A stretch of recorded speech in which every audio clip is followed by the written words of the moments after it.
Hey guys, welcome to this course on Python programming for beginners. So why learn Python?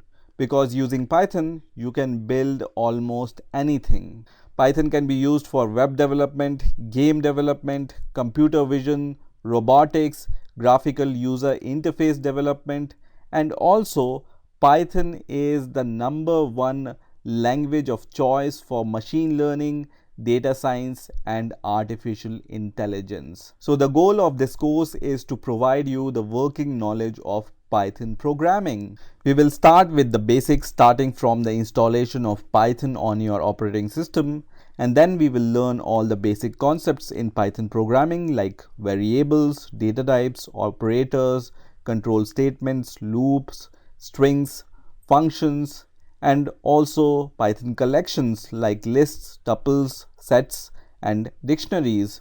Then we will move to the object-oriented programming concepts in Python. So in this section, we will start with what is object-oriented programming, what are classes and objects, and then we will cover the concepts like encapsulation, inheritance, polymorphism, abstraction and access specifiers. Also, we will see some advanced object-oriented programming topics like abstract classes and compositions. Next, we will see how we can handle exceptions using Python programming. Then we will move towards some advanced topics like Python iterators, generators, decorators, and also we will cover some functional programming concepts using Python. I will also cover how you can debug your Python code, and also we will see how to use Pip, which is a Python package management system, to install and manage your software packages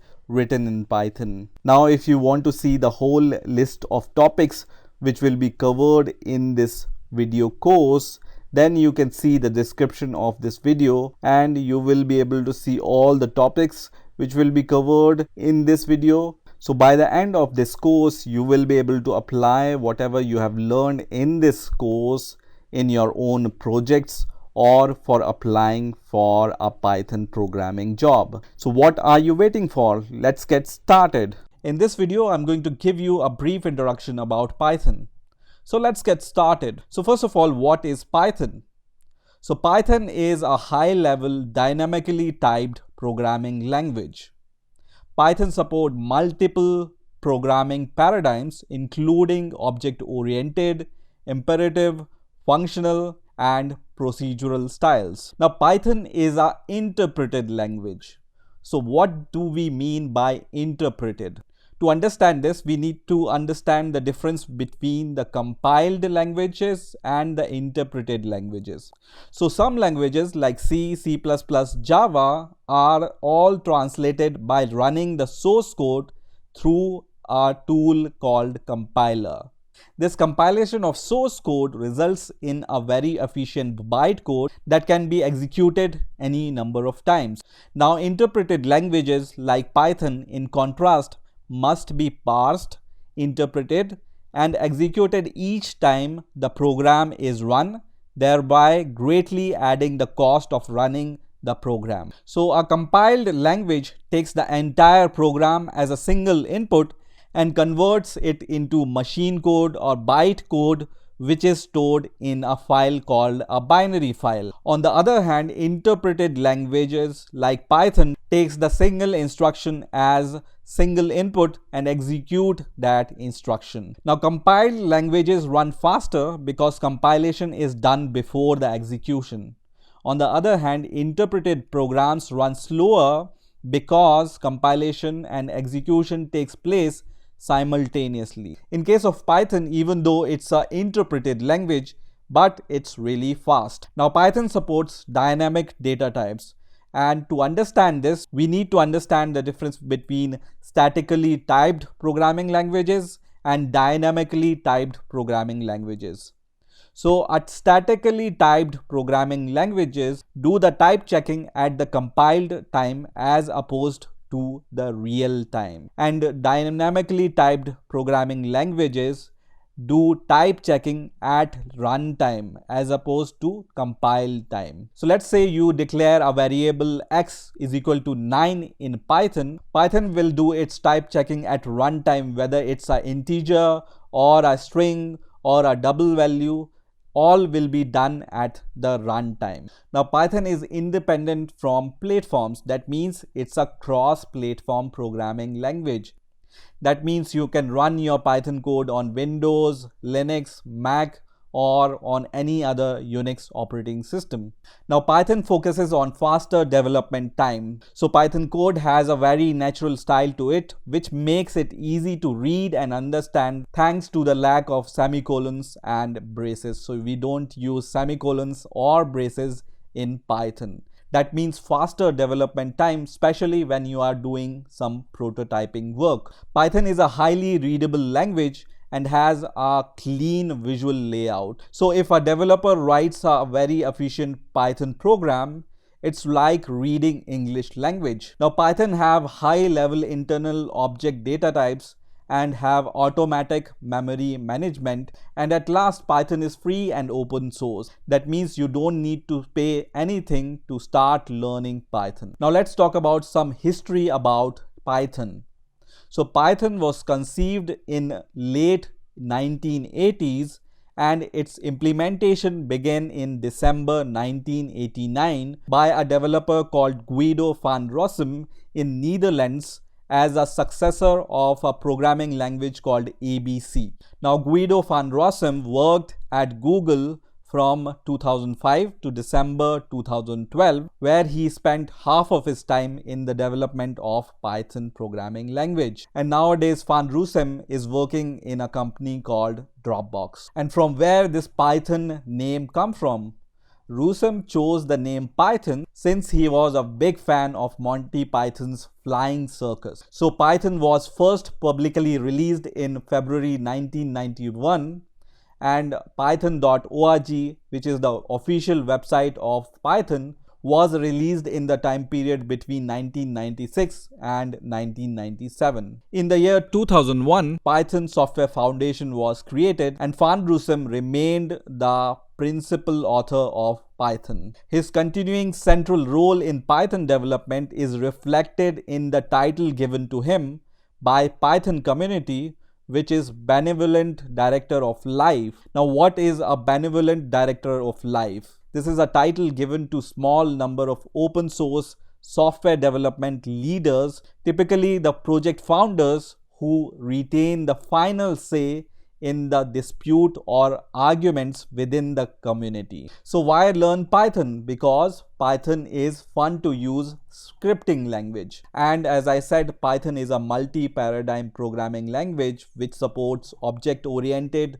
imperative, functional programming and procedural styles.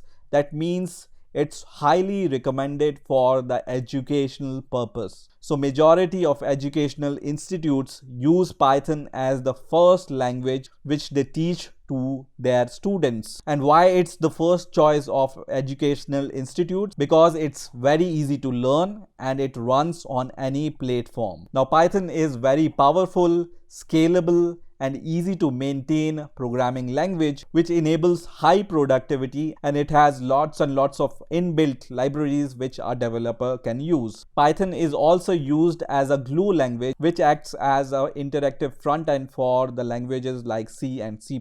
So when you develop in Python, it reduces the development time, it reduces the code length, it is easy to learn and use as a developer.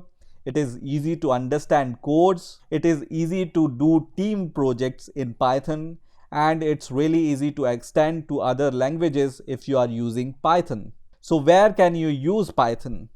So because Python is a general purpose programming language, it is used in many web development frameworks. For example, Django and Flask recently became very popular for web development. Now Python is also widely used in scientific computing, data mining and machine learning, and continued growth and demand for machine learning developers may be driving the popularity of Python. Now as I said, Python is used as a scripting language. That means if you are doing prototyping, it's really efficient to use Python. Python is also used in the development of graphical user interfaces, embedded applications, gaming, and DevOps tools. And at last, as I said, because Python is really easy to learn, it's used for educational purposes as the first programming language for teaching programming. Now the question arises, which version of Python should you learn? Python 3 or Python 2? So I would recommend Python 3 since it's more modern and it is a more popular option at this point of time. So I will be teaching this course in Python 3. So this was a brief introduction about Python. From the next video, I'm going to show you how to install Python and how to use Python as a programming language. In this video, I'm going to show you how to install Python 3 on your Windows 10 operating system. So let's get started. So first of all, open your favorite browser on your Windows 10 operating system and then search for Python. And the first link which will appear here will be from python.org. So we are going to click on that link. And once this python.org website is open, you just need to scroll down a little until you see this downloads section. And you can see at the time of making this video, Python 3.7.0 is the latest version of Python available. So we are going to click on this link which says Python 3.7.0 and you will be redirected to this page which says Python 3.7.0. And now I'm going to scroll down until I see the files here, and you will see there are various kinds of installer available here. We are going to install the Python using the executable installer. So we are going to choose this option which says Windows x86 -64 executable installer, and now I will wait for this executable to be downloaded. And once this executable is downloaded, you just need to click on this exe file, and I'm going to minimize the browser here. So you can see Python's 3.7.0 setup window has been started, and on the first window you will see two options here. One is install now and other is customize installation. So what we are going to choose is this option which says customize installation, because when you choose this install now option, Python will be installed at this path which I don't want to use. You can see it's a long path which I don't want to remember. So I will use this option which says customize installation, and I will also check this option which says add Python 3.7 to path. So now let's click on customize installation, and next you will see this optional feature window, and you can see there are some optional feature which this Python installer will install. For example, documentation, pip it will install, which is a Python package manager, idle IDE, Python test suite, and other feature it's going to install. So I'm going to leave everything as default, and then I'm going to click next. And now this next window will open which says advanced option. Here I'm going to check this option which says install for all users, and I'm going to leave other check boxes as checked. And then you will see this section here which says customize install location. So I want to install Python on my C directory. So what I'm going to do is I'm going to open the Windows Explorer, and I'm going to go to the C directory here. And once the C directory is open, I'm going to right click here and I'm going to create a new directory, and I'm going to name this directory as Python, and then I'm going to press enter. And this path I'm going to give here in the customize install location. So I'm going to just give this path which says C:/Python and then \Python 3.7. 3.7 here means that we are going to install 3.7 version of Python. So now Python will be installed at this location on my computer, and then I'm going to click on the install button here, and then you will see the installation will start and it will be finished in a few seconds. So just wait for the installation to complete, and after some time I can see this message which says setup was successful. So I'm going to click on this close button which is going to close this installer. So now in order to check whether Python is installed on our Windows operating system or not, we are going to search for Python here, and you will see a few options here. One is this Python 3.7 terminal, other is idle IDE. So first of all, we are going to click on this option which says Python 3.7 64-bit, which is going to open this kind of terminal. So this is a Python terminal, and here we can for example print something. So I'm going to just write print, and in the parentheses and in between the double quotes I can just write hello world, and then press enter, which is going to in return print hello world. That means Python 3.7 terminal is working. So I'm going to close this terminal now, and once again I'm going to search for Python here, and this time I'm going to select this option which says idle. Okay, so just select this option which says idle, and in the parenthesis Python 3.7 64-bit. So this idle is an IDE which comes with Python installation. At the time of installation we have chosen this option to install idle. That's why we can see this option here. And also this is an interactive shell, so you can once again write print, and inside the parenthesis you can just write, for example, once again hello world, and then press enter, and it's going to give you this kind of output here. So now Python interactive shell is working and idle IDE is also working. So I'm going to close this idle IDE, and now I want to check whether Python is working using my command prompt or not. So I'm going to right click on this Windows button, and then I'm going to click on command prompt, and here I'm going to first of all write Python and then press enter. And you can see this Python option is working now even on your command prompt, right? So here also you can just write print, and inside the parenthesis you can just print hello world, and then press enter, and it prints hello world in return. So now we have successfully installed Python on our Windows 10 operating system. In this video I'm going to show you how to use mathematical operators and how to do basic math in Python. So first of all, we will open the idle IDE. So just search for Python once again. I have shown you this method in the last video also. So just search for the Python once again. And in the last video, I have shown you how to install Python. And with the Python installation, this idle is also installed, right? So we are going to open this idle IDE. Now some of you who are familiar with Python and have some experience with Python may think that why am I using this Python idle IDE? Because there are many better IDEs and editors available for the development of Python. So don't worry, I'm going to show you everything, how to install other IDEs which are preferred in the development of Python step by step. But for now, we will start with this idle IDE. So the first thing which I want to do here is I want to increase the font size first of all in the idle IDE, because this may be not visible to some of you. You can change the font size by just changing this number, and I'm going to change it to, for example, 18 and bold. So we will be able to see our fonts in a better way. So now everything is set. So let's get started with the programming. So let's start with the basic math operations. So let's say I want to add something. So I can just write number plus, which is an operator, and the other number, and then press enter, and you will get the result of this expression. Now let's try the subtraction. So let's say I want to subtract 60 minus 50, and then press enter, and it gives the result. Let's do the negative subtraction. So I'm going to just write 60 plus 50 and then press enter, and it's going to return me the negative value.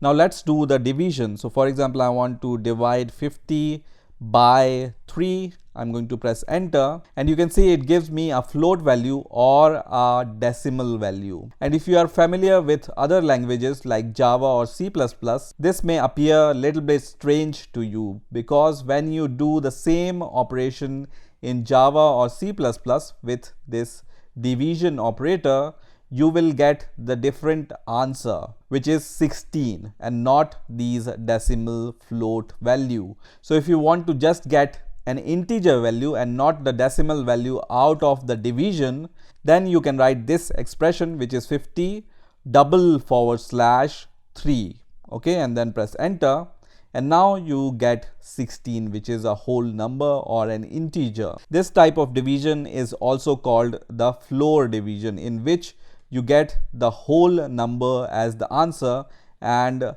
the decimal value is truncated out of your answer. So if you want to get the exact value out of the division in decimal values also, then you can use this expression, which is single forward slash operator.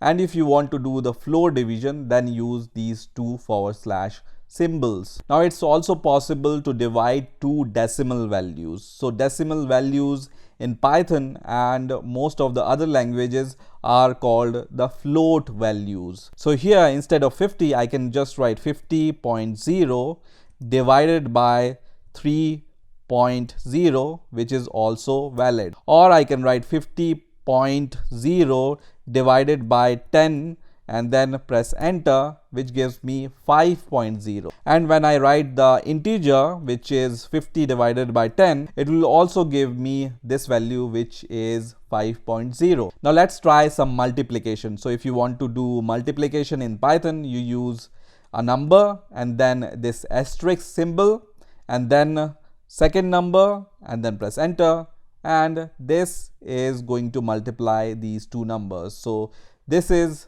the multiplication operator, which we can use to multiply two numbers. Now this is what we are doing here is, for example, multiplying two numbers or dividing two numbers or addition of two numbers or subtraction of two numbers. In Python it's called expression. Okay, so 50 multiplied by 10 is an expression, and I have already told you that these symbols for multiplication or division are called operators.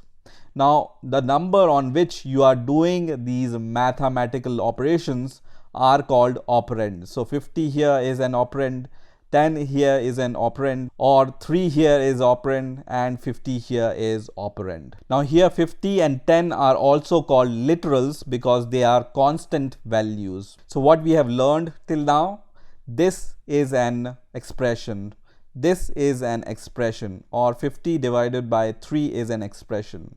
The number on which you operate on are called operands, and these symbols which you can use to multiply, divide, add or subtract are called operators, and these numbers are also called literals when they are constants. Now let's try some modulo operations. So for example, I'm going to just write 10 modulus 3 here. What it's going to give us is the remainder of the division of these two values. So 3 multiplied by 3 is 9, which leaves the remainder 1, and that's the result we are getting. Okay, let's try it once again. So for example, I will divide 21 divided by 5. It will give me the answer 4.2. But when I do 21 modulo 5 and then press enter, it's going to give me the remainder of the division of two values. Now there is another interesting operator which is called exponent operator, which you can use for the exponent values. So for example, I want to get the result of 2 to the power 5. How can I do it? So I can just write 2 and then double asterisk and then 5, which means 2 to the power 5, and then when I press enter, it's going to give me 32. Or I can just write 10 and then I can just write double asterisk and then for example 10 once again and then press enter. It's going to give me the result of 10 to the power 10. Now it's also possible to do these mathematical operations on more than one number. So for example, I can write 5 plus 5 plus 6 plus 9, and it will give me the result of the addition of these four numbers. And it's also possible to use different type of operator in one expression. So I can write 5 plus 9 minus 6 multiplied by 10, for example, and it's going to give me the result of this expression. Now there is one question which may arise here is, for example, once again I'm going to do 5 plus 9 minus 6 multiplied by 10 and divided by 20 and press enter here. It's going to give me this value, but how this value is calculated?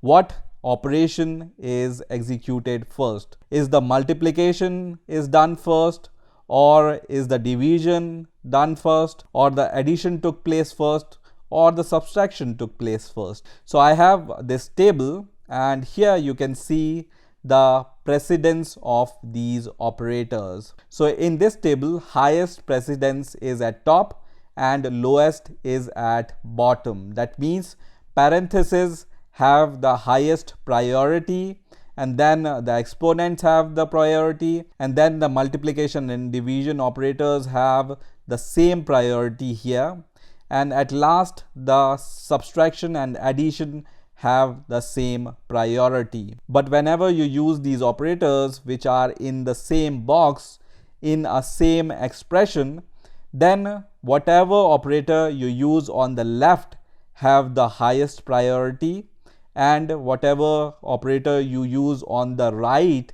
have the lower priority. So in this table, parentheses have the highest priority and the addition and the subtraction have the lowest priority.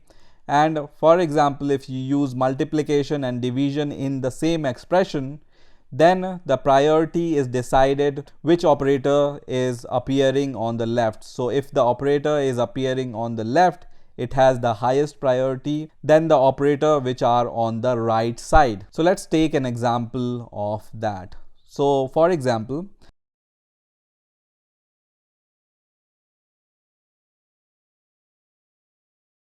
so first the addition of these two numbers will happen, and then the division of these two numbers will happen because parentheses have the highest priority. And then the result of these two numbers will be multiplied by 6 because multiplication have the highest priority out of these two operators which are minus and multiply. So multiplication operator have the highest priority. And at the end, the subtraction of the result will take place. So let's press enter and let's see what's the result. So the result here is 11. And how we get this result here? So 5 plus 9 is 14, and the division of these two numbers is 1 by 2. So 6 will be divided by 2, which is 3, and then at last 3 will be subtracted from this result, which is 14, which will give you 11. Once again, for example, you use 60 multiplied by 20 divided by 30 and then press enter, it will give you 40. But in which order this calculation will happen? First of all, this multiplication will take place because in the table we have seen that multiplication operator and division operator have the same priority, and that's why the priority will be decided from left to right. Now if you want to learn the order of precedence between the operators, then you can use this keyword, which is PEMDAS. P stands for parentheses, E stands for exponents, M stands for multiplication, D stands for division, A stands for addition, and S stands for subtraction. Okay, so you can either remember this name, which is PEMDAS, or you can use this sentence which I have written here. So please excuse my dear Aunt Sally, and you need to remember the first letter of each word here. And the first letter of every word, for example, P here stands for parentheses, E here stands for exponent, M and D here stands for multiplication and division, A and S here stands for addition and subtraction. So for remembering, you can either use this sentence or you can remember this keyword. In this video, we will talk about Python variables and types. So first of all, what is a variable?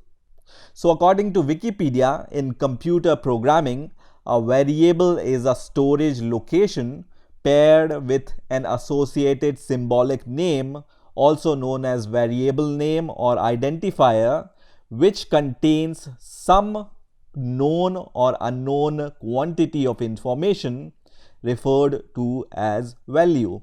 Now, in simple words, a variable is a named place in the memory where a programmer can store data and later retrieve this data using the variable name.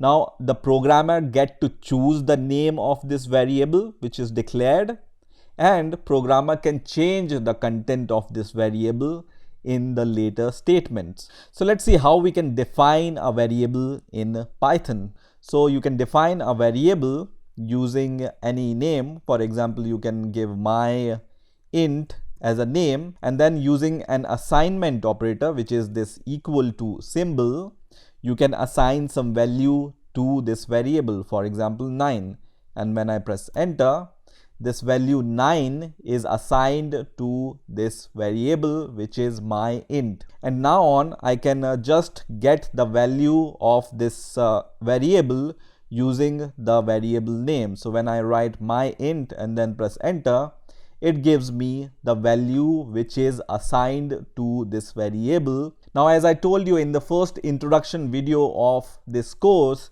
that Python is completely object oriented and it's not statically typed. So you do not need to declare the variables before using them, or you do not need to declare the type of the variable. And further, every variable in Python is an object. So if you have learned some other languages like C, C++, Java, or other statically typed languages, you may have observed that before writing the variable name, they give the type of the variable. For example, in other languages, for defining integer, they have to first define the data type of that variable, and then they define the variable name, and then they assign any value to it. But in Python, you don't need to define this data type here. And whenever you define a variable, you need to assign some value to it so that Python will be able to understand the type of data you want to store in this variable.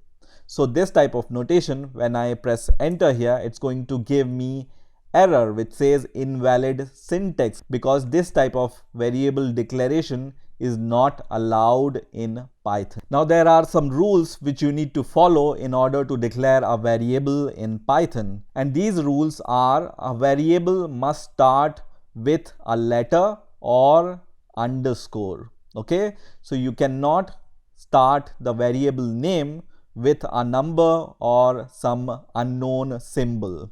The second rule is a variable must consist of letters, numbers, and underscores, and no other special symbol.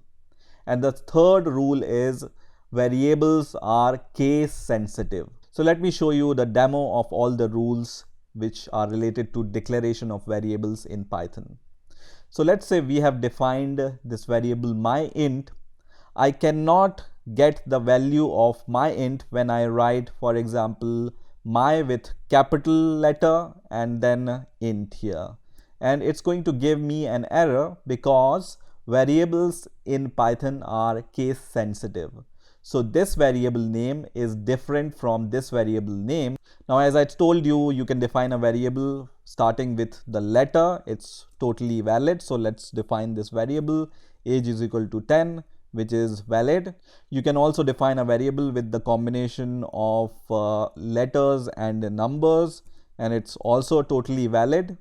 But a variable name cannot start with a number. So when you write something like this and assign some value to it, it's going to give you an error which is a syntax error. So a variable name cannot start with a number.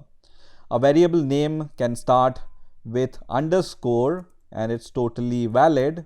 But apart from underscore, when you use some special character, for example, hash age is equal to 10, it's not valid. So whenever you try to get the value of age, it's not going to give you the value which is stored inside this variable. Also, you cannot use any other special symbol between the variable names. So for example, I can write age.22 here is equal to 22, which is not a valid syntax because we have used this dot symbol in between the variable declaration. So these are some of the ground rule in order to declare a variable in Python. Now, apart from that, there are some reserved words in Python which also you cannot use in order to declare a variable. For example, these are some of the words which you cannot use in order to declare a variable. For example, and, del, for, is, raise, you cannot use to declare a variable. So let's say I'm going to go to idle once again and I declare a variable called for is equal to 10. It's not valid. It says it's a invalid syntax because for is a reserved word in Python. So now we have learned some rule about declaring the variables. So let's declare some variables in Python. So first of all, I'm going to declare an integer variable which takes an integer, and then I'm going to declare a float variable which takes a decimal value. And then I can also declare in Python a complex value. For example, my complex is equal to 1j, and then press enter, and it's also totally valid, where j in this value is the imaginary part of this complex number. Now you can also use e to indicate the power of something. So for example, I declare a variable my num, and you can write this notation like this. So 10 to the power 10, it's totally valid. Okay, and when you try to access this value of my num, it's going to give you the value of 10 to the power 10. You can also write the capital E here. So when I write my num is equal to 10, capital E 10, and then press enter, and I try to access the value which is stored in this variable, you can see it gives me the same result. Now in order to declare a string variable, for example my string, I can use double quotations. For example, I want to write some name here. It's totally valid, so I'm going to just get the value which I stored inside this my string variable, and it gives me this name max. I can also use single quotation in order to assign string to the variable. So I will use now single quotation, and this time I just change the name to Tom. It's also totally valid. So when I write my string once again, it gives me the value Tom. Now you may have noticed one more thing here is reassignment of the variable is possible. So first I have assigned the value max to this variable my string, and then I have reassigned some other value Tom to the same variable my string. So reassignment is possible. So for example, let's say what I'm going to do is I'm going to take my float variable, and then what I'm going to do is I want to assign in this variable the value which is stored in my int variable.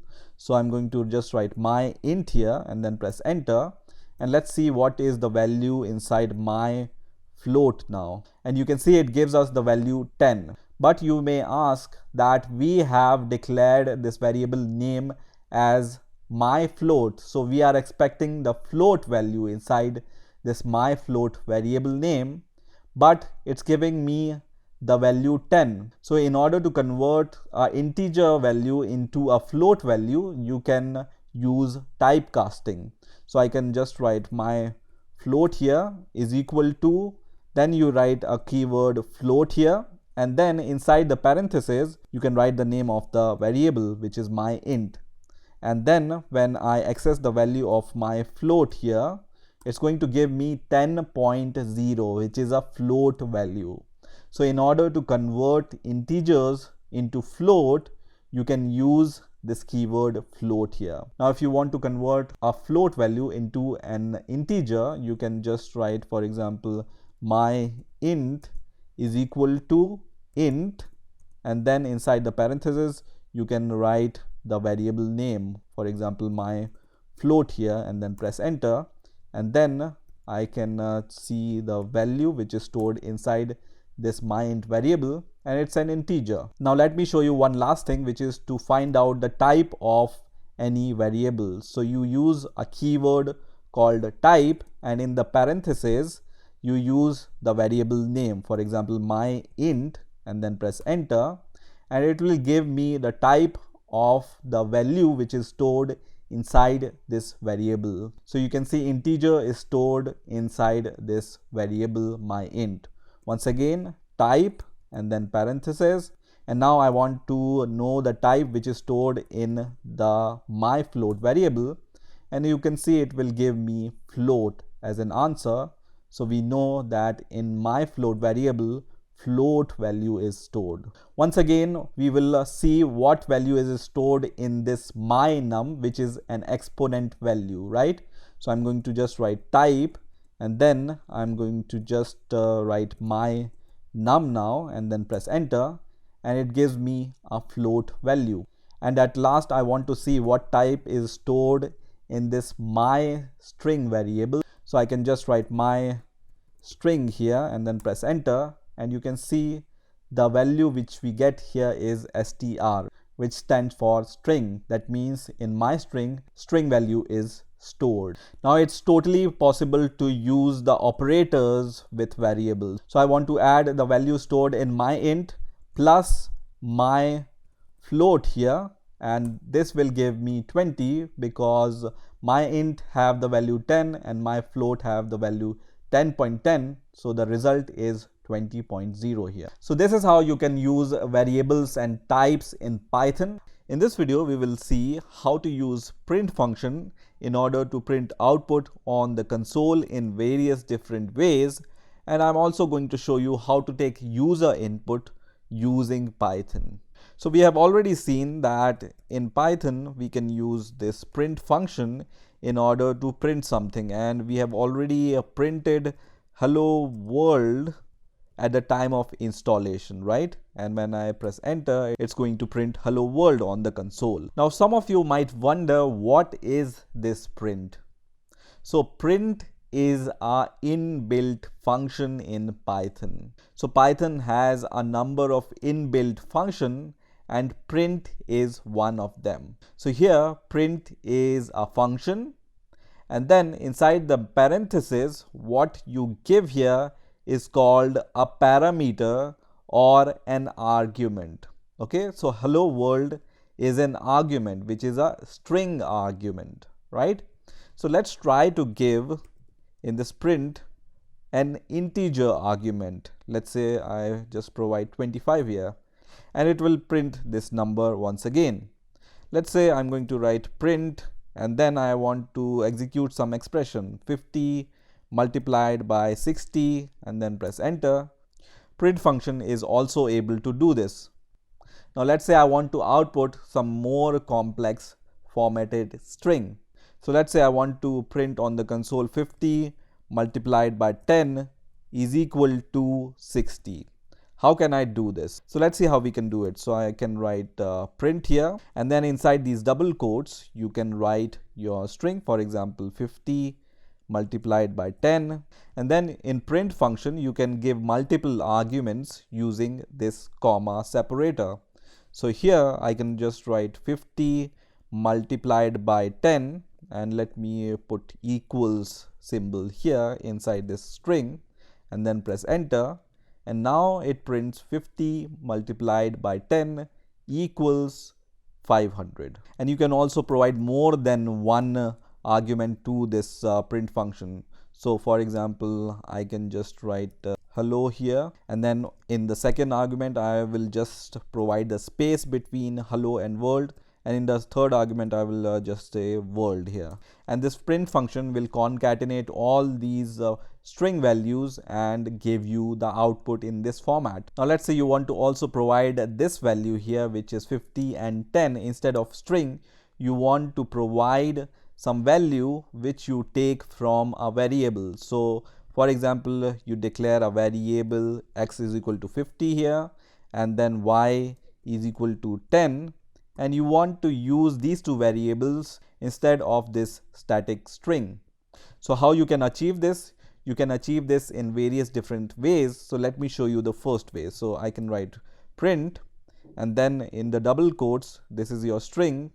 So whenever you use this double quotes, and whenever you write something in between this double quotes, it becomes a string. So after this string I will provide a dot here and wait for some seconds, and as soon as you do this you will be able to see various different hints here which are provided. So these are all the inbuilt methods which you can use with the string. So you can use find method, you can use format method. So for now we are going to use this format method with strings. So you can just click on this format method. So let's say I will provide x as the first argument, y as the second argument, and I want to see the output of x multiplied by y in the third argument. Now, how you can print the value of x, y and the multiplication of x, y using this blank string? So it turns out that you can use these curly brackets inside this string, and you can give some index here. So index starts from 0. So this index is index 0, and then I'm going to provide space and then this asterisk symbol to provide this kind of format. So we want to achieve this format here, right? So just write 0 in the curly bracket, space, asterisk, and once again curly bracket, and this time we are going to provide the index 1, and the result will be transferred to index 2. Why? Because here the index starts from 0, so x will be transferred to the index 0, y will be transferred to the index 1, and the multiplication of x and y will be transferred to index 2 here. So let me press enter here, and you can see it prints the string which we desire. Now once again I'm going to write this print function, and once again I'm going to give this parenthesis, and you can see the hint here. So I want to use this SEP keyword now inside the string. So how can I use this? So I will just close this parenthesis, and once again I want to print hello world. So I will just write hello, and then I'm going to provide the comma, and inside the double quotes I'm going to just write world here, and then in the last argument you can provide this keyword SEP is equal to, and inside the double quotes you can provide some separator to separate the hello from world. So I want to just give this string to separate hello from world, and now I'm going to press enter, and you can see this string is separating the keyword hello from the world. Now in Python, you can also use C style string formatting to create a new formatted string. So let me show you how we can do it. So I'm going to declare a variable called name, and I'm going to assign some value to it, for example max here, and then press enter. And now I'm going to just write print function, and in the parentheses I want to just greet this name, so I can just write double quotes hello here, and then if you are familiar with C style string formatting, then you may know this modulo s symbol which is used to print strings, right? And then after this double quote you just need to provide once again this modulo symbol, and then you need to provide the variable name which you want to replace instead of this modulo s. So in our case we want to replace this modulo s by name variable, and I'm going to press enter, and you can see it prints hello max. Now let's say I also have the age of this person, so the age is, let's say, 22, and once again I'm going to use this print function, and inside the parentheses I want to say hello to the name including the age. So I can just write hello and then modulo s here, and then I'm going to print the age of this person. I can just write ru modulo d, which is used to print the integer values, and then I'm going to just write years old, and after the double quotes I can just write modulo. And this time I cannot simply provide this name argument like this. I must provide the name in the form of a tuple.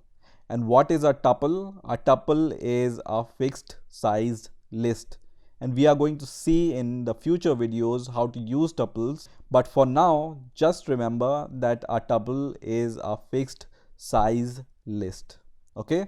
So inside these parentheses, once again, I can provide first of all the name, and then as a second value in the tuple I can provide the age variable. And now I'm going to press enter, and now you can see it prints hello max, are you 22 years old. So this is how also you can use these C styled string formatting in Python. I want to give you one more example of float here. So I can just write for example this person's marks. So I'm going to just write marks is equal to, and let's say I want to provide these marks in the floating point, so I can give this modulo f here, and then after this modulo I can just give the marks, so 92.5, and then press enter, and you can see it prints the marks. Now one more little thing which we can do here is we can limit the number of decimal values which we want to see after this point. So we can write the same printf function and same argument, and in order to limit the number of digits after the decimal, you just need to write after f dot and some number, for example 2. Oops, I don't want to see this output. I wanted to see the output after the decimal value. So once again, I think this point should be before f. So I just need to write dot and 2 before f, I think, and then press enter. And now it limits the number of digits after this decimal point. Now the last thing I want to show here is how you can allow the user to provide some input. So for example, I will declare a variable called value, and then I can use equals, and then I'm going to use an inbuilt function which is called input. So input is also an inbuilt function which allows you to take user input. So here I can just write as the first argument, and then I will provide this colon here, and that's it. You just need to press enter here, and now you can see this terminal is asking us the same question which we have written here. So let's say I just provide 50 here and then press enter. Then what's going to happen is this 50 is going to be assigned to this variable which is value. So now when you just use this value variable, you can see this 50 is assigned to this value variable. You will also see that this 50 is a string and not a number, right? Because it's enclosed in single quotes. So how you can assign 50 to this value using the user input? So what we can do here is, once again, I'm going to use this value variable.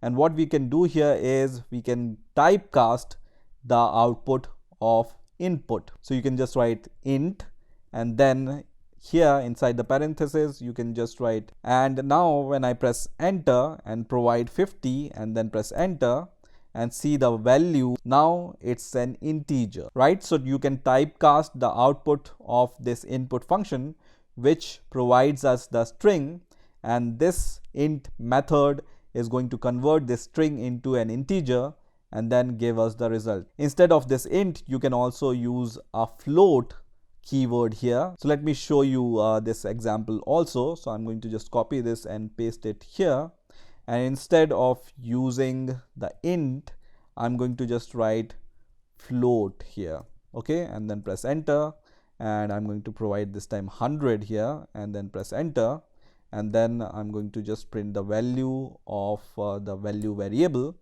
and now it prints the answer in floating points. So this is how you can use print function to print the output on the console, and input function to take the input from the user.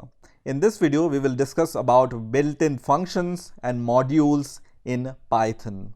So the Python interpreter has a number of built-in functions, modules and type that are always available. That means you can use them at any time. And we have already used some of the built-in functions in Python. So first of all, we have used the print built-in function.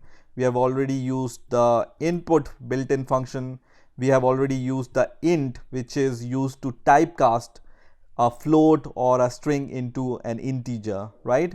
We have already used a built-in function called float, which is used to convert an integer to a float value or a string to a float value. Now Python has a list of these inbuilt functions, and you can find this list by going to the python.org website and then clicking on the docs section, and you can choose the version you have installed. So we have installed the latest version, which is 3.7.0, and you can even choose your language which are available here. Now when you click on this link which says library references, you will be able to see this page which says Python standard library. And then when you scroll down here, you will be able to see the introduction about Python, and the second section here is about built-in functions. So I'm going to click on this built-in function link, and here you will be able to see all the built-in functions in Python. So this is the list of all the built-in functions which you can use in Python. And if you want to know more about these functions, for example, I want to know what this max function does, I can click on this function, and then you can get the help about this function. So what this function does and how it can be used in Python, all the information is given here. Now let's go to the terminal and let's see how we can use some of these built-in functions. So first of all, how you can list out all these built-in functions and types in Python. There is a built-in function to list out all the built-in functions and types, which is dir and then double underscore, and then you write built ins, and then once again double underscore, and then close the parenthesis, and then press enter, and it's going to give you the list of all the built-ins available in Python. So for example, from this list we have already used this function called float, print, and then we have already used this function int and input also. So let's use some more functions. So in the previous videos I have shown you how to calculate the power of a number. So you use these double asterisks in order to calculate the power of any number, and you can see you get the power of 2 to the power 10. Now Python also have a built-in function called POW. Here you can give as a first argument the number, and as the second argument you can provide the number which you want to use as a power, and when I press enter it gives me the same result. Let's use some other built-in function, for example len.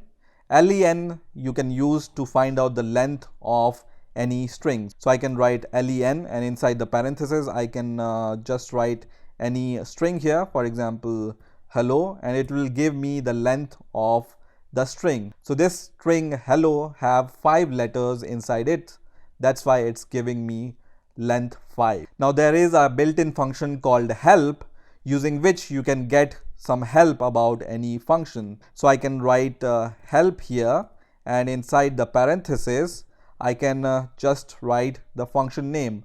So for example, I want to know what this max function does, so I can just write max here and then press enter. So it gives me the signature of max, so how it's used, and then it will provide me some description about the function, so what it does. So you can see here it returns the biggest item, right? So I can just write max here, and inside the parentheses I can give the list of items here, for example 1, 2, 8, 9, 4 and 5, and when I press enter it's going to give me the maximum value out of this list. So you can use this help built-in function in order to know more about all the other built-in functions. Now till now we have talked about the built-in functions which are available in Python. Now let's talk about some of the built-in modules which are available in Python. Now what is a module I'm going to describe in the later videos, but for now let's see how to import a built-in module in Python and how to use them. So there is a built-in module called math, and to import it you just use a keyword called import and then the module name, for example math, and press enter, and it's going to import this module into our interpreter.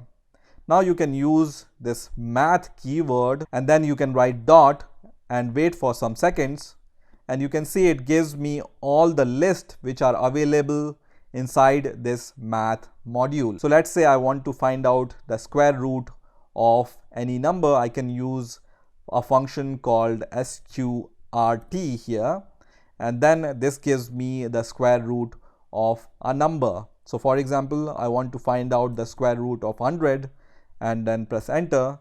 It gives me the answer 10. Now once again, as I said, you can use a built-in function called help in order to know the signature of this function. So I can just write math.sqrt and then press enter, and it's going to give me some help about this function. So you can see it returns the square root of x, and the signature looks like this. Now if you want to print all the methods and types available inside this built-in module, you can once again use this built-in function dir, and then in the parentheses write the name of the module. So this time we will write math here and then press enter, and it gives me the list of all the available functions available inside this math module. And you can see all these functions which are available inside this module. So you can just use a cos function from here, pi function from here, radians or tan function from here. So this is how you can use built-in functions and modules in Python. In this video, I'm going to show you how you can write your first Python script in the form of .py file and execute it. But not just by idle, but I'm going to show you various different ways you can execute this Python file which you will create. So let's get started. So first of all, I'm going to show you how you can create your Python file using idle. So first of all, open your idle IDE and just go to file here, and you will be able to see this option here which says new file, and then you will be able to see this kind of window opens, which is a Python file editor. Now first of all, we are going to save this file. So let's save this file. You can save this file at any directory or any path wherever you want. So for this first file, I'm going to name it as hello.py. So .py is the Python extension and hello is the name of our file. So I'm going to save this file first of all, and you can see it's saved at my desired location. So in this file, let's write some Python code. So let's say I want to create a program in which I will ask the user to input 3 numbers, and as the output I want the maximum out of these 3 numbers which is inputted by the user. So how can I do this? So as we have already seen, you can define a variable in Python like this. So I'm going to define a variable x is equal to, and we also know that there is an inbuilt function in Python called input to take the user input, and then in the double quotes, so we are going to ask the user that he needs to enter the first number. So enter first number, and in a similar way I am going to ask the user to enter the second number and the third number. Let me change the variable name here. So instead of x, this variable will be y, and the last variable will be z, and this is the third number and this is the second number. But when I write the input like this, this may give us some problem. The problem is input function gives us a string, and we need to convert this string into a integer or a float. So let's convert this number into a float value. So you can use another inbuilt function which is float, and then this string will be converted to float. So I'm going to do the same for other 2 numbers. Now in order to get the maximum numbers out of these 3 numbers, we have seen there is an inbuilt function in Python which is called max, and we are going to use this max function. But first of all, we need to print something. So we will just write the max value is, and then we can calculate the maximum value and print it from here. So we can use this comma, and then we can use this inbuilt function which is max, and then we will just pass these 3 values which is x, y and z. So will this program work? Let's see. So first of all, before doing anything, you need to once again save this file. Okay, so right now you can see there is a little asterisk symbol here in front of my file, which means my file is not saved. So you need to first of all save your file, and then you will see this asterisk is gone. That means our file is saved. So let's run our code. So if you want to run this Python file using your idle IDE, you just need to click on the run button here, and then choose the third option which says run module. So I'm going to click on run module, and after some time you will be able to see this output printed on the idle IDE. So it says enter the first number which we have written in our code. You can see this line is executed first of all. So we will enter some number. I'm going to just write 50 here and then press enter. And then it asks us to provide the second number. So let's say this number is 90 and now we need to give the third number. So I'm going to just give 101 here and then press enter. And it says the max value is 101, which is correct. But in real world, you will not have this idle IDE installed everywhere. So how can I run my hello.py file? So I'm going to minimize this idle IDE for now. And I'm going to go to the location where I have saved this hello.py file. Okay. So just go to the location where you have saved your hello.py file. And now you just need to double click on this hello.py file. So I'm going to just double click on this hello.py file. And you can see as soon as I double click on hello.py, it opens this program in our terminal. Okay. So once again, I'm going to close this terminal and I'm going to double click on my hello.py file and it opens our program in our terminal. So once again, I'm going to give three inputs here. Let's say 110, enter, 55, enter, 200 and enter. As soon as you press enter, this window disappears. So why this window disappears? Because after the execution of your program, this terminal immediately closes. So we need to provide something in our program in order to avoid the closing of this terminal. And how we can do this? We can do this using our input method, which is our inbuilt method, right? And here we can just type press any key to exit. So what will happen here is after printing the result, your terminal will wait for the user input, and once the input is given by the user, then only the terminal will exit. So let's test our program once again, but before this, don't forget to save this program. So I'm going to just save my program and then I'm going to open the folder where I have saved this hello.py file.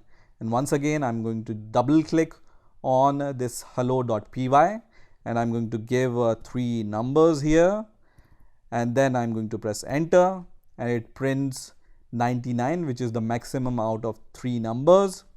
And at last, it asks us to press any key. So I'm going to press any key, for example, Z, and then press enter. And this terminal disappears. So now the question is, how does this Python file is executed without compiling this file? So the answer of this question I have already given in the introduction video. And the answer is Python is an interpreted language and not the compiled language. So what happens in normal languages like Java, C++, C, you have a source code, and this source code you need to compile in order to convert this source code into an executable file. For example, you have a hello.java file. You need to compile this Java file in order to convert it into a hello.class file, which is a executable file. And when you run this hello.class file, hello world or whatever program you have written will be executed. Now in the case of Python, because it's an interpreted file, you just need to create this hello.py file and you just need to run it. You don't need to compile this file. And that is the difference between interpreted languages like Python and the compiled language like Java, C++ or C. Now there is one more way using which you can run your Python file, and that is by using your command prompt. So I'm going to open my command prompt. I'm going to right click on this Windows icon and then I'm going to open this command prompt from here. So make sure that this command prompt is able to understand this Python command. So first of all, type Python on your command prompt and then press enter, and if it shows you this output like Python and the version of Python, then Python is working on your command prompt. So this command prompt is Windows command prompt and not the Python shell which we have installed. So this is our Windows command prompt, right? Now let me make this terminal little bit bigger so we will be able to see what I'm typing. So I'm going to change the font size to, let's say, 24 here. So now we will be able to see what's happening. You can just write quit and then these two parentheses and then press enter, and you will come out of this command prompt. So you need to come out of your command prompt in order to execute your Python file. Now in here, what you need to do is you need to copy the path of your Python file. So I'm going to right click here and then go to the properties, and then in the securities, I'm going to just copy full path of this Python file up to .python. Okay, so I have copied full path of this Python file, and now what I need to do is I need to just write Python here.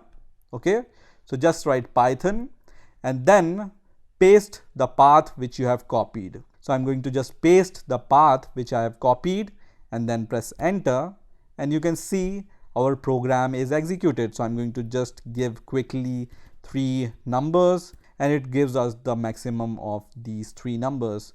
Now I will just type any letter here and then press enter, and I will come out of this terminal. There is one more way of executing your file, and this is you need to just give this command, which is cd and then your directory path. So up to your directory, you just need to copy this path from here.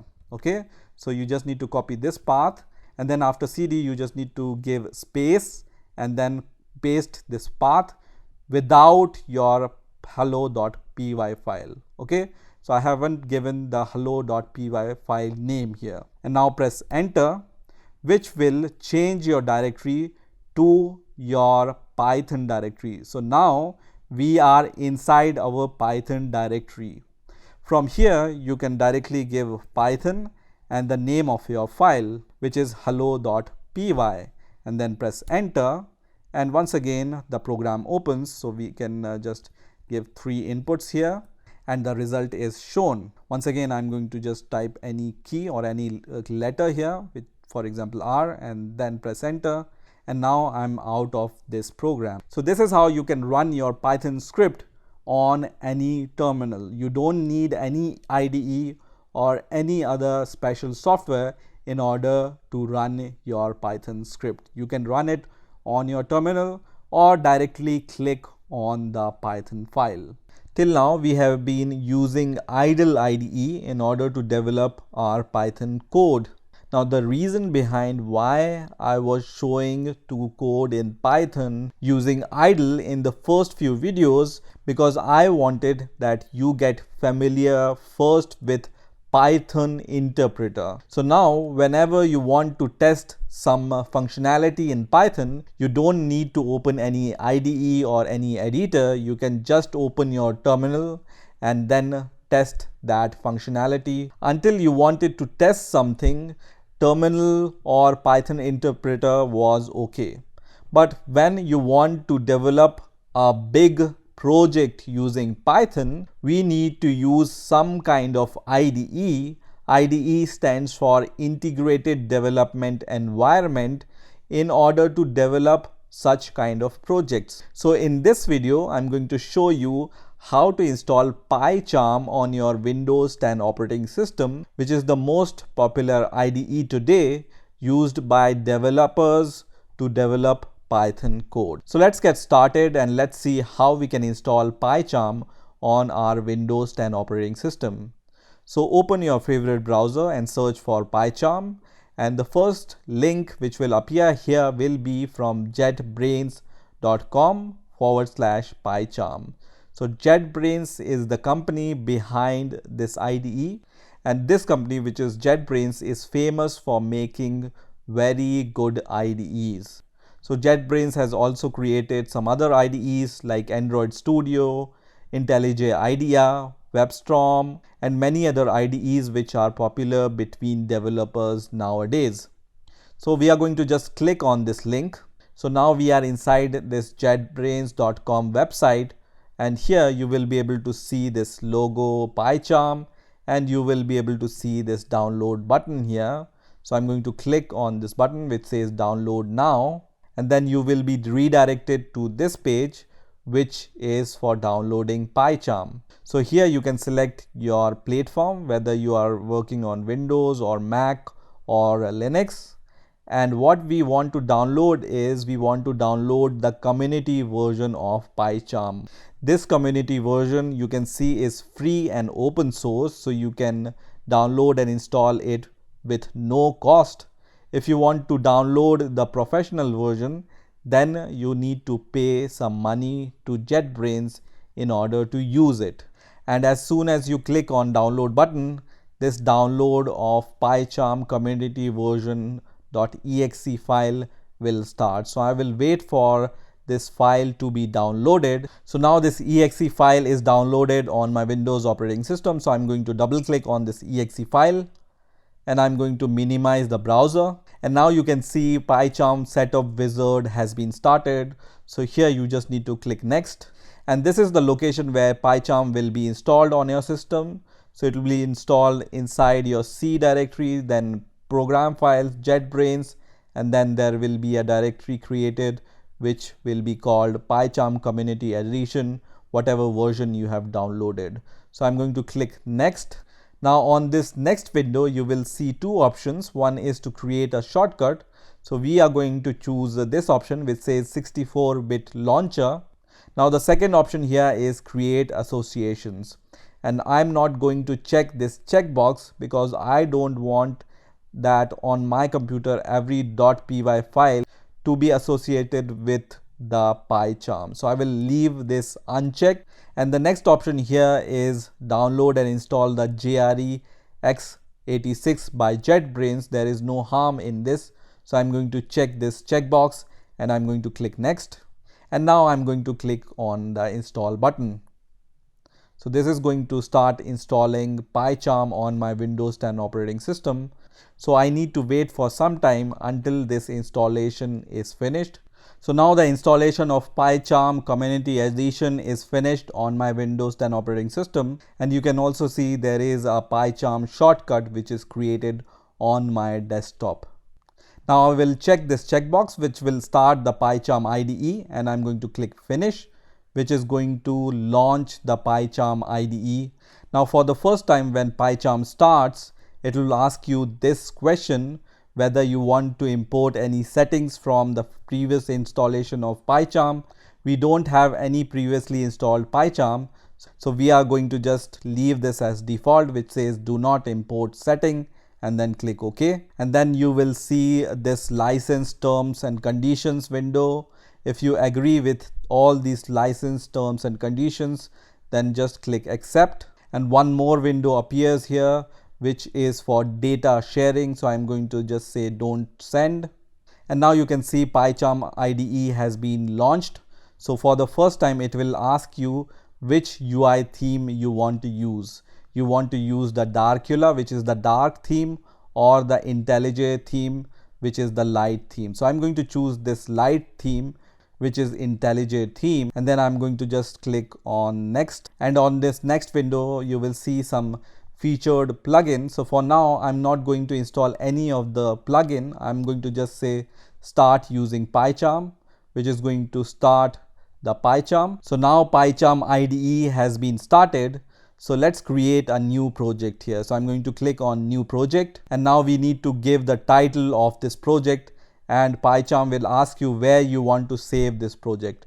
So I'm going to just give the name to my project. So let's name our project as Hello World, and then I'm going to just click on create button, which is going to create our Python project. So now you can see PyCharm IDE has been started. So you can see the first thing you will see here is tip of the day. I'm going to just close this tip of the day, and I'm going to maximize my IDE window, and you can see our project is shown on the left hand side. So let's create a Python file, and we are going to just run some code using this Python file. So we need to just right click on our project and then click on new and then choose Python file from here. And now we just need to give the name to our Python file, for example, hello, without any extension.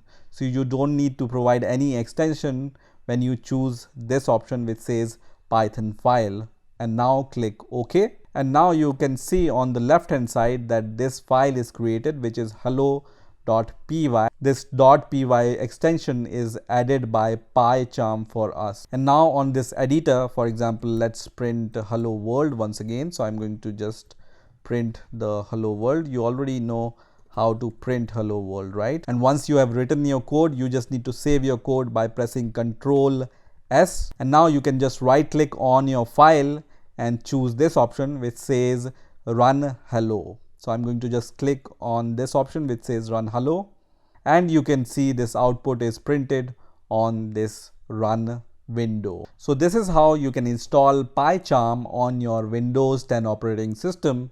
In this video, we will talk about using strings in Python. But before that, I want to show you something, and that is how to comment your code in Python or how to write a comment in Python. So for example, I have this line of code which is used to print hello world on terminal. Now for some reason, I don't want to execute this line of code, then I can convert this statement into a comment. And how do I do this? You can just add an asterisk in front of your code, and this makes your statement a comment. A comment means that now this line of code will not be executed by Python. So let's run our code and let's see what happens. So you can see now it doesn't print hello world because now this is a comment. Now generally we use comments in order to provide some information about some functionality or what we'd want to do with our code. So let me remove this line, and because it's a Python strings video, we can just write after this hash symbol Python strings, right? And this means that this is a comment and this line will not be executed by the Python interpreter. Now there is one more way of giving a comment in Python, which is by writing the double quotes 3 times, and this is also a comment. So when you write, for example, Python strings, this is also a comment. So this will also not be executed by Python interpreter. So what is the difference between this hash comment and the comment with these 3 double quotes? So it turns out that using these double quotes, you can write multiple line comments. So for example, I want to write a multiple line comment. Let's say I want to write Python string tutorial. I can write this multiple line comment using these triple double quotes. So let's get started and let's see how we can use strings in Python. So I'm going to declare a variable, and in this variable I'm going to assign hello world here, right? And to print this hello world, we can just write print, and inside the parentheses we can use this x variable, and when we run the code, it runs. So we already know how to use this kind of string in Python.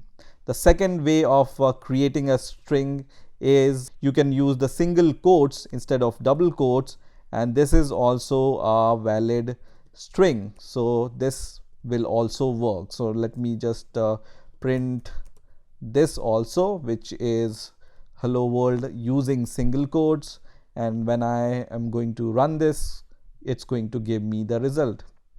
Let me remove this spaces between the print and these parentheses. So let's say you want to add a single quote into this hello world string. So let's say I want to just write hello single quote s hellos world. So this is totally possible in Python. So whenever you surround your string using double quotes, you can just add this single quote without any problem.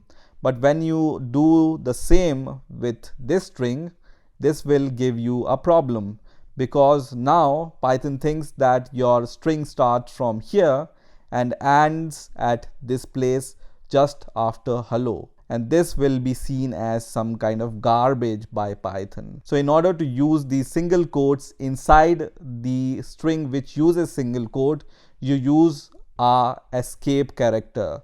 And the escape character in Python is backslash. Okay, so when you add a backslash in front of a character, Python interpreter knows that it's a escape character, so this will be treated as a valid string. So let me just print the result, and you can see it prints the same result now. Now let's say I want to use a double quote in this string which uses double quote already. So I'm going to just give a double quote here, and the same problem arises which we have seen in the string with single quote. So to escape this, you can also use backslash and the problem will be gone. And let's run the program, and it gives us this hello world with double quote. So you can print this double quote using this escape character which is backslash. Now let's say you want to print a string with a backslash itself. So I can add a backslash here, and I want to add a backslash here, and let's save the code and let's run it, and let's see if it runs or not. So it turns out that you can use this kind of notation in Python. Also, when you use double backslashes here and here, let's see what happens. So when we run the code, it will give us the same result, because one backslash is a escape character and other backslash is the part of the string. So it will print the same result. So you can use this for escaping this character, or you can remove this. The result will be same. So now let me edit these two strings, and I'm going to use hello here with the capital H, and I'm also going to assign hello to the y variable with a small h here. Now Python provides us some inbuilt functions which you can use with strings. So this is a string, right? So you can use some methods related to strings on the x and y variable. So let's see what are these methods. So after the x, I can just press dot, and you can see so many suggestions is given to us by PyCharm, and this is called IntelliSense, which is provided by PyCharm to us. And IntelliSense means that whenever you type something, PyCharm will try to suggest you some supporting code for whatever you are typing. So let's use some method which are suggested to us.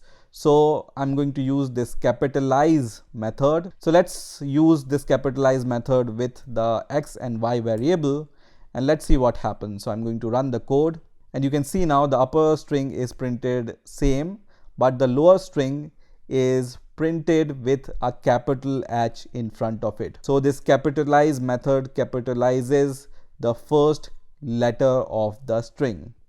Now let's see what are some of the other method which we can use. So there is a method called upper, and also there is a method called dot lower. So let me just rewrite this hello in all capitals, and let's run the code now. And you can see in the result, the upper method has converted our string into all upper letters, and the lower method has converted our string into all lower letters. Now in Python, everything is an object. So using these square bracket, you can extract each and every letter based upon their index.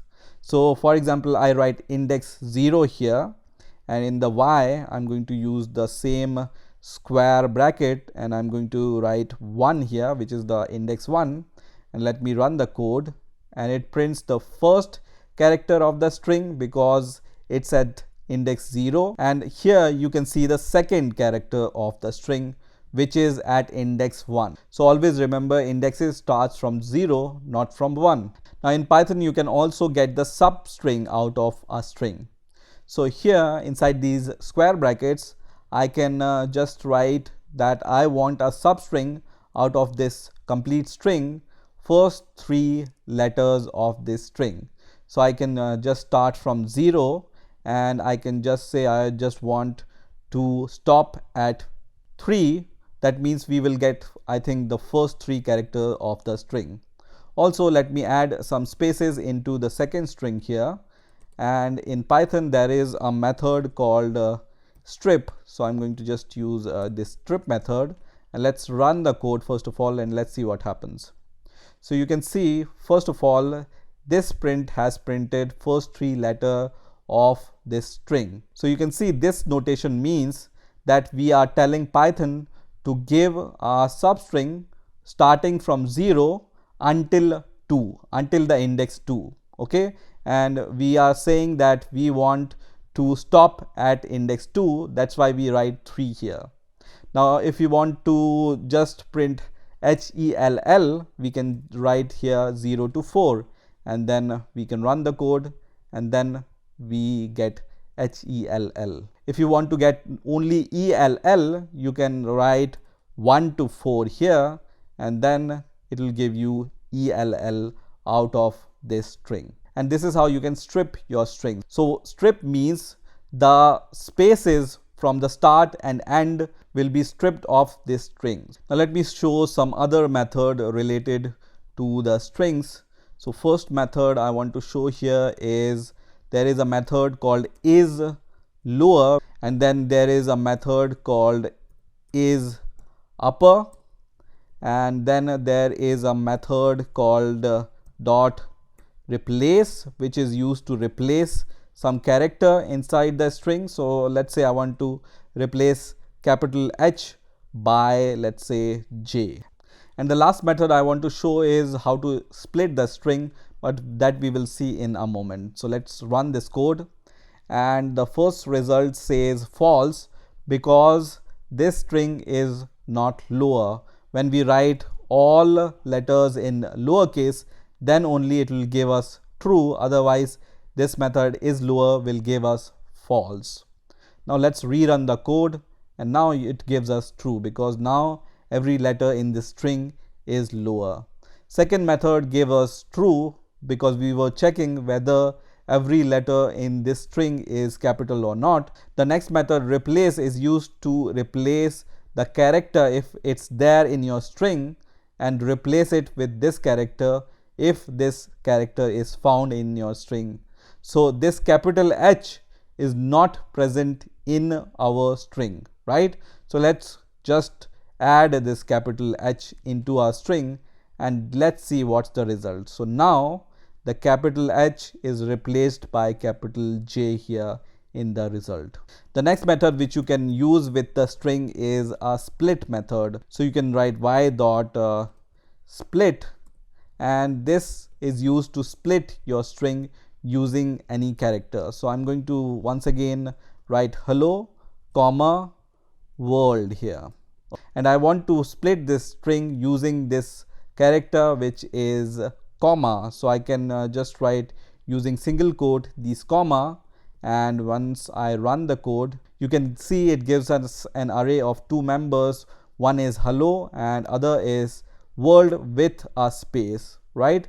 Because we have splitted our string using this character, that's why the space is here, right? So that's why you can see this space here also in the second element of this array. So there are number of methods which are associated with string which you can use, and for knowing all these methods you just need to write your variable which contains a string, and then just write dot, and you will be able to see the suggestions which you can use with the strings. So you can use the title method, for example, or you can use the translate method, or you can use all these methods which are available here. Okay, so just see all these suggestions and see what you can use from these methods.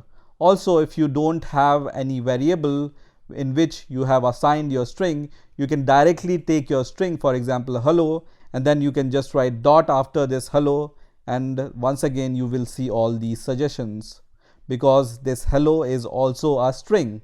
Let me show you one last thing which you can use with string very quickly. So you can write print here, and then if you want to print this hello, for example, 10 times, how will you do this? So you can just write, for example, x, comma, x, comma, x. This is how you can do this. Let's say you want to print this hello 100 times. How you can do this? So there is a trick in Python which you can use, and this is using these asterisks. You can print the string multiple times. So for example, I want to print this hello 10 times. I can just write my string variable name asterisk the number of time I want to iterate this string. So let me run the code, and you can see now this hello is printed 10 times. Let me provide the space here, so there will be a space between the two hellos, right? Let's say I want to print hello 100 times, then I can just write 100 here and then run the code, and it will print this hello 100 times on the terminal. So this is how you can use strings in Python. In this video, we will talk about the Boolean values, comparison operators, and the logical operators in Python. So first of all, what is a Boolean value? So in Python, Boolean values are two constant objects which are true and false. Now for this demonstration, I will be using a Python interpreter, and in PyCharm, you can open the Python interpreter by going down at the bottom, and you will be able to see this option which says Python console. So just click on this Python console option, which is going to open the Python console, and you can move this bar up and down in order to expand your console, right?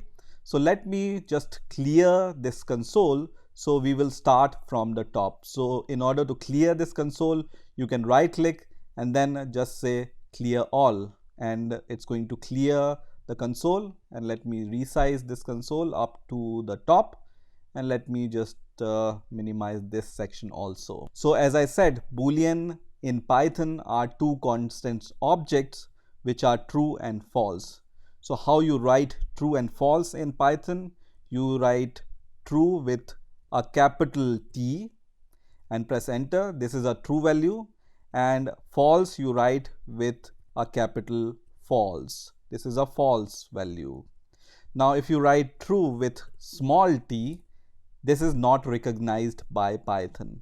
Also, when you write false with small f, this is also not recognized by Python. Now generally we use Boolean values in order to find out the result of some condition. Now let's say you have two numbers and you want to find out which number is greater out of these two numbers. You can use a comparison operator to compare these two numbers, and the result will be shown as a Boolean value. Now the next question arises, what is a comparison operator?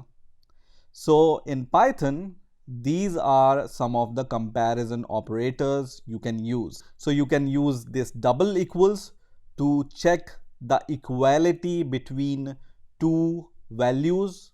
You have this not equal operator with this exclamation mark and equals, which you can use to check the non-equality between two values. There is a greater than operator and there is a less than operator, and also there is a greater than equals operator and the less than equals operator. Now examples of each of these operators I have given here. So how to use these operators? As I said, if you have two values, let's say two integers x and y, to compare these two integers whether they are equal or not, you write on the left hand side first variable and on the left hand side second variable, and in between you use the comparison operator. It can be a equal to operator or non-equality operator, or greater than or less than, or greater than equals or less than equals operator. So let's see how we can use these operators in real Python environment.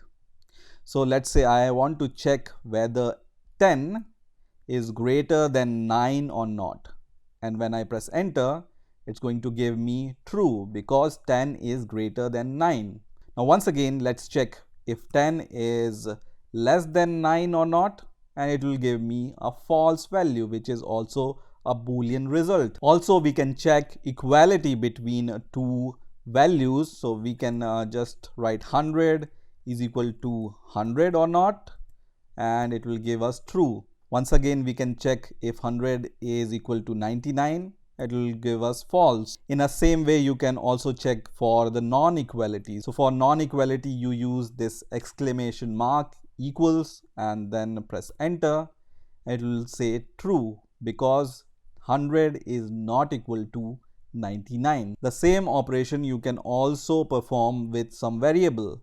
So let's say I have a variable called x whose value is 20, and I have a variable called y and I assign 30 to it. And let's say I want to check whether the value in the x is greater than or equal to the value which is there in y, then I can write this kind of a statement, and when I press enter, it's going to give me false because 30 is not greater than or equal to x. So let's assign a value which is 30 into our variable x. And now let's check whether x is less than or equal to y or not. And when I press enter, it's going to give me true because we know that x, which is 30, is not less than y, but it's equal to y, and this condition is true. Now you can also compare two strings using these operators. So let's say I have a string called hello, and I want to check whether the hello value is equal to some other value, for example hello in double quotes or not, and it will return me true. That means whether you write hello in single quote or hello in double quote, both these values are same in Python. Now also, we have seen in the last video where we have seen how to use strings, that whenever, for example, I write a string, I can use this dot operator in order to call some functions related to strings. So some of these functions returns a Boolean value. So for example, we can check whether this hello, all letters are in uppercase or not, and once I press enter, it says false. Or I can check whether in this hello all letters are in lowercase or not. This will give me true. Or I can test whether in this hello string all letters are alphabets or not. This is going to give me true because all letters are alphabets. Now if I check whether in this string whether there is a alphanumeric value or not, I can use this method which says is al_num, and this will check whether in my string there is a alphanumeric value or not. Now the next question you may ask is, for example, I want to evaluate two conditions at the same time.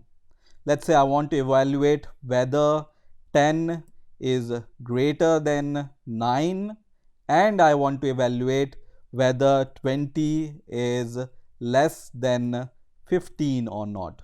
So how can I evaluate these two conditions at the same time? So for those type of comparison, we use the logical operators, and there are three logical operators which we can use in Python: an AND operator, an OR operator, and a NOT operator. So this AND operator you can use to evaluate two conditions, and it will return true only if both conditions are true. Okay, so let's say you have two conditions, X condition and Y condition. Then if you use this AND operator, then in order to get true out of these two conditions, both conditions have to be true. In the case of OR, it will return true if one of these conditions is true. So whether X is true or Y is true, it doesn't matter, but if only one condition is true, this will give us true value. And the NOT operator will return the opposite of what we have. So if some condition returns us true, Then when we use not operator, then not operator will make this false. So let's try all these three operators in Python. So I said I can use an AND operator to check whether this value is true as well as this value is true or not. So when I press enter, it returns us false, because even though the first condition is true, which is 10 is greater than 9, but the second condition is not true, right? So in case of AND, both conditions should be true in order to get the true result. Once again, when I use the same conditions and instead of AND, I use the OR operator, it will return me true, because one of these conditions is true, which is 10 is greater than 9, even though the other condition is false. Now let's say we make both conditions true and we use OR, and when we press enter, it's going to still returns us true. So the minimum requirement of OR is there should be at least one condition which evaluates to true. Now let's see how we can use the not operator. So I can write not, and then I can check whether 10 is greater than 9 or not. And when I press enter, it returns us false, because we know that 10 is greater than 9 and not makes it false. So it returns us false. Once again, if we check whether 10 is less than 9 or not, it's going to return us true, because 10 is not less than 9, and this condition will return false, and not will make it opposite, which is true. So in this way, you can use Boolean values, comparison operators, and logical operators in Python. In this video, we will learn how to use if-else statements in Python. So first of all, what is a if statement? So a if statement is used to execute a statement or a block of code if and only if a condition is fulfilled. So first of all, let's see the syntax of if statement. So let's say I declare a variable called x whose value is 100, and then I'm going to check whether the value in x is equal to 100 or not. So I can use this keyword if, and then if you have seen the last video in which I have shown you how to use comparison operators and logical operators, then you will know that for equality we use a double equal symbol, and then I'm going to just check it against 100. Now after the condition, you need to give this colon in order to tell Python that this condition is finished, and you need to press enter, and you will see that there is an indent given to our code. And you can see this cursor is here, which is 4 spaces away from the start, or 1 tab away from the start. And here I can just, for example, print the value of x. So I can just say x is equal to, and then after the comma, x. And let me save this code and run this code, and you can see on the run window here x is equal to 100 is printed, because this condition which we are checking using the if statement is true, which means whatever code or statement or block of code you will write under if, it will be printed. Let's say this condition is not fulfilled. So I'm going to just say that x is not equal to 100, which is a false condition. And when I run the code, now it doesn't print anything, because this condition is not fulfilled, and that's why this statement is not executed. Now let's talk about the indentation a little bit. So indentation in Python is the way of marking a block of code. So you can see I have given 4 spaces indentation here. So 1, 2, 3, 4. Or if you are using PyCharm, when you press enter after an if condition, you will see that automatically this cursor is pointing here, which is 4 spaces away from the starting point. So this means that whatever you write after these 4 spaces or a tab is the part of this if statement. Now, if you are familiar with C or C++, this indent acts like a curly bracket in C or C++. So in Python, you don't use the curly bracket to define a block of code. You use indentation to define a block of code. So I can write this statement like this also. So I'm going to just say x is equal to, and in the next line, I can just give one more print function, and I will print x from the next line. And you can see here also I have given indentation after this starting point. And this means that these 2 lines are the part of this if statement. So let me change the value of x is equal to 99, and when I run the code, it will print x is equal to, and in the next line it prints 99 using this line of code. So you may ask what happens when I will write this print function here, and let's say we want to print finish here. Okay, and let me run the code and let's see what happens.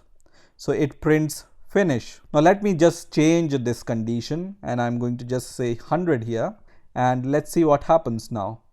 So now only finish is printed because this line of code is not the part of if condition. Only statement which you write after 4 spaces will be the part of the if condition, like this line and this line of code. But if you don't give any indentation here, that means that this line of code is not the part of the if statement. Now let's take another scenario, and this time I want to check whether the value of x is a positive value or a negative value.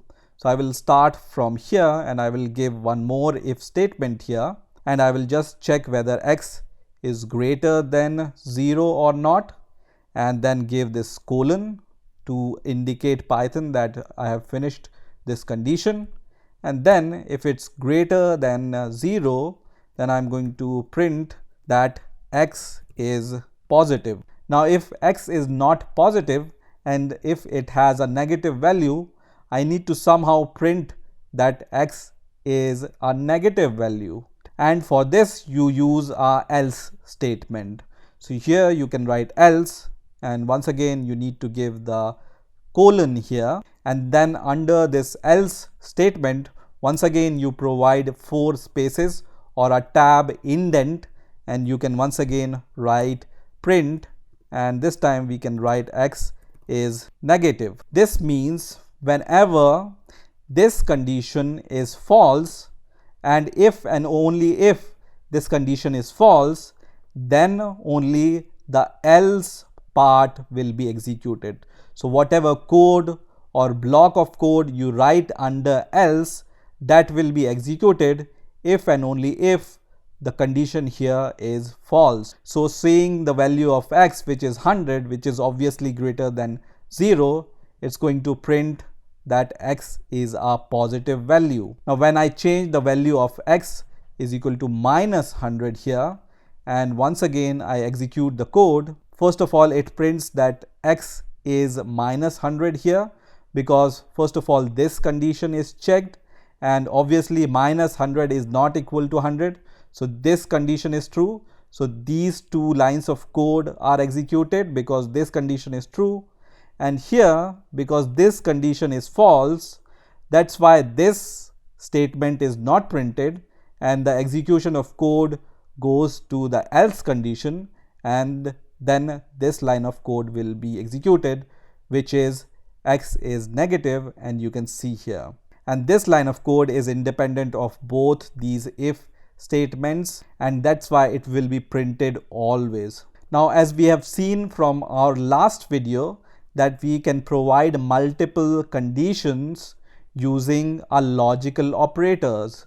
So we can here also write that if x is not equal to 100, or if the value of x is less than 0, let's write here x is less than 0, then only we want to print this statement. So once again, when we run the code, in this case both the conditions are true, That's why this is printed. If we write here that x should be greater than 0, then also this will be executed because one of the condition is true, and because in the case of OR we only need to satisfy one condition out of multiple conditions. In the case of AND, when I write AND here and run the code now, you can see this is not executed because one condition is true here and other is false.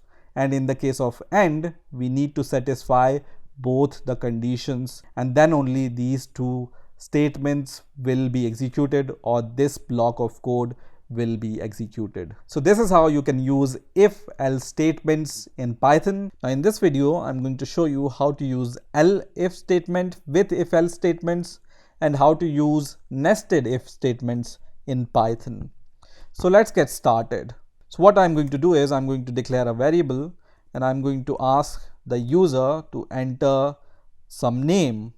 So I'm going to just write enter a name here, and when the user enters this name, I want to compare this name with some predefined names.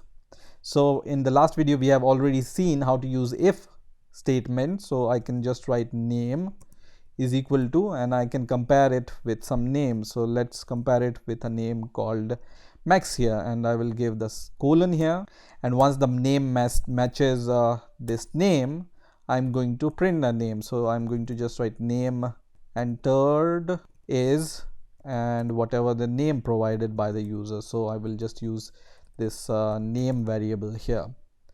This we have already seen in the last video. Now in Python you can also use elif statement, and the signature of elif statement is you can just write elif here, and then you can provide some other condition which returns Boolean. So I can once again here write if the name matches some other name, for example Leo, and once again I'm going to just print the name entered by the user. And this elif condition I can use any number of time after the if. Let me match this name to some other different names, for example Roy, and the last name will be Ali. So if the name matches Max, this statement will be executed. If the name matches Leo, this statement will be executed. If the name matches Roy, this statement will be executed.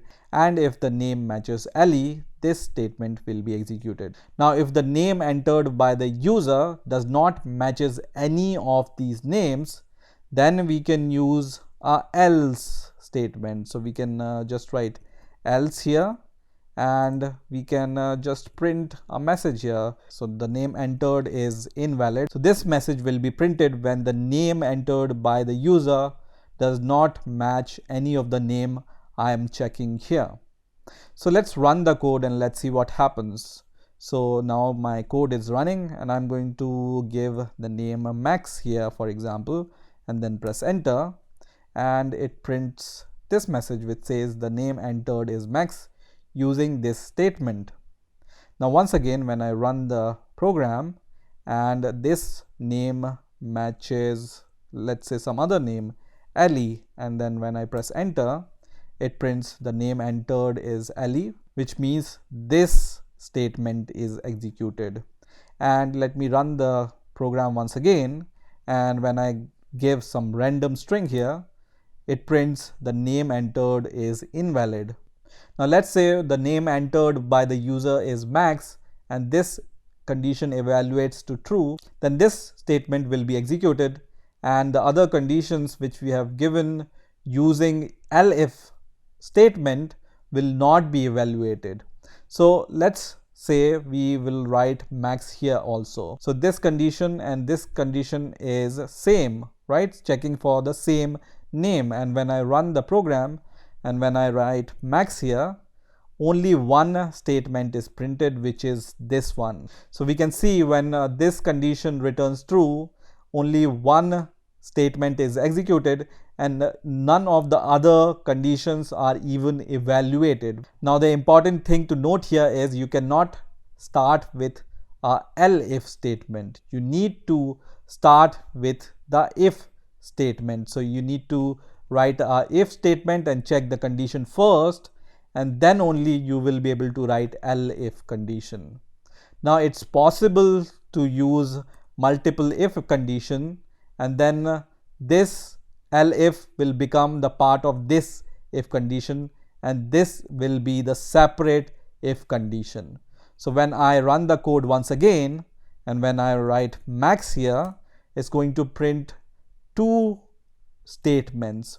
One is using this and other is using this, because this if condition and this if condition are two different if conditions. And once you use elif, so I'm going to use elif here, then this elif is the part of this if condition. So this is how you can use if statement with elif statement and else statement. Now let's see how to use the nested if statement. So I'm going to declare a variable called x, and the value I will assign to x is 10, and then I'm going to write an if condition, and here I'm going to just evaluate whether x is less than 0, and when x is less than 0 I'm going to just print that x is negative. Else, if the value is not less than 0, so I'm going to just write else, then I'm going to just print x is positive. Now let's say I also want to evaluate if the x value is an even number or an odd number if the x value is positive. So under the else, I can once again write if, and then we can just evaluate this condition, that if x modulo 2 is equal to 0, which means that when x modulo 2 returns a 0, that means it's a even number, so we can print x is even. Otherwise, in the else condition, I can just write else x is odd. So in this if condition, I'm checking if the value of x is less than 0 or not, and if this condition is not satisfied, then I'm checking whether x is a even number or x is an odd number. So if you remember, indentation here is very important. So this if condition falls under the else condition, right? So this if condition and this else is the part of the else statement. So because we have provided this 4-space indent here, whatever code you write with this indent is a block of code. And what we are essentially doing here is we are nesting one if else condition inside the other if else condition. You can also reverse this condition checking, and you can also say if x is greater than or equal to 0, then the value of x is positive, otherwise the value of x is negative. And this statement you can write under the if condition also, and this is also a nested if else statement.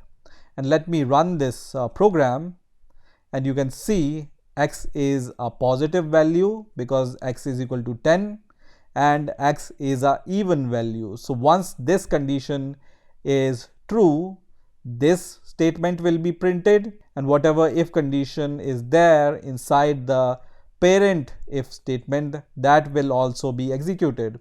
And this condition is checked first of all, and obviously this condition is true in this case when x is equal to 10, because when you do x modulo 2, it's going to give us the remainder 0, and that's why x is a even value, and that's why it's printing x is even here. So it's totally possible to use one if else statement inside the other if else statement, and this type of if else statement are called nested if else statement. In this video, I'm going to show you how to use lists in Python. So first of all, what are lists? So list in Python is a kind of collection which allows us to put many values in a single variable. You can also say that list is an ordered set of values. So let's define a list. So I'm going to just say x is equal to, and you can define a list inside these square brackets, and inside the list you provide some values. So for example, I'm going to provide the values 3, 5, 4, 9, 7, 10. So this is how you can create a list in Python, and when I press enter, it's going to create a list, and when I just use x to get the list, it's going to provide me all the values in the list. Now these values which are inside the list are called elements. So 3 is an element, or 5 is an element, or all these values in this list are all called elements. And all these elements are ordered by their index. Now index, as I already said in the previous videos also, always starts from 0. So we can fetch the value which is at index 0 using this square bracket once again with the variable name, and then when I write index 0, it's going to give me the element which is saved at index 0. So looking at this list, 3 is at index 0, 5 is at index 1, 4 is at index 2, and so on. So let's say I want to get the value which is at index 4, 0, 1, 2, 3, 4. So I'm going to just write x square bracket 4, and it is going to give me 7, which is saved at index 4. Now it's not necessary that list must contain all the same data type elements. So for example, I can also declare a variable called y, and in this I can save some name, for example max. I can save integer, let's say 1. I can save a decimal value, let's say 15.5. I can save other list inside this list using these square brackets, for example 3, 2. So one list can contain different type of data types with any number of elements. So when I press enter, and this time I want to get the value which is at index 0, it's going to give me max, and once I want to get the value which is saved at index 3, then it's going to give me this list which I have saved at index 3. Now when you try to access the index which is not there, so I'm going to just write y, and then I'm going to say 100, and this value is not present in this list at this index. So I'm going to press enter, and it's going to give me the error which says list index out of range. Now if you want to get the length of the list, you can use the inbuilt function in Python which is len, and then your list name. So for example, I want to find out the length of list x. It's going to give me 6. It's going to give me 6 because you can see here this list contains 6 elements. Or I want to get the length of the second list which is y, and it's going to give us 4 because this list contains 4 elements. Now it's also possible to insert and remove elements from the list.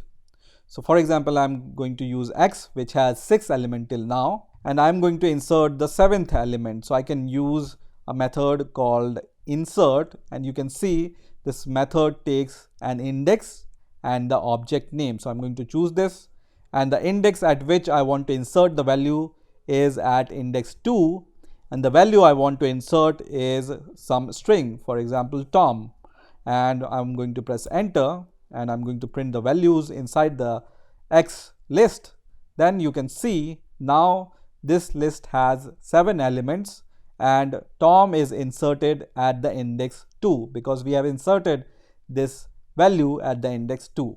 In a similar way, you can remove something from a list also. So to remove something, you can use your variable name, for example x dot remove, and the value you want to remove. So for example, once again, I want to remove this name which I have inserted at index 2, and once again when I print the value of x, it's going to give me these values. Now let's say the list contains 2 elements which are exactly the same. So I'm going to insert one more element at index 1, and this element will be 3, for example, and now my list contains double 3 here.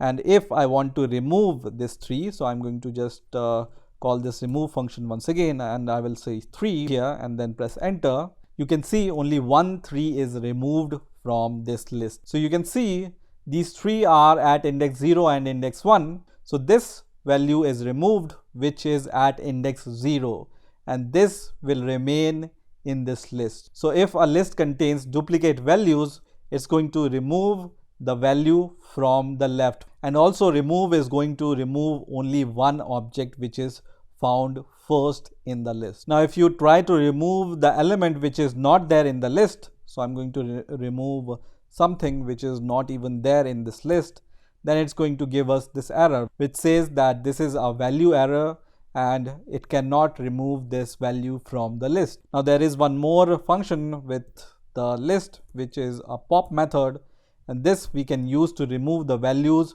from the last. So you can see our list was previously having 6 elements and 10 was the last element, and when you use this function which is pop, it's going to pop this 10 from the list.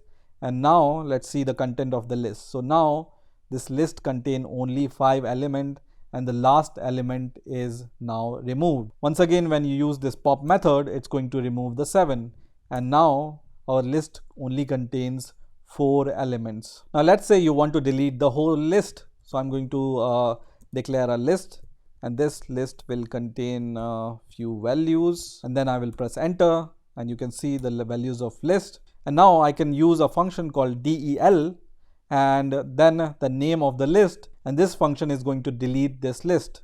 So I'm going to just press enter and then once again try to access the values inside this variable, and now it says the name Z is not defined because delete function has deleted this list. Now once again I'm going to create this list Z, and now there is a function called clear which is used to remove all the values from the list. So I'm going to just press enter and then try to access the value of Z, and you can see this list is now empty because we have used the clear function which is used to empty the list. Let me show you a few more functions related to lists. So let's say I can use x, and the values inside x are 3, 5, 4, 9, and I can use a function called sort to sort all these integer values inside the list. And once I press enter now you can see all the values are sorted, and you can see all the values are sorted in ascending order. You can also use this method x dot reverse, and it's going to reverse all the values. So once I use the reverse function and then when I try to get all the values inside the list, you can see all the values are now reversed. There is also a function called append, and here you can append anything to your list. So I want to append 10 to my list, and when I try to access this list, you can see at last this 10 is appended in my list. Also, if you want to copy one list into another, you can use, let's say I'm going to declare a variable called s here, and I want to copy all the values from x list. I can use x dot copy, and this is going to copy all the content of my x list into this new variable called s. So you can see all the values are copied into the variable s. So let me append something into my list once again. So I'm going to append 10 once again, and now my list looks like this. And there is a function called count, using which you can count the number of elements which are there in the list. So I want to find how many number of 10 are there in the list. It's going to return me 2. And once again I want to count how many 3s are there in the list. It's going to return me 1. Let's say I want to count how many hundreds are there in my list, and it's going to return 0. So this is how you can use lists in Python. You can also use the list name and then dot and see all the methods which are available related to list here, and you can use these methods which you see here. In this video, we are going to see how to use tuples in Python. So first of all, what are tuples? So tuples are very similar to lists. That is, they are used to store the collection of elements in a single variable, but there is a very important difference between them, and that difference is tuples are immutable. Immutable means once tuples are created, they cannot be changed, or the content in them cannot be changed. So let's see how we can declare a tuple. So I'm going to declare a variable called x, and I'm going to assign some values to it. Now in case of list, we have seen we used the square brackets. In the case of tuples, we use these parentheses in order to store the list of elements. So I can just write 1, 5, 3, 4 and 8 for example, and then press enter, and it's going to create a tuple. Now in order to print the tuple, you can use x, and it's going to print this tuple. Now as I said, tuples are similar to lists in some ways, and that means you can call a tuple element by a index in tuple. So all the tuple elements are arranged by their index, and when you want to, for example, get the first element here, you give the index 0 and then press enter, and it's going to give you the value which is saved at index 0. Let's get the value which is saved at index 4, and I'm going to press enter, and you can see it gives 8 which is saved at index 4. Now when I try to give an index which is not there, for example 100, it's going to give us error which says index error, tuple index out of range. Now as I said, tuples are immutable, that is you cannot change the content of a tuple if they are initialized once. So let's try to test this. So I'm going to just assign the value at index 0, which is let's say 2, and I'm going to press enter, and you can see it says type error, tuple object does not support item assignment. That is, you cannot assign any other value to a tuple element if they are once initialized. Now that also means that you cannot use some of the functions which you used with lists in the tuples. For example, you cannot remove any element, you cannot append any element, you cannot change any element. So for example, when I write x here and then press dot, you can see there are few methods which are available with the tuple, and most important is this count method. So let's try to use this count method, and I want to know how many number of 8 which are there in this tuple, and it will give me 1 because 8 is only present once in this tuple. If 8 is present twice in this tuple, here you will see the result 2. Now in order to get the length of the tuple, you can use the inbuilt function which is len, and then the tuple name, and then press enter, and it's going to give you the length of the tuple. Now in the previous video, I have told you that you can save multiple data type values in lists. Let's see if we can do the same with tuples or not.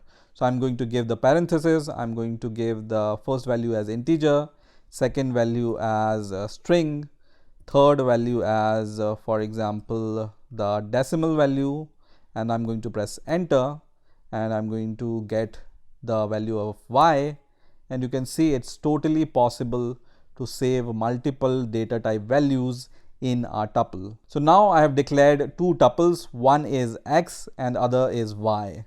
So let's print x and y once again very quickly, and now what we want to do is we want to use a concatenation operators. So as I said, tuples are immutable, but let me define a third tuple here, and I want to add x tuple and y tuple here, and I want to assign the value to z. Is it possible? Let's check. So I'm going to just once again see the contents in the z variable, and you can see when you use this plus operator or concatenation operator, it's going to join these two tuple and create a new tuple with the combination of the values of both these tuples. Now there is one interesting thing which you can do with a tuple, which is you can declare a variable, and let me define a tuple with only one element, and I'm going to just give hi here, and then after this element I'm going to provide comma here. So this is important, I have provided this comma and I haven't provided the second element in the tuple, and I can use an asterisk here and I can use some value here. So let's say I have provided 5 here and I'm going to press enter, and then I'm going to see the values inside this a variable. And now you can see hi string is saved 5 times in a variable in the form of a tuple. So you can once again get this value at index 2, for example, and it's going to give you the value which is stored at index 2, which is hi itself. You can also use an inbuilt function called max here to get the maximum value out of a tuple. So max, and I have provided x tuple here, and you will be able to see it will give us the maximum value stored in that tuple. And you can see here 8 is the maximum value which is there inside the tuple. We can also get the minimum value using min function, and it's going to give you the minimum value which is stored inside the tuple. And also you can use our del function to delete a tuple. So let's say I want to delete this tuple which is z here, so I can just write the name of the tuple after del and space and then press enter. And now once again when I try to get the value of z, it's going to give me error which says name z is not defined. So in order to delete the tuple, you can use the del function. So this is how you can use tuples in Python. In this video, we are going to learn how to use sets in Python. So first of all, what are sets? So a set is an unordered collection with no duplicate elements and no indexing. So let's see how we can use sets in Python. So you can declare a variable and then is equal to, and you define the elements in set in a curly bracket. So you can define multiple values here, for example 1, 2, 5, 4, 7, 9. But keep in mind that set cannot have duplicate values. So each value in set must be a unique value. So for example, what happens when we define a set with some duplicate values? So I'm going to just declare this set and press enter here, and this set is created. Now whenever I try to access the values inside this set A, then it's going to give me this set.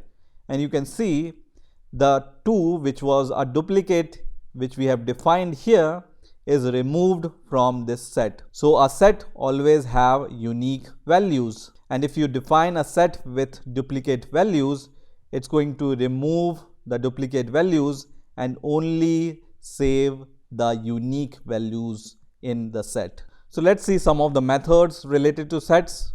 And the first method is, as always, len method, and you can find the length of a set using this len method and the name of the set, which returns the length of a set.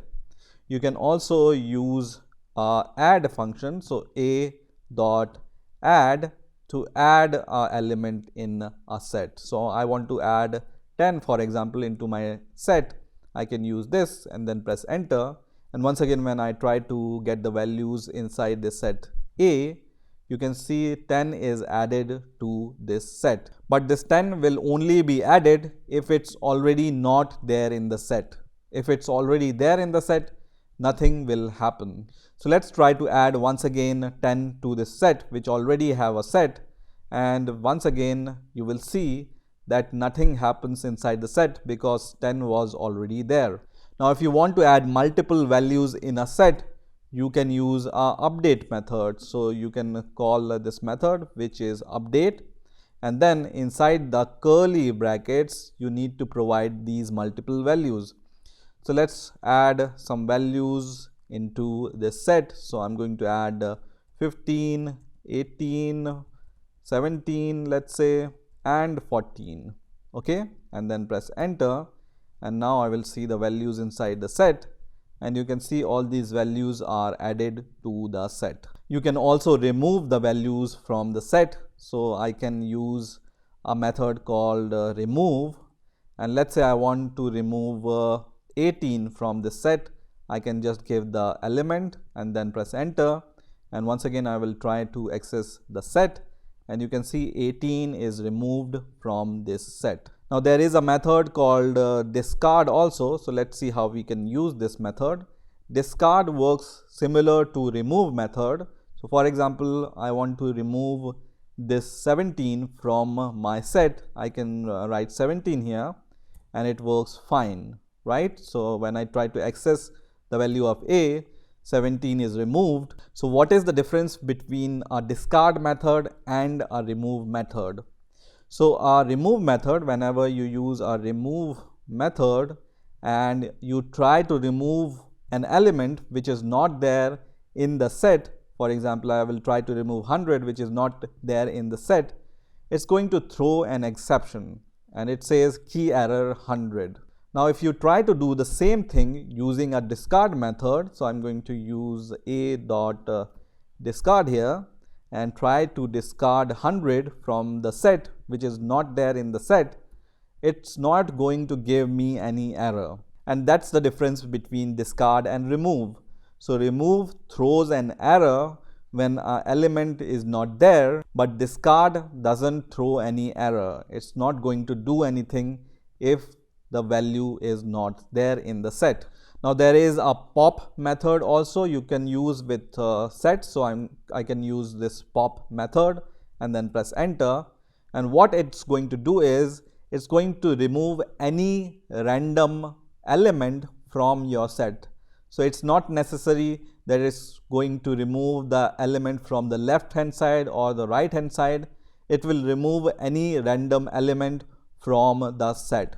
Also, for example, I will declare a set of names, let's say,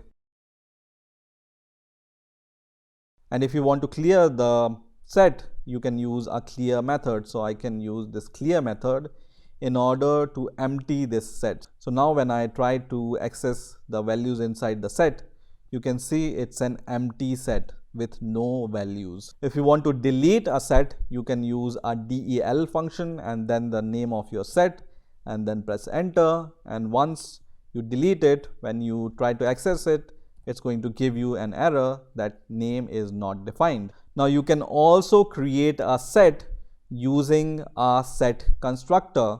So instead of these curly brackets, you can write set and in the double parenthesis, so you need to provide the double parenthesis here in order to create a set using the set constructor. So this is also going to create this set called name, and when I try to access the values inside the set name, you can see it has created this set of names. Also, you can convert a list into a set. So let me define a variable called z, and then I can use a set constructor, and inside these parentheses I can use these square brackets which we use generally with lists, and then you can define your list here and then press enter, and this list will be converted to a set, and you can see the result here.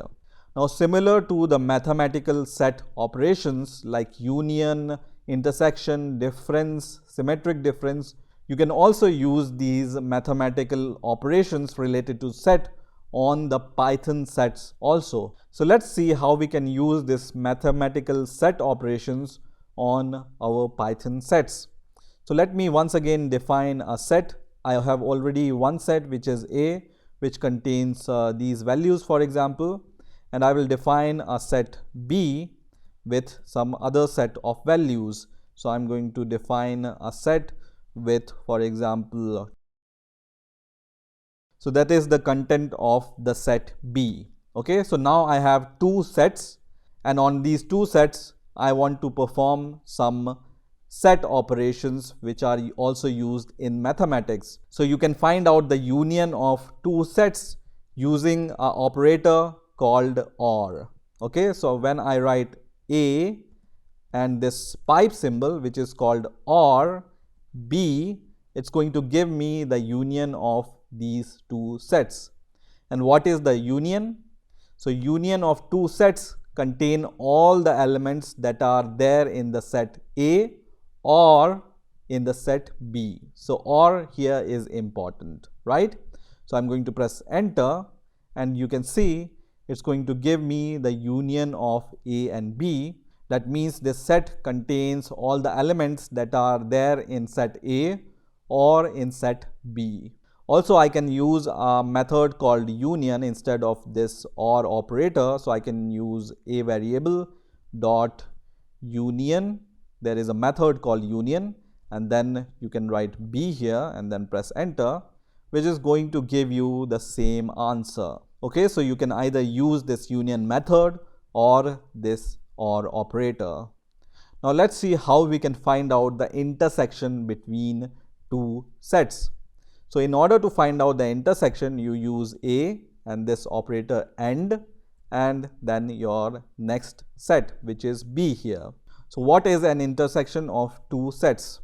So intersection of two sets contains all the elements that are there in both the set, that means set A and set B. Okay, so when I press enter, you can see it gives me two elements inside a set, and these two elements are there both in the A set and the B set. That's why we get only two values, because these two values are there in set A and set B also. Again, you can use a method called intersection. So A intersection and then B, which is going to give me the same answer. So either you can use this method or you can use this operator. Now let's find out the difference between two sets. So what is a difference between two sets? A difference of two sets contains all the elements that are in A but not in B. Okay, so you can find out the difference by this minus operator here. So when you write A minus B, you will be able to get the difference between these two sets. And this result will contain all the elements that are in A but not in B. You can also use B minus A, and then it's going to give you other result, because this time it's going to give you a set which contains all the elements that are there in B and not in A. So difference between set A minus B is totally different from B minus A. And also you can use a difference method. So A, then you can call a difference method B, and it's going to give you the same kind of answer you can see here. And also you can call B dot difference A, and it's going to give you the another answer of B minus A. Now you can also find out the symmetric difference between two sets. And what is the symmetric difference between two sets? A symmetric difference between two sets contains all the elements that are either in set A but not in set B, or they are there in set B but not in set A. So this is the symmetric difference, and you can find out the symmetric difference using this cap symbol and then B. So A cap B, I don't know what is the exact name of this symbol. You can find out by yourself, and when you do this, it's going to give you the symmetric difference between A and B. And whenever you find out the symmetric difference, then when you do, for example, B, this cap symbol A, it's going to give you the same answer, because symmetric difference give you same answer. Whether you give A cap B or B cap A, the answer will be always same. Also you can use a method symmetric difference. So you can use this method called symmetric difference B, and it's going to give you the same kind of result. Now one last thing I want to show here is sets are not indexed or ordered. So whenever you want to find out, for example, A and the value at index 0, it's going to give you an error because there are no indexes in a set and they are not ordered by any index. So sets are unordered collection of values. Now if you want to find out what all other methods you can use with sets, you can create a set and then write the name of your set and then press dot here, and you will be able to see this is the list of all the methods which you can use with the sets. Also, if you want to list out all the methods which you can use with sets, you can use this inbuilt function dir, and then you can provide any set name here, which is your variable name, and then press enter. And once again, it's going to print the list of all the method which you can use with the sets. So this is how you can use sets in Python. In this video, I'm going to show you how to use dictionaries in Python. So first of all, what are dictionaries? So dictionaries in Python are like associative lists or a map. Now you can think of dictionary as a list of pairs. So let me show you how to define a dictionary. So you can define any variable name, and to define a dictionary, first of all you use these curly brackets, and inside these curly brackets you provide a list of key value pairs. So let's provide the list of key value pairs. So first key is name, and the name is Max. The second key is, for example, age, and the age of Max is, let's say, 14. And we can also write here in which year he was born. So we can just write year, and he was born in 2004, for example. And I'm going to press enter here, and once again I'm going to just access the values inside this dictionary, which is D, and you can see our dictionary is created now. So as I said, dictionary is a list of key value pairs, and all these values which you see here before this colon are called keys. So name is a key here, year is a key here, and age is a key here. And whatever values you see after the colon are called values. So Max is a value, 2004 is a value, and 14 is a value. And you can access the values from a dictionary based upon their keys. So for example, I have this dictionary D. I can use this square bracket, and the key name, for example, I want to get the name value. I can just give the name key here and then press enter, and it's going to return me the associated value related to key name. In the same way, you can use other keys also, for example, age, and I'm going to press enter, and it's going to give me 14, which is the value. So age is a key here and 14 is the value. Now what type of data types you can store in a dictionary? So as key, you can define any data type. So let me define a new dictionary here, and I'm going to give these curly brackets. And as I said, you can define a string value as key. Also, you can define a number as a key, for example, 15:15. Let's try the float values. So I'm going to just write 15:15.1. This is also allowed in dictionary. So you can use string values, you can use integer values, you can use decimal values as key. And also let's try the Boolean values. So you can use the Boolean values also as keys, and you can use a tuple also as a key. So I'm going to just give a tuple 2, 3, and then I'm going to assign a value of 5 to this key. And as values also, you can use string values or decimal values or integer values or a Boolean values or any kind of collection you can use as a value. So I'm going to press enter here. And now to access, let's say we want to access the value for this key, which is this tuple. So I'm going to just enter this tuple inside these square brackets, and it's going to return me 5.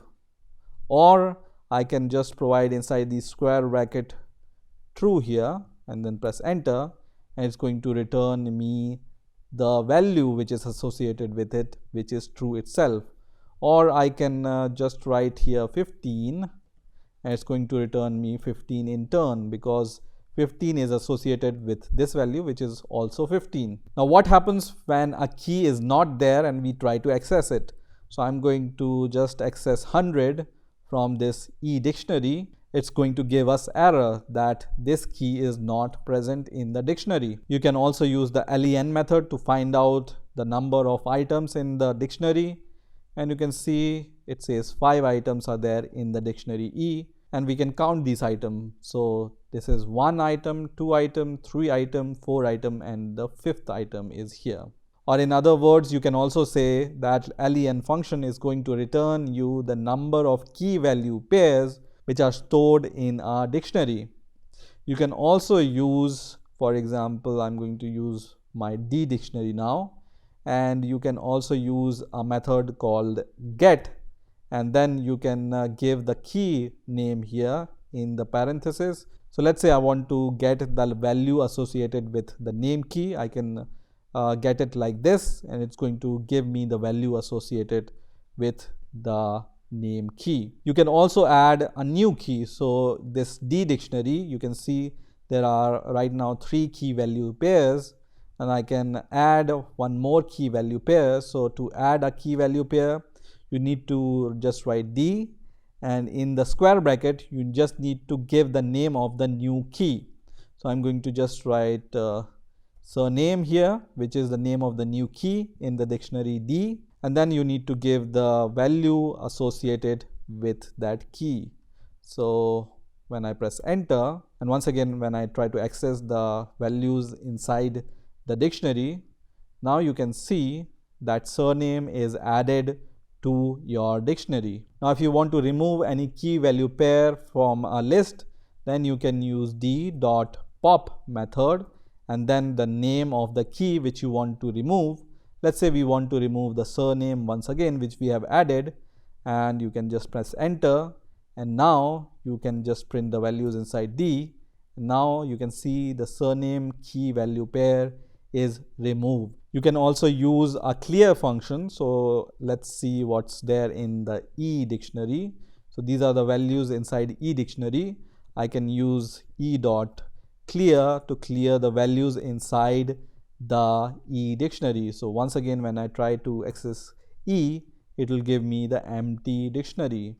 Also you can delete the dictionary using del function and the name of the dictionary, and when I press enter and when I try to access this dictionary E once again, it's going to say that this name is not defined. You can also update the values in a dictionary. So this is my dictionary and I want to update the name, for example. So I can use the dictionary name and then the key here, for example name, and the new name I want to associate with this key is, let's say, a new name here. And when I try to access this dictionary once again, you can see the name is changed. You can also use a method called update to update this key value pair. So once again I want to change the key value pair, which is name. So I can give this curly bracket and then give the key value pair which I want to change. So name, and the new name will be Max once again. And once again when I try to access the dictionary, it will give me this dictionary, and you can see the name is updated now. Now there is a function in dictionary called keys, which is used to list out all the keys of that dictionary. So you can see it will list out all the keys of the particular dictionary. There is also a function called values, which will list out all the values of that dictionary. If you want to list out all the key value pairs, you can use the function called items here, and it will give you the key value pair list. Now the last function I want to show here is, let me list out the content of the dictionary first of all. So there is one more function which you can use here which is pop item, and you don't need to give any argument with this pop item. When you press enter, it's going to remove the last key value pair which you have added or updated. So here we have updated this name key value pair, that's why this is removed. And now when you try to see the content of the dictionary, this name key value pair is removed. So this is how you can use dictionaries in Python. In this video we will talk about the slice function in Python, and also we will talk about how to use negative numbers with index in Python. So let's get started. So first of all, I'm going to declare a list.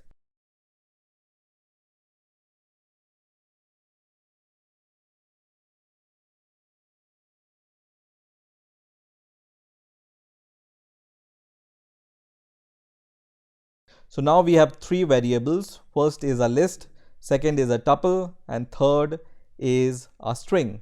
Now there is a function called slice which you can use with your lists, tuples and strings to slice something out of your collection.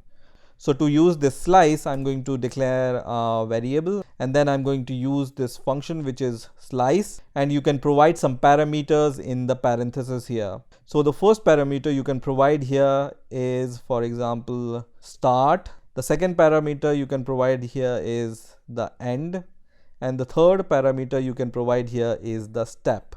So let's say I want to get out of this list the numbers from 0 to 4. So as a first argument we can define number 0, which is the first index, and at the end index we can define 5, and then I'm going to press enter, and once again I'm going to use my list variable and pass this x variable which contains the slice object which is returned by this function here, and then press enter.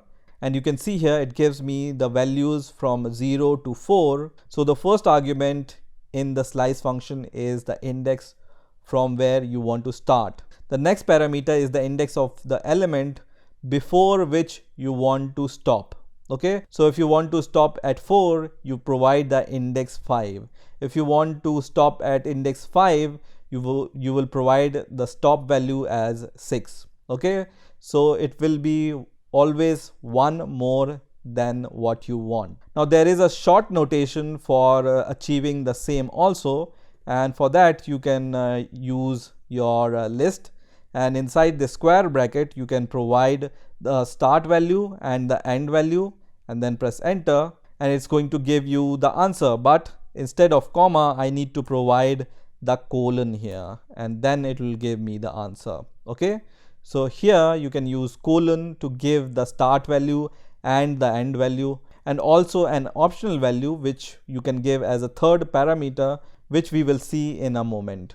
Okay, so this is the short notation of creating slice in Python. So as I said, this is the start value and this is the end value plus 1. Okay, so let me show you something. I have a list here, and you can see here I have written, you have the variable a, it can be a list, it can be a tuple, or it can be a string, and inside the square brackets you give the start value and the end value separated by this colon symbol, and what it's going to give you is the items from start through end minus 1.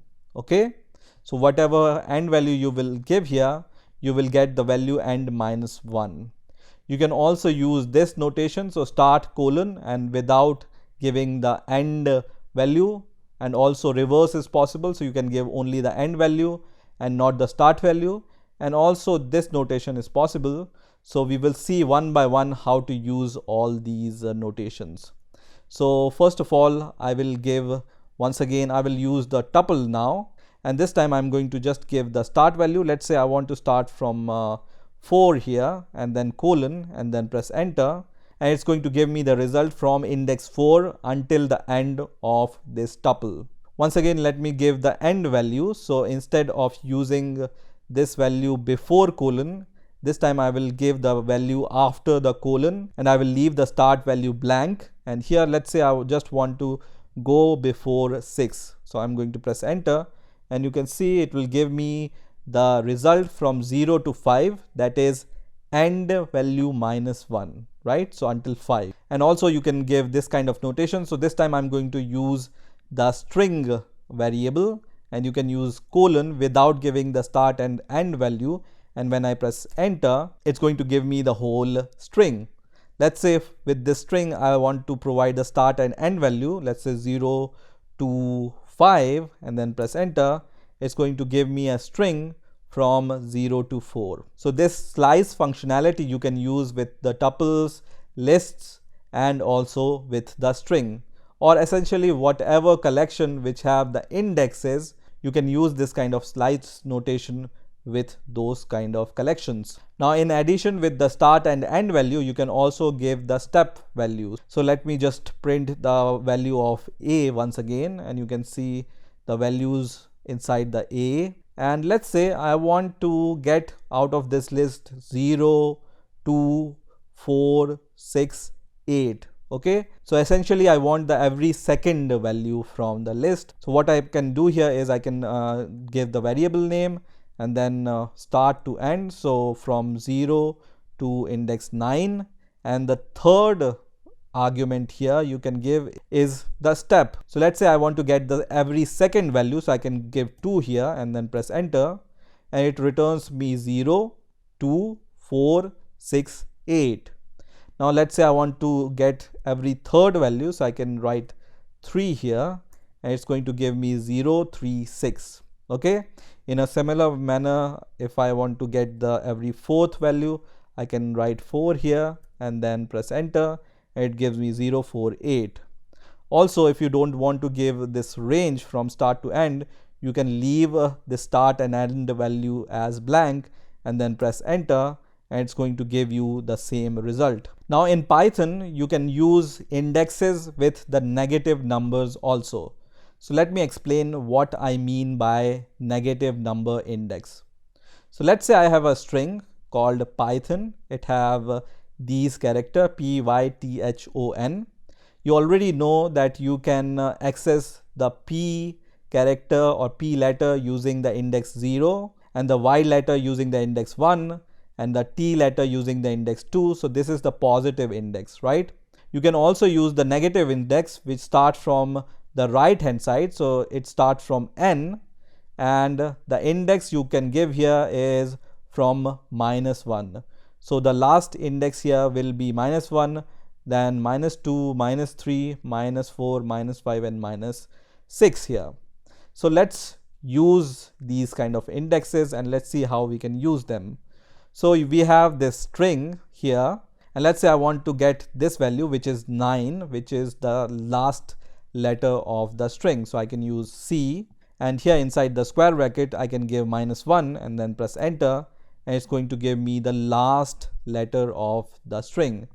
If I give -2 here, it will give me the second last letter. Okay, so the negative index starts from the right hand side and it goes from -1 till the end of the string.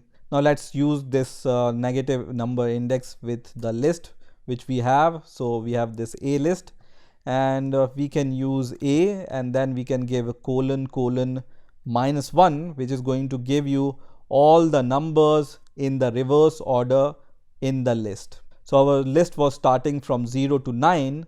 It will give us 9 to 0 in the reverse order. Now let's say if you want to get the first 2 items in the reverse order. So this is when you use this -1 as the third parameter, it will give you everything in the reverse order. Okay, so -1 as the step value is used to give everything in the reverse order. So when you give, for example, 1 here and leave the end parameter empty, it's going to give you, you can see 1, 0. So as you can see, our list starts from 0, 1, and it's going to give us the reverse order values. So it's going to give us 1, 0, because here we have given 1 and it's the end value for this reverse string because we have used the -1 here. Let's take some more examples. So instead of this start value, I can give -3 here and then press enter, and you can see it gives us 8 and 9, which are the last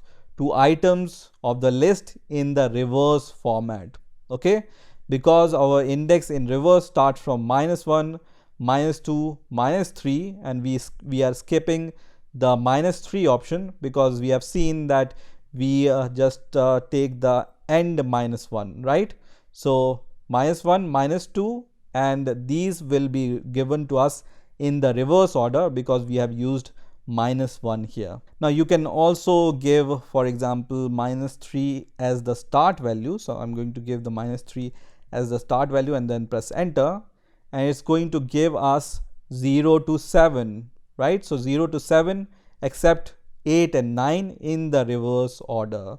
So because 3 this time is the start value and end value is until the, so because 3 this time is the start value, so we go from -1, -2, -3. So -3 is this index, and this is the start value. So we get 0 to 7 in the reverse order. So this is how you can use slice function and negative values with indexes in Python. In this video, I'm going to show you how to use loops in Python, and we will start with the while loop.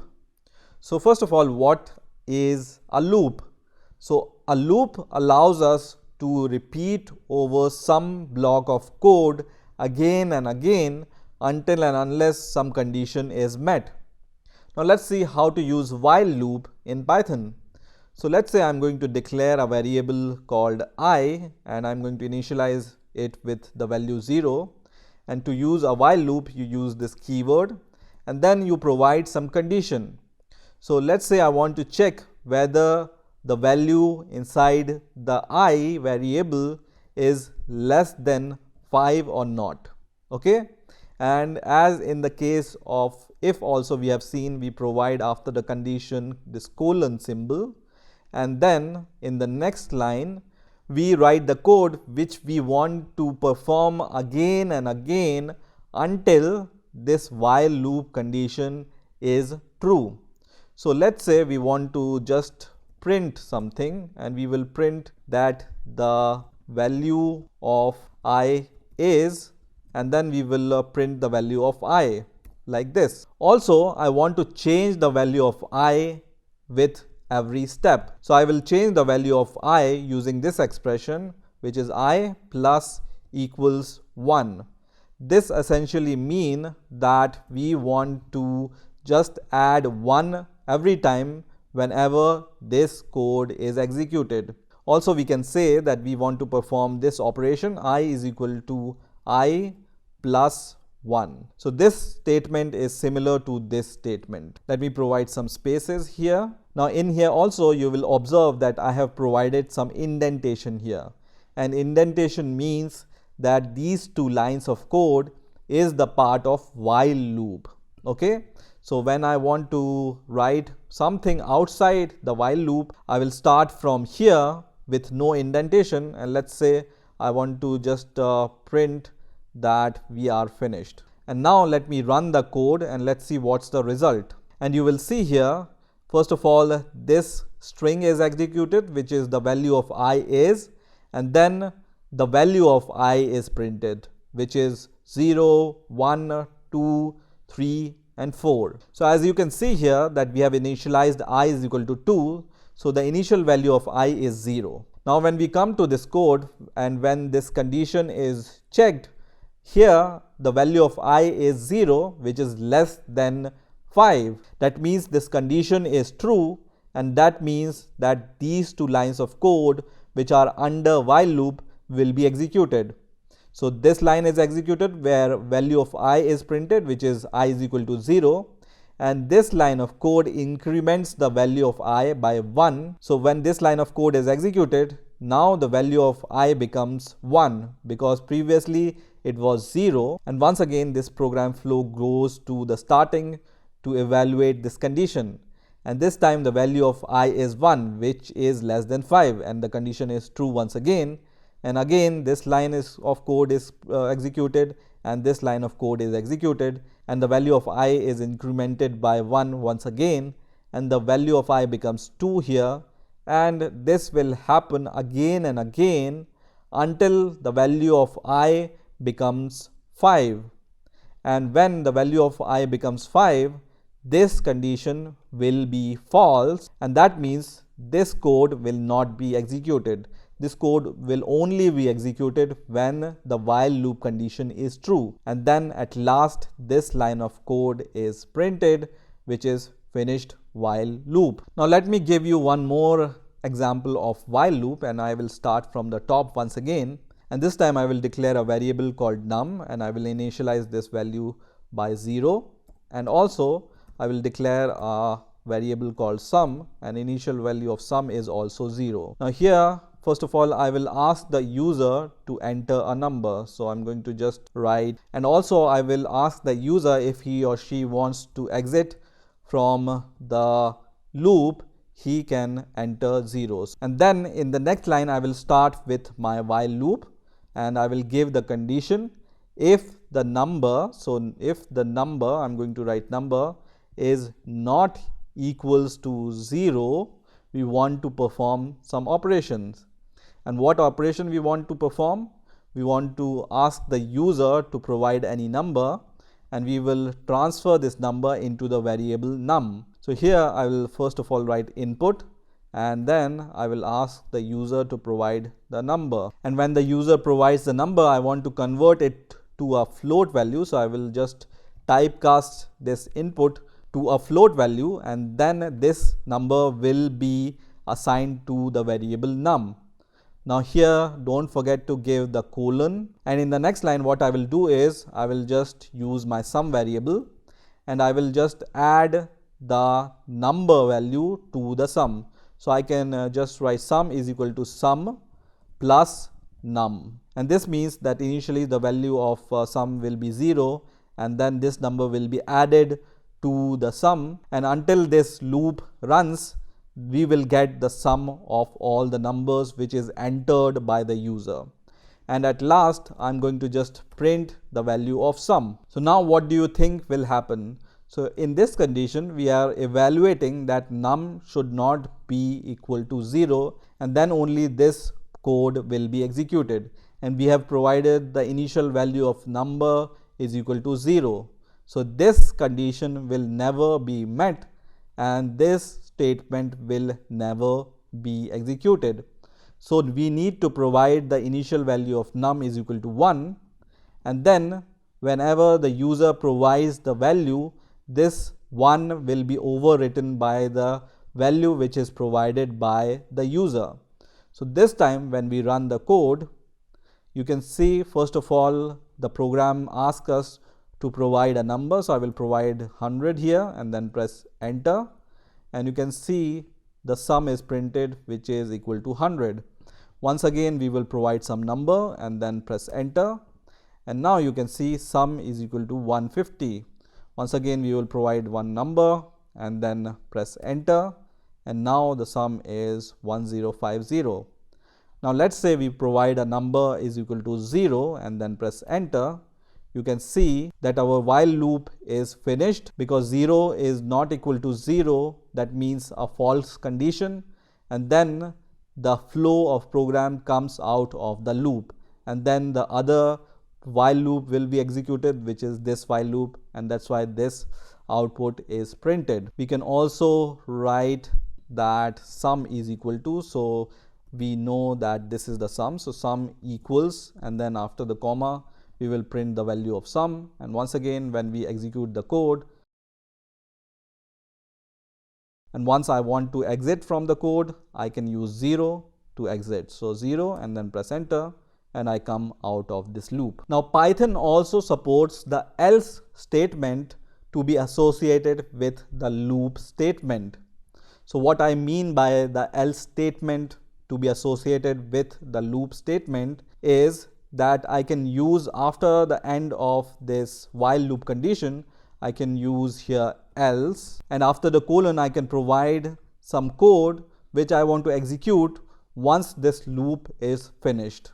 Okay, so I can write here that I want to print, for example, finished sum. So let me run the code once again, and I will quickly provide some numbers here, and which will provide the sum.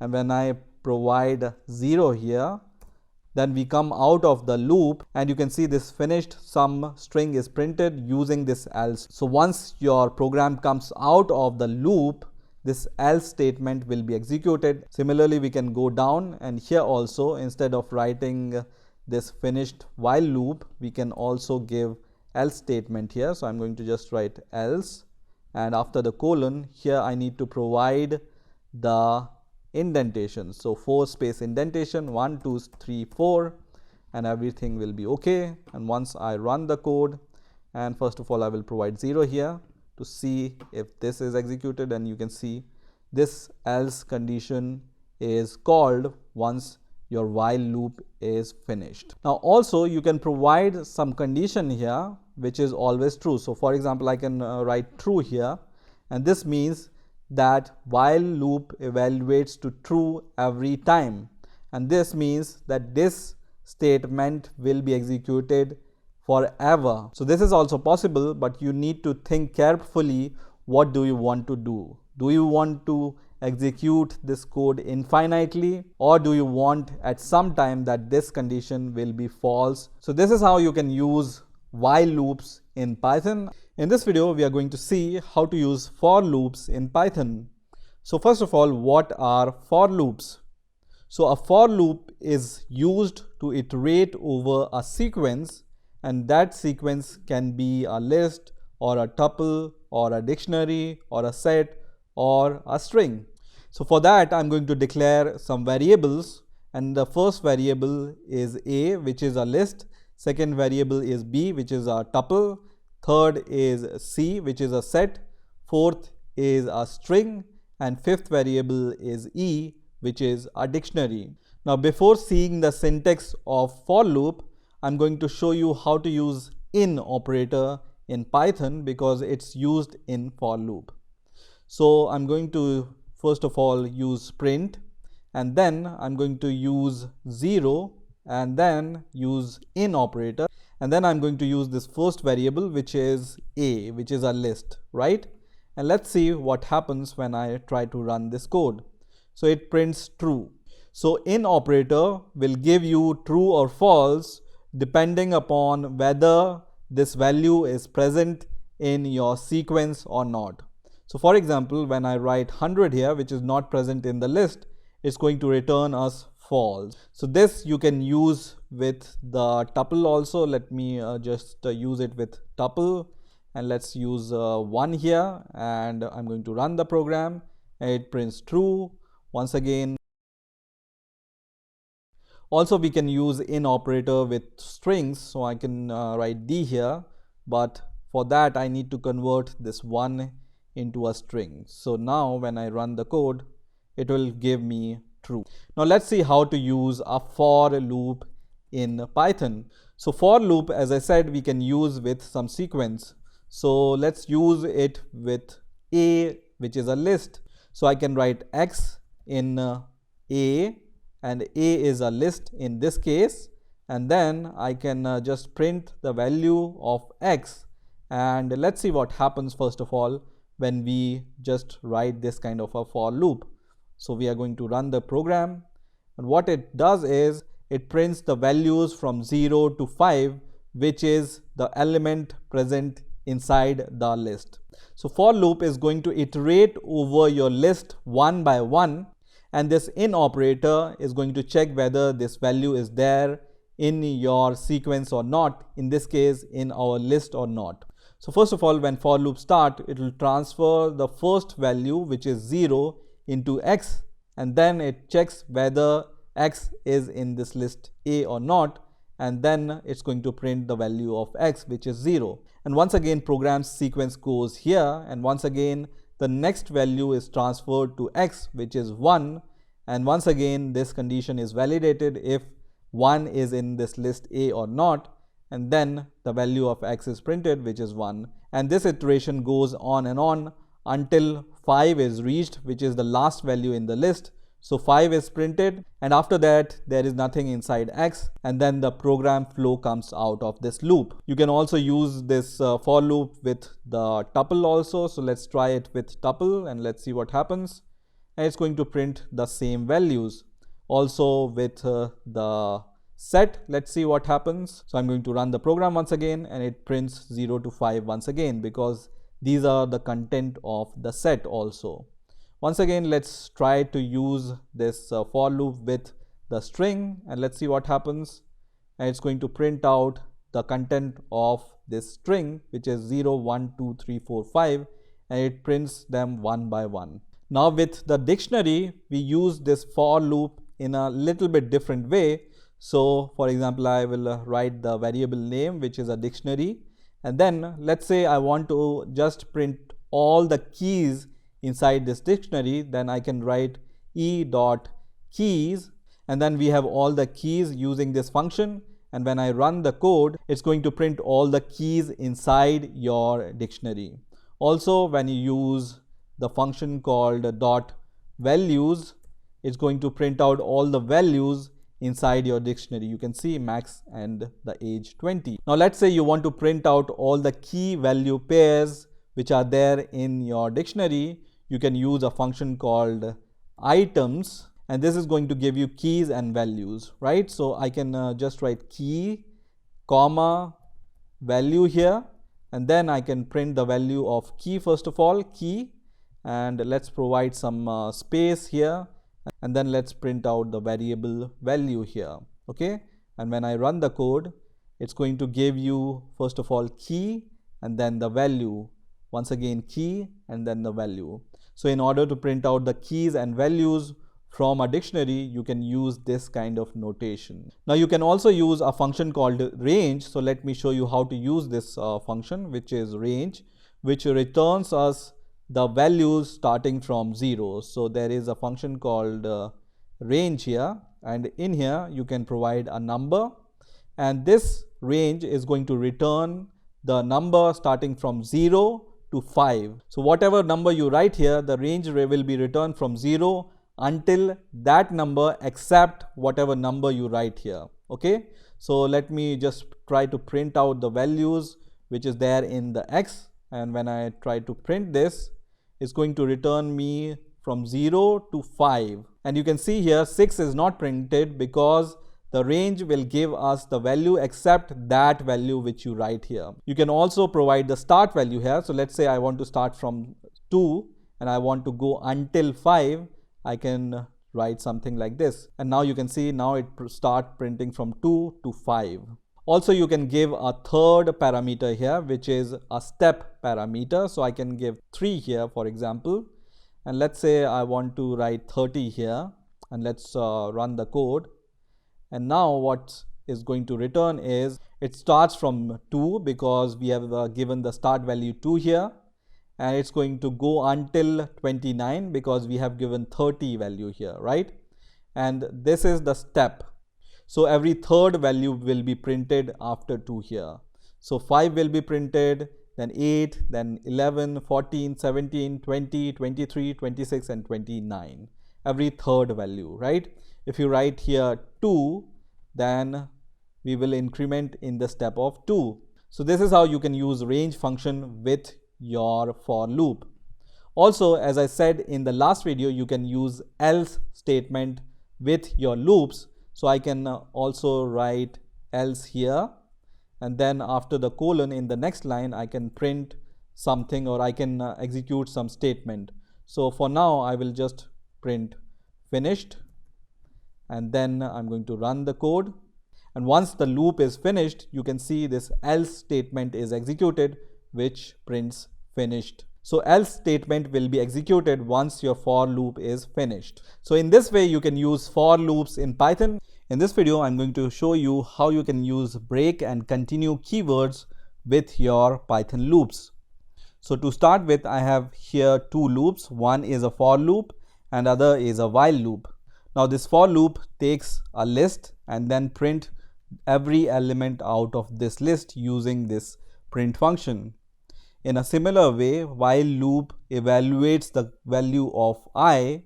If it's less than 5, then it's going to print the value of I and then increment the value of I by 1. Now this is all normal and we have already seen this kind of code. Now you can use a break keyword with your loops in order to terminate the execution of loop immediately. So let's see how we can use break keyword first, and then we will see how to use continue keyword.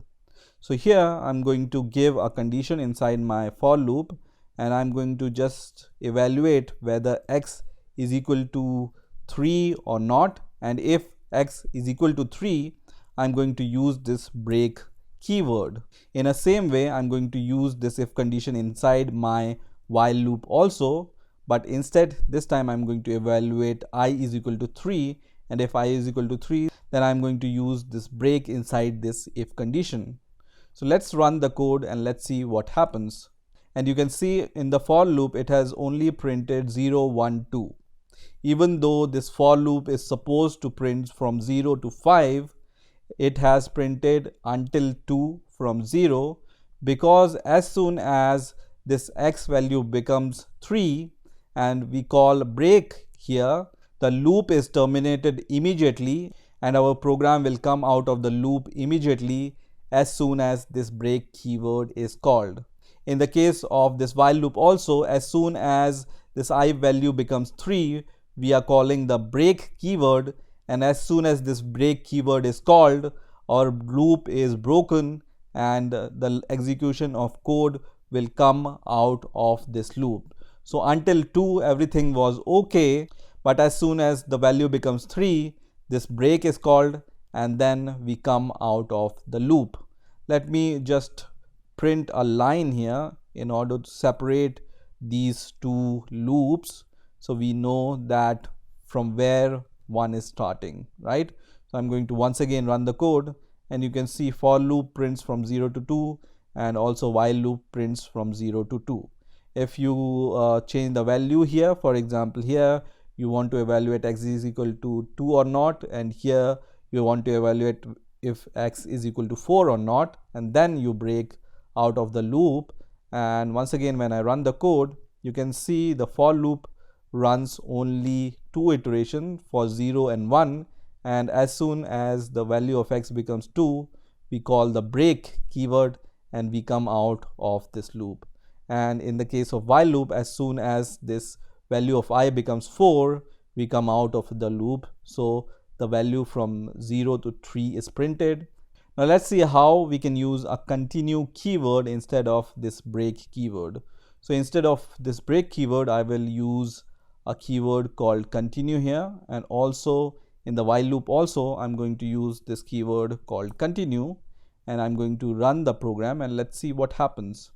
So now when you see here, so you can see here for loop starts from printing 0, 1, and as soon as the value of x becomes 2, this condition is met and this continue is called, and as soon as this continue keyword is called, everything whatever code comes after this continue keyword will be skipped and your program execution goes once again to a for loop for the next value.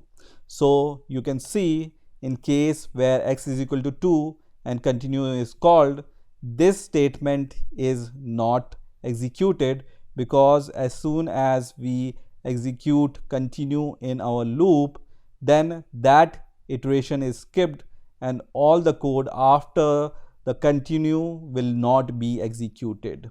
Okay, so we go to the next iteration. So that's why 2 is not printed, because this was skipped in case of 2, and then directly 3 is printed and then 4 and 5 is printed. In case of while loop also, as soon as the value of I becomes 4, you can see 4 is not printed here. You can also change this value to 2, and then I'm going to run the program once again, and you can see while loop prints 0, 1, and why it prints 0 and 1. So because as soon as the value of I becomes 2, this continue keyword is called, and after that this iteration is skipped, and also because this iteration is skipped, these two lines of code are not executed, and because this line of code is not executed, that's why the value of I is not incremented and the value of I always remains 2, and that's why this becomes an infinite loop, right? So instead of increment the value of I at the last line, we can increment the value of I just after this condition check whether I is less than 5 or not, and then we run the code. Now you can see it prints 1, 3, 4 and 5. So now what's happening here is initially the value of I is equal to 0 and this condition is evaluated, and then we first increment the value by 1, and that's why it starts with the printing of 1 by using this print function, and as soon as I is equal to 2, this continue is called, and that's why here 2 is not printed, because as soon as the value of I becomes 2, this continue is called, and every code or every statement after the continue will be skipped for that iteration. That's why 2 is not printed here. So in this way, you can use break and continue keywords with loop. In this video, I'm going to show you what is a function in Python and how to use functions in Python. So first of all, what is a function? So a function is a group of statements within a program that performs a specific task. Now functions can be of two types. One is built-in function and other is user-defined function. Built-in function, we have already seen that print is a built-in function, or for example input is a built-in function, or for example min is a built-in function, and so on. Now usually function does one task at a time. So you can see this print function only prints something. Whatever input you give here, it's going to print it. Input function takes some input from the user. Min function finds out the minimum out of some values. So a particular function do one task at a time. Now let's see how we can define a function. So to define a function, you use a keyword def and then you give the name of the function. So name of function, and after the name of the function, you give these parentheses and you provide number of arguments or parameters. So for example, arg1, arg2, arg3, and so on. So you can give any number of arguments to your function. Now after this ending parenthesis, you give this colon, and then under this function signature, you write some statements which you want to execute when this function is called. So for example, if you want to print something, you can print something, or if you want to calculate something, for example, the product of 2 or 3 variables or a sum of 2 or 3 variables, you can do under this function declaration. So let's take an example of function and let's see how we can define a real life function. So I'm going to define a very simple function which is going to add two values. So I'm going to name it as a sum, and for example it takes two values. One is, let's say, arg1 and other is arg2, and then after the colon I want to add these two values. So I can just write print here, and then I can write arg1 plus arg2. So this is a very simple function which takes two arguments and then add these two arguments and print them. So this is how you declare a user-defined function. Now after declaring a function, you need to also call this function.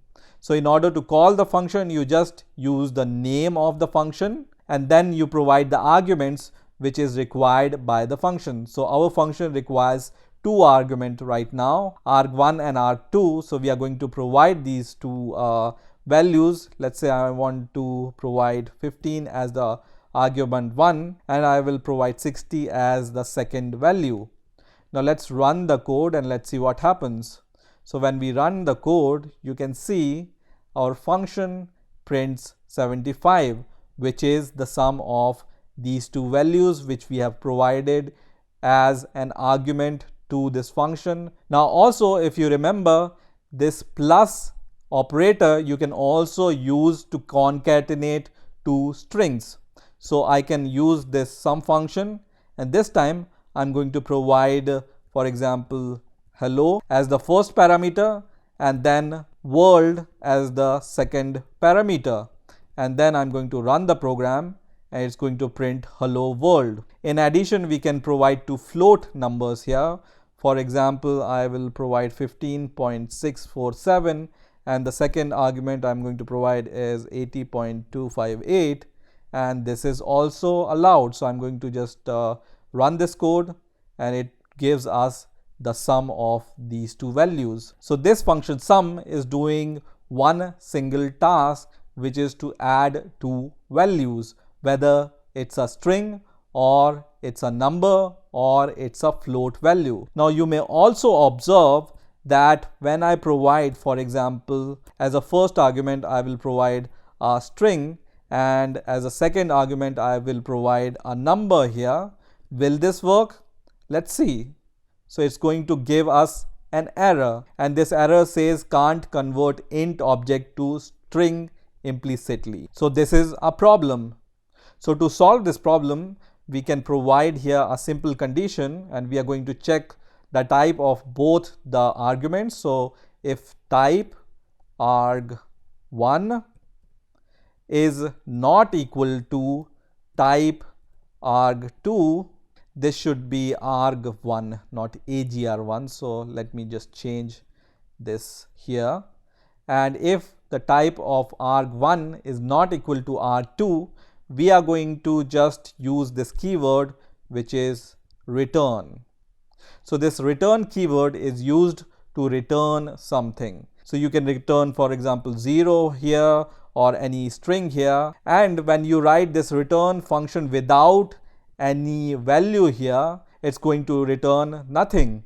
But as soon as this return keyword is called, nothing after that will be executed. So even though you are returning nothing from here, then also this statement will not be executed. So whenever return is executed, after that all the statements which are under the return will not be executed. Also, we can print a message here that please give the args of same type. Okay, and let's run the code now, and you can see now it prints this message which says please give args of same type. So if these arguments are not of same type, whether it's an integer or a string or a float value, if the user provides first argument which is a string type and the second argument which is an integer type, then this condition will be true and this statement will be executed, which is going to print this message, and then return is called, and after this whatever statements are there will not be executed. So now, as I said, you can also return some values from a function, and here when you don't give any values after this return keyword, it's not going to return anything. But let's return the addition of two arguments using a return keyword. So I'm going to use this return keyword here, which is going to return the addition of these two values using this sum function. So now what will happen is, let's run the code once again, and you can see this sum is executed, this sum is executed, this sum is executed, but the result is not printed. So in order to get the result out of this function when it returns something, we need to save this return value in a variable. So let's save this value into a variable, and then you can use this variable to print the value of the sum. So I can do something like this. Also, you can directly enclose this sum function inside a print function, and then also it's going to print the sum of these two strings. So either you can assign the result of this sum function, which is returning the result, into a variable, or you can use directly this print function to get the result and print it. So I'm going to use print with other two functions also. So first print and the second print here, and let's run the code once again, and now you can see what happens. So first of all, it prints 75, which is the addition of these two numbers, which is returned by this sum function into a variable a, and we are printing the sum using this print function. Here in the next result, it prints hello world, because this sum function now returns the concatenation of these two strings. Similarly, this sum function is going to return the sum of these two float values. And in the last result, because the type of hello is not equal to the type of 15, then this message is printed because this condition is true in the last case, and then return will be called. And when this return is called, we were printing whatever is returned from the sum function. And you can see at last none is printed, because at last this sum function is returning nothing because the type of these two arguments is not same. So we were returning without any value, and that's why none is printed here. Now there are few things to note here. Okay, so the first thing is you can define a function using def keyword and then the name of the function, and under these parentheses you provide the argument. So these two are called arguments. So this is an argument 1 and this is an argument 2. Also you can use alternatively the name parameters for these two arguments. So this is a parameter 1 and this is a parameter 2. Now it's possible to return from a function, like you can return the addition of two values, or it's also possible to return nothing from a function. So when you use return without a value, it's not going to return anything. Now when you use this function somewhere, it's called calling a function. Now at last, let's discuss about some of the benefits of using functions. So the first benefit is function makes your code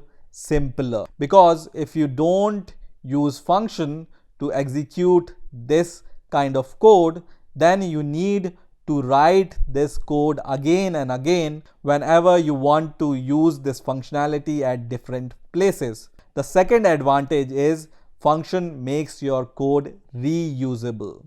So the same code is used to add two integer values, to concatenate two string values, to add two float values, and it's also used to give the error if you provide the arguments of different types. So that means you write the code once and use it multiple times, and that results in faster development of the code. So if you use a function, you can develop your code much faster than if you don't use a function. And the last but not the least advantage is when you declare functions, you can test and debug your code in a better way. So this is how you can declare and use functions in Python. In the last video, we have seen how to declare functions and how to use functions in Python. In this video also, we will discuss some more properties which are related to functions in Python. So let's get started. So to start with, I have a function called student which takes two arguments. One is name and other is age. And inside the function, we just simply print the value of name and age using the print function. And when we call this function with the name and age, it's going to print this kind of output. Now Python allows us to set the default value of the arguments. So after this name, you can put equals to symbol and then put the default value, whatever you want to set for the name. For example, if somebody doesn't provide any name, then you can just say unknown name. Similarly, we can set the default age here. Let's say default age is 0.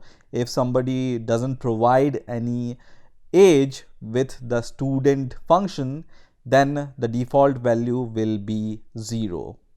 Now instead of using this student function like this, let's say I don't provide any argument to this student function, and let's run the code. And you can see if I don't provide any argument to this student function, the default values are taken. So the default values are used when you want to make sure that every argument in your function should have some value. Now let's say I just provide a name here and don't provide the age, and let's run the program.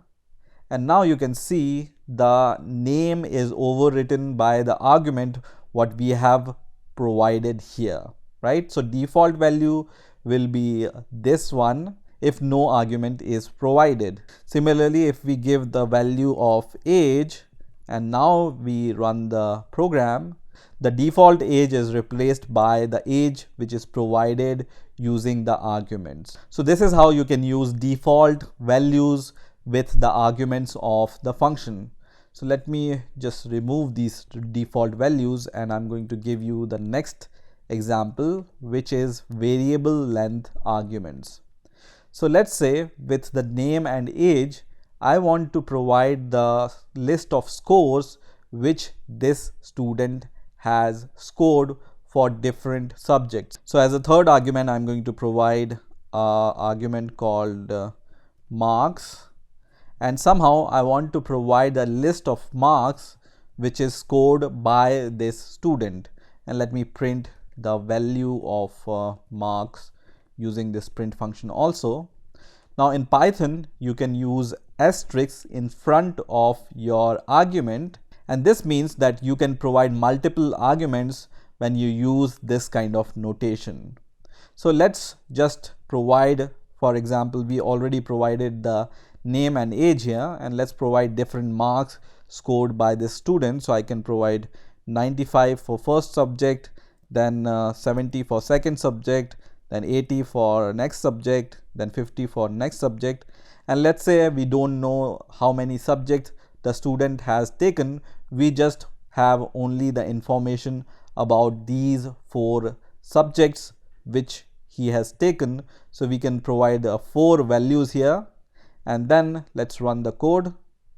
And now you can see name is Tom, age is 22, and the value of marks is shown as a tuple.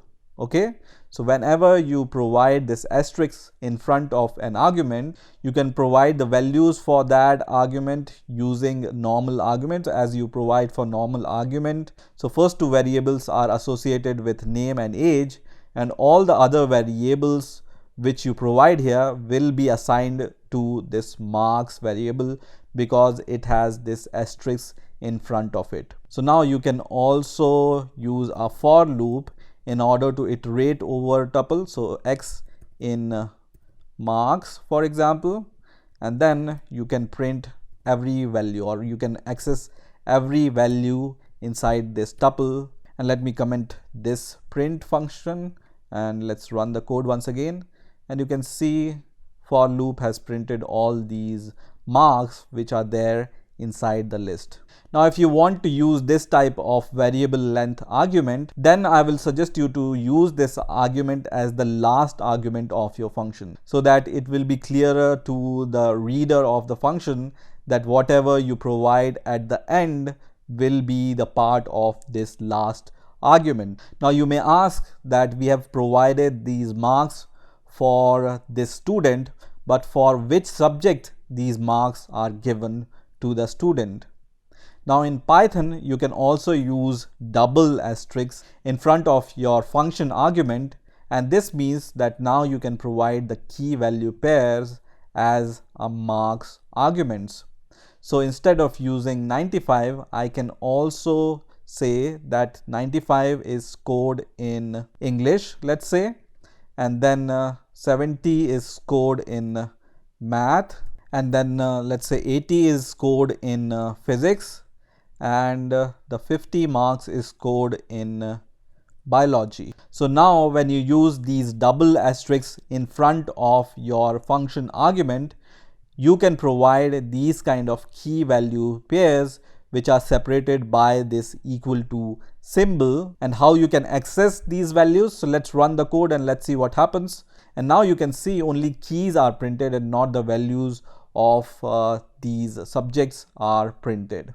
So let's first uncomment this print function and let's see what type of value we are getting. So whenever you use these double asterisks, the values are given to you in the form of a dictionary.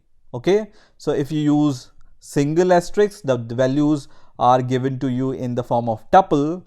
But whenever you use these double asterisks and whenever you try to access this variable, then this variable will be of type dictionary.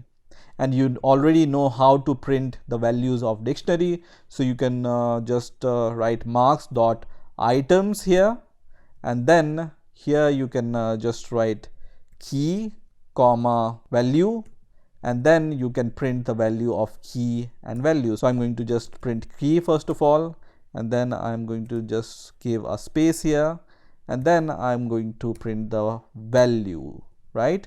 And now when we run the code, it will give me first of all the key, for example English, math, physics or biology, and the value which is 95, 70, 80 or 50. Now before starting our object-oriented programming journey in Python, let's discuss about what is the difference between the procedural programming and the object-oriented programming.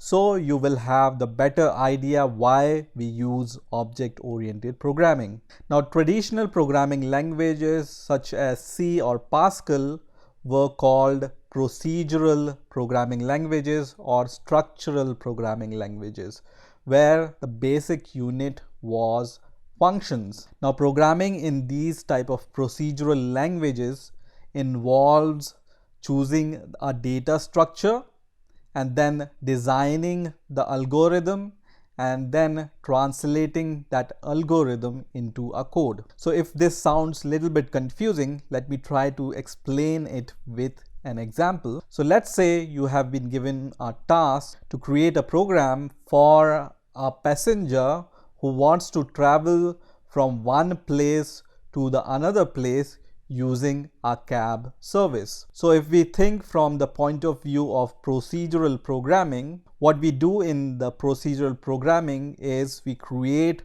some global data structure which holds the data. So here, for example, we create some kind of data structure which can hold the data. For example, in case of a cab service, which cab service is it, or which type of cab is it, and at what location this cab is standing. All these kind of data we store in a data structure in a global environment. Now after storing the data, we design an algorithm. So let's see what kind of algorithm we can develop in the procedural programming language for our cab booking service. So this is a pseudocode which I have written. So first of all, the passenger will open the app from which he can book a cab, and then he will book the cab, and once the cab is booked, he will wait for the cab, and then once cab arrives, he will sit in the cab, and then he will reach to his or her destination, and at the end he will pay the fare of the cab. And this is the pseudocode of that algorithm, and then we will translate this algorithm into actual code in procedural programming language. Now in these type of procedural programming languages, we concentrate on creating the functions, and the major drawback of using these functions is that data and operations on the data are separated. That means we need a methodology to send this data to these functions. So here we need to send this data which we have saved globally into these functions, and these functions take this data either as argument or as a global variable and then perform some actions on this data and give you some result. Now these kind of functions are passive. What do I mean by passive here? That is, these kind of function cannot hold any information inside them. So once you give the data, they are able to give you the result back after performing some operations, but they cannot save or hold the state or the data, so that if you want to use that data in some other place in your code, then it will be very difficult using these kind of functions which you use in procedural programming. Now let's look at the object-oriented approach of doing things. So in object-oriented programming languages like C++ or Java or Python, the basic unit is class. Now if we take the same example of a passenger who wants to travel from one place to another using a cab service, using object-oriented programming thinking, which depends upon the creation of object, we can create different kind of objects. For example, for a cab, we can create a class called cab, and then we can create a class for cab driver, and the third class we can create for a passenger. Okay, so a class you can create for any real life object. It can be a car, it can be a motorbike, it can be a book or employee or a person. So object oriented programming allows us to create object. So first of all, what is a class? So a class refers to a blueprint in which we can have data and methods. Okay, so for example, for our cab class, what attributes this cab class can have? For example, a cab service, which cab service we want to take. What is the make of the cab? Is it a Toyota or a BMW or a Volkswagen cab? At which location this cab is right now? What is the number plate of that cab so the passenger can recognize this cab? So all these things which I have written here are called data because they can hold some kind of data. Number plate has number plate data, location have geolocation data, make have the make data. Cab service can have data like Uber or any other cab service. And the other thing which a class can have are called method. So earlier we have seen that we can create functions, and when these functions you use inside a class, they are called method. Okay, so functions inside a class are called method. Now the data inside this object or class is called attributes or the member variables which can hold some data. And using this class we can create object of the cab class, which means we can create different object using a same class. And how to create object using classes we will see in the next video in the real life example. So don't worry if you don't understand how these things works. I will give you a real life example so you will be able to understand in a better way. Now what is an object? An object is a software unit that combines data and methods. Okay, so we have this data here and then we have the methods inside the class, and object is able to combine both of them, which is data with the methods. Now these objects, for example a cab object and the passenger object, can exchange the data between them also.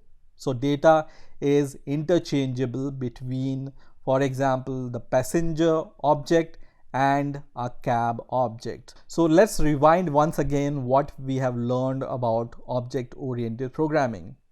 So the basic unit in object-oriented programming is a class, and a class refers to a blueprint which can have the data and methods. Now using a class we can create objects. And what is an object?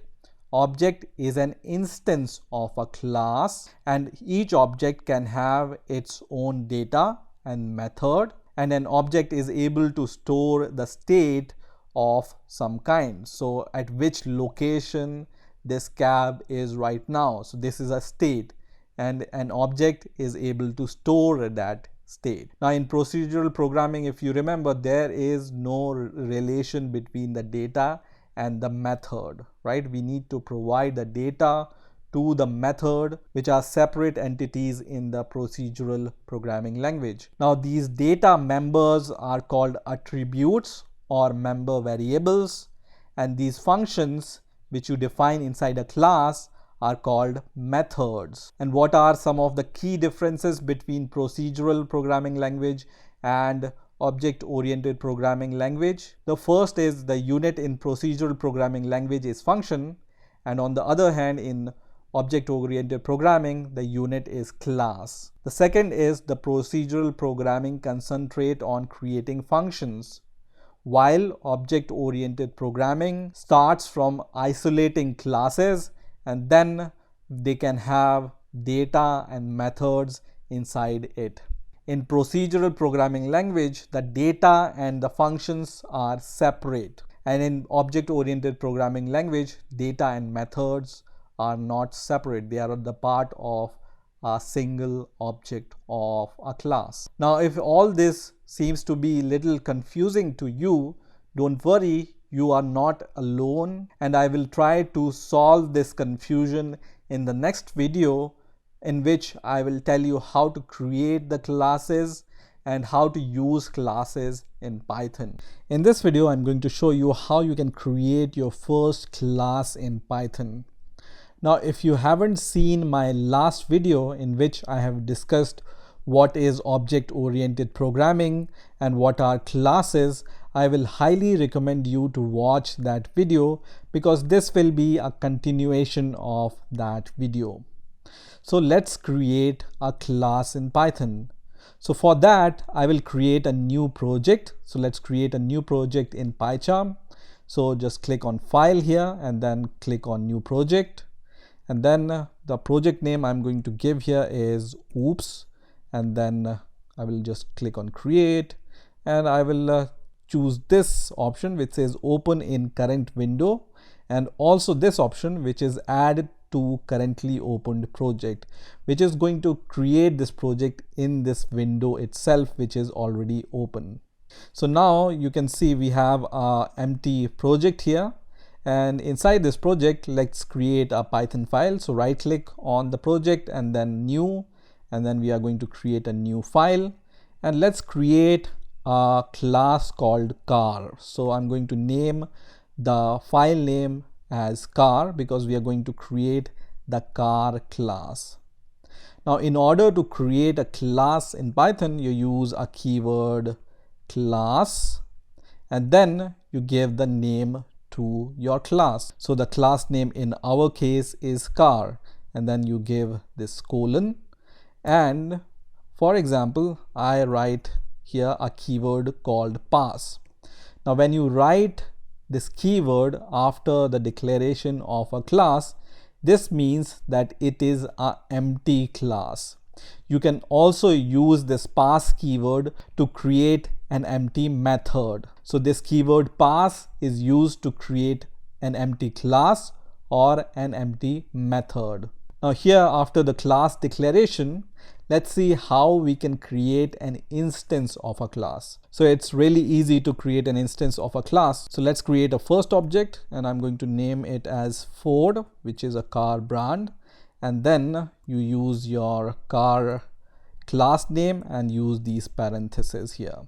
Okay.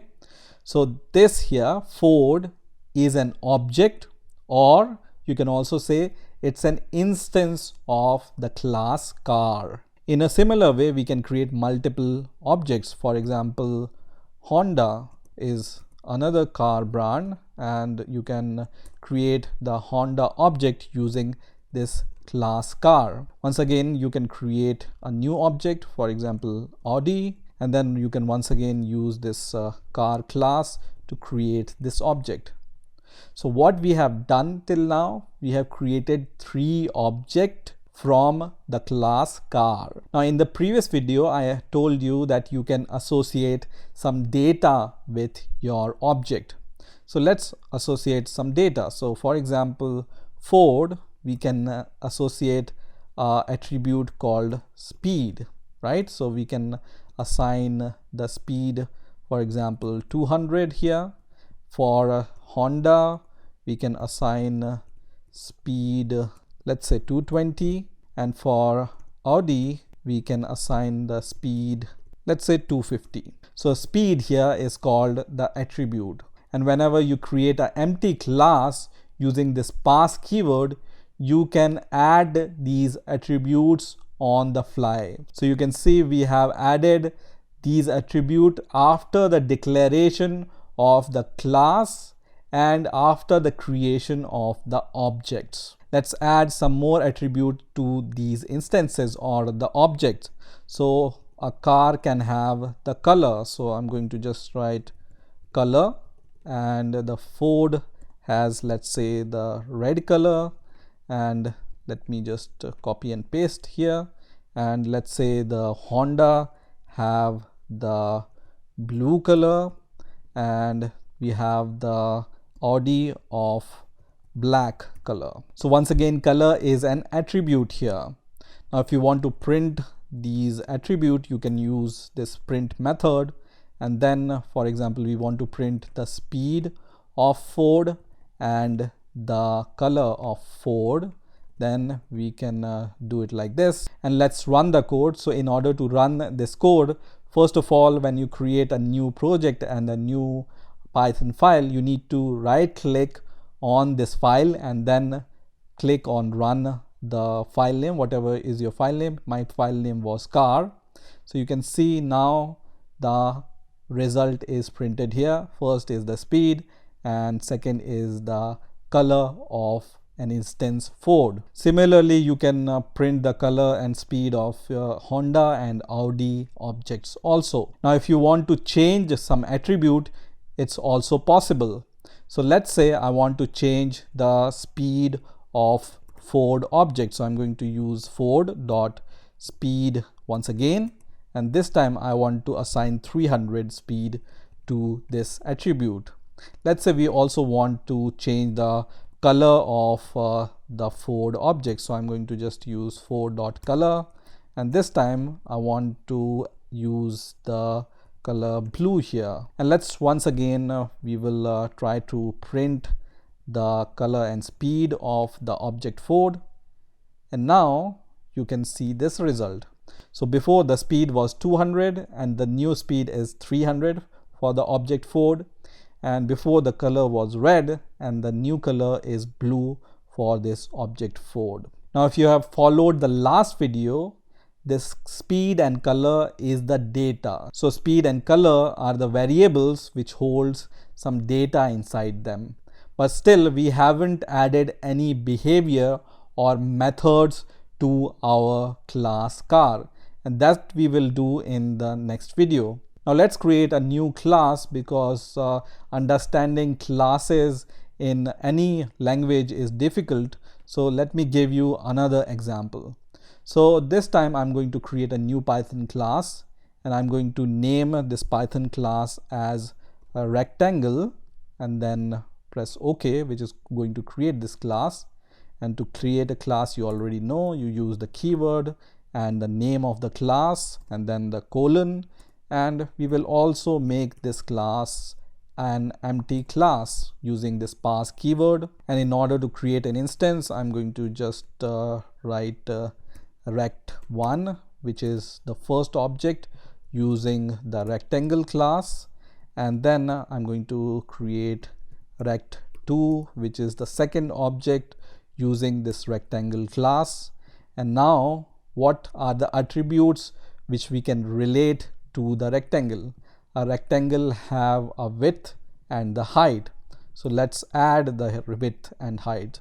So let me use the first object, and let's say height is 20 for the rectangle 1, and then we are going to use the second object, and once again we are going to add the height for the second rectangle. Let's say the height of second rectangle is 30. Similarly, we can add the width to the rectangle. So width is equal to, let's say it's 40, and rect2 object have the width, let's say 10. So what we have done here, we have created a rectangle class, and then we have created two instances of the rectangle class, rect1 and rect2, which are also called objects.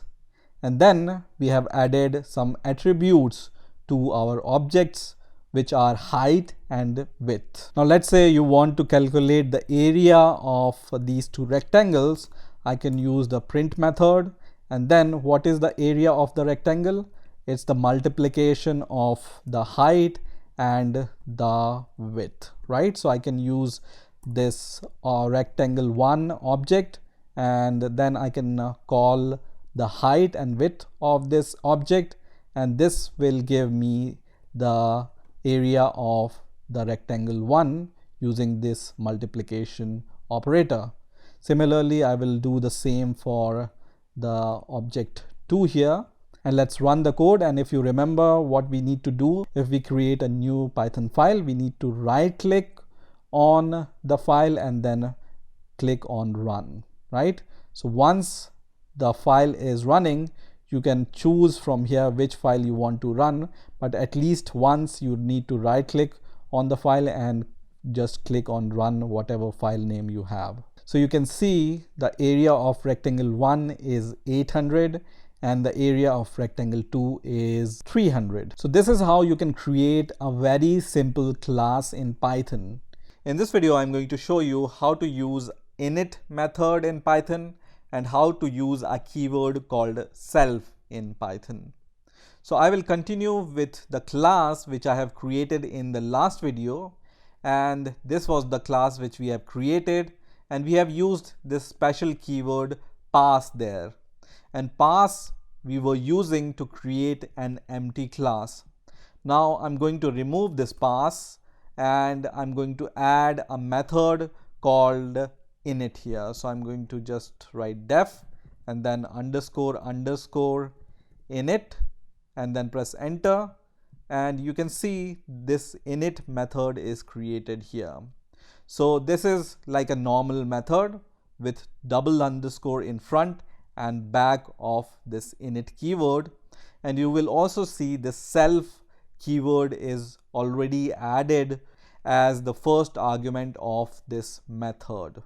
Now this init method serves as a constructor for the class. So usually it is used to initialize some attributes or some functions, because this is the first method which will be called when you create an instance of a class. So here we are creating an instance of a class, and this init method will be the first method which will be called when this object or instance will be created. So let's check what I'm saying. So let's say I want to print inside this init method that the underscore underscore init underscore underscore is called. And let me run this code. So I will change this to car and then run this code. And now when I see this result, you will see this line is called 3 times because we have created 3 instances from the same class. Okay, so every time this instance is created, this print is called, and that's why this line is printed 3 times, and everything else will be printed after that. Whatever we were printing, for example, speed or color of the car, will be printed after that. Now one important thing to notice here is I said init serves as a constructor.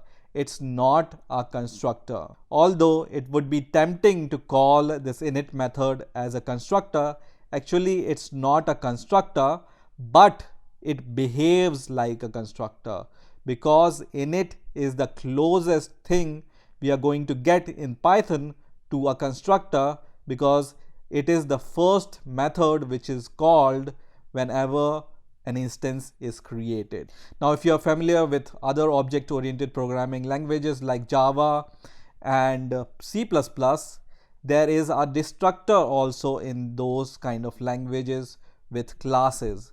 Now Python doesn't have any destructor because Python has an automatic garbage collection. So you don't need a destructor in Python because Python will take care of anything which should be taken care of. Now as I said, usually init method is used to initialize something. So instead of initializing the value of speed and initializing the value of color, let me just comment this code first of all. So I'm going to select whatever I want to comment, and then I can press Control / to comment all the line. You can also go to code and then use this option which says comment with line comment, and you can see the shortcut for that, Control +/. Okay, so this is going to comment your lines of code. And now I want to use the speed as the initialization value. So after this self keyword, I can give the next parameter which is speed here, and then the third parameter is the color here.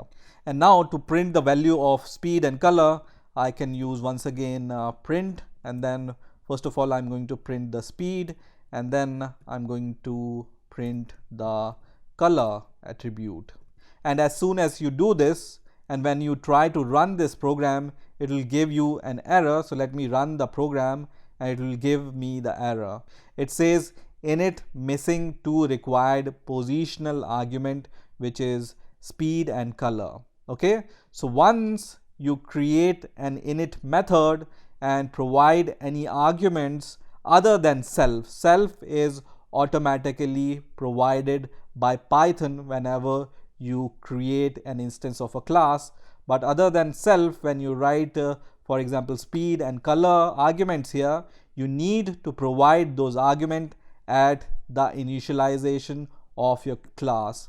So here first we will give the speed inside these parentheses, for example 200, and then the color, for example red here. Okay, same we need to do for the other 2 instantiation of the car class. So let me do it for the second instance and also for the third instance. And now let's run the code once again and let's see what happens. So now you can see everything works fine and no error is given to us.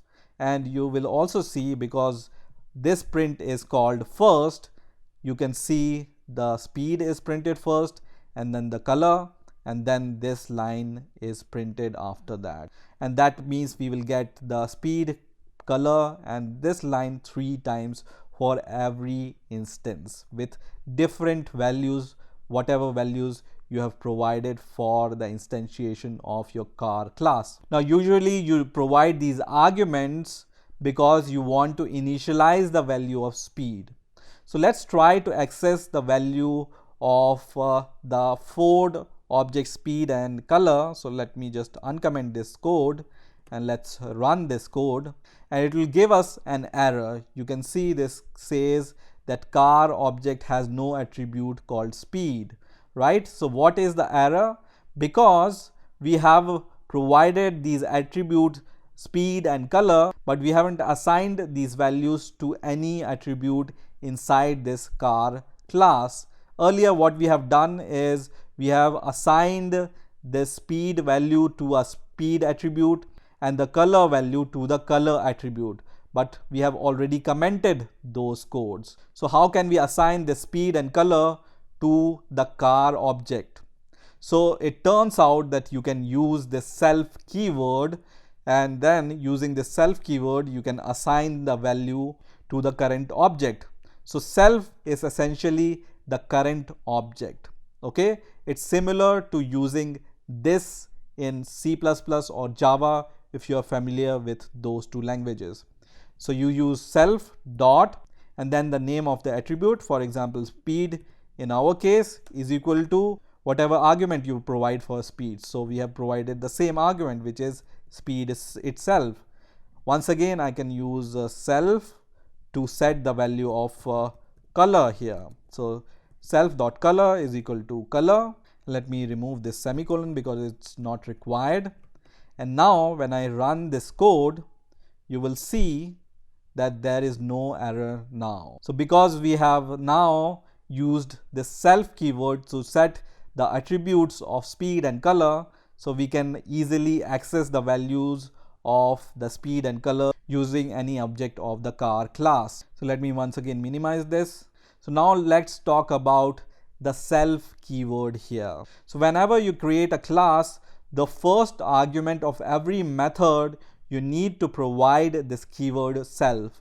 Now it's not necessary to provide this same keyword which is self, but it's a convention to write this self as the first parameter. The first parameter can be, for example, ABC. It doesn't matter, but you need to use this ABC here also as self and it will be totally fine. But it's a convention that we use this self keyword in order to indicate that this is the current object. So every method you will create, you need to give this self keyword as the first argument of your method inside a class. Now you may also observe that here when I am initializing this class instance, I'm not providing any self keyword. So even though in the init method I have provided 3 arguments, I'm only providing 2 arguments here. So it turns out that you don't need to provide the first argument, which is self. It will be automatically be provided to your class. So you just need to give the next argument, whatever argument you give after the self. So we have given speed and color after the self argument, so we just need to provide those arguments after whatever you use after this keyword called self. So let's do the same thing with our second class, which is the rectangle class. And here also we have created this empty class. So let's remove this pass keyword, and instead of this pass keyword we will use this init method, which is def underscore underscore init underscore underscore. And here after the self we will provide the height as the second argument and the width as the third argument. Okay, and then we are going to initialize the attributes height and width using this self keyword. So self dot height is equal to height, self dot width is equal to width. Okay, so this is how you can initialize your attribute using this init method. And now when you do this, you don't need to initialize these values like this. You can directly initialize this height and width using these parentheses. So let me provide these values. Let's say 20 and 60 for the first rectangle, and let's say 50 and 40 for the second rectangle. And when we run this code, let me just change the file here and then run the code, and you will see it will print the area once again here. So this init method is used to initialize your attributes or whatever you want to initialize at the start of your class. You will do all those initializations inside this init method. So this is how you can use init method and self keyword in Python. In this video also we will discuss more about init method and the self keyword. So let's get started. So here I have a very simple class called hello, and in this class I have a method called init, and I'm just instantiating this class and creating an object out of this hello class. Now the first question which may arise is, what if I don't want to use this self keyword? You can see directly that there is a red squiggly line appears here, which means an error, and this we can also see when we run the program. So when we run the program, it's going to give us this error which says init takes 0 arguments but given 1. Now you may ask why it's saying that we have given 1 argument to the initialization of this hello class. So as I said in the last video, that self is automatically passed when you initialize a class, and that's why it says that 1 argument is given but init takes 0 argument, because here we haven't given any argument inside these parentheses. So self is absolutely important, so you need to give the self. Now the second question you may ask is, can I create multiple init method inside a class? So let's see if it's possible or not. So here I'm going to give this pass keyword, which means that this init method is an empty method, and let me create a second init method, and this time I want to add one more parameter here. Let's say name. Okay, so we have provided 2 init methods here, and let's see what happens. So this is the instantiation of class where I haven't given any argument to this instantiation. So I'm going to run the program, and what it says init missing 1 required positional argument, which is name. So it turns out that it's not possible to provide multiple init methods in your Python class. If you provide multiple init method in your Python class, the init method which you define at last will be considered as the main init method, and other will be overwritten. Okay, so whatever init method you define at last, that signature of init method will be valid, and all the other init method which you will create will be overwritten by the last init method. Okay, so let's provide the argument name here. So I'm going to just provide one argument here and then run this code, and it works perfectly fine. Okay, let me just reverse this order. So instead of using this init at the top, I will use the init which doesn't take any parameter at the bottom now. Okay, and we provide this argument, and let's run the code. And now once again we get the error which says init takes one positional argument but two were provided. So one positional argument means that this init only takes the self argument and nothing else, but here self is provided automatically, but we are providing an extra parameter here which is not required, and that means this init which we have defined later is valid and this previous init is not valid. So always remember, it's not allowed to use multiple init method in the Python class, but if you do this, the last init method will be a valid init method and all the other init method will be the invalid init method. Now one more question you may ask here, what if I want to create both kind of instances, one which takes no argument here and other which takes one argument or multiple arguments here?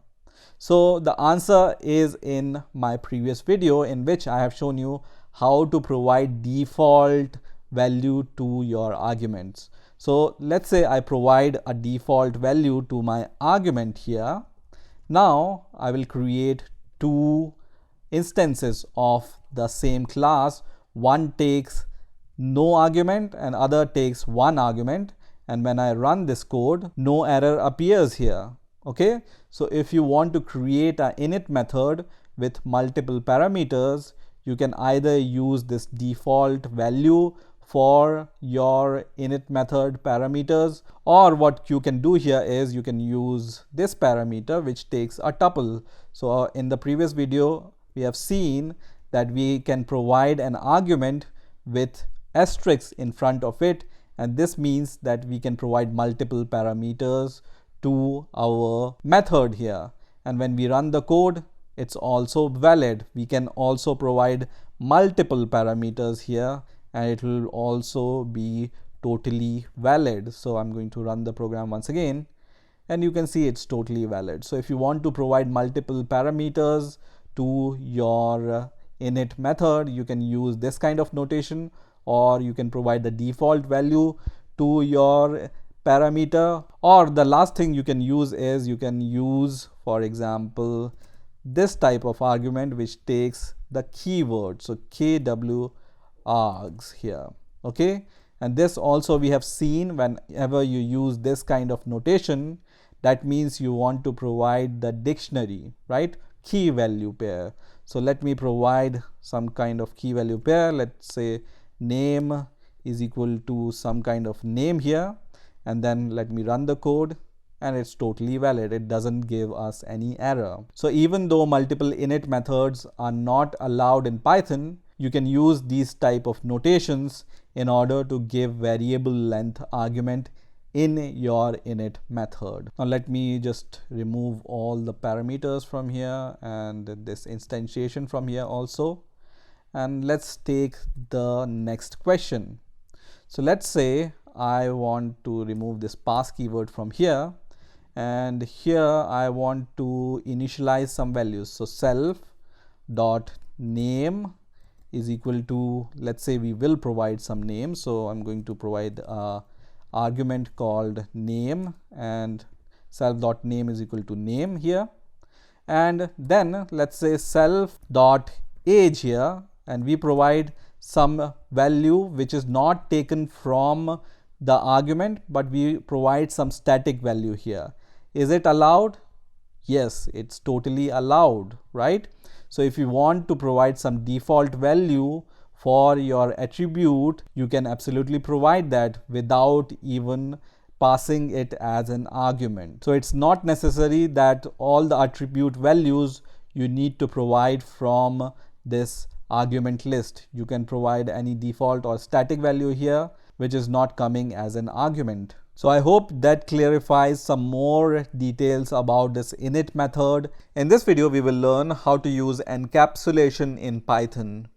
Encapsulation is one of the most important principles in object-oriented programming. So let's get started. I will be using this car class and the rectangle class, which we have been using in the previous videos also. And let me remove these print statements because we don't want them right now. Now let's say we want to change the value of speed. So if you want to change the value of speed, you can simply take your object, for example Ford dot your attribute name, for example speed, and then you can directly change it, for example 300, and when I run the program it's going to print the new speed, which is 300. Initially we have set the speed to 200. In here we can also put, let's say, the speed as string, which is very stupid, but will it work? It works, you can see here. And this can break the function in which the speed is used. So therefore it is very important that we protect our data and only give the access to our data to the other users. So encapsulation is particularly important when you want to give your code to some other people because they might want to change your code. So let's see how we can encapsulate our code. So to encapsulate our code, we create functions. So let's create a first function which is to set the value of speed. So I'm going to just say set underscore speed, and inside the parentheses it's going to take self as the first argument, which is the default, and second is the value of speed. So I can say value here, right?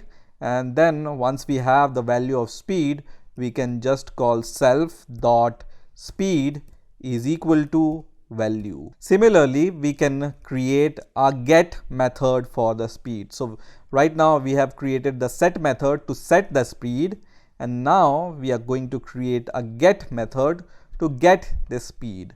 And in order to get this speed, we don't need to pass any argument.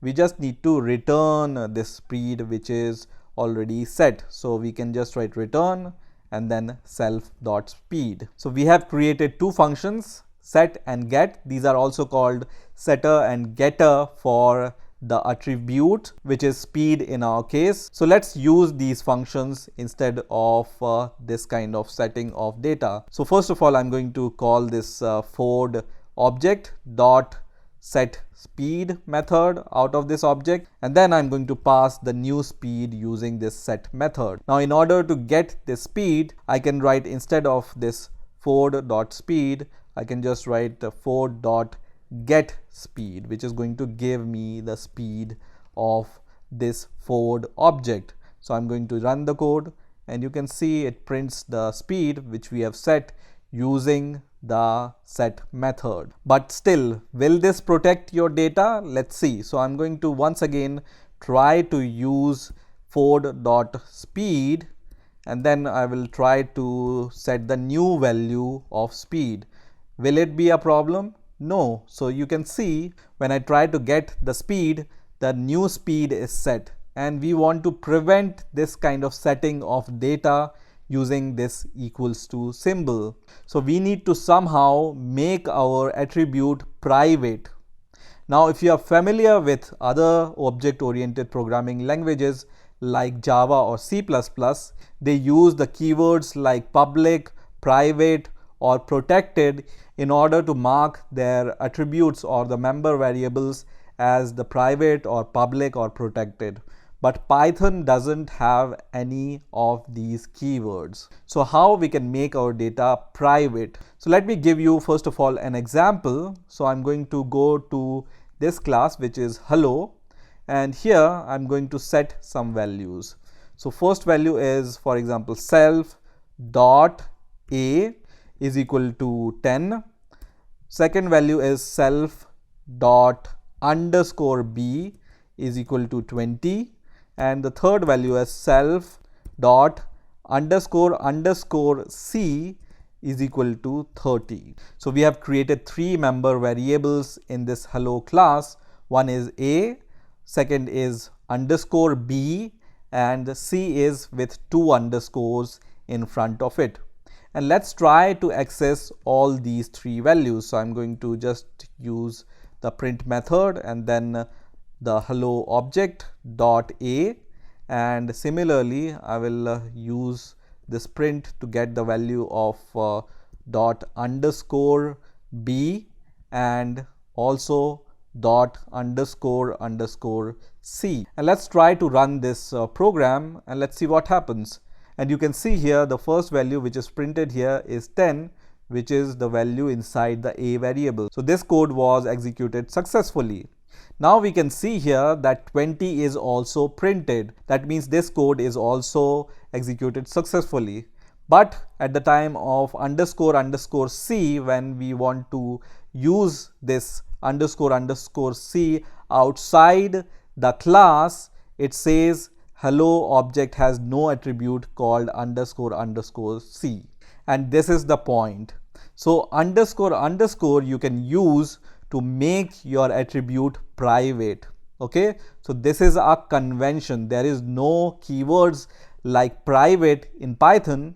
That's why Python uses this kind of convention in which whenever you use double underscores, it makes your data private. When you use single underscore, that also means that it's a private variable, but this is only a convention. Nothing stops you to change the value of underscore b or accessing the value of underscore b.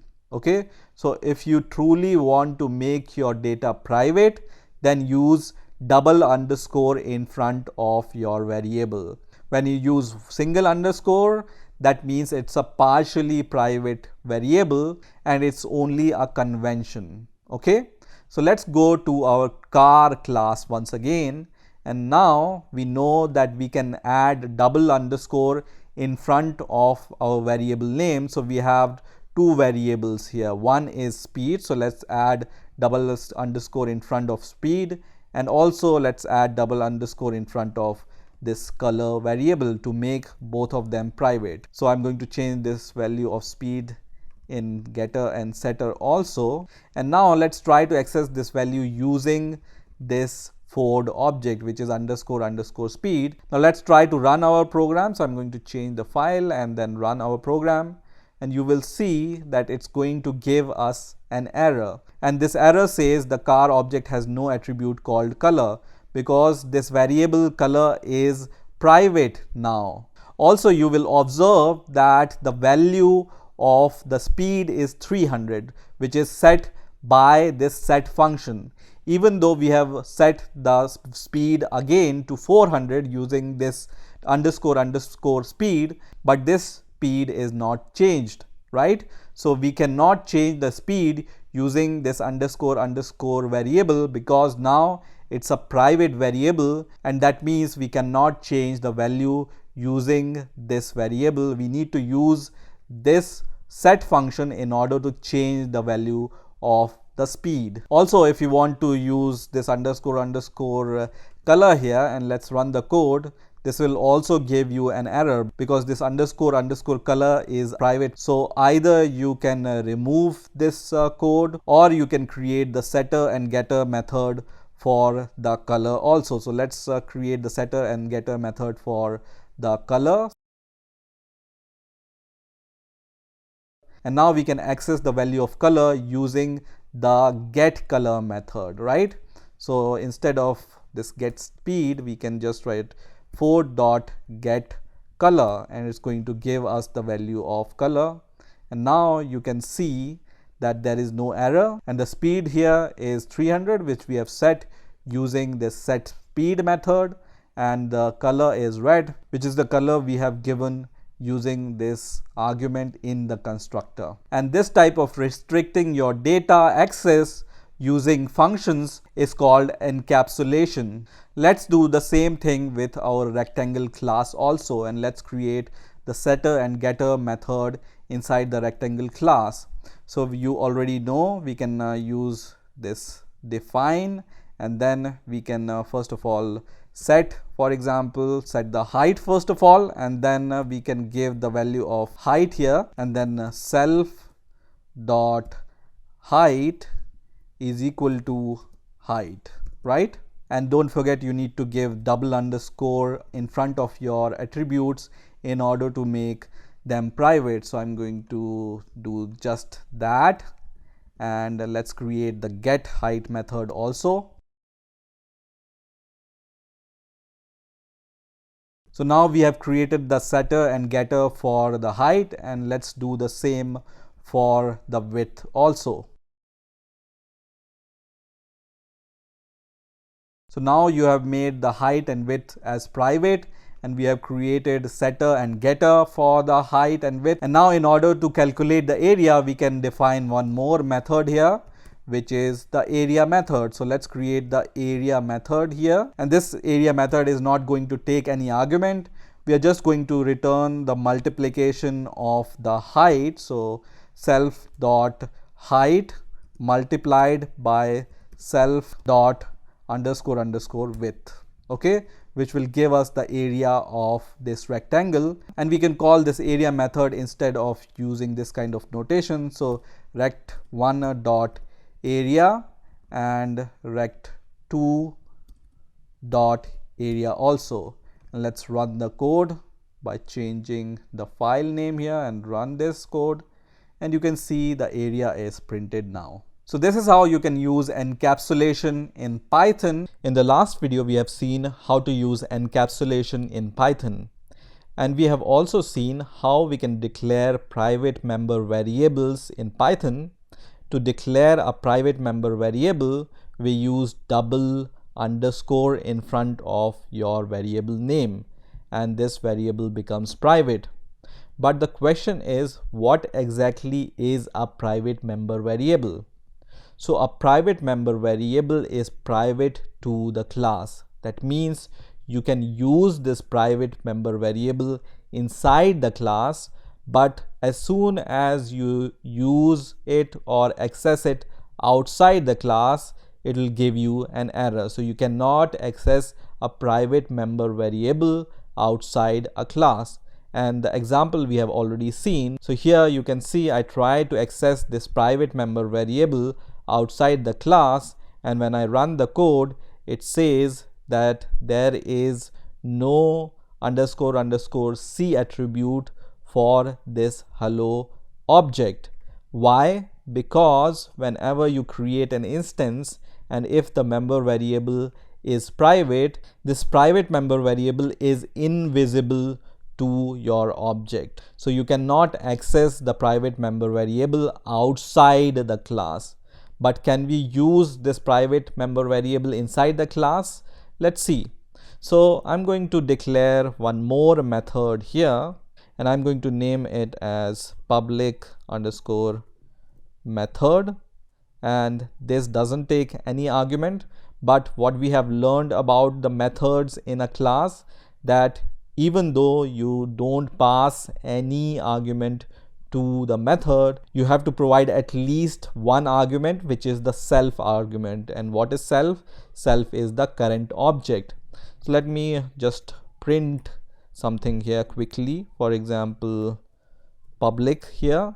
So can we use this private member variable inside this method? Let's see. So I'm going to just write self dot underscore underscore c, and then I'm going to run this code. And let me comment this line because this was giving us an error, and instead we can use this public method. So I can use an instance of hello, which is hello dot public method, and let's run the code now. And you can see there is no error. That means you can use your private member variables inside the class or any method of the class. Now the other question is, what is a public member variable like a here? So a is a public member variable because it doesn't contain any underscore underscore in front of it, and that means you can use this public member variable inside the class as well as outside the class. So if I want to use this public member variable inside the class also, I can just use self.a and then run the code, and it's totally fine. It doesn't give us any error. Let's print the value of those two member variables, and once again run the code, and it will print the value of a and c, and then this message which we are printing here, which is public here. Now the next question is how we can define a private method in the class. So let's see how we can define a private method.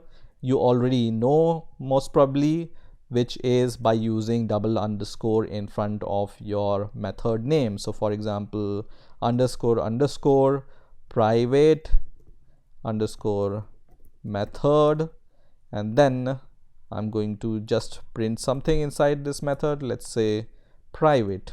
So this is a private method. And how you can define a private method? Using these double underscore in front of the name of your private method, and the restriction will be the same on the private methods also. So let's try to access this private method outside the class. So I have this hello instance, and when I press dot here, you will see there is no suggestion for this private method, because PyCharm already know that this is a private method, so it doesn't show this method in the suggestion when you use this object outside the class.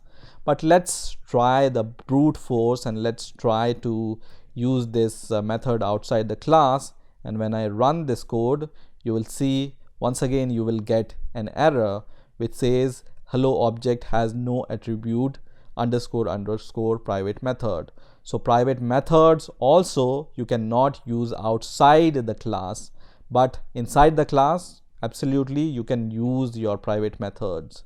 So how to use your private methods inside the class?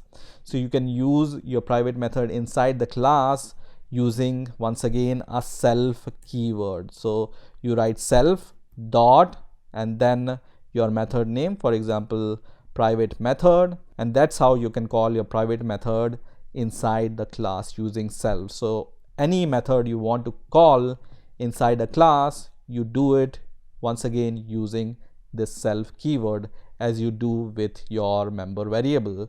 And once again when I run the code, now it prints private using this statement, and this statement is executed when we call this private method from here. So I hope this video will clarify some more doubts about the private member variables and private methods in Python. In this video, we will talk about Python inheritance.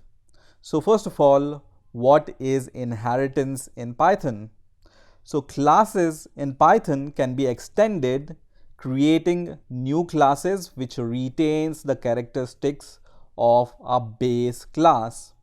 And this process is known as inheritance. Now in simple words, the idea behind inheritance is that a new class can borrow the behaviors and methods from the another class. Now the inheritance involves two types of classes. One is a superclass and other is a subclass. Now the subclass inherit members of the superclass, on top of which it can add its own members, for example any other member methods or variables. So here subclass is the one who is doing the borrowing of the members, and the superclass is one from which subclasses borrows these kind of member methods and variables. Now if this inheritance sounds to be a little bit confusing to you, let me give you an example. So I said in inheritance there are two types of classes.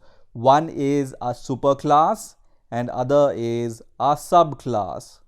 Now in this example, I have taken polygon as a superclass and two classes, rectangle and triangle, as the subclasses. Now if you see carefully, what is the relationship between rectangle and polygon and triangle and polygon?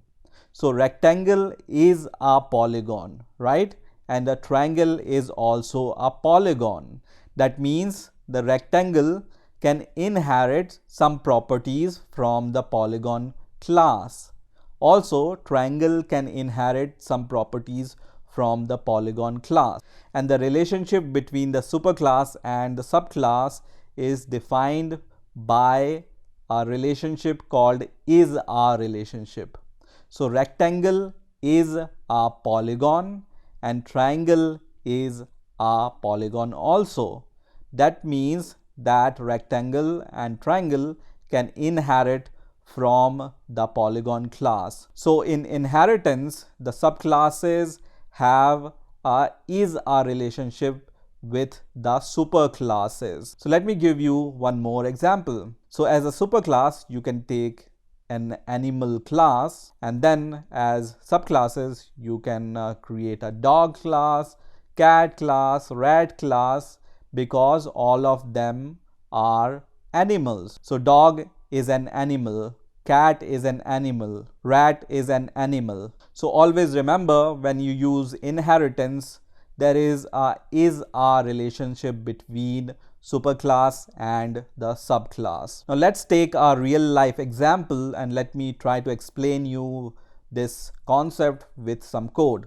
So I'm going to create a new project in my PyCharm IDE, and this I'm going to name it as inheritance, and I will choose this option, open in current window, and also this option which says add to the current opened project, which is going to create the project in the same window. So now this project is created. So I'm going to go inside this project and I'm going to create a new Python file here, and I'm going to name this file as polygon, because we are going to create a polygon class.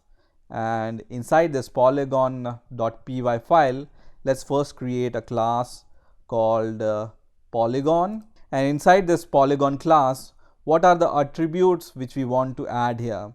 So rectangle and triangle, what are the common things which they both have? They both have the width and the height. So we are going to first of all create a variable called width, and we will initialize it by a value none. The none keyword is used whenever you want to assign nothing to your variables, right?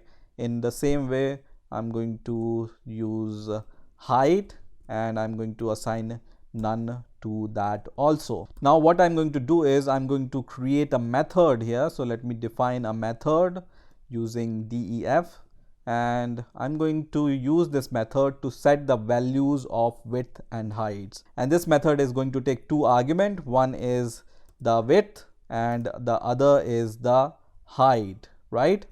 Now if you remember, in the last video I have shown you how to make your variable private. So you use double underscore in front of your variables to make them private. So I'm going to add this double underscore in front of width and height. That means these two variables are private. Now using this set values method, I'm going to just set the values of the height and width. So self dot underscore underscore width is equal to width, and self dot underscore underscore height is equal to height. So this is the polygon class which we have created, and it's a super class in our case, right? And now let's define two subclasses. One is a rectangle and other is a triangle. So let's define other class called rectangle, and inside this rectangle I'm going to define one method. Let's say this method is a area method, and this area method is going to give us the area of the rectangle. And what is the area of the rectangle? The area of the rectangle is the multiplication of the width and the height. Similarly, I'm going to define a triangle class also. So let me define the triangle class here, and let's say this triangle class also have this method which is area. Now what is the area of a triangle? The area of the triangle is the multiplication of width and height divided by 2. So we are going to divide the multiplication of width and height by 2. this is the area of the triangle. So now we have defined 3 different classes, and we are saying that polygon is the superclass and rectangle and triangle is our subclasses. Now how we can inherit the properties of the superclass, which is polygon, into our subclasses, which is rectangle and triangle. So in order to inherit from one class to another, you use this parenthesis, and inside the parenthesis you write the name of your superclass, and that means your rectangle is inheriting from the polygon class. Similarly, when we write this parenthesis and the polygon class here, that means triangle is inheriting from the polygon class. Now when a subclass inherits from a superclass, the superclass member variables and methods are accessible also using the subclass also. So let me give you an example. So I'm going to create the instance of rectangle first of all. So let me just write rectangle. So this is the rectangle instance, and let's create a triangle instance also. And now once we have triangle and rectangle instance, let's use this rectangle instance, and when you write dot here, you can see IntelliSense says that area is available for this object and set value is available for this object. So when you use set value, you can see we haven't defined the set value method inside the rectangle, but because we are inheriting from the polygon class into our rectangle class, all the members of the polygon class are available using the rectangle object also. And what this method takes, it takes the width and height. So we are going to provide the width and let's say height 50 and 40, and once again we are going to use the triangle object and we use the set values, and this time also let's say I'm going to provide the same values here. And what does this set value method is doing? It's just setting the values of width and height inside the polygon class. Now in order to calculate the area, we can call the area method from the rectangle and the triangle class. So let's just do that, and I'm going to do this inside a print method, and I'm going to just call the rectangle object dot area, which doesn't take any argument, and same I'm going to do for the triangle object also. So triangle dot area. So what do you think will happen now? So let's run the code and let's see what will happen. So I'm going to right click on this file and I'm going to just choose run a polygon, and it's going to run the program, and you will see it gives us an error. And what is the error? The rectangle object has no attribute rectangle underscore underscore width. That means because this width and height are private member variables of the polygon class, they are not accessible from the subclass, which is the rectangle class and the triangle class. So you cannot inherit the private members from the superclass into the subclass. So what is the solution here? So what we can do here is we can create the getter methods for the width and the height. So I'm going to do exactly that. So let's define a method called def get underscore width, and it's going to take no argument, and it's going to return the value of the width. So using self, we can access the value of underscore underscore width. In the same way, we can define a method called get underscore height here, and it's also not going to take any argument, but we are going to return the value of the height here. So self dot underscore underscore height. So now we have created the getter methods for the width and height, and these getter methods are the public members.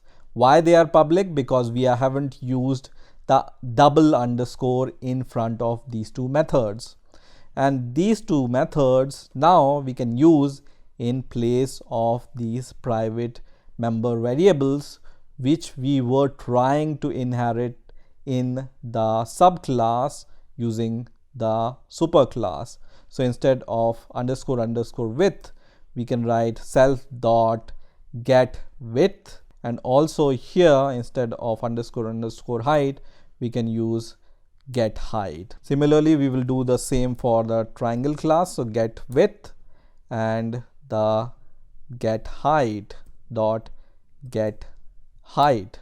Now let's run the program again and let's see what happens. And now when I run the code, it gives me the area of rectangle using this print line statement, and then it's going to give me the area of triangle, which is exactly the half, using this line of statement. So let me once again minimize this and let's recap what we have learned. So we have created a superclass and two subclasses. Superclass is polygon and subclasses are rectangle and triangle. And in order to inherit from the superclass, you just use parentheses and the name of your superclass. And that means in our example, rectangle is inheriting from the polygon class. Next, what we have learned is all the public member variables or the methods are accessible from the subclass from the superclass. So set value method and get value method is accessible because they are public methods, but underscore underscore width and underscore underscore height are not accessible because they are the private member variables. So you cannot inherit the private member variables into your subclasses. Now we have seen this example in which we have created two instances of the classes. One is rectangle object from the rectangle class and the other is triangle object from the triangle class. And first of all, we have used the set method, which is coming from the polygon class. It's not the part of the rectangle or the triangle class, to set the values of width and height. And then we have just called the area method from these two classes in order to give us the area. So this set method is used to set the value. So it has set the value of width and height, and using this get method, get width and get height, this value is returned and this value is returned into the subclasses, and then the multiplication of these two values gives us the area here, and the multiplication of these values divided by 2 gives the area of the triangle here. So this is how you can use inheritance in Python. Hey guys, welcome to the next video on Python tutorial for beginners. In this video, we will discuss how to create modules in Python. Now, in the previous videos, I have already discussed briefly about built-in modules and how to import a built-in module. You use an import keyword and then you use the name of the built-in module in Python. Built-in means this module is already present in Python. So we can use these built-in module in order to perform some functionality. So for example, this math module helps us to perform some mathematical operations. Now, first of all, what is a module? So it turns out that a module is nothing but a Python file. Now, to prove my point, let me just hover over this math module and just press Control and then hover over it.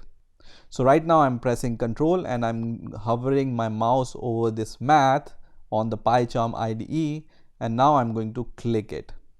And when I click it, you will see this module is nothing but a file, right? And inside this module, we have a number of functions which we can use. For example, a cos function or a tan function or many different functions which we can use from this math module. So a module is nothing but a Python file. Now, if a module is nothing but a Python file, why don't we create a module? And it turns out that Python allows us to create our own modules. So let's create our own modules, and let me show you how you can create your own module. And right now you can see in my project there is only one file, which is hello.py, and it's empty right now.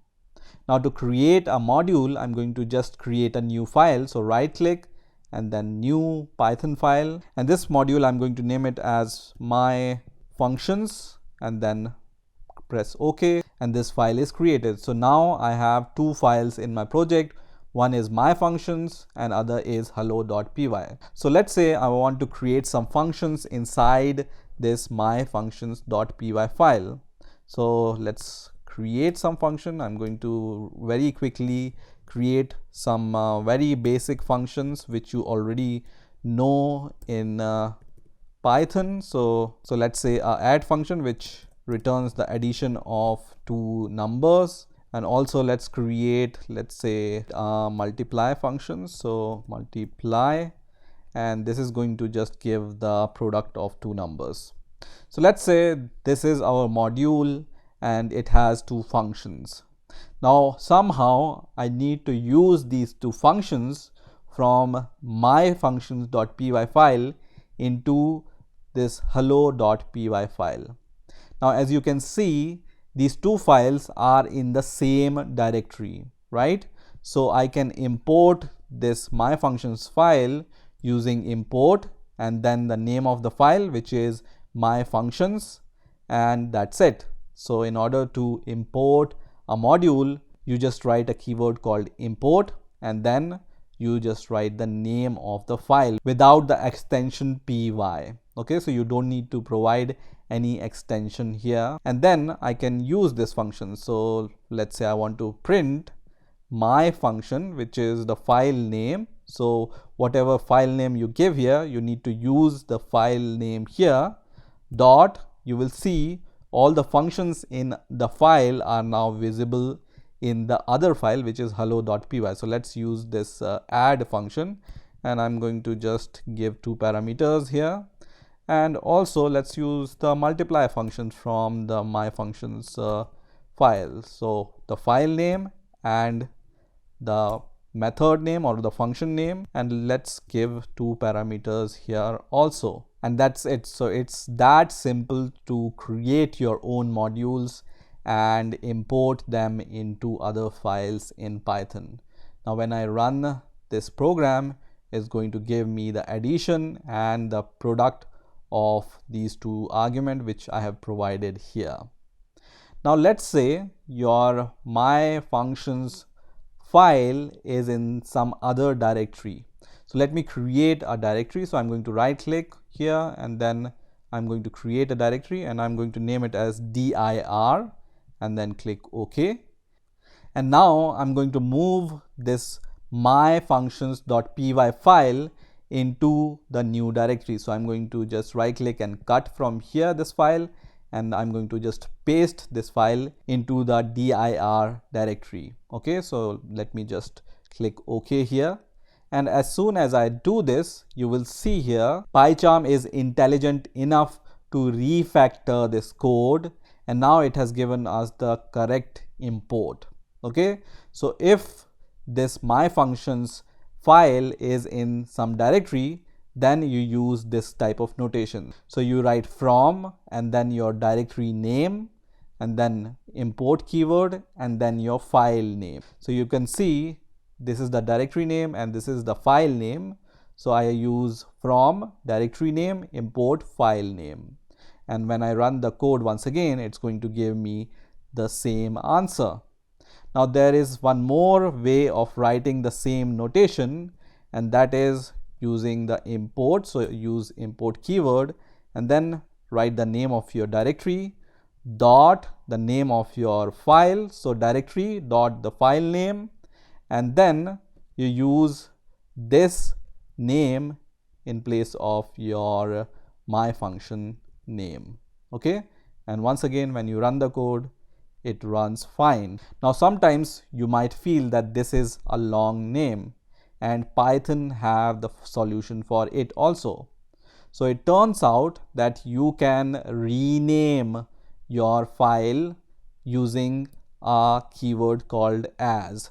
So after the import, so import directory name dot file name as, and then you can provide your name. For example, my functions, I will just name it as mf. Okay, and now I can use this mf name instead of this big name, and this will also work fine. So either you can import from your file which is inside the directory using this notation, or you can use this notation. You can also write as in front of this notation also. So from directory name import file name as whatever name you want to give here, and this you can use to call your function using this dot notation. Now this was the easy stuff, and I have just written here the two functions and then imported these two functions into the other file. But what if I have multiple classes? I haven't shown you how to import files which have classes in them. So let's see how to import the Python files which have classes inside them. So I'm going to close these two files, and in the last video I have shown you how to use inheritance in Python, and we have created this class polygon and two other classes, which is triangle and the rectangle class, and this might be right now the perfect candidate to import into some other file. So I'm going to create two more files. One is the rectangle file, so I'm going to just right click and create a Python file, and I'm going to name it as rectangle, and I'm going to create one more file with the name of triangle. So right click, new Python file, and the name is triangle.py.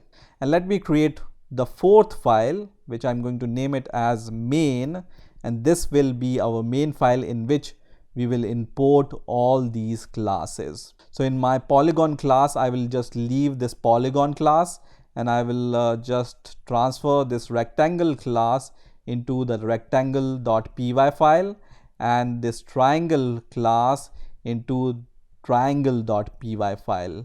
And also this was the instantiation of the rectangle and triangle class which we have done. So I will transfer this code into our main.py file. Okay, so now we have a polygon.py file in which we have the polygon class, and then we have the rectangle class inside rectangle.py, and also we have the triangle class into the triangle.py file, and the rest of the code we have inside the main.py. Now when you go to the rectangle.py, you will see that it's inheriting from the polygon class. That means we need to import polygon class into the rectangle.py file. So how to import it? You can use from and then the file name, which is polygon, and then use import keyword and use the name of the class, which is polygon, and you will see that this error is gone. And same we will do inside the triangle.py file in order to import the polygon class into the triangle.py file. So this is the file name. So from file name, import the class name. Now when I go to the polygon class, we don't need to import anything here because it's a super class and there is no import needed here. Let's go to the main.py file, and here you will see red squiggly line under rectangle and triangle class because we haven't imported this triangle.py and the rectangle.py into our main.python file. So the procedure is same. From your file name, which is first of all rectangle, import the name of the class, which is rectangle. Same we will do for the triangle class. So from the triangle file name, triangle.py, and then import and then the name of the triangle class. And you will see as soon as you do this, the error is gone. So now there is no red squiggly line under any of the code. So now let's run the code. So I'm going to just go to the main.py file, and I'm going to right click on this main.py file, and I'm going to just click on run main, which is going to run the program, and it's going to print the result, which is the area of rectangle and the area of the triangle. So in this way you can import the py file which have classes inside them. So this is how you create your own modules in Python and import them into other Python files. In this video we will talk about multiple inheritance in Python. So first of all, what is multiple inheritance? So the ability of a class to inherit from more than one class is called multiple inheritance. And in Python, a class can inherit from more than one class. So let's see an example which shows us how to inherit from multiple classes. Now I will be using this example which I have already shown you in the video where I have shown you inheritance in Python. So there is a class called polygon which is a superclass, and the other two classes are triangle class and the rectangle class, which are the subclasses, and these two classes are inheriting from the polygon class. And I have also one more Python file which is main.py, and in this main.py I'm just importing these two rectangle and triangle class and creating an instance out of them, and then setting the value of width and height, and then we are printing the area of the rectangle and the triangle. So if you haven't seen the last two videos, just watch those videos because I will be using the same code in order to show you how to use multiple inheritance. So let's get started. So what I'm going to do is I'm going to create a new Python file here, and I'm going to name my file as shape, and I'm going to use this shape.py to create a class called shape. So let me create a class quickly, and I'm going to name it as shape, and this method I'm going to define a private variable called color, and I'm going to initialize it with the value none, and then I'm going to define the setter and getter for this color attribute. So let's define those.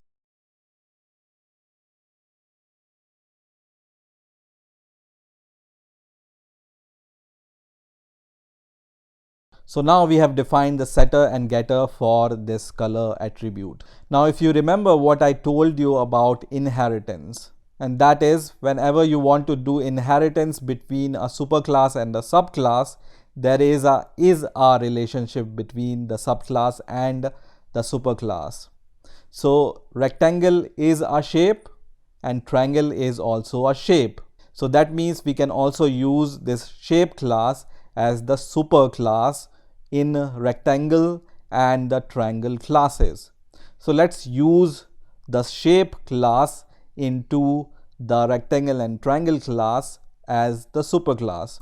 So first of all, I'm going to import this shape class from the shape file. So let's import this, and same I will do in the triangle class also. And now how to inherit from multiple classes into our subclasses. So we have already inherited from the polygon class, and in order to add one more class here, you just need a comma separator and the name of your class.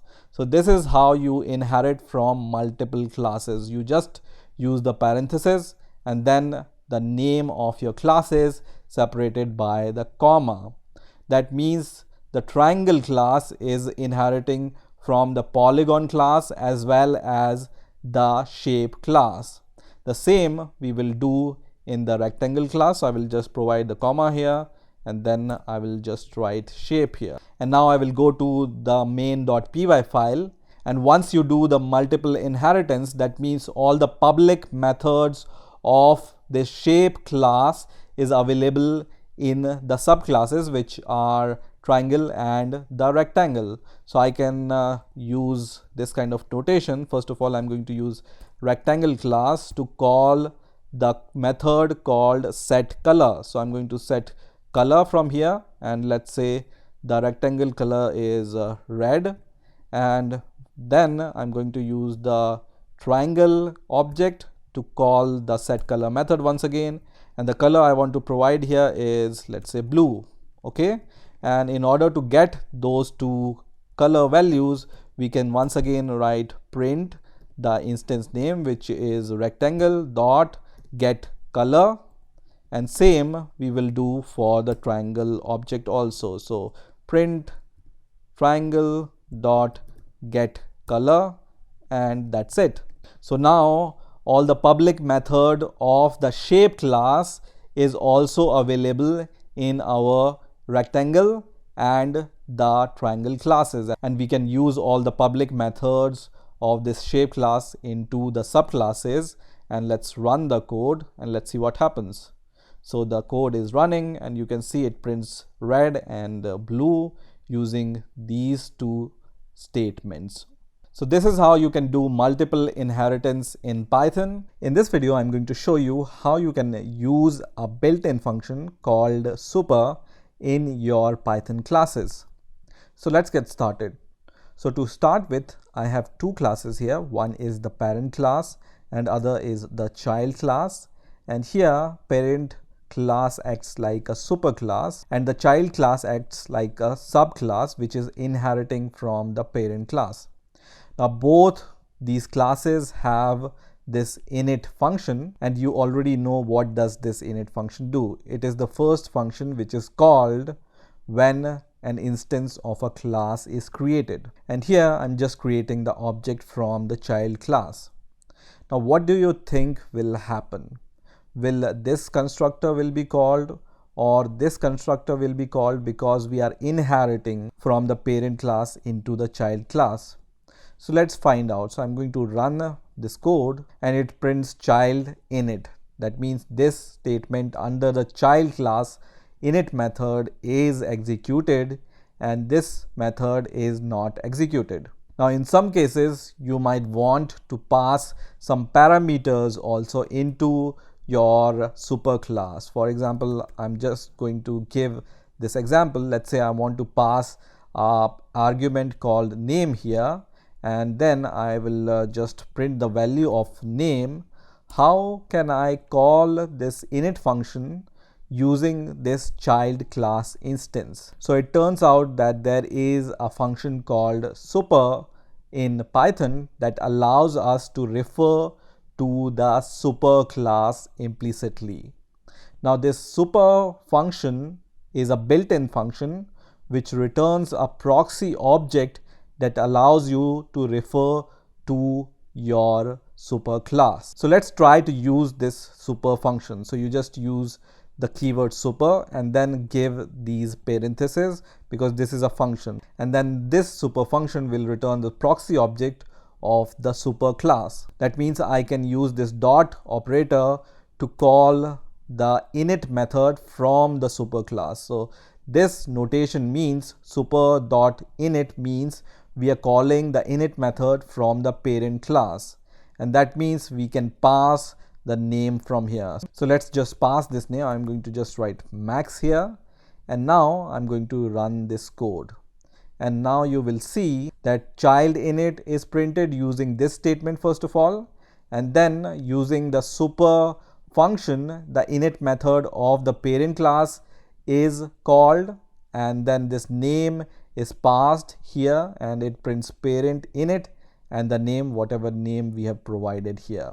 So this super function allows us to refer to the super class. Now let me show you one more thing which is called the method resolution order, and you can find this method resolution order by using your class name. So child class name dot underscore underscore MRO. So just write underscore underscore MRO underscore underscore, and this statement I'm going to use inside the print function so we can see the result what it returns. So I'm going to run the code now, and you can see it returns this kind of order.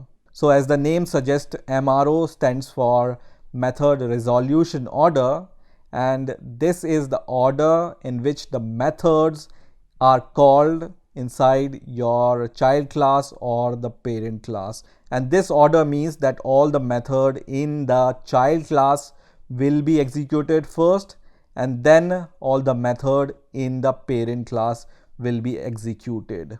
Now there are some rules based upon which this order is calculated, and these rules are, the first rule is the method inside your subclass are always called first, and then whatever the method inside the base class, they will be called. And the second rule is related to multiple inheritance. So let me just create the second parent class, and I'm going to name it as parent2, and here also I'm going to just write parent2 here, and let me inherit from the parent2 also in the child class, right? And let's run the code once again, and now you will see this order. So once again, child is printed, and then the parent, and then parent2, and then the object. So the second thing on which the MRO depends upon is the order in which you inherit from the parent class or the superclass. So in our example, we were inheriting from the parent class first of all, and then parent2. And in the same order, this MRO also will be decided. So all the method in the child class will be executed first, and then all the methods inside the parent class, whatever you use first here, will be executed, and then whatever superclass you write after that, those method inside the class or superclass will be executed next, and then at last this is the base object. Now let's try to just reverse this order, and once again let's run the code, and you will see that this order will be reversed. So the method resolution order will tell you which class method will be executed first, and then the order of all the methods from the superclasses. Now one more interesting thing which you will observe here is this output. So I said that this super function is used to refer to the superclass, and now we have two superclasses, that means multiple inheritance, and you will see here that only one output is printed, which is from the init method inside the parent2, and this statement is not printed, which is inside the init method inside the parent class. So how to solve this problem? So if you have multiple inheritance, then you need to manually call these init function using the class name. So let's say I want to call the init function first of all from the parent2 class. I will use parent2 dot init, and then you need to give also the self as the first parameter, and the second, which is the name. In the same way, you use the second class, which is parent dot init function, and then first parameter is the self, and then you can pass any other name, for example Tom here, and let me run the code, and you will see it calls first of all parent2 init function, and we have passed Max here as the name, and then it calls the parent1 init function with the name Tom, which is printed here also. So this is how you can use super function in Python. In this video, I'm going to show you what is composition and how to use class composition in Python. So to start with, I have two classes here. One is an employee class and other is the salary class. Now in the salary class, I have this init method which takes two arguments, pay and bonus, and it sets these two arguments to the member variables of this class. Also, I have a method called annual salary which is used to calculate the salary. Now in the employee class, I have this constructor which takes four arguments, which is name, age, pay and bonus. Now what do you think? Can we apply inheritance here? The answer is no, because there is no is-a relationship between salary and employee. So employee is not a salary and salary is not an employee. But somehow I want to delegate the responsibility of calculating the employee's salary to the salary class, because calculating salary is in itself is a big task. I have just simplified this class in the form of just calculating the annual salary, but the employee can have his own taxes, or he has taken some leaves, or many factors affects the salary of an employee. So this salary calculation, let's say we want to delegate to the salary class, but whose salary is this? This salary is the employee's salary. So we know that we cannot use inheritance here, but we can use a concept called composition here. And the composition means that we are just delegating some responsibility from one class to the another class. So how to delegate this responsibility? We can just create one more variable here. For example, self.obj underscore salary, which is the salary object we are going to create using the salary class. Okay, and this salary class takes two parameters. One is pay and other is bonus, which we are already providing using the employee init method. So I'm going to just pass this pay comma the bonus into the salary class. So we are instantiating the salary class inside the employee class. So here one class, which is an employee class, acts like a container of the other class, which acts like a content. Okay, so salary class is the content and the employee class is the container of this salary class. Now in order to calculate the total salary, we can define one more method here, and I'm going to just say total underscore salary, and then what we are going to do is we are going to call our object salary member variable, because this gives us the object of the salary. So I'm going to just call object salary, and we can call this method from the salary class, which gives us the annual salary. And now I'm going to just create the object of this employee class. So let me just write emp is equal to employee, which takes four parameters. First is name, second is the age, third is the pay. So let's say pay is 15,000 and the bonus is 10,000. And now I just want to print the total salary of this employee. So I can just write print and then emp object dot the total salary, which is total salary method. And you can see here this total salary is returning. Let me just use the return keyword also, because we are returning this annual salary from the salary class using this total salary method. So let's run the code once again and let's see what happens. And you can see annual salary is printed, and this annual salary is calculated using the salary class. So what this employee class has done, it has delegated some responsibility to the other class, which is the salary class, which gives us the annual salary of an employee.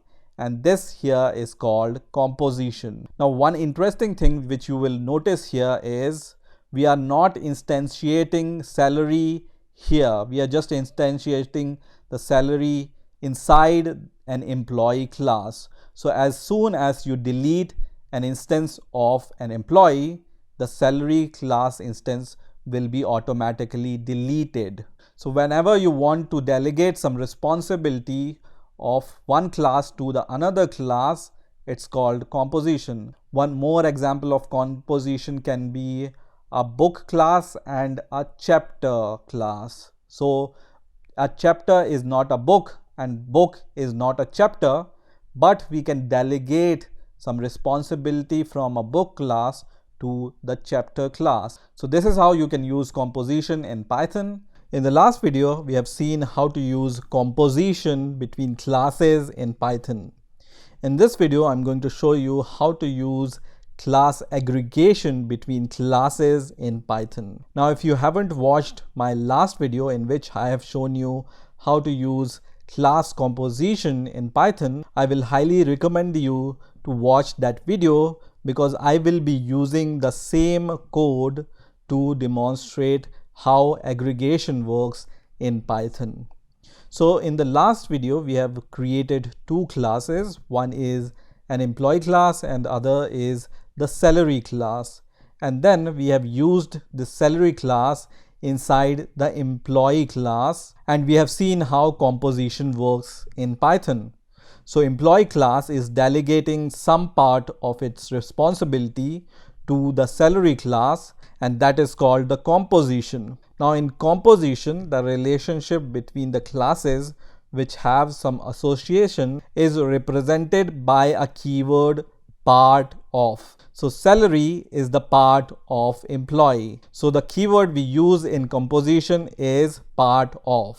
Now let's see how we can use aggregation instead of composition between these two classes. So let's say I will not use this salary class inside the employee class, but what I'm going to do is I'm going to pass an instance of salary here. So I'm going to just write salary, and this will be the object of salary class which I'm going to pass in the init method of the employee class. So let's create an object of the salary. So I'm going to just write salary here is equal to the salary class, and we will instantiate the salary class by these two arguments which we have given in the last video to the employee class. So I'm going to just copy these two arguments and paste it here, and I'm going to remove this comma here. So now what we are doing here is we are first of all instantiating the salary class, and now this salary class we can pass to the constructor of the employee class, and this is the object which we have passed using the salary class object. And then I'm going to take this salary class object and I'm going to assign this salary class object to the member variable of the employee class, which is obj_salary. Now because we are passing the salary object, that means this member variable is the salary member object, and we can call any public method from the salary class using this member variable now. So let's run the code and let's see what happens. And we get the same result as we have seen in the last video in the composition example. So what we have done differently here. So instead of using this salary class inside the employee class, we have first created an instance of the salary class, and then we have passed this instance to the employee constructor, which can be used inside the employee class. And this type of relationship is called aggregation. Now let's see what are the special properties of the aggregation.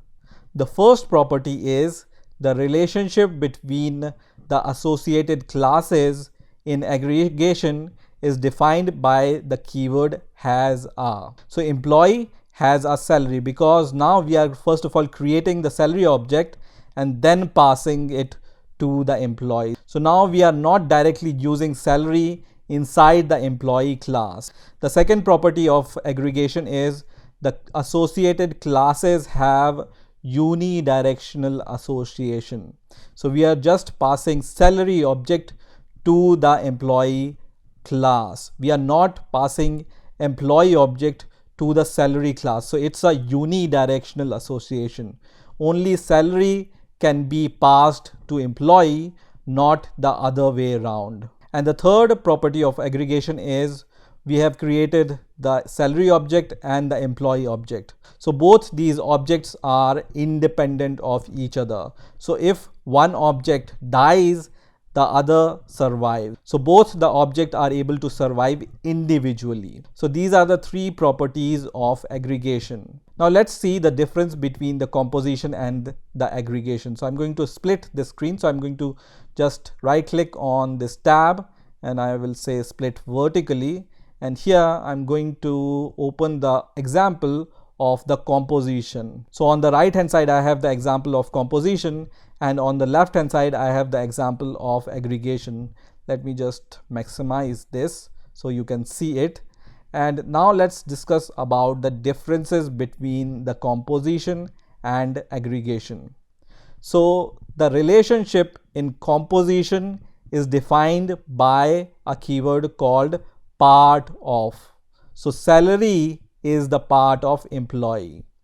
In aggregation, there is no part of relationship, but the relationship is defined by the keyword called has a. So now in aggregation, we are defining the instance of salary, and then passing it to the employee class. And salary is not the part of the employee class. We are just passing it to the employee class. So aggregation, we use has our relationship, and in composition we use part of relationship. The second difference is when you delete the employee object, the salary object will be automatically be deleted. So salary object is dependent on the employee class. But in aggregation, the salary object and the employee object are individually independent. So they can survive individually. If one object dies, then it doesn't matter that the other object dies, because we have created these objects individually. Now in composition, both salary and employee are interdependent on each other. But in aggregation, the relationship is unidirectional. So the association between the employee and the salary object is unidirectional. We can only pass the salary to the employee class, but we cannot pass the employee object to the salary class. So these are the three major differences between composition and the aggregation. In this video, we will talk about creating abstract classes in Python. So let's get started. So to start with, I have here two classes. One is a shape class, another is a square class. In shape class, I have two empty methods. One is area and other is perimeter. And I'm using shape as a superclass and square as a subclass, and square class is inheriting from the shape class. Now in this example, I want to do two things. One is I don't want to allow the other users to create an instance of a shape class, because shape class acts like a template for the square class. So I don't want to allow the users to create an instance of this shape class.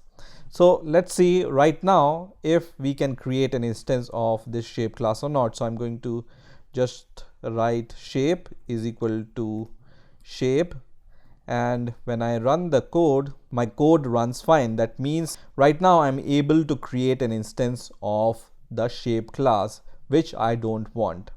The second thing is I want to make sure that both these methods which are there inside the shape class are implemented inside the square class. So I want to make sure that whoever is using this shape class, he or she must implement these two methods inside the subclass. So how can I achieve these two things? Now it turns out that abstract classes are just made for that. So how to create an abstract class in Python? The fact is, Python on its own doesn't provide any abstract class. But don't worry, there is a built-in module in Python which we can use to create an abstract class.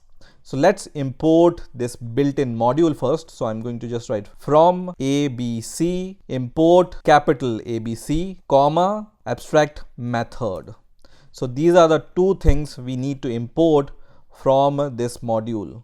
Now this module ABC stands for abstract base classes, and this allows us to create the abstract classes. So how we can create an abstract class using this ABC module?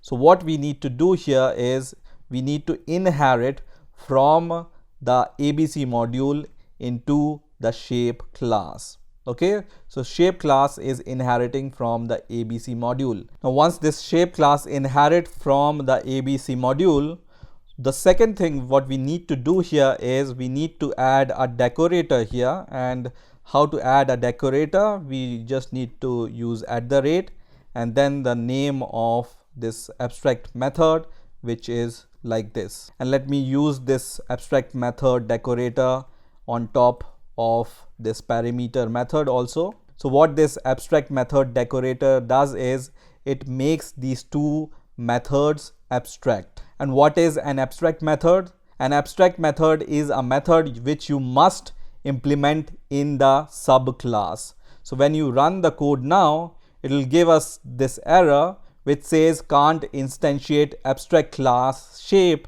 with the abstract method. So once you create any of your class method as abstract, then your class becomes the abstract class, and then you cannot instantiate this class like this. So our first goal is achieved, that we cannot instantiate this shape class now because this class is now an abstract class.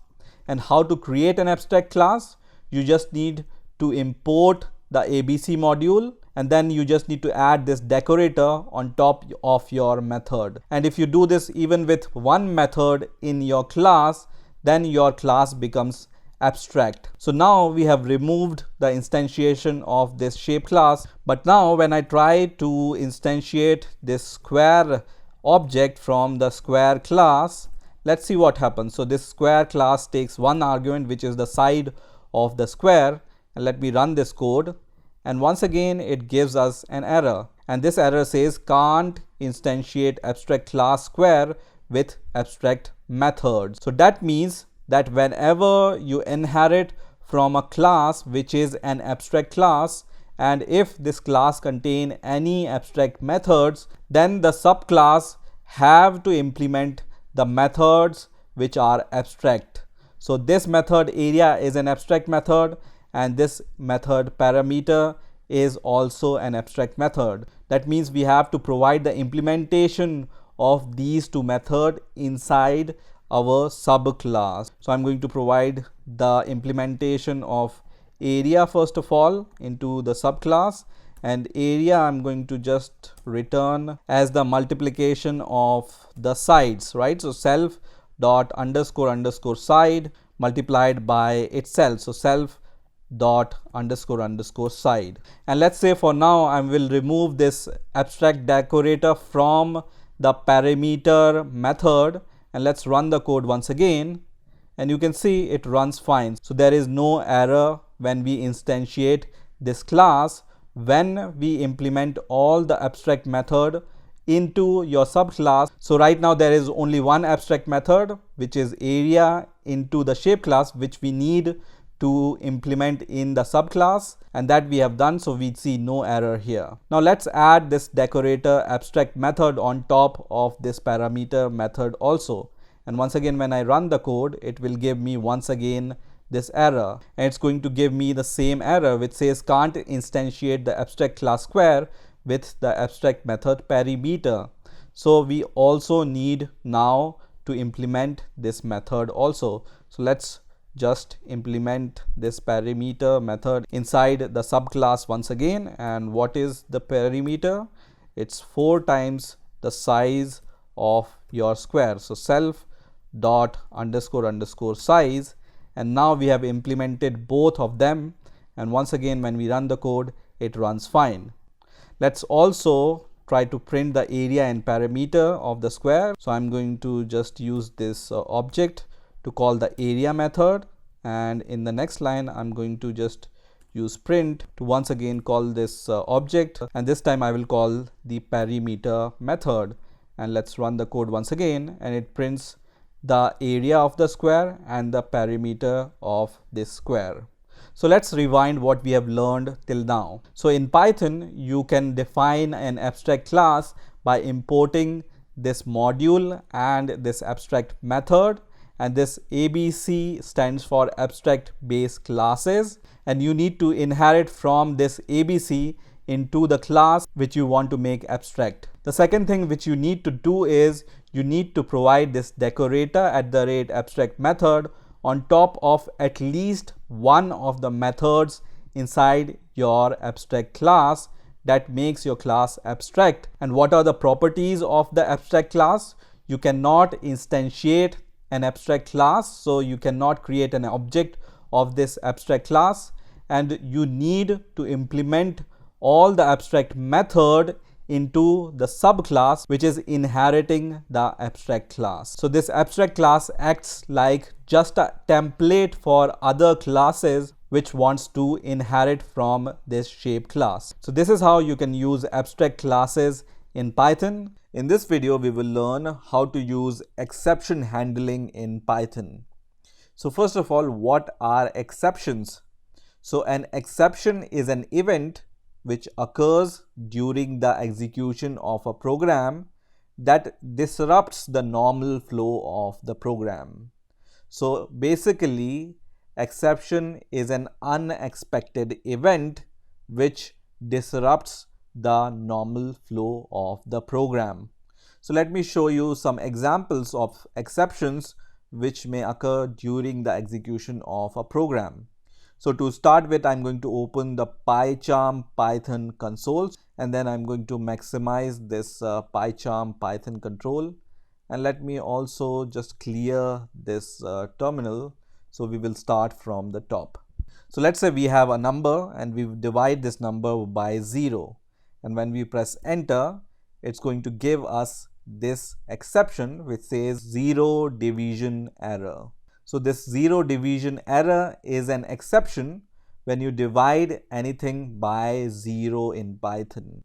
Let me show you some more examples. So let's say I want to add a number and a string. Let's say 10 plus 10, but this 10 is an integer and this 10 is a string.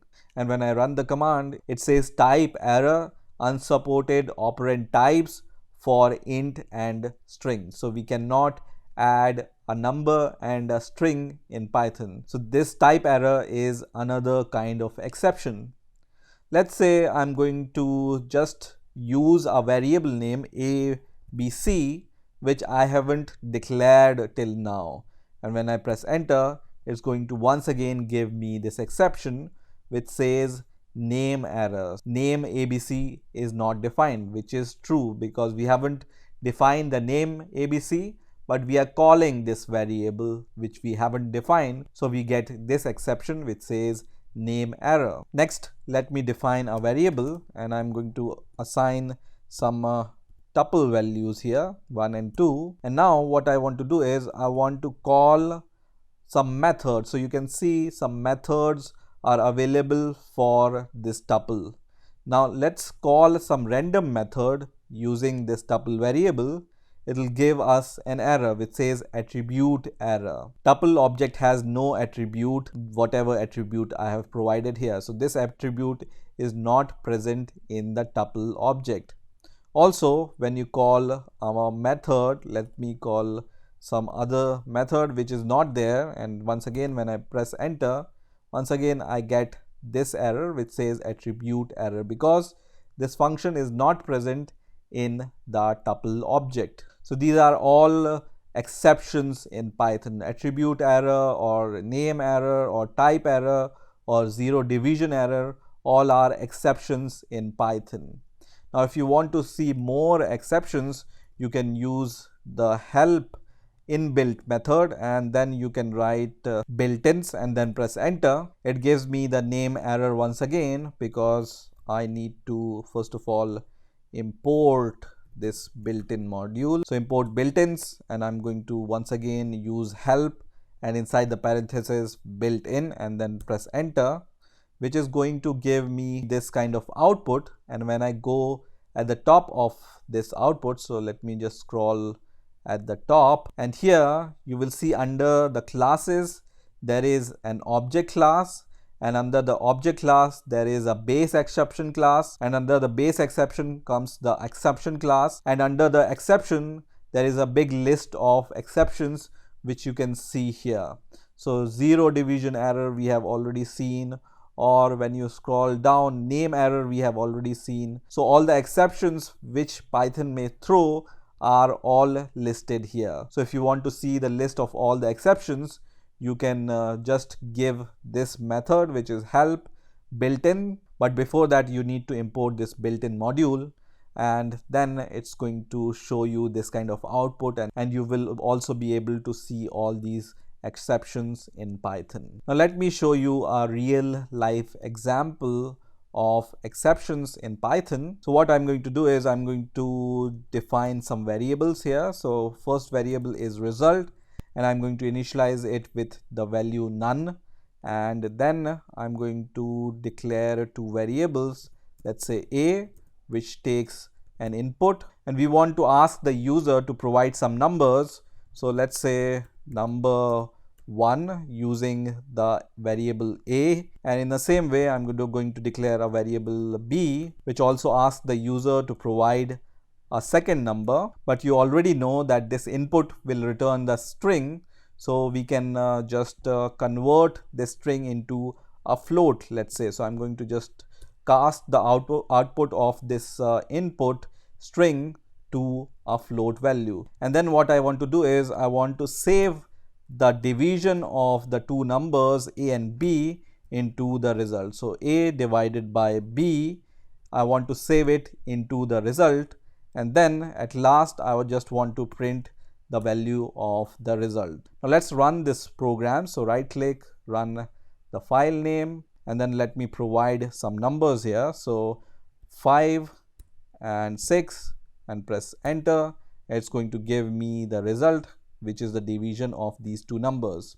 Let me run the program once again, and this time I will provide 10, and the second number is equal to 0 here, and we know that when we divide some number by 0, we get this exception which says 0 division error. And you will also observe that as soon as this error is thrown, so this error comes from this line 5. So when you click on this line, it shows us that this error is coming from this line, which is the division of these two numbers. And as soon as this exception occurs, all the code which we want to execute after that will not be executed. So we were printing this result here, but it's not printed. Let me print something else here. So I'm going to just say end, and once again I'm going to run the program, and I'm going to provide the same inputs here, and you can see neither this statement is printed nor the end is printed. So whenever an exception occurs, Python stops whatever it is doing. So in our case, whenever this exception is thrown at this line, both these statements will not be executed. And why these two lines of code will not be executed? Because we haven't handled this exception. So Python allows us to handle the exception, which we are not doing right now. That's why it stops everything whenever this exception occurs. So how to handle these type of exceptions? So you can handle these type of exceptions using a try except keyword. So just write try, and then under the try you write whatever you want to test, and then you write except keyword here. So just write except, and then under the except you write some code which you perform when the exception is thrown. So I'm going to just say this error, which is float division error.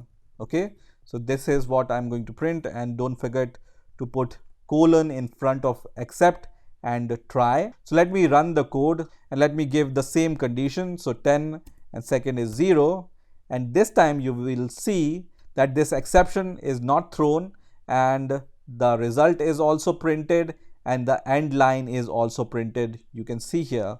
And also this line is executed, which comes from the except statement, which says float division error. So whenever you use try except notation, first of all your code under the try will be evaluated, and if it throws some exception, then whatever code you write under the except will be executed, and then all the other statements will be executed, whatever comes after this try except code. So this time no error is thrown, and we have handled this error, and you can see clearly it says that float division by 0, which means it comes to the except condition. So now we are handling this error, which is 0 division error. Now in other condition, when this error is not thrown, so we will just give some valid value 10 and 5, so no 0 division error will be thrown, and when I press enter, you will see that result will be printed and end will be printed by these two lines, but no except statement will be printed. So this statement is not executed because this code has not thrown any error, because there is no error occurred. Now as I have shown you that all the exceptions are under exception class. So we can also write here exception, and then we can just write this notation exception as E, and this will show us more details of the error. Okay, so I'm going to just write here error is equal to, and then I'm going to just print whatever the content of E is. And once again, when I run the code, and I will give the number with the 0 here, and you will see it prints this error which says float division by 0. So this is printed using this E keyword, which shows us the correct error. I have also shown you that this exception is the base class of zero division error. So for example, when I will try to know the type of this error E, and when I run the code once again, and let me provide this input once again, you will see that this error is of type zero division error. So we know that this exception is thrown from this class. So instead of writing this generic exception class, we can also use this zero division error here. And now whenever this specific error is thrown, then only this will be printed here. So let me run the code once again, and let me give this input here, and you will see once again this line of code is printed using this statement, and that means zero division error is caught by this line of code, and then the statement under that is printed. Now let's say this line of code throws some other kind of error other than zero division error. So let me just remove this typecasting of float here. That means it's going to throw us some other kind of error which is not zero division error. And let me run the code now, and I will provide two numbers here once again, and you will see that now this error is different, which is type error, which says unsupported type, string and float. So why is this happening? We are catching the exception using this except keyword, but we are only catching the zero division exception. We are not catching the type error exception. That's why our program is stopped and these two lines of code is not executed. So you need to either use the base class of the exception, which is this one, exception, and when you run the code and when you write these input, it will be handled, and you can see this time type error is caught. It's not a zero division error, but the type error which comes because the type which we have provided here is string, and we are dividing string by a float value which throws this error. So if you want to catch all the exceptions, you use this base class, but it's not a good practice. You need to have information about your exceptions. So I'm going to once again write this zero exception error here. And what I can do more here is I can add one more except statement here. And this time, instead of zero division error, I can say catch also type error. Okay. So I'm going to just write type error and here zero division error. So we know from where this error is coming. And when I run the code once again, and when I give the inputs, you will see that this error is coming from this line of code. So this except statement is catching your exception, which is type error. Now when I just add this typecast of float once again, and when I run the code once again, and when I provide 10 and 0 once again, you will see this error is caught by the other except statement, which is this statement, which is used to catch the zero division error. So you can also provide multiple except statement in order to catch multiple exceptions in Python. So this is how you can do exception handling in Python. There is more to exception handling, which I will cover in the next video. In the last video, we have seen how to use exception handling in Python, and we have seen how to use this try except statement in order to catch the exceptions. Now in this video also we will talk more about exception handling in Python, and we will talk about else and finally statement with this try except statement. So I will be using the same code which I have used in the last video. So I will highly recommend you to watch the last video if you haven't seen that. Now to start with, at the end of this try except statement, we can also use the else statement. So you can just write else, and for now I will just print here, for example, underscore underscore else underscore underscore, and also we can use a keyword called finally with our try except statement. And here also I'm going to just print underscore underscore finally underscore underscore. So what does this else and finally statement do? Let's see by running our program. So I'm going to run the program, and now I'm going to give some valid input so that our program will not throw any error. So I'm going to just divide 10 by 5 and then press enter, and you will see what is printed here. So first of all, else is printed, then finally is printed, and then the result is printed using this print statement, and then at the end this end string is printed. So in this scenario there was no exception thrown by the code. That's why none of these exception statements are printed. So you can use else statement whenever your code does not throw any exception. So whenever your code doesn't throw any exception, else statement will be executed. But when this finally statement is executed, so let me give you one more scenario and then we will discuss about the finally statement. And this time I'm going to intentionally write 0 here, which is going to throw the exception, and I'm going to press enter, and you can see 0 division error is thrown, which is caught here, and this statement is printed first, and then this finally keyword is printed using this statement, and at the end these two lines of code are executed. So once again, let's talk about the else statement. You can see whenever your code throws an exception, then this else statement will not be executed. The else statement will only be executed whenever your code doesn't throw any exception. But what's with finally statement? So we have seen in the case of exception, this finally is printed, and in the case of no exception also, this finally is printed. So this finally statement is guaranteed to be executed whether exception occurs or does not occurs. So the only code which is guaranteed to be executed in all these lines is the finally statement. Finally statement is always executed whether your code throws any error or it doesn't throw any error.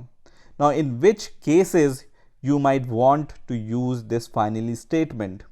So sometimes whenever you use files, you need to close these files after opening them. Whether the exception occurs or not, it is mandatory to close your files, and in those cases you can use this finally statement.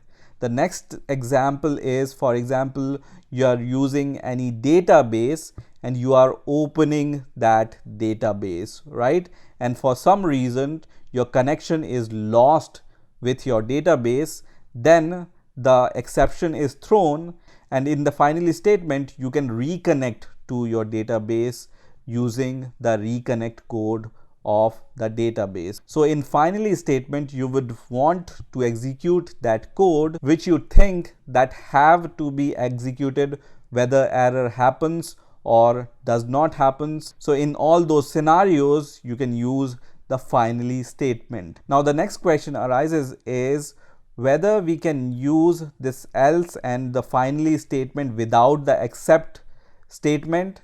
The answer is, you can already see here, no. So you cannot use this else statement without the except statement. So you have to use except in order to use this else statement.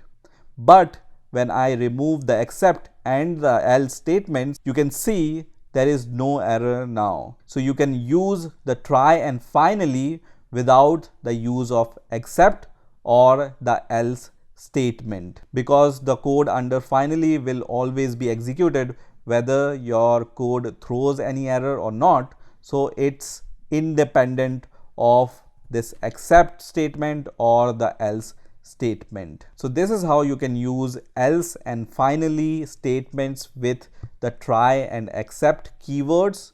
Now in this video, I'm going to show you how to raise an exception in Python. Now raising an exception is similar to throw an error or exception in the languages like Java or C++. So Python allows us to use a keyword called raise, and that raise statement or keyword allows the programmer to force a specific exception to occur. So let's get started and let's see this raise statement with an example. So to start with, I have created a class called coffee cup, which have an init method which takes one argument, which is the temperature, and I'm just initializing the value of temperature using this init method. And this coffee cup class also have one more method which is called drink coffee, and inside this drink coffee method I have some conditions. So if the temperature is greater than 85, then I print coffee is too hot. If the temperature is less than 65, then I print coffee is too cold. And if the temperature is between 65 and 85, then I print that coffee is okay. And here I have created an instance of coffee cup class with an argument which is 75 to start with, and I'm just calling this method drink coffee from this object. So let's run the code and let's see what happens. So because this 75 is neither satisfying this condition nor this condition, so the answer which is printed here is coffee okay to drink. Now when I provide, for example, 101 temperature value here, and when I run the code once again, it will say coffee too hot. If I say coffee temperature is 10, it says coffee too cold. Now in these two situations, when the coffee is too hot or the coffee is too cold, I can also throw an exception and show the user some kind of message.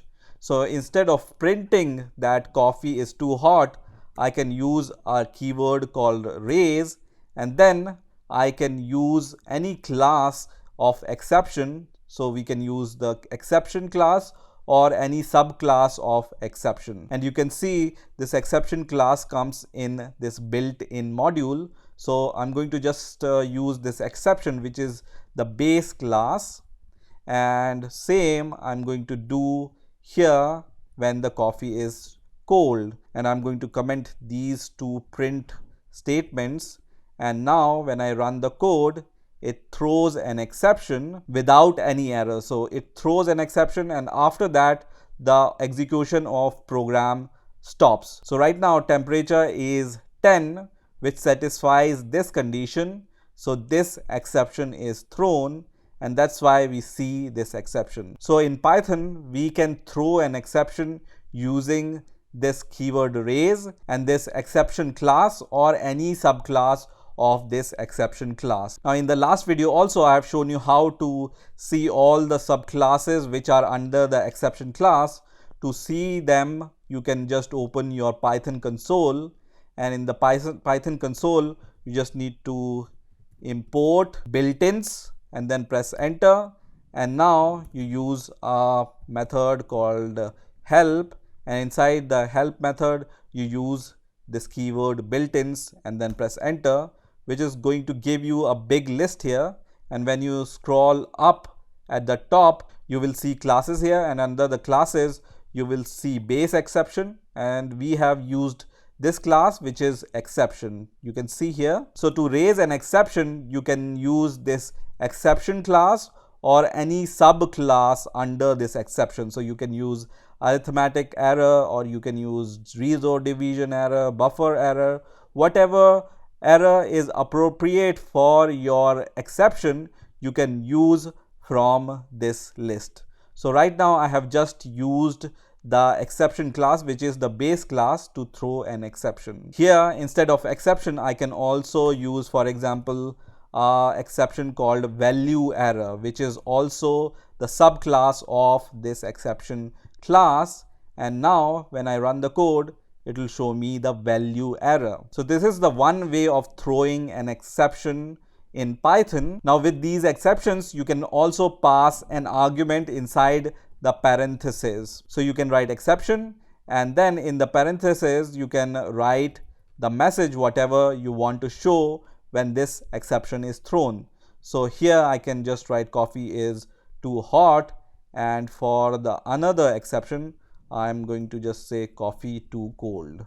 And when I run the code, because it's a value exception which comes from this statement, it shows the value error exception and then the message which we want to show. So we are just showing coffee too cold. So here it also prints the same message which we have given as the first argument of this exception error class. So you can either raise an exception with the base class exception or the subclass of the base class exception, for example value error, and you can also give an optional argument here, which is the message which will be displayed at the time when this exception is thrown. So this is how you can raise or throw an exception in Python. In the last video we have seen how to raise an exception in Python using this raise keyword, and we have seen how to raise an exception using the base class, which is exception, or the subclasses of this exception class, for example the value error or any other error which is the subclass of this exception. Now in this video I'm going to show you how you can create your custom exception classes and use them to raise exception in Python. So let's get started. So I'm going to create a custom exception class here.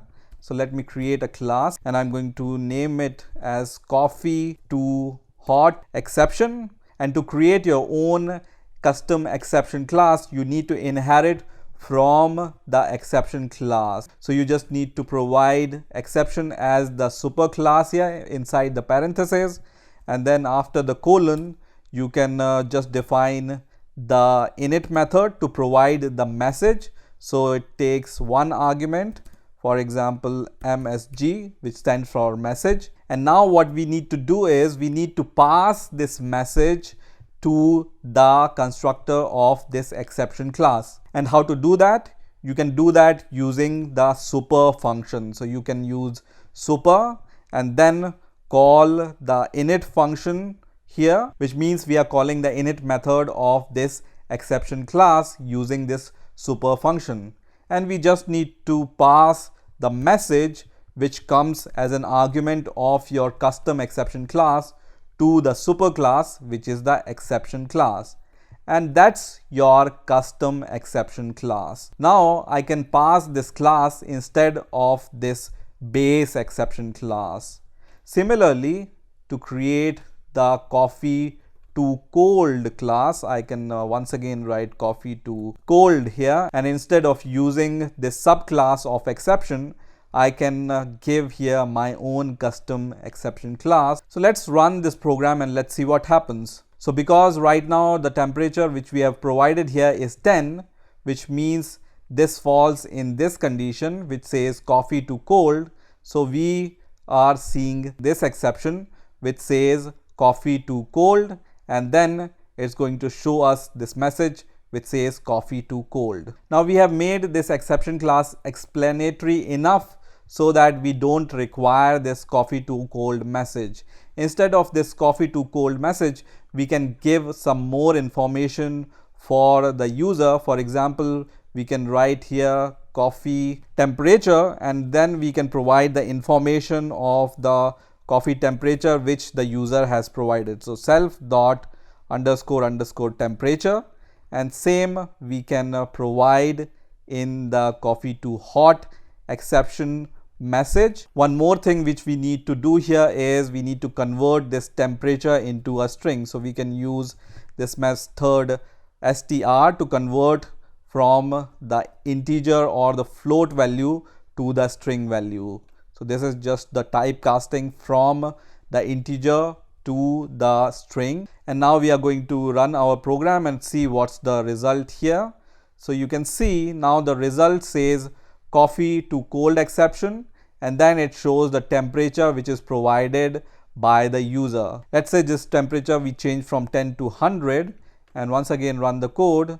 Now it's going to say coffee to hot, and it's going to display the temperature of coffee, which is 100 here. So let's rewind what we have learned about creating our own custom exception class.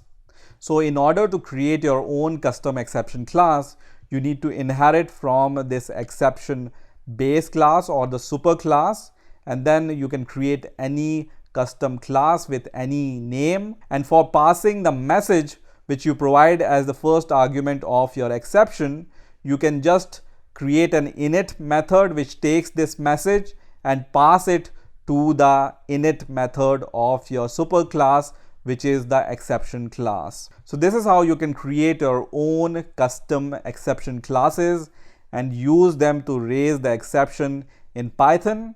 In this video, we will talk about this special keyword which is underscore underscore name underscore underscore, and we will see in which situations we use this keyword and why do we use this special if statement which is name is equal to underscore underscore main underscore underscore.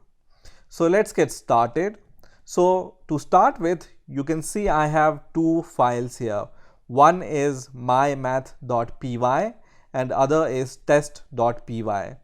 Both the files are in the same directory in my project. So now what I will do here is I will define a very simple method which is add, which takes two arguments a and b, and it's going to return the sum of a and b. So we have already seen how to create these kind of simple functions. And now what I'm going to do is I'm going to use this print function to call this add function, and here I'm going to just give two numbers here. So nothing special about this code. Now what I'm going to do next is I'm going to import this file which is mymath.py file into the test.py, and now I'm going to just use print, and then I'm going to use this module name which is mymath to call this function which is there inside this mymath.py file, and then I'm going to provide two values here once again into this add function. So let's say 7 and 6. Now let me run this test.py file first, in which I'm importing this mymath.py file. So right click and then run test, which is going to run this program. And what you will see here is it prints 26, which is the sum of 10 and 16, which is printed using this print statement. And then you will see 13, which is printed using this print statement, which is the sum of these two numbers which we have provided in test.py. Now I have a simple question. Is this a correct response? Because I just want to call the add method from mymath.py file into the test.py, and I don't want to print any result which is coming from this print statement, because I just want to use mymath.py as a module, and we just want to use the functions inside this mymath.py file, not any special code which is written here. So that's where we use this special condition, which is if underscore underscore name underscore underscore is equal to underscore underscore main underscore underscore. And under this condition, we use whatever code we want to execute. And this name is a special built-in keyword in Python whose value is equal to either the module name, which is mymath, or its value is equal to underscore underscore main underscore underscore. So under what condition the value of underscore underscore name becomes the module name, and in what condition underscore underscore name underscore underscore contains this value which is main. So whenever you run this mymath.py file as the main Python file. So whenever I run this file, which is mymath.py file, then the value of name becomes this, which is underscore underscore main underscore underscore. Let's print the value of this variable, and then we will see how this value changes in different conditions. So once again, I'm going to run this code, and you will see the value of this special variable becomes underscore underscore main underscore underscore. So whenever you will run this mymath.py as the main file, then only the value of this special keyword underscore underscore name underscore underscore becomes this main value. Now if I import this mymath module into some other file, for example test.py, and then use the functions from this module, then let's see what happens. So I'm going to just right click on the test.py now, and then I'm going to run it, and you will see the value of this underscore underscore name underscore underscore is now is equal to the name of your module. Okay, so my module name is mymath.py. So here it just prints the module name, and you will also see that because we have provided this condition,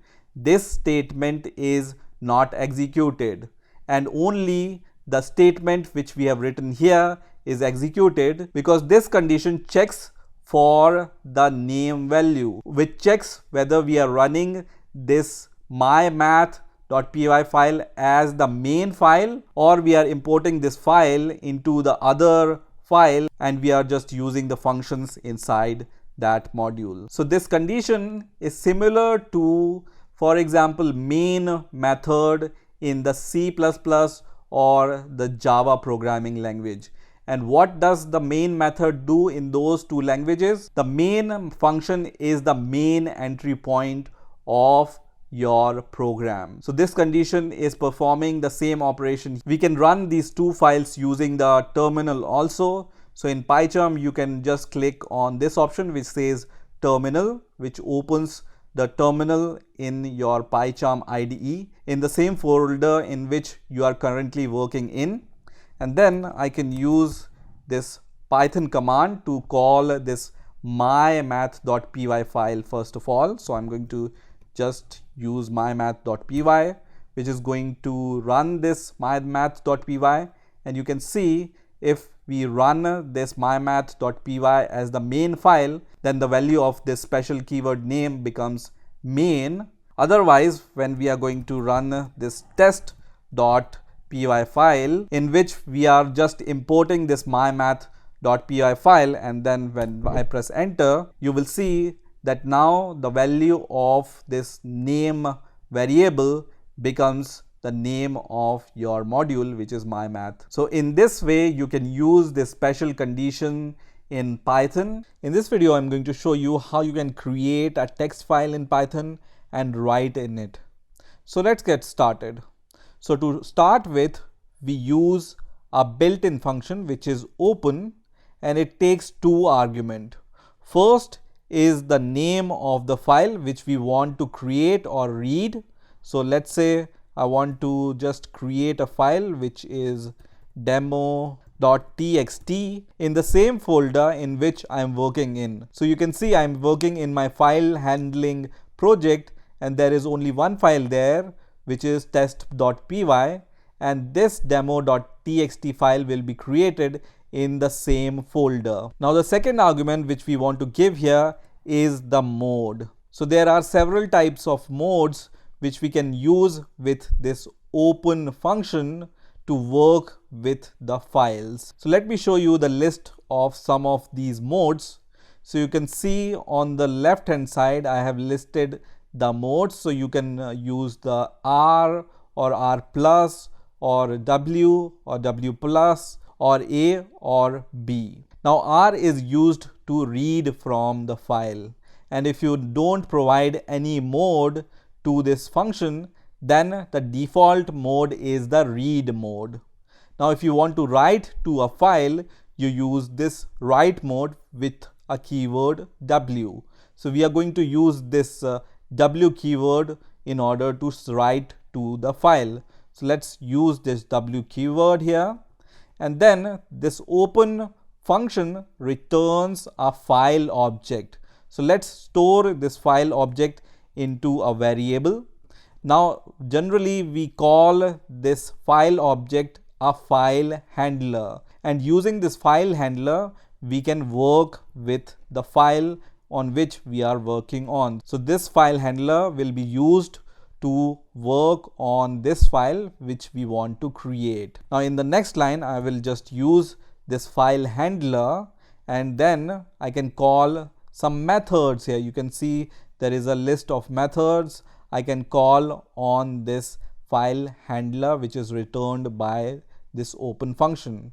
So to write into a file I can use the write function, and here inside the write function you can provide any text whatever you want to write to the file. So let's say I just want to write this line of string to my text file which I'm creating. So I can just paste this text here, and then after writing to a file, when you are finished working with the file, you use once again this fh and then call a method called close on it. Now what does this close function do? So this close function is used to close the file and immediately free up any system resources used by your file handler, which is fh. And it's a good practice to use this whenever you are done with the handling of your file. So always remember to use this close function after you are done with the handling of your file. So this is a good practice, but I would say you must call this function, and that's it.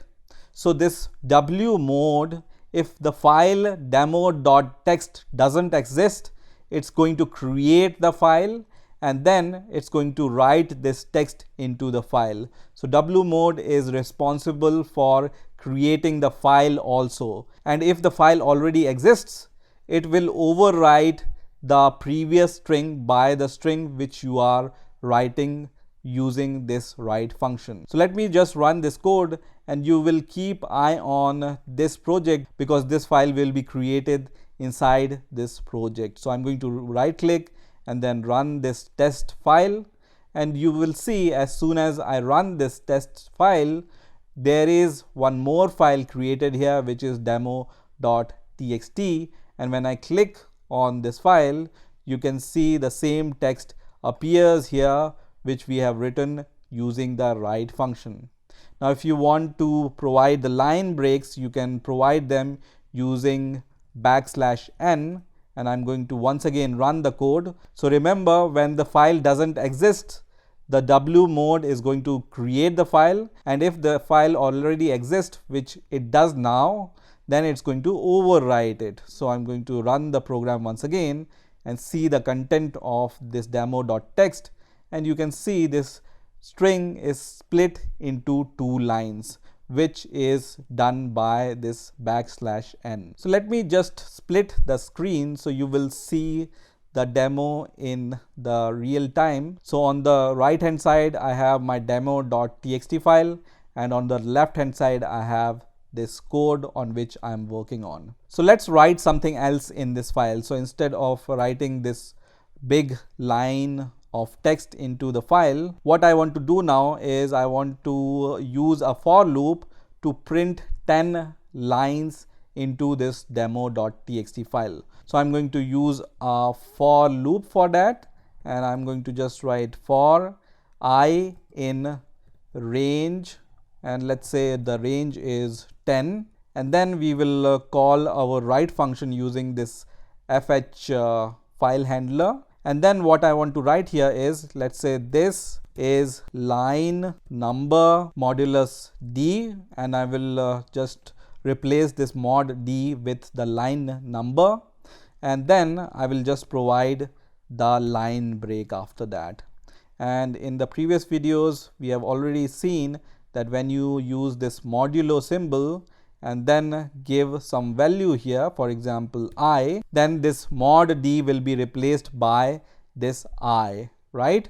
So let's run the code and let's see what happens now. So I'm going to run this code, and now you will see that this code prints this is line number 0, this is line number 1, because the range starts from 0. So in order to print the line number from 1, what we can do here is we can use this parenthesis here. Let me just move this to the side. So inside the parenthesis we can use I plus 1. So we can add 1 every time this value of I is printed. So it will start from 1. So let's run the code once again, and you can see now it prints this is line number 1, line number 2, 3, 4 up to 10. Now you might have already observed that whenever I run the code, this demo.txt file is overwritten every time when I run this code.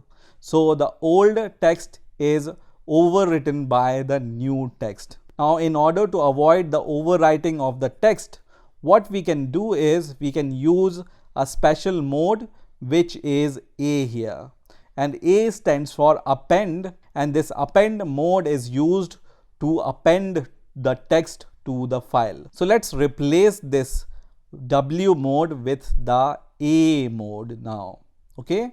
And you can see this is the previous content of the demo.txt file, and now when I run the code, you will see the previous content is staying there and the new content is appended to the same file. So A we use to append to the existing content of the file. Now let me go to the list of modes once again, and you will see there is a special mode W plus also, which means if you want to read and write at the same time, you use this W plus mode, and this mode is going to create a new file if the file doesn't exist.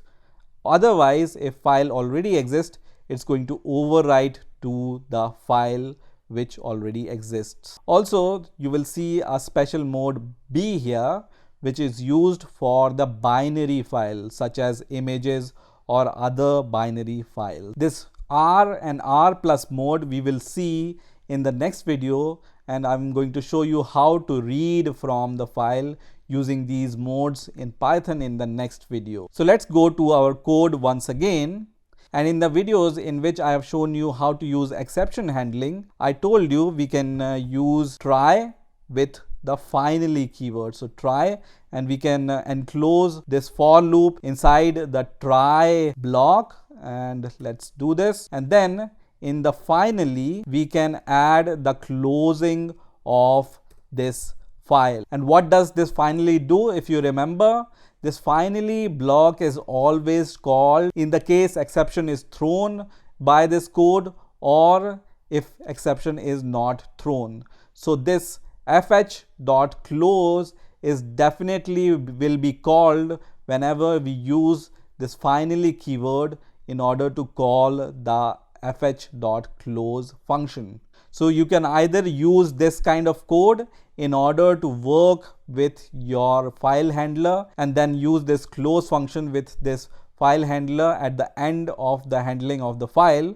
Otherwise, Python provides the shorter form of writing the same type of notation. And this notation is you use a keyword with and then you call open function, and you can provide the same type of arguments here, for example demo.text and append, and then you use as keyword and then you write the name of the file handler, for example fh, as you have done here, and then you provide this colon, and inside this with statement you work with your code. For example, we work with the file writing with this for loop. So this whole code, including the try and finally block, is equivalent to this kind of code, which is the shorter form of writing the same code. So this with statement is going to always call this close method with your file handler when you are done with the handling of your file.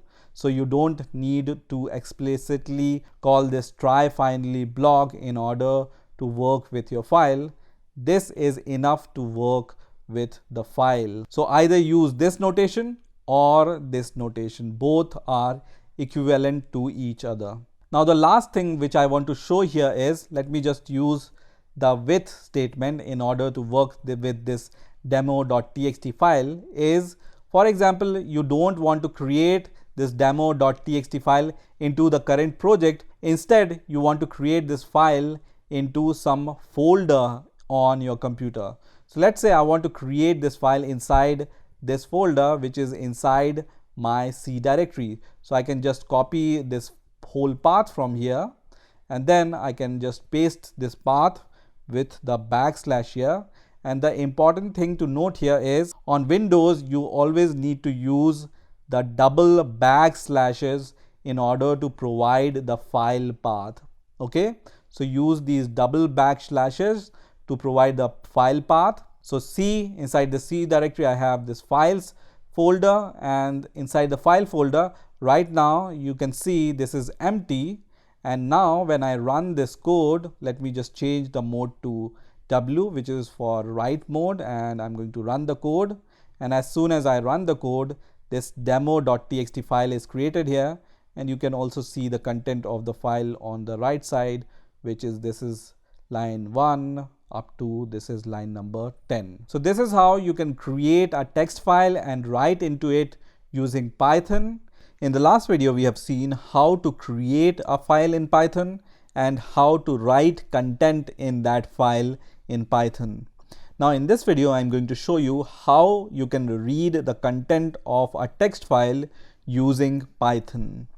Now if you remember, in the last video, I have told you that you can use this open function to open any text file. And this open function takes two arguments. First is the path of the file with the exact name of the file. So because this demo.txt file is in the current folder in which I'm working in, that's why I haven't provided any exact path. I can just give the file name here. But if you have the full path, then you can provide, for example, C:\/ and then whatever is the folder name and then the file name. So either you can provide the exact path of this file with the file name, or you can provide the file name if this file is present in the same directory in which your Python script is there. Now the second argument which this open function takes is the mode of opening this file. So we have seen in the last video, when we write W here or A here, that means we want to write or append to the file. Now in order to read from the file, this mode here should be R, which is the read mode. In the last video, we have seen this table in which we have seen that we can use this R or R plus mode in order to read the file, or if you want to read and write at the same time, you can use this R plus mode. Now if you see here, I have also written here that R is the default mode. So when I don't give any argument here as the second argument, which is for the mode, then also the default mode is the read mode. So let's see how we can read this file, which is demo.txt file, and the content of file is shown here. So in order to read the file, you use the file handler and then use the function, for example, read, which is used to read the whole file. Now in order to print the content of the file, you need to use this print function. So this fh.read will provide the string, and then using this print function, we can print that string. So let's run the code and let's see what happens. So you can see it prints the whole content of the file. Now let me minimize this window once again. Now let's say if you provide some file path which doesn't exist. So this file name doesn't exist in the current folder, and when I try to read this file, let's see what happens. So it's going to throw an error, and this error says that no such file or directory. So if you try to open a file which doesn't exist, it will throw an error. So you need to give the exact name of the file in order to read it. Now here we can also be more specific, and we can also say that this is a read mode in which I want to open this file, and once again when I run the code, it's going to read the content of this file. Now let's say I just want to read the first word of first line here. So let's say I want to just read the first 4 characters of this line 1, then I can just write 4 here, which will read the first 4 characters of the line 1. Now if we just want to read the first 2 words of this line 1, then you can see the number of characters here, 4 for this, and then there is a space, so 5 characters, and then IS is 2 characters more. So 5 plus 2, 7. So when we write 7 here, then it's going to read the first 2 words of this line 1. Now let's say I want to read the whole line. So instead of some words or some characters, I want to read the whole line. Then I can use a function called readLine. And this readLine function is going to read the first line of the text which is present in my file. So I'm going to just run the code, and you can see it reads the first line of my text file. Now if you want to read the next line, then you need to use this readLine function once again, and when I run the code once again, it's going to print the second line, and so on. So if you want to print the 3 lines, then you use this function 3 times. Now let's say you want to read some characters of the line 1, then you can once again write the number of characters which you want to read, and then run the code, and it will print the first 4 characters of the first line.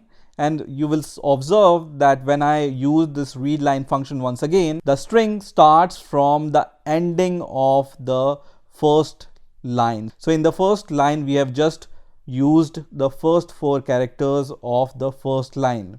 Now pointer will be set to the end of this first 4 characters. So when you use the readLine function once again, it's going to start where the first line has ended. So first line has ended at the end of the 4th character, and then it's going to read the space and then all the line characters which are there. So in the second readLine statement, it has printed this kind of text which is after the first 4 characters. And in the third read line, because we haven't provided any argument here, so it has printed the whole line here. So let me minimize this. Now let's say you want to read all the lines of this file in the form of the list.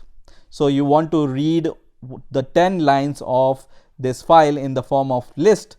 You can use a function called dot read lines. So here you just need to write dot read lines, and this function is going to give you the list of every line in the text. So let me run the code first of all, and you can see this is the list which starts from a square bracket, and the first element of the list is the first line with the \n, which is the line break, comma. The second element of the list is the second line of the text which we are reading from here. So now we know that this read lines function returns the list. So we can also call some index of this list. So let's say I just want to read the 5th line of this text, then I can just write index 4 because index starts from 0, right?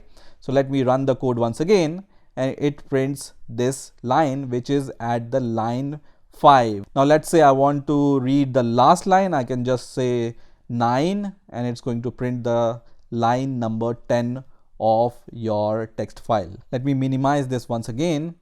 Now let's say you want to read all the lines of this text one by one and do some operations on each and every line one by one. So you can use a for loop for that to iterate over the lines one by one. So for, let's say, line in your fh, which is the file handler, and then you can print the line one by one. So you can call this variable which is line here, and now let's run the code, and it's going to iterate over this text line by line, and every line is printed one by one using this print line statement. So let's say you want to count the number of characters in every line. You can use this function, which is len function, which is used to count the length of a string. And when I run this code, now it's just going to print the number of characters in every line. Now once again, let's say you want to count the number of words in every line. So we can use a function on this line variable, which is a function called split. So line dot split, which is going to split your line on the basis of character you provide as an argument here. So let's say I want to split the line on the basis of a space. So let me run the code once again, and now you will see that it's going to give me the list of each and every word of every line. So this is the first element of the first list, and then the second element, third element, and fourth element, and the fifth element. So if you want to count the number of words in every line, then once again we can enclose this code into a function called len. Okay, so this length is going to give you the length of this list, and when I run the code once again, it's going to print the number of words in every line of this text file. So if you want to count the number of words in every line, you can split the words using the space, and then using this len function, you can just find the length of the list which is returned by this split function. Or if you want to just see the list of words in every line, then you can just use this function without the len function, and it's going to give you the list of each and every word of every line of your text file. And of course, to make things easier, you can also use this with notation, which I've also told you in the last video. So you can write with and then this open function, and in the open function you give these two arguments, which is the name of the file and the mode, and then you can use as fh, for example, and then you can execute whatever code you want to execute using this file handler. For example, once again, I want to read the content of the file once again. So using this with statement, you don't need to use this fh.close function, because this with function is going to take care of closing of this handler by itself. So this whole code is equivalent to the code which you write whenever you use the try finally block with this code also. So this is also possible. So let me just remove this code and let's run the code once again, and it's going to give me the same result as we have seen earlier. So in this way you can read the text files in Python. In this video I'm going to show you how to handle JSON values in Python. So first of all, what is JSON? So JSON is a text format which stands for JavaScript Object Notation, and JSON is a syntax which is used for storing and exchanging data.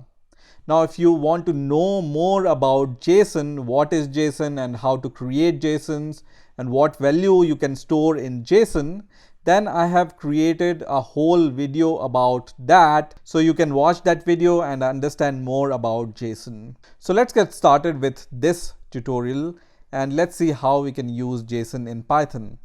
So to use JSON in Python, you use an inbuilt package which is called JSON. So you need to import this inbuilt package which is JSON. Now let's say I have a Python dictionary. So let me create a dictionary in Python which have, let's say,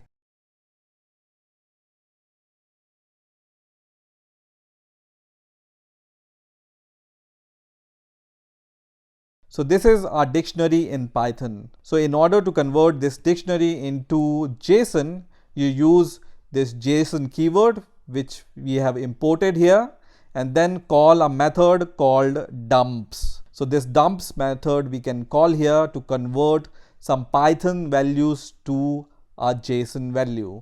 And we will pass this dictionary variable a here, and in order to print the value of JSON, we can use this print method. So I'm going to enclose this JSON.dumps method inside our print function. Now let's run this code, and you will see that this JSON.dumps function has converted your dictionary into a JSON value. So this is our JSON text format. Now the next question which can arise here is what data types this dumps function takes as an argument. So it takes a dictionary we already know now, but what are the other data types which we can pass as an argument to this dumps function? So it turns out that you can provide majority of your collections and your data types as an argument to this dumps function. So you can provide dictionary here, list, tuple, string, int, float, or a Boolean value. Any value you can provide here. I think sets you cannot provide as an argument here, but other than sets, you can provide any other format as an argument to this dumps methods. So let me show you how you can provide all these values into this JSON.dumps function. So here in the first print statement, I have provided the dictionary. In the second print statement, I have provided the list.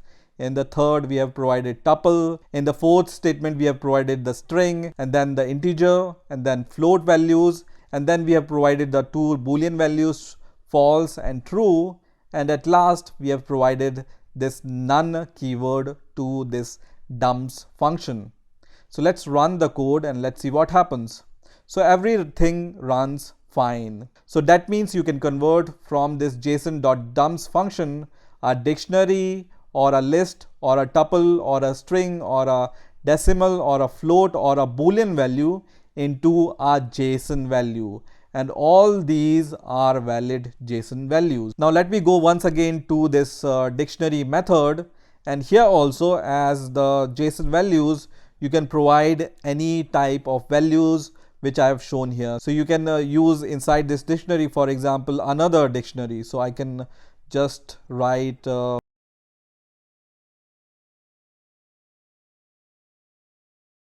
we can also provide a tuple here. So let's run this code, and it's totally valid. So you can see our dictionary is now converted to a JSON value. Now this dumps function also takes few other parameters also.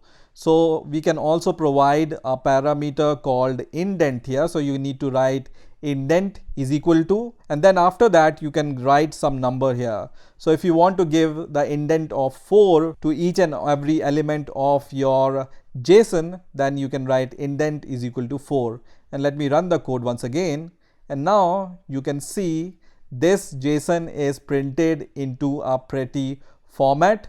And the indentation here, indentation means this indentation is 4 spaces for each and every element of your JSON. So if you want to print your JSON into a pretty format, then you can just write indent is equal to and the number of indents you want to give. So let's say I want to provide just 2 indents here, and let me run the code once again, and you will see now this only have the 2 indents for every element of this JSON. Also, you can provide a parameter called separators, and as the separators, let's say first value I want to provide here is a dot value and the space here, and the second value I want to provide here is this equals to symbol. So what this separators argument does is it will replace your commas with this dot notation and your colons with this equals to notation.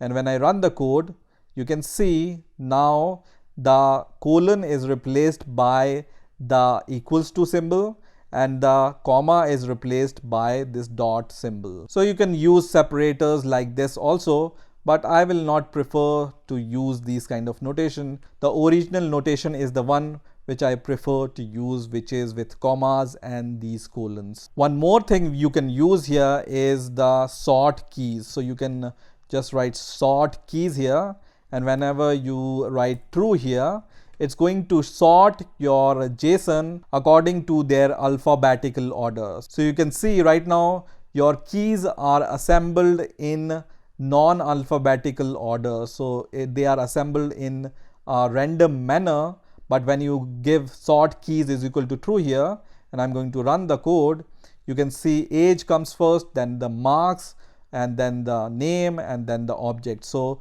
now your keys are assembled or sorted in the alphabetical order when you use this kind of notation. Now let's try to save this JSON value into a JSON file.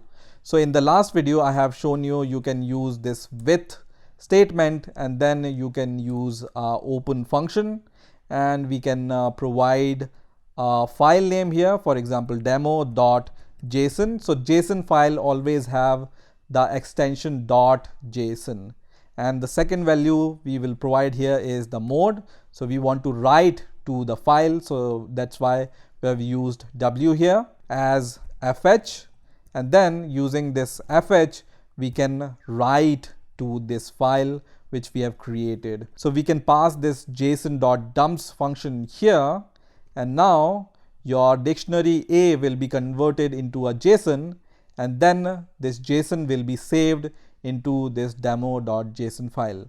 You can see here I'm working inside this file handling project, and here I only have .py file, and when I run this code, you will see there is one more file which will be created here, which is demo.json. So I can open this file here, and here you will see all our JSON values are saved in this demo.json file. So we have provided these values into the demo.json file. Let me just split the screen so you will be able to see it correctly. So we have provided a name here. So name is here, age is here, marks is here, and then the object is here, and also the parse is also here. So this is how you can write your JSON values into a file.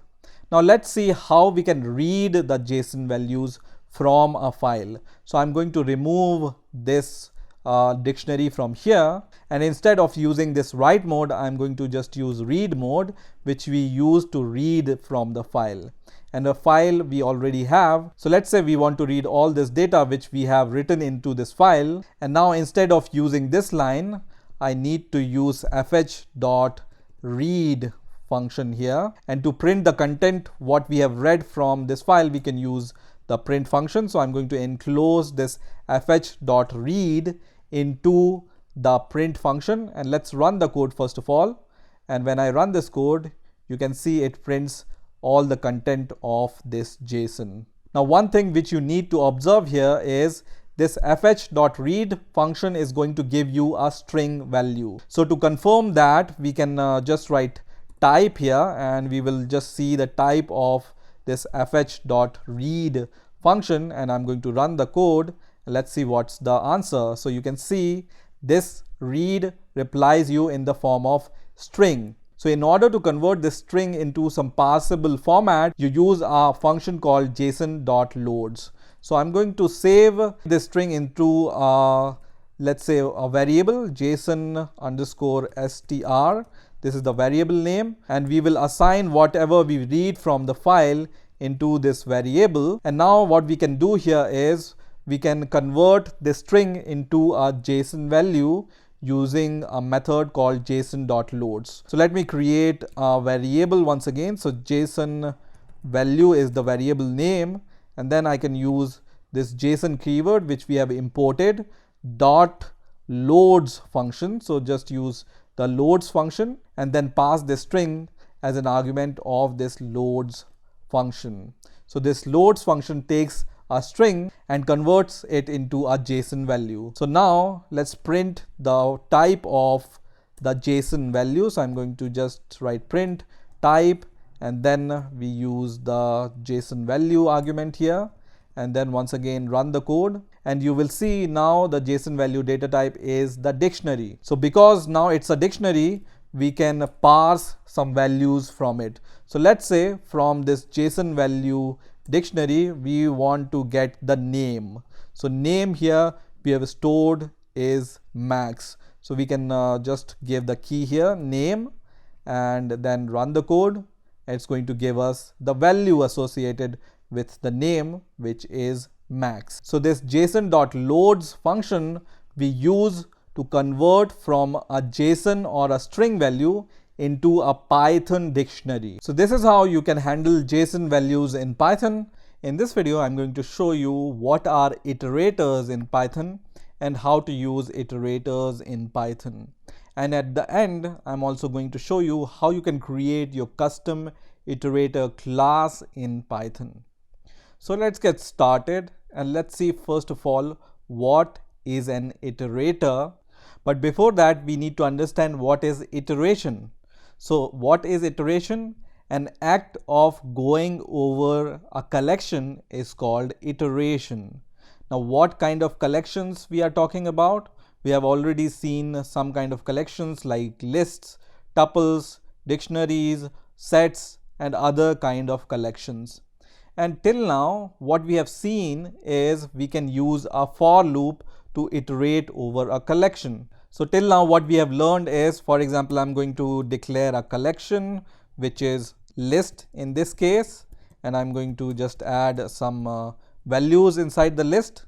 And once I declare the list, I can iterate over this list using a for loop. So let's say for I in the collection name, and then you can just write print here to print each and every value of this collection A. So this for loop iterate over each and every element in the collection and then print the value using this print statement. Now let's talk about the iterators.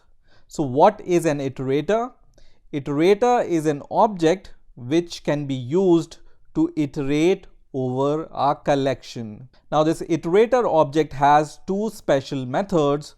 First is underscore underscore iter underscore underscore, and second is underscore underscore next underscore underscore. So iterators have these two special methods. One is iter, and this iter method is going to get you the iterator, and the next method is going to give you the next value using this iterator. Now collections like lists or dictionary or tuple are all iteratable collections. That means we can iterate over them, and all these collection objects have a special method called iter, which is used to get the iterator from these collections. So let me show you first of all these two methods inside a collection. So when you use dir inbuilt function and give any collection as an argument here, and when I press enter, you will see a list of functions here. And when I scroll little bit right here, you will see a special function which is iter. So all these collections like lists or dictionary or tuple have this iter method, and we can call this iter method to get the object of the iterator. And we can call this underscore underscore iter method using a special method called iter without underscore in front and back of it. So let me just show you what I'm saying. So I'm going to declare a variable it, which stands for iterator, and then I'm going to use a special method called iter without underscore, and this iter method is used to get the iterator. So I can just pass my collection here as an argument, and this iterator method is going to give me the iterator object of this collection, which I was talking about, which is underscore underscore iter underscore underscore. So let me just press enter, and now we have the iterator object, and this iterator object we can use to call all the values in the collection. So let's once again print the values of our A list, and this has these 6 values, and now I can use a special method called next here to get the first value of this collection. So I'm going to just pass the it, which is the iterator which we have got from this iter method, and then press enter, and you will see it will print the first value of your list. Now once again, when you call this next using this it variable, it's going to give you the next value of the list, and when you call it again and again, It's going to iterate over your list and give you the values of the list one by one. So let's get all the values. So this is the second last value, which is 9, and then at last it's going to print the last value, which is 7. Now at this point, iterator has iterated over all these 6 values. After that, when you call this next method once again over this it variable, then it's going to give you this exception which says stop iteration. So when your iterator is exhausted, then it's going to give you the exception which is stop iteration. Now, as I said, the collections like list, dictionary or tuple have this iteratable object. That means we can use the for loop to iterate over these collections. So for loop uses the same iterator mechanism to iterate over all these elements of the collection. Now, many times in your programming development career, you will have to write a class in order to iterate over some kind of collection. So let me show you how you can create your custom iterator class. So let me minimize this Python console in the PyCharm IDE, and I will just comment these two methods. So as I said, an iterator always have these two special methods. One is underscore underscore iter underscore underscore, and the second is underscore underscore next underscore underscore. So in order to create your own iterator class, you need to implement both these methods. So let's create an iterator class, and I'm going to just name my class as list iterator class. And in this list iterator class, first of all, I'm going to define init method, and this init method is going to take any type of list or any type of collection which is iteratable. And then inside this init method, I'm going to just call a self to create a member variable here, and I'm going to name my member variable as dot underscore underscore list, and I'm going to just pass the value of a. Let's name this a as list also, so we will be clear. So list is equal to list. The second member variable which I want to create here is the index variable. So the second variable is the index variable, which is the index of the list or the collection, and let's give the initial value of this index. Now, as I said, in order to create an iterator class, you need to implement these two methods, which are underscore underscore iter method first of all, and in this method we are just going to return the value of self. So this underscore underscore iter method is going to give you the iterator, and let's also implement the method which is underscore underscore next. Now in this next method, first of all, when this next method is called, what we want to do is we want to increase the value of index. So let's call our index member variable, and let's increase the value of index by 1. And the next thing which we want to do here is we want to send the value at this index. So we can just return. So let me call return first of all, and then self dot your list name, whatever is your list, and then inside these square brackets we call the index which we have incremented by 1. So self dot underscore underscore index. So this statement is going to give you the current value at this index right now, and that's basically it. So I'm going to just say my list is equal to list iterator, and this list iterator takes an argument which is a collection, right? So let me create a list collection, and I'm going to name my list as A, and here I'm going to provide some values inside the list. So let's say we have these 6 values inside the list, and now we can just pass this list as an argument of our list iterator. So once we have this list iterator object, we can call a iter method in order to get the iterator object, which is this one. So let me create one more variable which is it, and then I'm going to call this iter method, and I'm going to pass my list object as an argument of this iter method. So now I have the iterator object of this list using this list iterator class. And now I can use the print method. So let me call a print method, and then I can call the next method to iterate over the list using the it variable. So let's run this code once again, and you will see it's going to print the first value of the list, which is 1.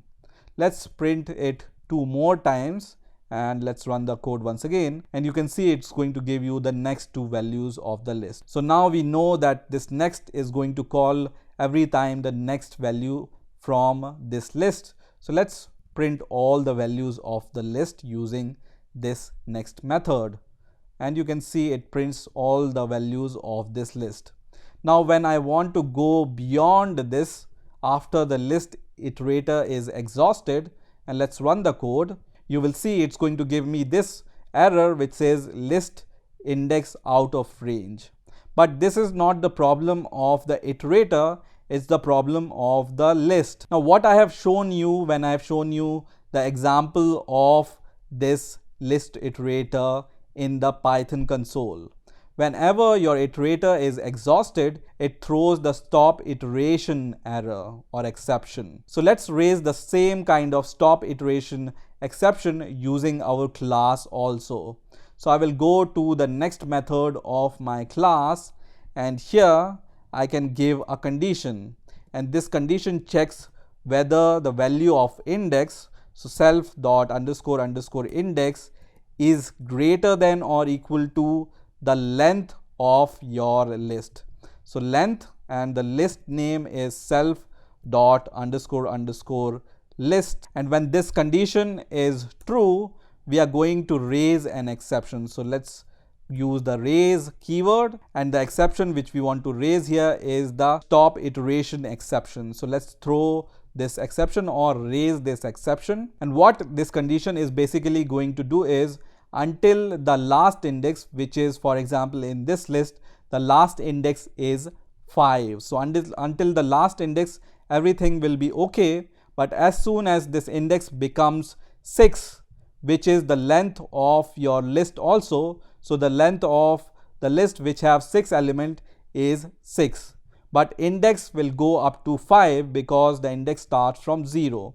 So as soon as this index becomes is equal to the length, which means the iterator has been exhausted, we can also write double equals to here. As soon as the value of index becomes the length of the list, we can throw this exception. So let's run this code once again, and you can see we have used this next method 7 times. So at the last print statement, it's going to give us the error. So first of all, let me remove the last statement, and let's run the code, and it's going to run fine. So you can see everything is fine.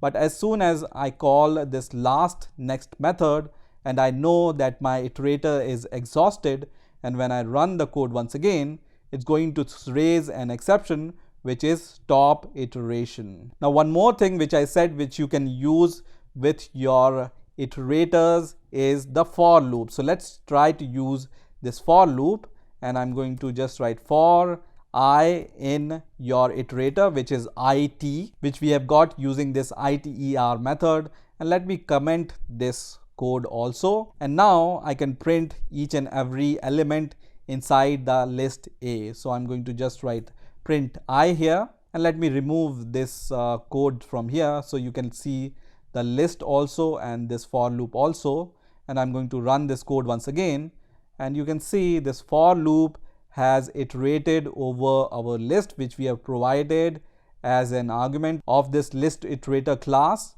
and you can see all the values inside the list have been printed using this for loop. So in this way you can create your own iterator class in Python. In the last video we have seen how to use iterators in Python. Now in this video we are going to learn how to use generators in Python. So first of all, what are generators? So generators are the simple way of creating iterators. Now simply put, a generator is a function that returns the iterator object on which we can iterate upon. So let me give you an example of generators, and then we will see why it's a simple way of creating iterators. So what I'm going to do is I'm going to create a simple function, myFunc, and inside this function I will use a special keyword called yield instead of return. Now after this keyword yield, let's say I want to return some values. So I'm going to write first of all a, and then once again I'm going to use yield, and I'm going to use b here, and once again I'm going to use this keyword yield, and again I'm going to return c here. So if your function contains at least one yield keyword, then this function is called a generator function. So how this yield keyword is different from the return? So in the case of return, the statement is immediately terminated entirely. So after return, you cannot do anything inside a function, because after using this return keyword, the statement is terminated entirely. But the yield statement pauses the function and saving the state of that function. So let me demonstrate what I said. So I'm going to create a variable x, and I'm going to just assign the value of my function to this variable x. Now on this x, I can use a next function. So as I said, whenever you use at least one yield keyword inside your function, it becomes a generator. And I also said when you use a generator, it returns the iterator object. So this myfunc generator function returns the iterator object, which we are saving inside the x variable. And we can provide this x variable, which is an iterator object, as an argument of this next function, which is going to give you the first value which you use with the yield keyword. So let me just run the code. So right click and then run the file, and you will see it's going to give you the first value which you use with the yield keyword.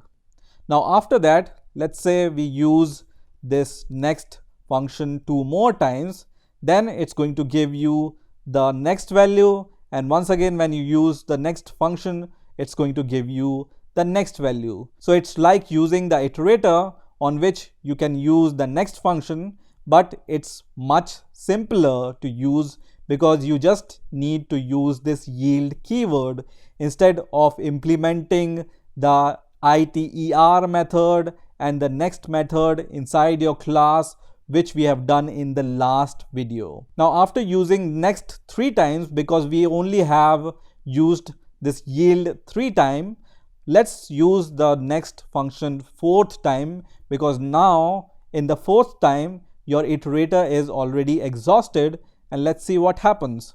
So you will see it's going to give you this exception which says stop iteration, which we have already seen in the case of iterators also, which I have shown you in the last video. So generators are similar to iterators, but they are more simple to use and create. So you don't need to throw any exception. The generator will take care of throwing this exception by itself. So what is the difference between iterators and generators?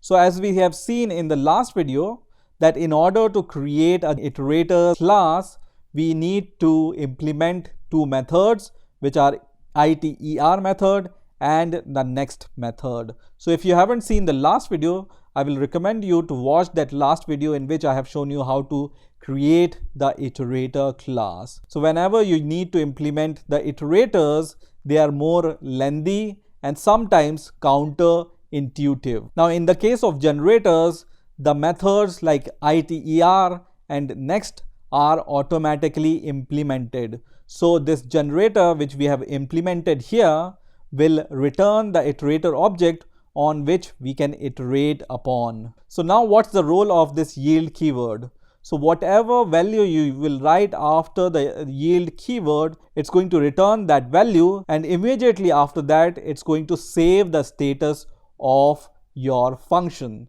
So that means, for example, whenever we call this next function for the first time with this x value, then it's going to return the first value which you use with the yield keyword. As soon as you do that, your function is going to save the status of this iterator, that means the iterator is at A, and then whenever you call the next method once again, your generator is going to remember that last time it has returned the first value and now it's the time to return the next value.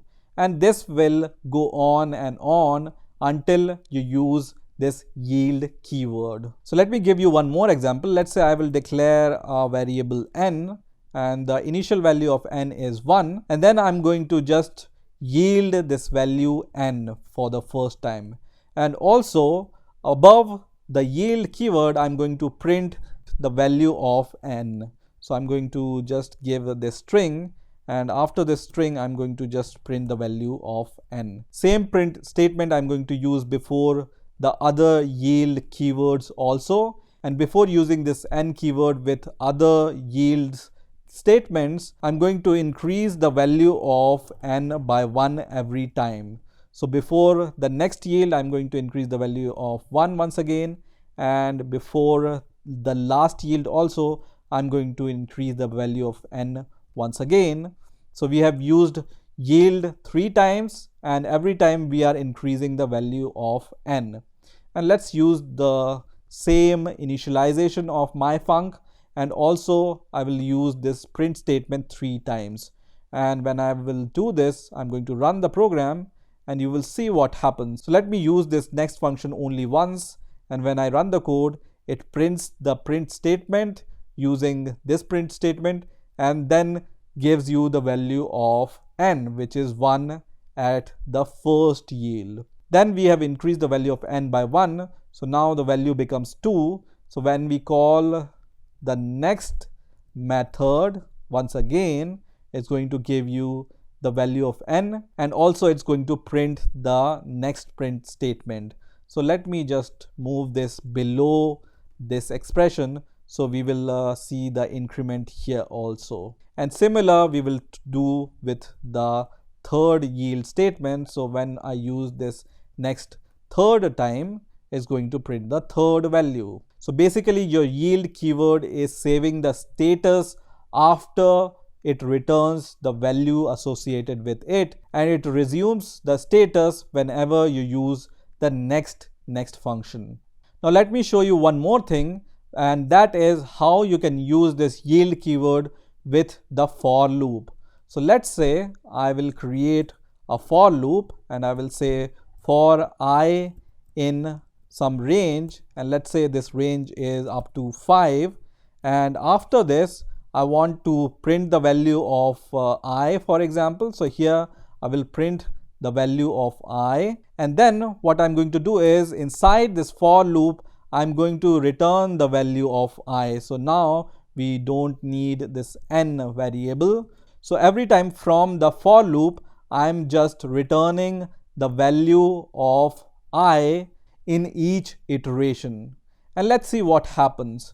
So let me use this next function only once, and you will see it's going to first print the value of I, which is 5 here, which is little bit strange. I thought I have written here range here, but it was something else. So let's rewrite range function here. Inside this we have provided 5 as the range, and once again when we run the code, it's going to print the value of I, which is 0.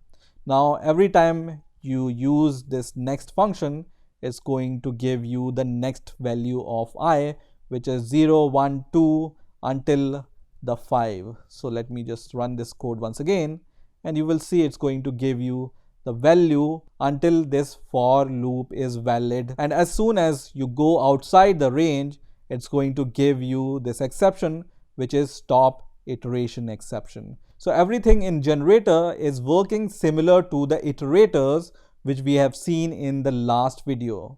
So how about we recreate the class which we have written in the last video when I have shown you the iterators example, which is list iterator class.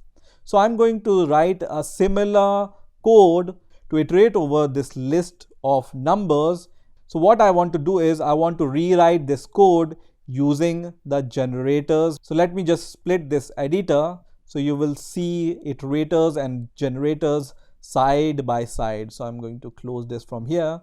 So on the left hand side we have a generators file, and on the right hand side we have the iterators file. So let me just remove this code from here, and what I'm going to do is I'm going to create a new function, and I'm going to name it as list iterator function with the smaller l and smaller I. So this function takes a list, as we have seen in the case of list iterators, which was taking a list as the argument. So here also we are going to give this argument, which is list, and inside this function what I'm going to do is I'm going to use a simple for loop for I in, and I will iterate over the list which we have provided as an argument. So we will iterate over this list using the for loop, and then we are going to yield the value of I every time when we iterate over this list using this for loop. And that's it. So it's that simple to recreate the whole class of iterators using this generator. So the biggest advantage here when we create the generator is we don't need to implement this iter method or this next method, and we also don't need to raise this exception from our function or a class whenever we create the generator. The generator function will take care of this stop exception by itself. So the only thing which remains now is we just need to create a list. So we will use the same list as we have used with the list iterator class, and instead of this class I will just replace it with this list iterator function, and you don't need to do anything. So you don't need to use this iter method to get the iterator object. This function is going to return the iterator object by itself. So now we just need to call the print function and the next function, and inside the next function we just need to pass this variable which we have got from this generator function which we have created. And when we run this code, so I'm going to right click and run this code once again, it's going to give you the first value of the list, which is 1. And when you do this several times, let's say we call this function 6 times, which is the length of your list also, is going to iterate over your list and print each and every value which we have inside the list. Now if you use this value 7th time, that means our iterator is exhausted, it's going to automatically throw the stop iteration error. So we don't need to create or raise this stop error by ourselves. Generator function will take care of it by itself. Now as we have seen in the last video also, we can use a for loop with the iterators. So you can also write for x in your my list variable, and then you can print the value of x every time, and this is going to give you the same result. And you can see it gives us the same result, which is all the elements of your list which you have provided here. So now this whole list class is performing the same operation as this small piece of code which we call generators. So let's discuss the advantages of using generators. First, we have already seen that generators are easy to implement. Second is generators are more efficient if you want to perform the same logic with the normal function. So let's say you want to perform the same functionality, which is to iterate over the list of these numbers, and let's say this list is big enough. Let's say this list length is 1 million. Then if you are using the normal function, your normal function has to store all the 1 million values inside that list variable, and that's not very memory efficient. But whenever you use this kind of generators, they are more memory efficient because they are not going to store 1 million values in the variable. Your generator function is going to work on the values one by one. So let's say you want to stream some data. Let's say you want to stream a video and you don't know the length of the video. Then in those cases, the generators are much efficient because they will work upon your stream in steps. It's not going to wait for your stream to come entirely and then work upon it. So generators are good to work with streams also. So these are the few advantages of using generators in Python. So that's how you use and create generators in Python. In this video, I'm going to show you how you can pass the command line arguments to your Python script. So to start with, I have a script called myparser.py, and in order to pass the command line arguments to this .py file, first of all, we need to import a built-in module which is called argparse module. Now using this argparse module, we can parse the parameters which is passed using the command line to this script. So let's see how we can parse those parameters. So first of all, I'm going to declare a variable called parser, and then I'm going to use this argparse keyword which we have imported, and there is a special class here which is called argument parser which we are going to use. Now this argument parser class takes an optional parameter which is the description, which we will see little bit later. So the first step is to initialize your parser. The second step is to add the parameters which you want to parse. So this we will see in a bit, but let's see the next step, which is actually parsing the arguments which is passed using the command line. So let me declare one more variable which will be our arguments which we want to parse, and then we will use this parser variable which we have created and call the method called parse args. So now once you have used this method parse args with this parser variable, then you will have all your arguments into this args variable. So let's run this script and let's see what happens when we run this script.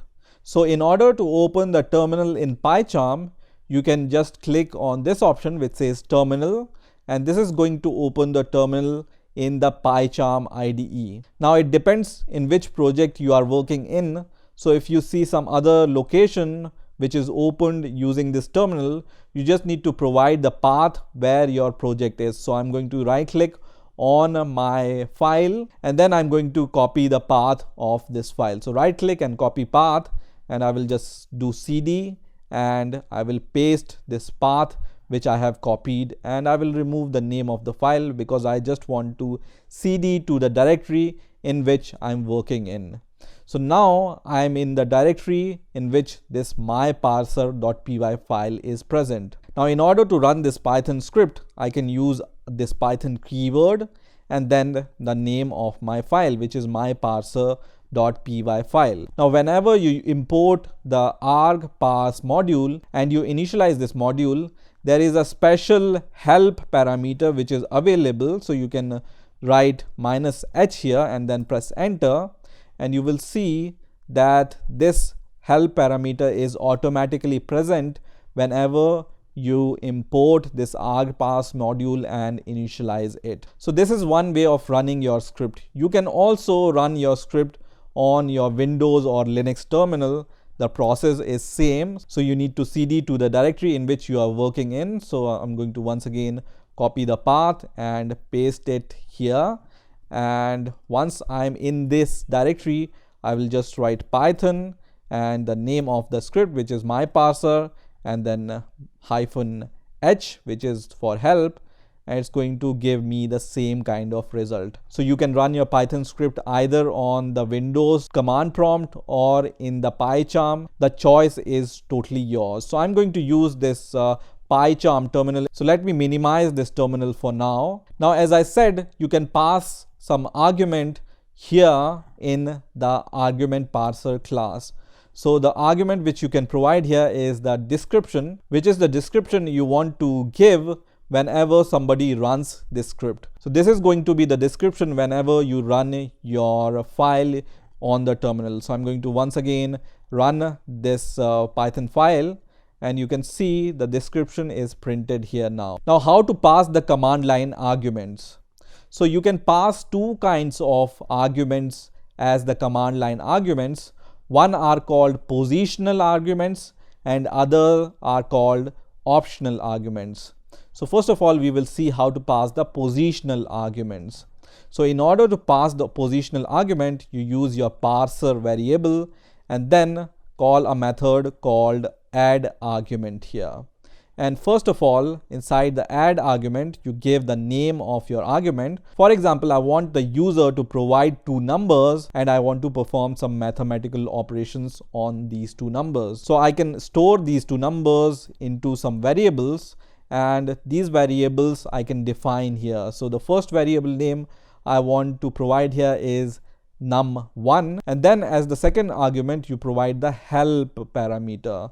So in the help, what you do is you provide some help about the argument which you want to receive from the user. In the same way, I can provide the number 2 argument, and I can just change the name of the argument 2 and the help description of argument 2.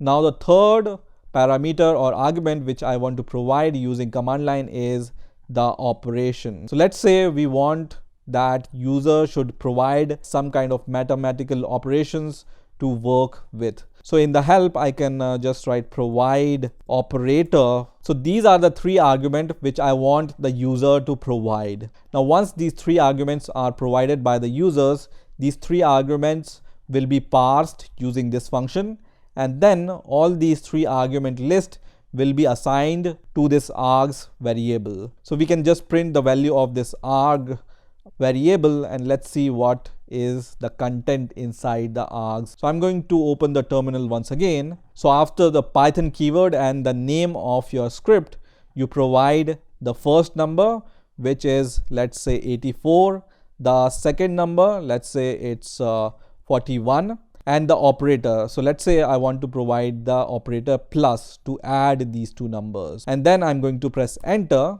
and you will see this print statement is going to print the value of number 1, which is 84, the value of number 2, which is 41, and the value of operation, which is plus here. You will also observe that all these three numbers are present in the form of string. So in order to work on these numbers, we need to convert these numbers first into a float value or the integer value, and then only we will be able to work on these numbers. So how we can provide the type of these two numbers so that our script understands that these are the numbers and not the strings. So the way in which you provide the type of the argument is using the type keyword here, and then you provide whatever type you want for your argument or the parameter. So here I have written type is equal to float, and in the second argument also I have written type is equal to float, and by default the type is string. So if you don't provide any type, it's a string. So now we have provided the type to our first two numbers, and let's run the script once again. So now you will see that these values are no longer string values, but now they are some float values. Also, whenever you run this script with -h keyword, which is the help keyword, it's going to show that these are the positional arguments which is required by the script, which is number 1, number 2, and operation. And also we can use -h as the help, and also it's going to give us the description of this script which we have provided here. So now we can perform some mathematical operations on the arguments. So let's perform some mathematical operations on the arguments. So we can extract these arguments using the args keyword and then calling the name of the variable which we have provided. So args.number1 is going to give you the value of number 1. So what I want to do here is I want to know the operation first of all. So args.operation, and if this operation is equal to plus, then I will just add these two numbers. So I'm going to just say args.num1 plus args.num2. 2. Now after adding these two numbers, I need to save these numbers into a variable. So let's create a variable called result here, and I will initialize this result by none. So initial value of result is none, and then we will assign the addition of the two numbers to the result parameter, and then at the end we will just print the value of the result. And the same I will do for the other operations also. So let's define some more operations. Second operation I want to provide here is the subtraction. Third operation I want to provide here is the multiplication. And let's say fourth argument I want to provide here is the power of operation. So here I can use an inbuilt function which is POW, and then I will just pass the first number as the first parameter, so args.num1, and the second number as the second parameter. So now let's run the script once again, and let's see what happens when we run this script once again. So I'm going to provide the same parameters 84, 41 and operation plus here, and then press enter, and you will see the result here is the addition of these two numbers, because our plus condition is met for the operation, and then it's going to just add these two numbers and print the result. We can make this result little bit more sensible by just saying this is our result. So I'm going to just say result colon and then provide the comma here, and once again let's run the same script with the minus operation this time. So I'm going to provide the minus operation now and then press enter, and it's going to still give me the addition. This is strange because I think I have done some mistake here, which is I haven't provided or changed these operators from here. So in the case of minus I need to provide the hyphen here, and in the case of multiplication I need to provide the asterisk here. So let's run the code or script once again with minus, and now you will see as a result you will see the subtraction of these two numbers. Let's run this script with POW and then press enter, and it's going to give me the power of operation of these two numbers. So this is how you can provide the positional parameters. Now as the name suggests, these are the positional parameters. That means every parameter have its own position, and this position is defined by the declaration here. So the first position is for the number 1, second position is for number 2, and the third position is for this operation parameter. So if you change the position, for example, I will provide the plus operator first and then these two numbers, this will give me an error, and it will say that I was expecting a number as the first argument, but you have provided some string parameter here. Also, if you don't provide any parameter, so I'm going to just say first two numbers I will provide, but operations I haven't defined, then also it's going to give me an error, and this will say that operation is not defined because we haven't defined any operation here, so it's going to give us an error. So there is one way of solving this error, which is by providing the default value, and in order to provide the default value you use the keyword default and then provide the value of it. So let's say by default the operation is plus always, and when I run this code once again, it's going to still give me this error because these are the positional arguments. We cannot change the position of this argument, and we cannot provide the optional values here, and that's where the optional parameters comes in. So using these optional parameters you can provide the optional values. So let me show you how you can provide the optional parameters. So the way you provide the optional parameters is by simply adding double hyphen symbol in front of your parameters. So I have provided double hyphen symbol in front of each and every argument which is provided to the script. And let's go to the terminal once again, and this time we need to provide the name of the parameter, which is hyphen hyphen num1 space the value of it, for example 80, and then we need to provide the second number, which is hyphen hyphen num2, and then after the space the value of number 2, And let's say I don't want to provide the operation now. And when I press enter here, it's still going to give me the result, which is plus, because now we have the default value of operation, which is plus. And if I don't provide the value using these command line arguments, then the default value of this operation will be taken, which is plus. If we provide any argument here, so hyphen hyphen, let's say operation, and we will provide the value of operation, let's say minus here, then it's going to give us the subtraction of these two values. So whatever argument you will provide here, the default value is overwritten by that value. So this is how you can use the optional parameters. And in order to use the optional parameters, you also need to give the name of your optional parameters.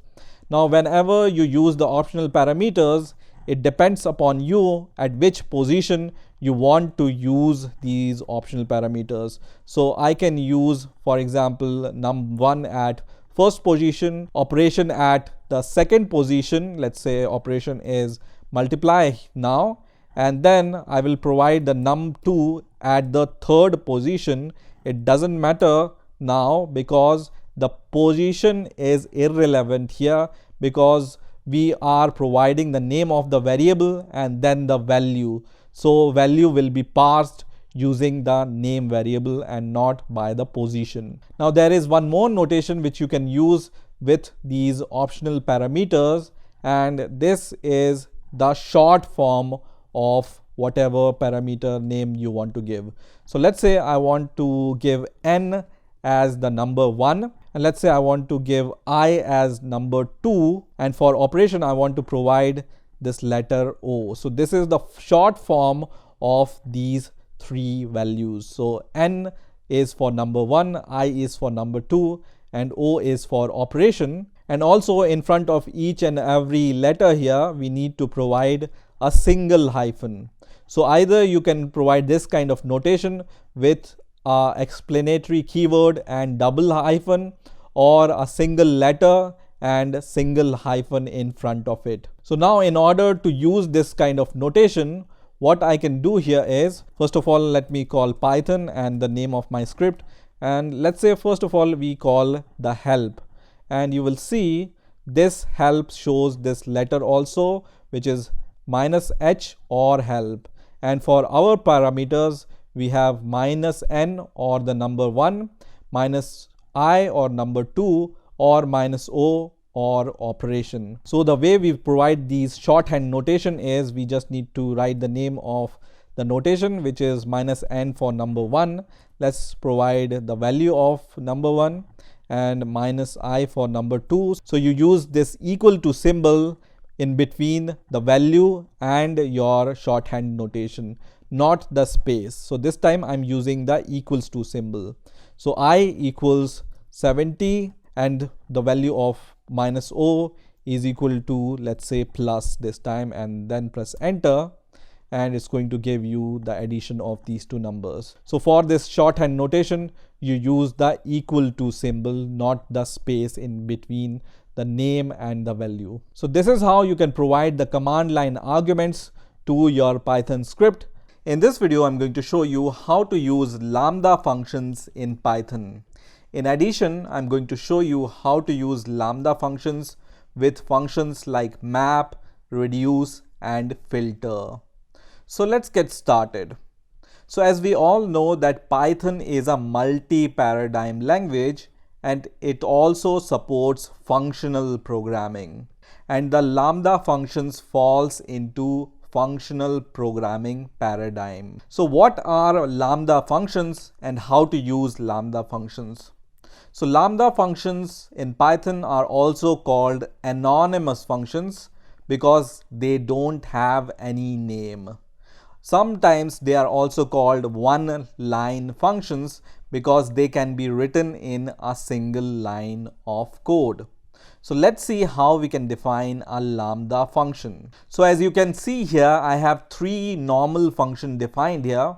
One is the double functions, which doubles whatever arguments you provide here. Second is a simple addition function, and third function is the function which takes 3 arguments and provide the product of the 3 arguments which are provided. So let's see how we can convert these 3 functions into the Lambda functions. So the first function which we have is the double function. So I'm going to once again write double as a variable, and then I can use a special keyword called lambda to create a lambda function. So as you can see here, this double takes 1 argument which is x.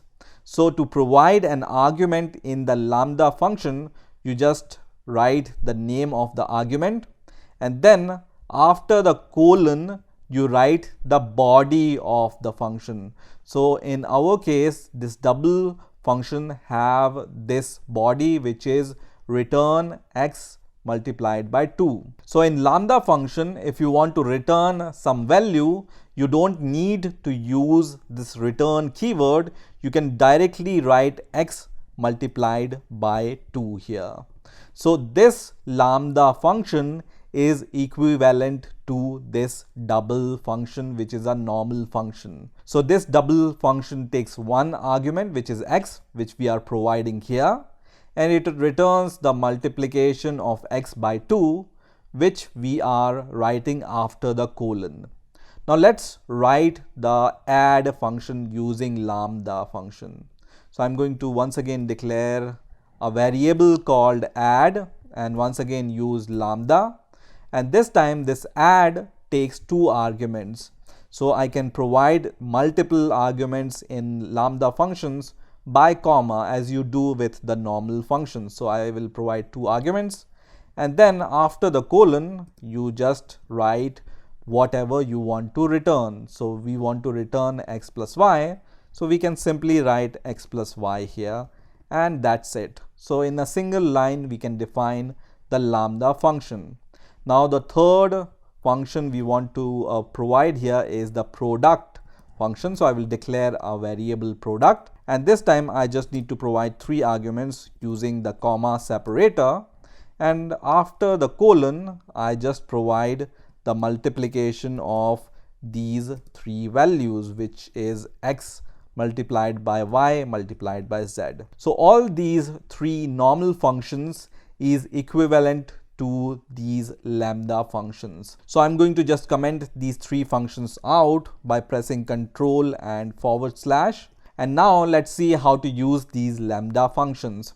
So you create a lambda function and then assign the result into some variable, and then you use these variable as you use the normal functions. So I'm going to just use print to call the double variable, and then using the parenthesis I just provide the argument which this lambda function takes. So this lambda function takes 1 argument which is x, so I can provide the value of x here. So let's say I want to provide 10 as the value of x. Same I will do with the add function and the product function. So add function takes 2 argument and the product function takes 3 argument. So I can simply write these functions like this, like a normal function, and then I can just run my script, and you will see it's going to give us the same result as the normal function gives us. So the first is the double of 10, second is the addition of these 2 numbers, and third is the product of these 3 numbers. Now you might ask a question that these functions which we have defined normally, we can also define these functions in a single line because there is not much logic inside these functions. So we can declare these functions like this, and they are also the single line functions. So why do we use lambda functions? So the lambda functions are generally used with the functions which takes function as an argument or returns function as the result. So in functional programming, functions are the first class citizens. That means we can pass the functions as the normal argument. So as you can see here, we have passed some static or constant value as an argument here, but we can also pass the functions as an arguments, and in addition you can also return a function from a function. So instead of this multiplication, you can create a function and return from a function, and that's where these lambda functions are useful. So let me give you some examples of where you can use lambda functions. So as I said, you can use lambda functions with the functions like filter, reduce, and map.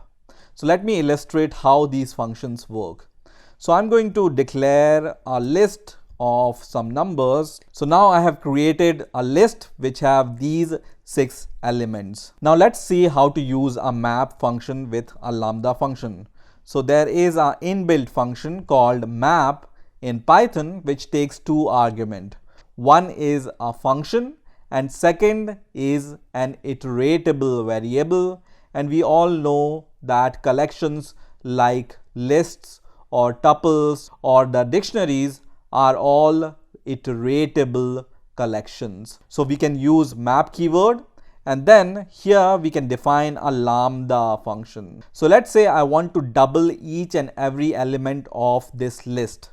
So I can define a function which takes one argument x, and then we are going to return the double of this value. So this is the function which we have passed to this map function, because the first argument which map expects is the function.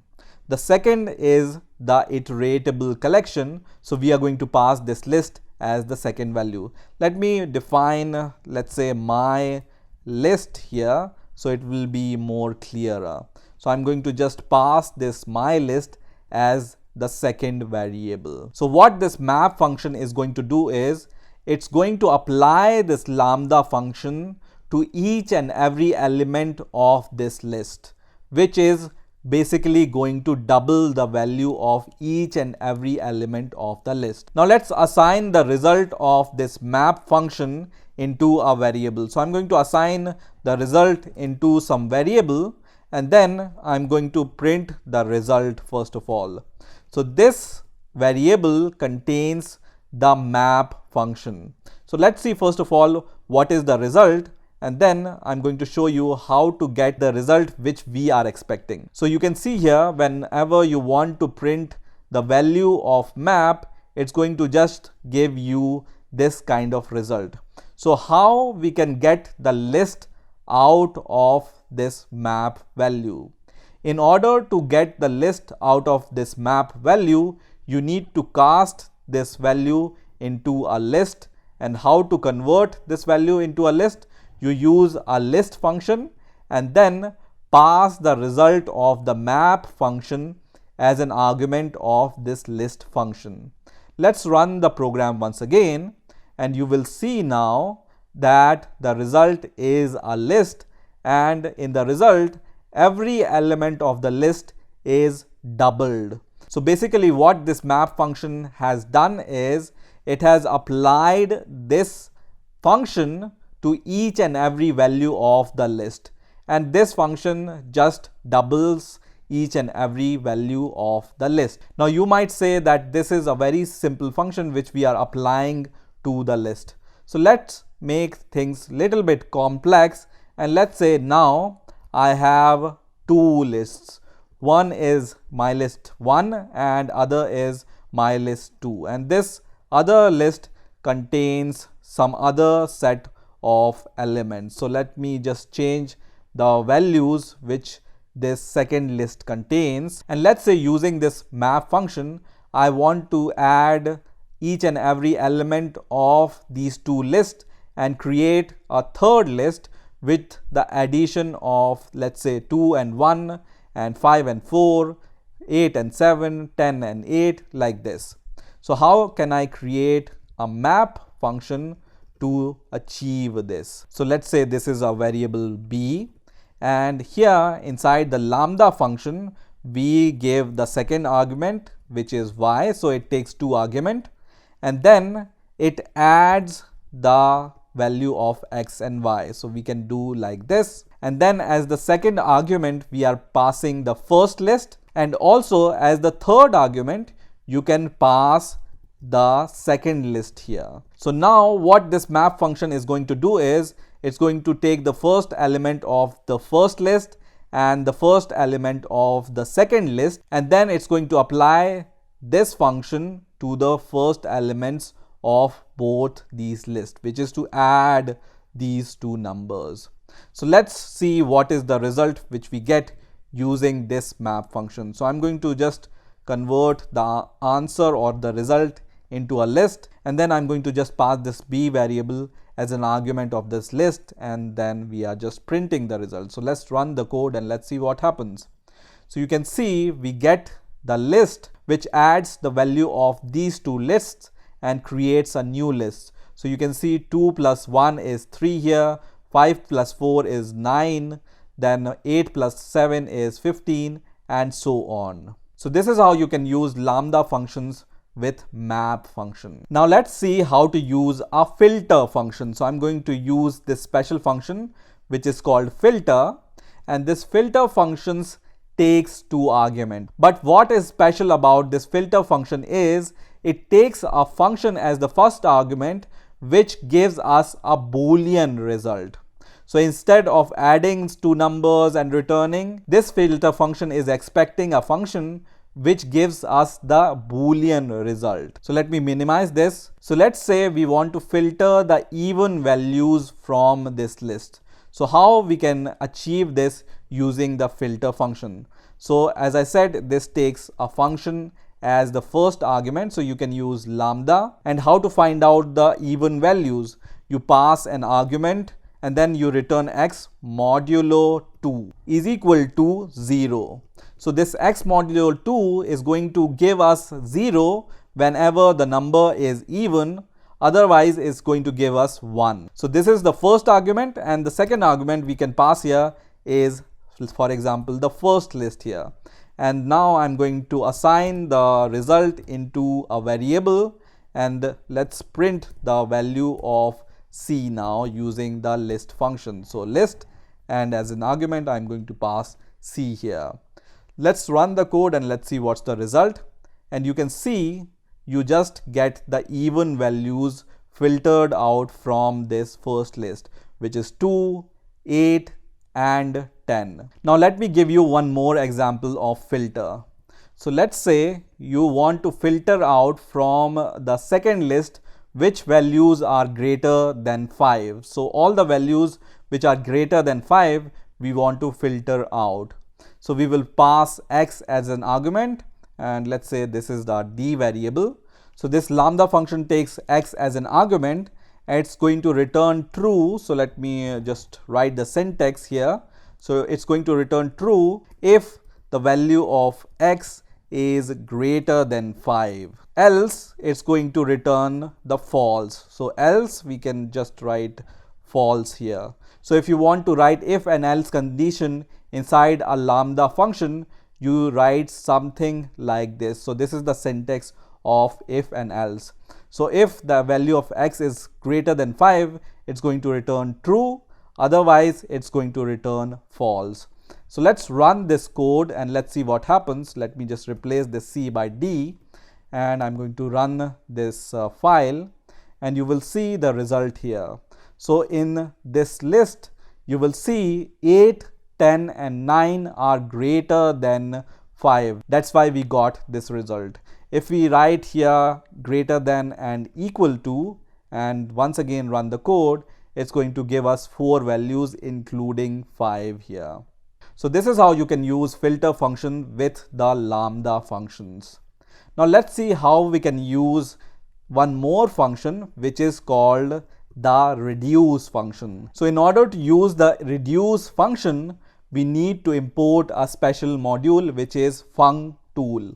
So let's import this module, and this module is called functools. So we are going to write from functool import reduce. So what we are basically saying is we need a reduce function from this functool module, and now you can use a reduce function. So I'm going to declare a variable e, and then I can use this reduce function, which also takes two arguments. One is the function and other is the iteratable collection. So let's define a function first of all, which is the lambda function. And this lambda function is going to take, let's say, two values, x and y.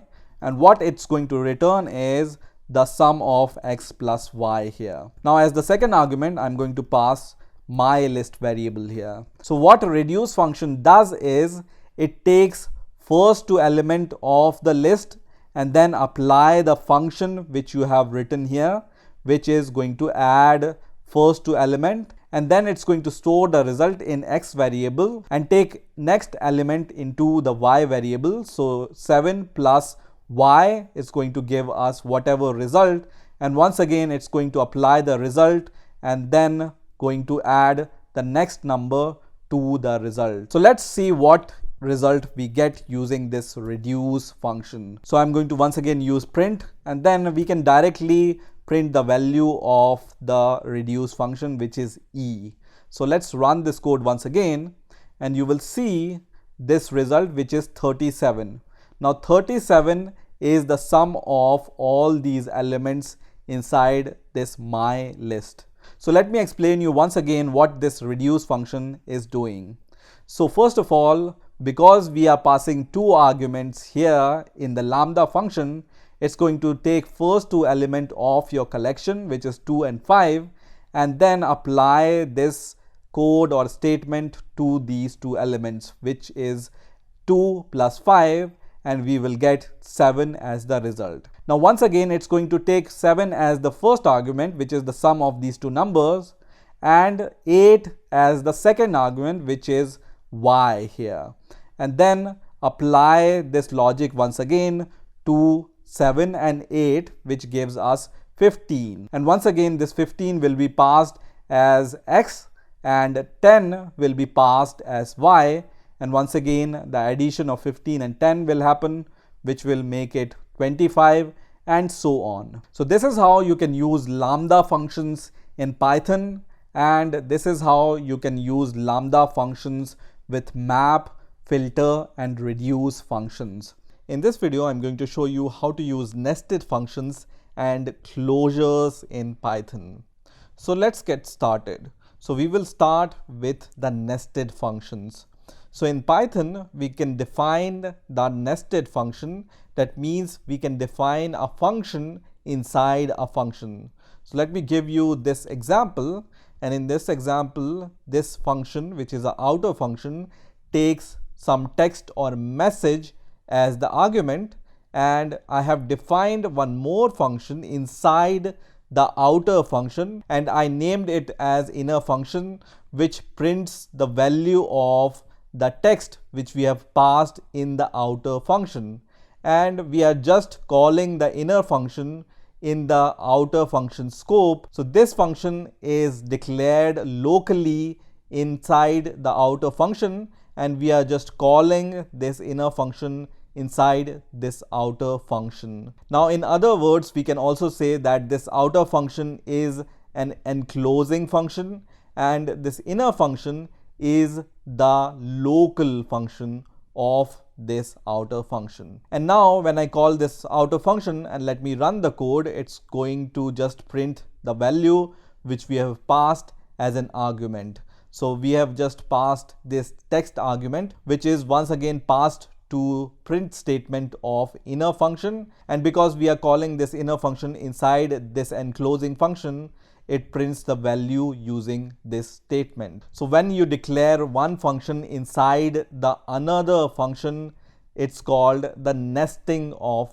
functions. Let me give you one more example of the nested function, and I have defined this pop function, which is our outer function or enclosing function. And here I have defined a function called get last item, which is our inner function or the local function to the pop function. Now this pop function takes the list as an argument, and we have defined a local function inside this pop function. And what this local function get last item does is, whenever you pass a list as an argument to this local function, it's going to find out the last element of the list and return the last value of this list. So here this is the last index of the list, and then it's going to return the last item of the list, which is passed as an argument. Now you may already know that you can call a function called remove on your lists, which is used to remove some item from the list. So I'm just calling remove function on the list, and as an argument of the list I'm passing the function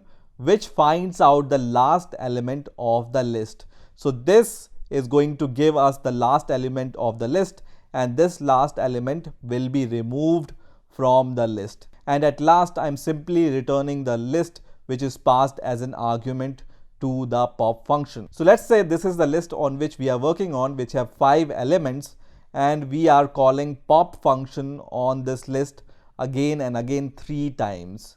So let me run the code and let's see what happens. So you can see when first pop is called, it's going to remove the last element, which is 6, from the list. And then whenever the second pop is called, it's going to remove the 4. And whenever the third pop method is called, it's going to remove the 3, and so on. So this is how you can use nested functions in Python. Now let's talk about the closures. So I'm going to use the same nested function example which I have shown you earlier.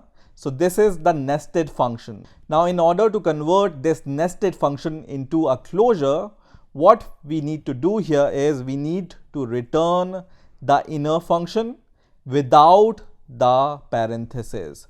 So the thing to note here is we don't need to return this inner function with the parentheses. We need to return this inner function without any parentheses. And this is the simplest example of the closure. So what is a closure? So a closure is a function whose return value depends on the value of one or more variable which are declared outside the function. So in this example, this text variable is declared outside the inner function, and the value of this inner function depends on this text variable which is declared outside this inner function, and that makes it a closure. And closure have a special property that this closure function object remembers the value in the enclosing scope even if they are not present in the memory. So I will explain you that, but let me just show you how to use this outer function which now uses the closure. So I'm going to declare a variable a, which means because this outer function is returning the inner function, that means a contains now the inner function. So we can use this a as the function. So in order to use this a as the function, we can just call this a using the parentheses, because this function doesn't take any argument, so we are not passing any argument here, but we will just call it as a function because this outer function is just returning the inner function. So let's run the code and let's see what happens when we run this code. So you can see it prints hello, which is printed using this print statement whenever we call this a function. So if I just call this a function without the print method also, it's going to print the hello, because here we are just using the print to print the text which is passed using the outer function. Now, as I said, closure is a function object that remembers the value in the enclosing scope even if they are not present in the memory. So our enclosing scope is the outer function. So even if we delete the outer function after declaring this statement, and if the a contains this inner function, and now let's say I'm going to just delete the outer function. So this statement is going to delete the outer function, and let me call this outer function once again after the deletion of this function. That means it's going to throw us an error which will say that this function is already deleted, so we cannot call this function. And now let's see the magic of the closure. So even if we deleted the outer function and we cannot call the outer function, but before deleting we have created a variable which contains the value of inner function, and now I'm just calling the inner function with these parentheses, and let's see what happens. So I'm going to just run this code and it's going to print hello even after we have deleted the outer function. So this means that this variable a is storing some kind of state of inner function even if the outer function is deleted, and that is the magic of the closures. So a closure function is able to remember the values which are declared outside the function also. So this is our closure function, and it's able to remember the value which are declared, which is text outside the function. And that's the beauty of closures. Now let me give you one more example of the closure so we will be able to understand it in a better way. So here I have defined a function called nth power, and I pass one argument here which is an exponent. And inside this nth power function I have defined a local function which also takes one argument, and then what it returns is the power of whatever argument we pass here, and this exponent is coming from the outer scope, which is as an argument of the outer function, which is nth power.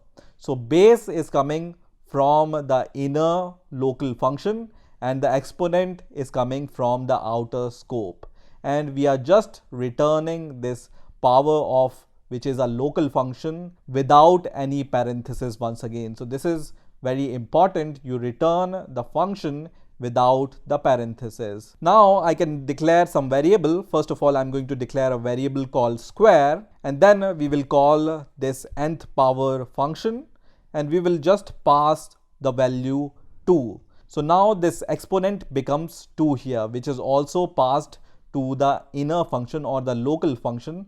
So here the value of 2 is saved. That means whenever we call the square function, it's going to give us the square of whatever number we are going to pass as an argument to this square.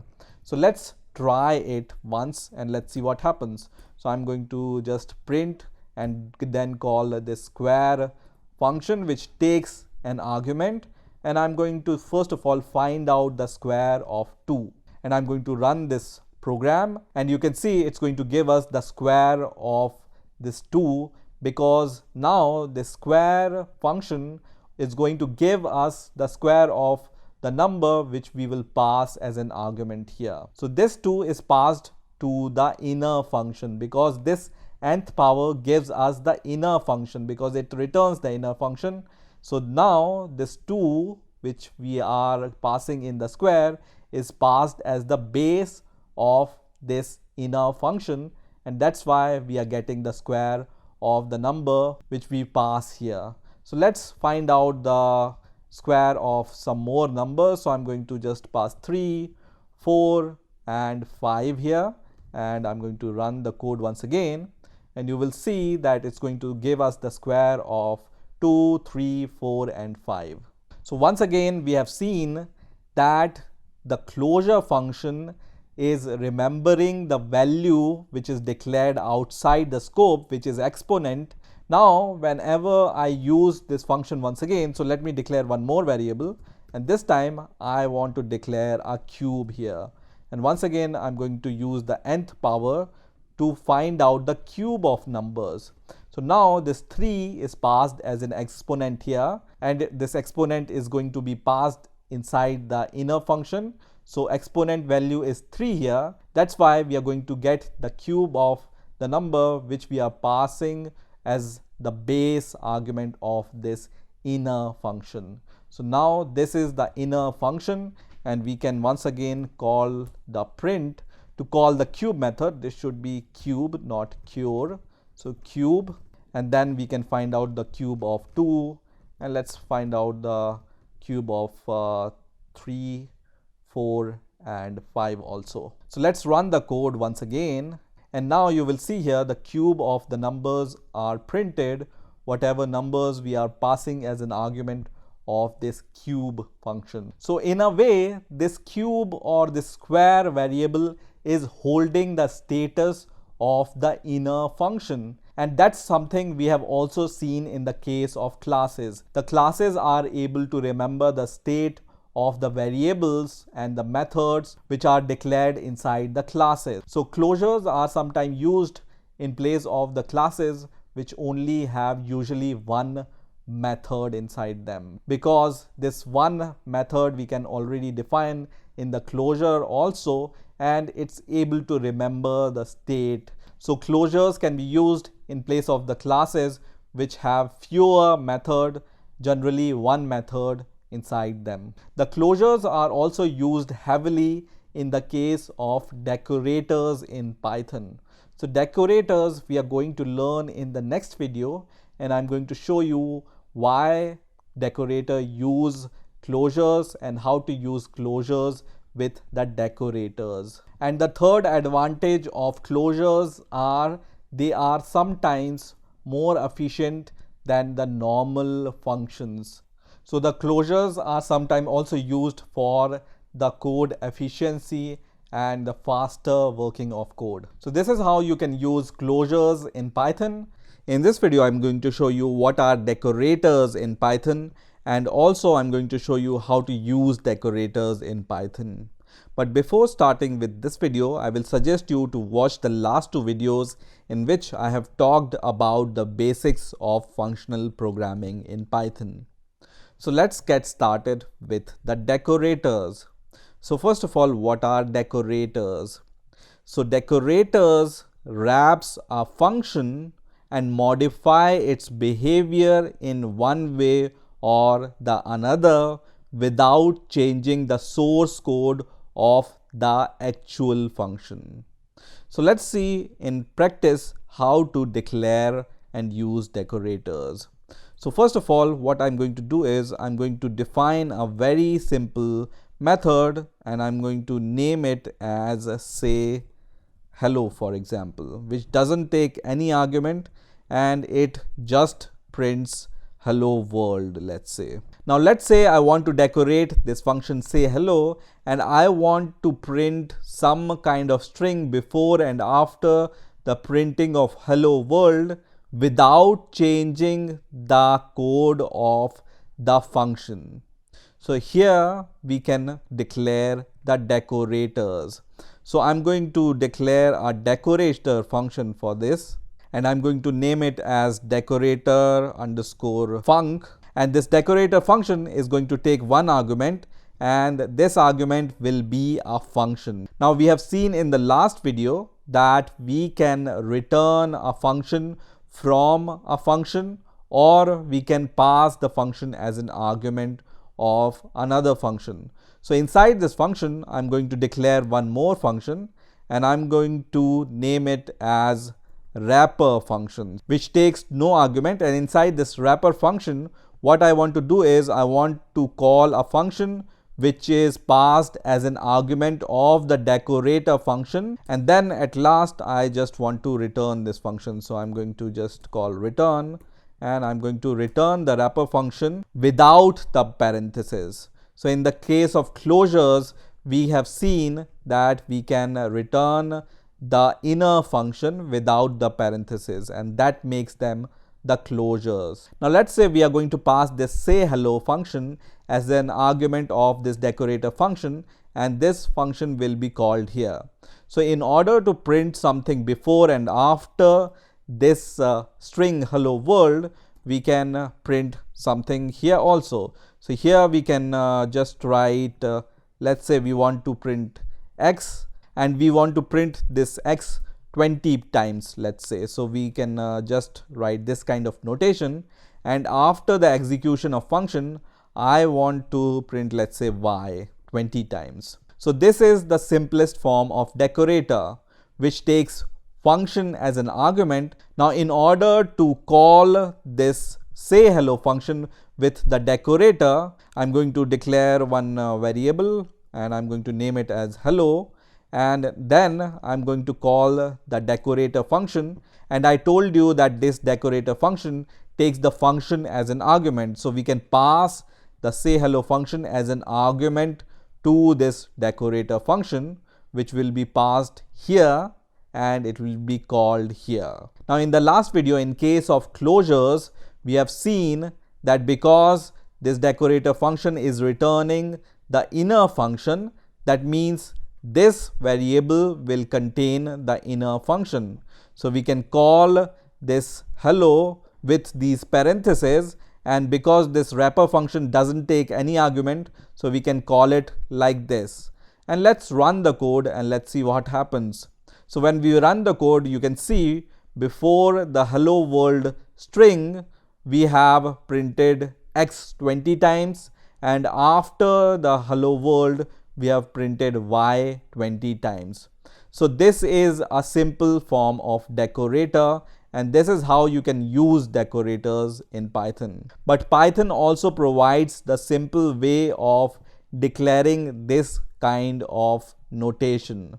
So instead of using this line of code, I'm going to comment this line of code and also this line of code, because instead of doing this, you can use this kind of notation. So just above your function in which you want to apply the decorator, you use @ symbol and then the name of the decorator which you want to apply to the function. And this notation above the function is equivalent to this kind of notation. And now we can directly use this function say hello without the use of these two lines of code. So let me run the code once again and let's see what happens. And the result is the same. So this is how the decorator works. So let's go through the definition once again. So decorators wraps the function and modify its behavior in one way or another without changing the actual code of the function. So this decorator have changed the behavior of this function without even changing the actual code of this function. Now one question which may arise here is, can we use more than one decorator with the same function? So let's try to declare two decorator functions. So we are going to declare two decorator functions, and this decorator function I'm going to name it as decorator x, and the second function I'm going to name it as decorator y. So the first decorator function is going to decorate your function with the x value, and the second decorator is going to decorate your function with the value y. So we are going to replace this by y. Now here above your function, you can use the decorator x, and then also you can use the decorator y above it. So I'm going to just write @decorator y, and this notation is perfectly fine. So you can use one or more decorators with a single function. So let me run the code and let's see what happens. So I'm going to run this code and you can see what happens. So first of all, the y decorator has wrapped the function with y's, and then after that comes the x decorator which have decorated the function with x values, and then your actual string is printed which is hello world. Now one thing to note here is the order of the decorator in which they are used. So now we will try to just exchange the places of the decorator x and y. And now let's run the code and let's see what happens. So before it was printing y first and then the x when this decorator was used at the top, and then the x decorator was used, and now when we run the code, the opposite of that will happen. Now if you want to see the equivalent notation of this using decorators, so I'm going to just comment these decorators from here, and let's try to use this kind of notation with our decorators. So I'm going to just uncomment this code, and this time what I'm going to do is I'm going to use this decorator x with the say hello, and I'm going to enclose this notation inside the decorator y. So I can use this kind of notation which is equivalent to this kind of notation also. So I'm going to run the code, and you can see because decorator y is the outermost decorator here, it's going to just print the value of y, and then we have the decorator x, which is going to print the value of x, and then our actual string. If we exchange the places of decorator x and decorator y, then the order of the printing will also change. So now this was the very basic decorator example. So let me remove this example and let me give you one more example.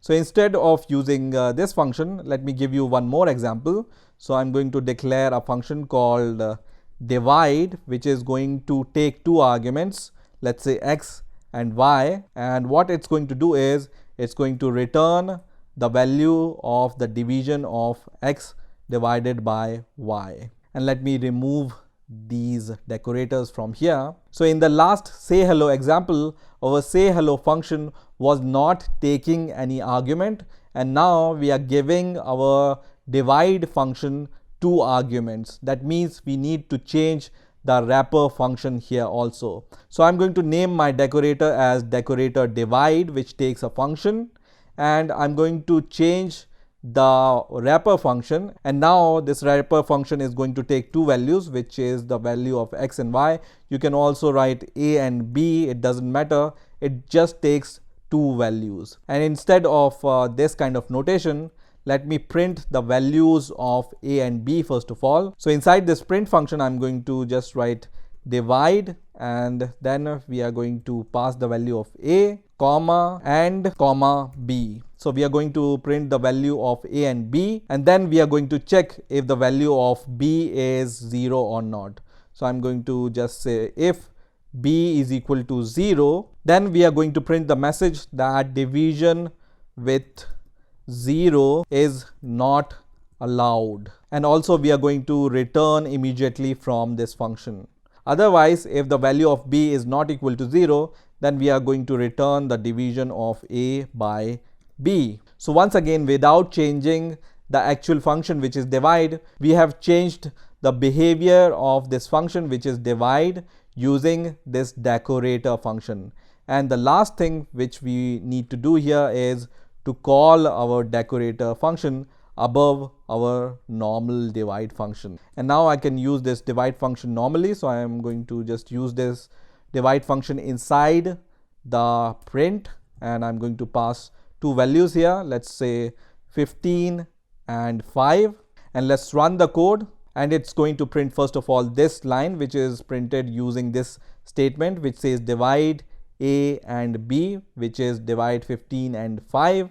And then because the value of b is not equal to 0, that means this value is returned with the result 3, which is the division of 15 by 5. Now let's change the value of b, and we are going to just give 0 as the value of b or y here. And I'm going to run the program once again. And now you can see that this statement is printed, which says division with 0 is not allowed.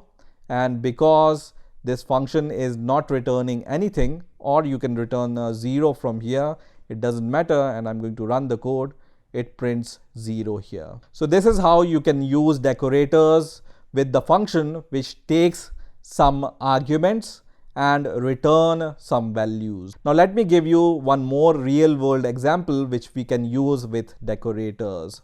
So instead of our divide function now, let's say what I want to do is I want to declare a function. I'm going to just name it as myfunc, which takes one argument, a number. So this will be a number. And then this function calculates the sum of the number from 1 to the number which we provide here. So let's say we provide 10 here. So this function is going to give us the sum of the first 10 numbers.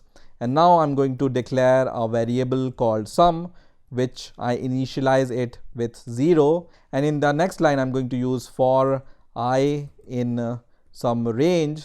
And this range will be the number which is provided plus 1. Because range starts from 0 and not from 1, that's why I'm adding 1 here in the range. If I want to calculate the sum of first 10 numbers, let's say, and if I provide 10 here, then range will give you until 9. That's why I'm adding 1 here. And then inside this for loop, I'm going to just do sum plus equals I, and at last I'm going to just return the value of the sum. Now till now we have seen how to create decorator functions for the functions which takes no argument or for the function which takes some argument, and we want to use these argument inside the wrapper function. But at times you need to write a decorator function which will be a generic decorator function, which means the decorator function which I'm going to create here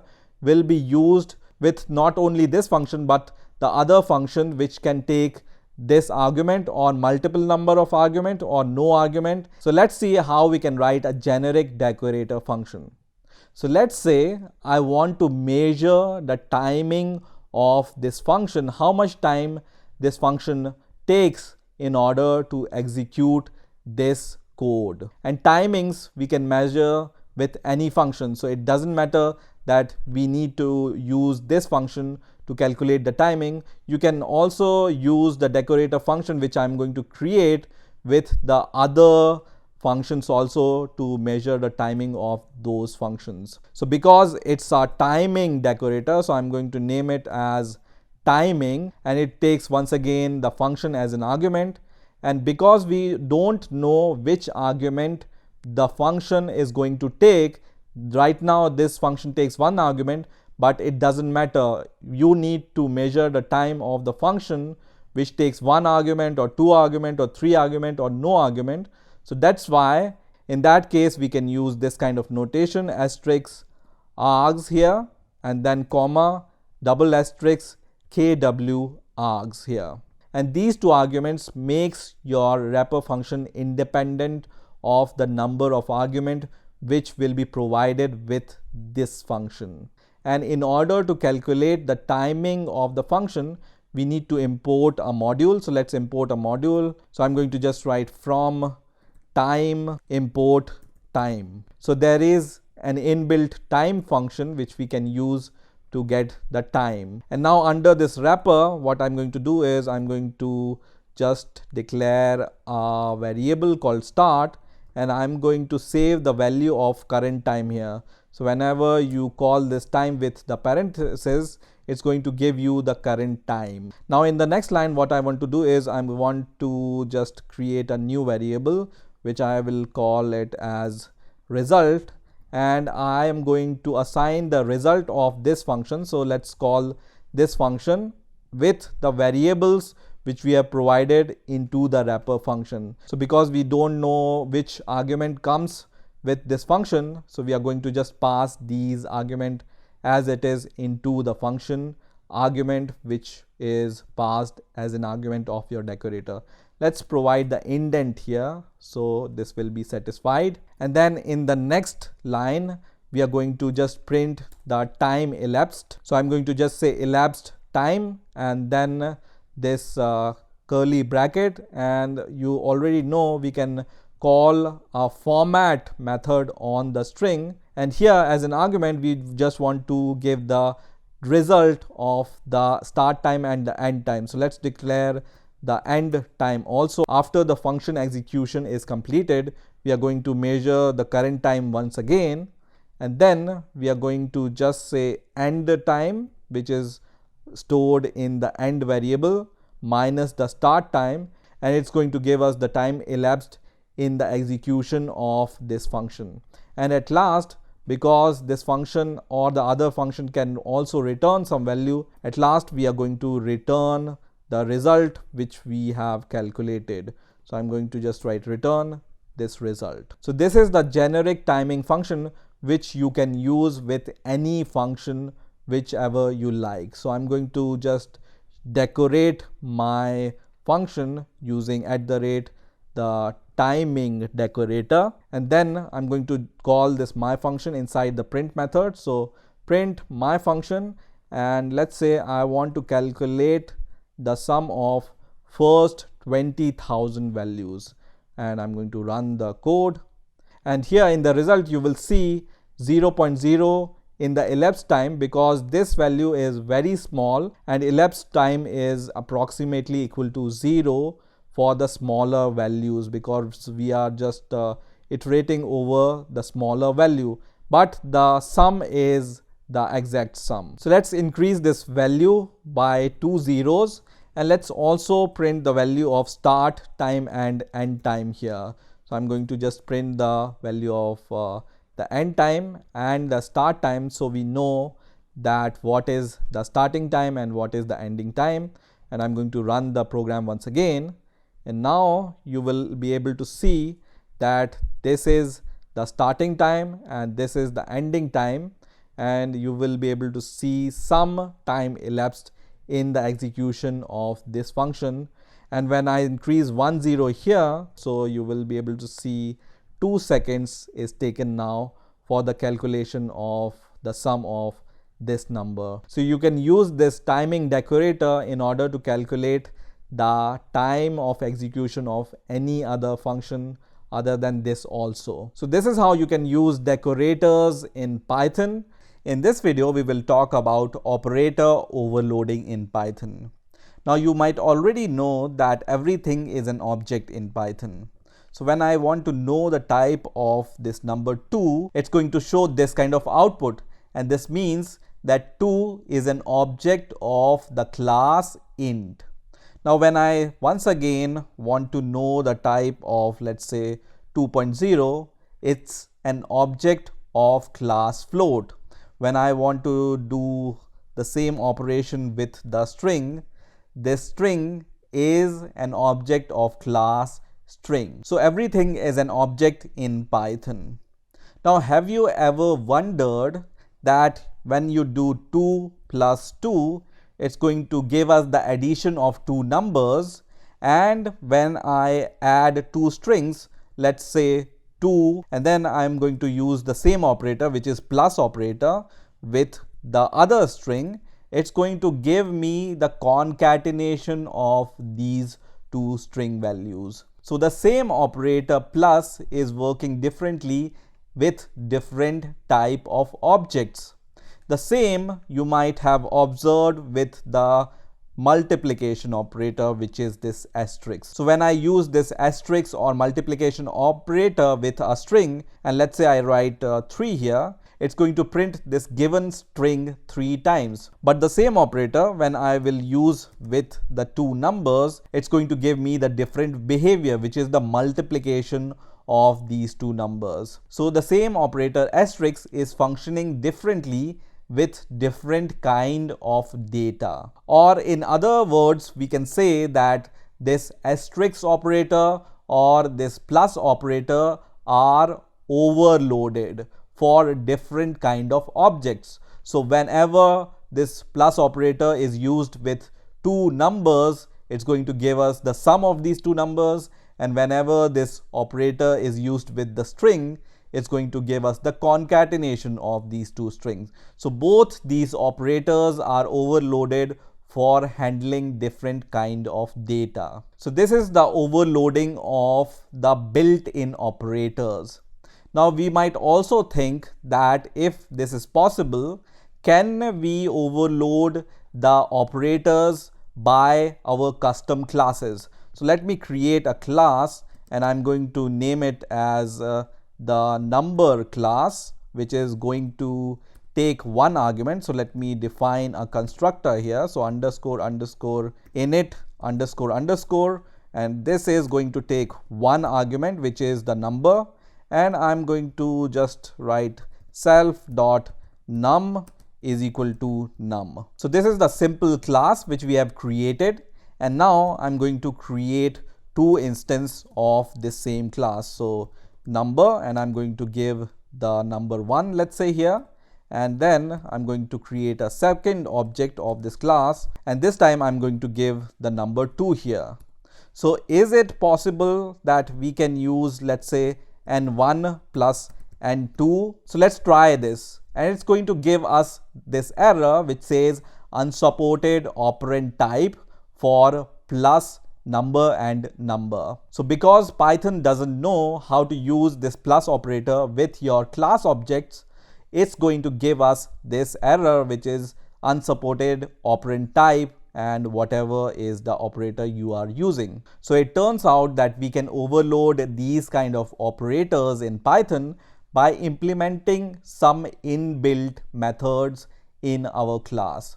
So we already know that whenever we want to implement a constructor in Python, we use this init method. So I'm going to create a very simple class and I'm going to name it as A, and this will be a blank class.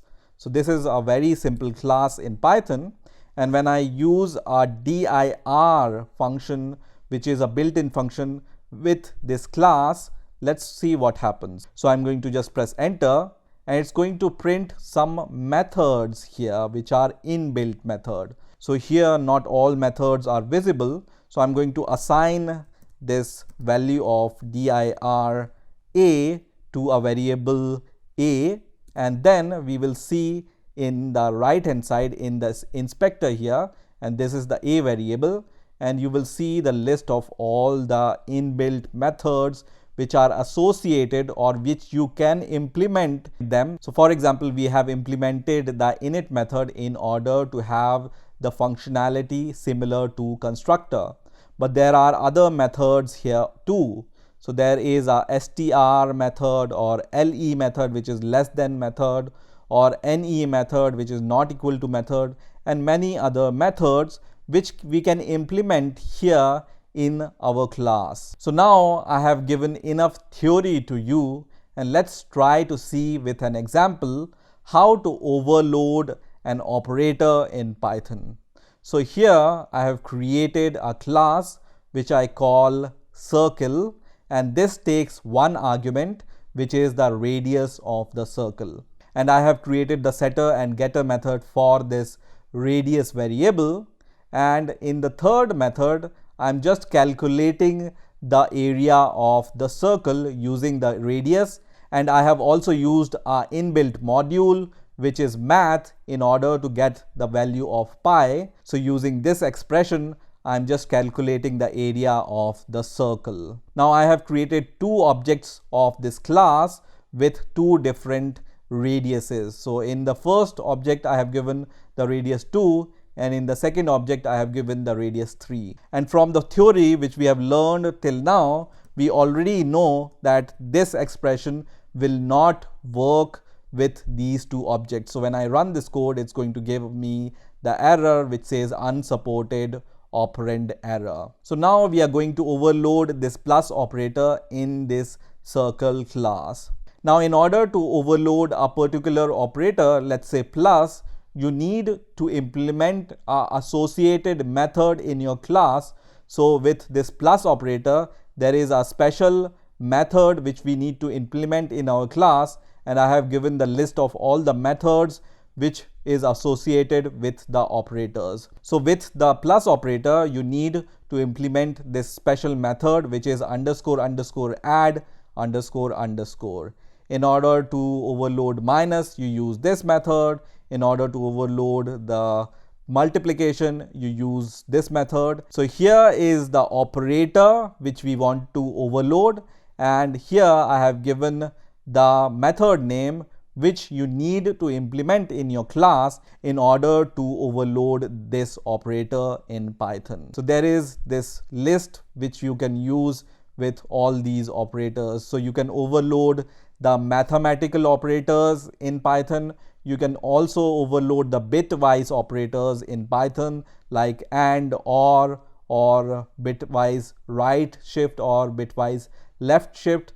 And also you can overload the comparison operators in Python using these associated methods with these operators. So now we want to overload this plus operator, so we will implement this add method into our class. So let's implement this add method into our class, and implementing this method is really simple. You just need to define a special method which is underscore underscore add underscore underscore, and this add method is going to take two arguments. One is self, you already know, and the other is the object of the other instance. So this second argument is the object of the circle class. And now inside this method, I'm going to just return.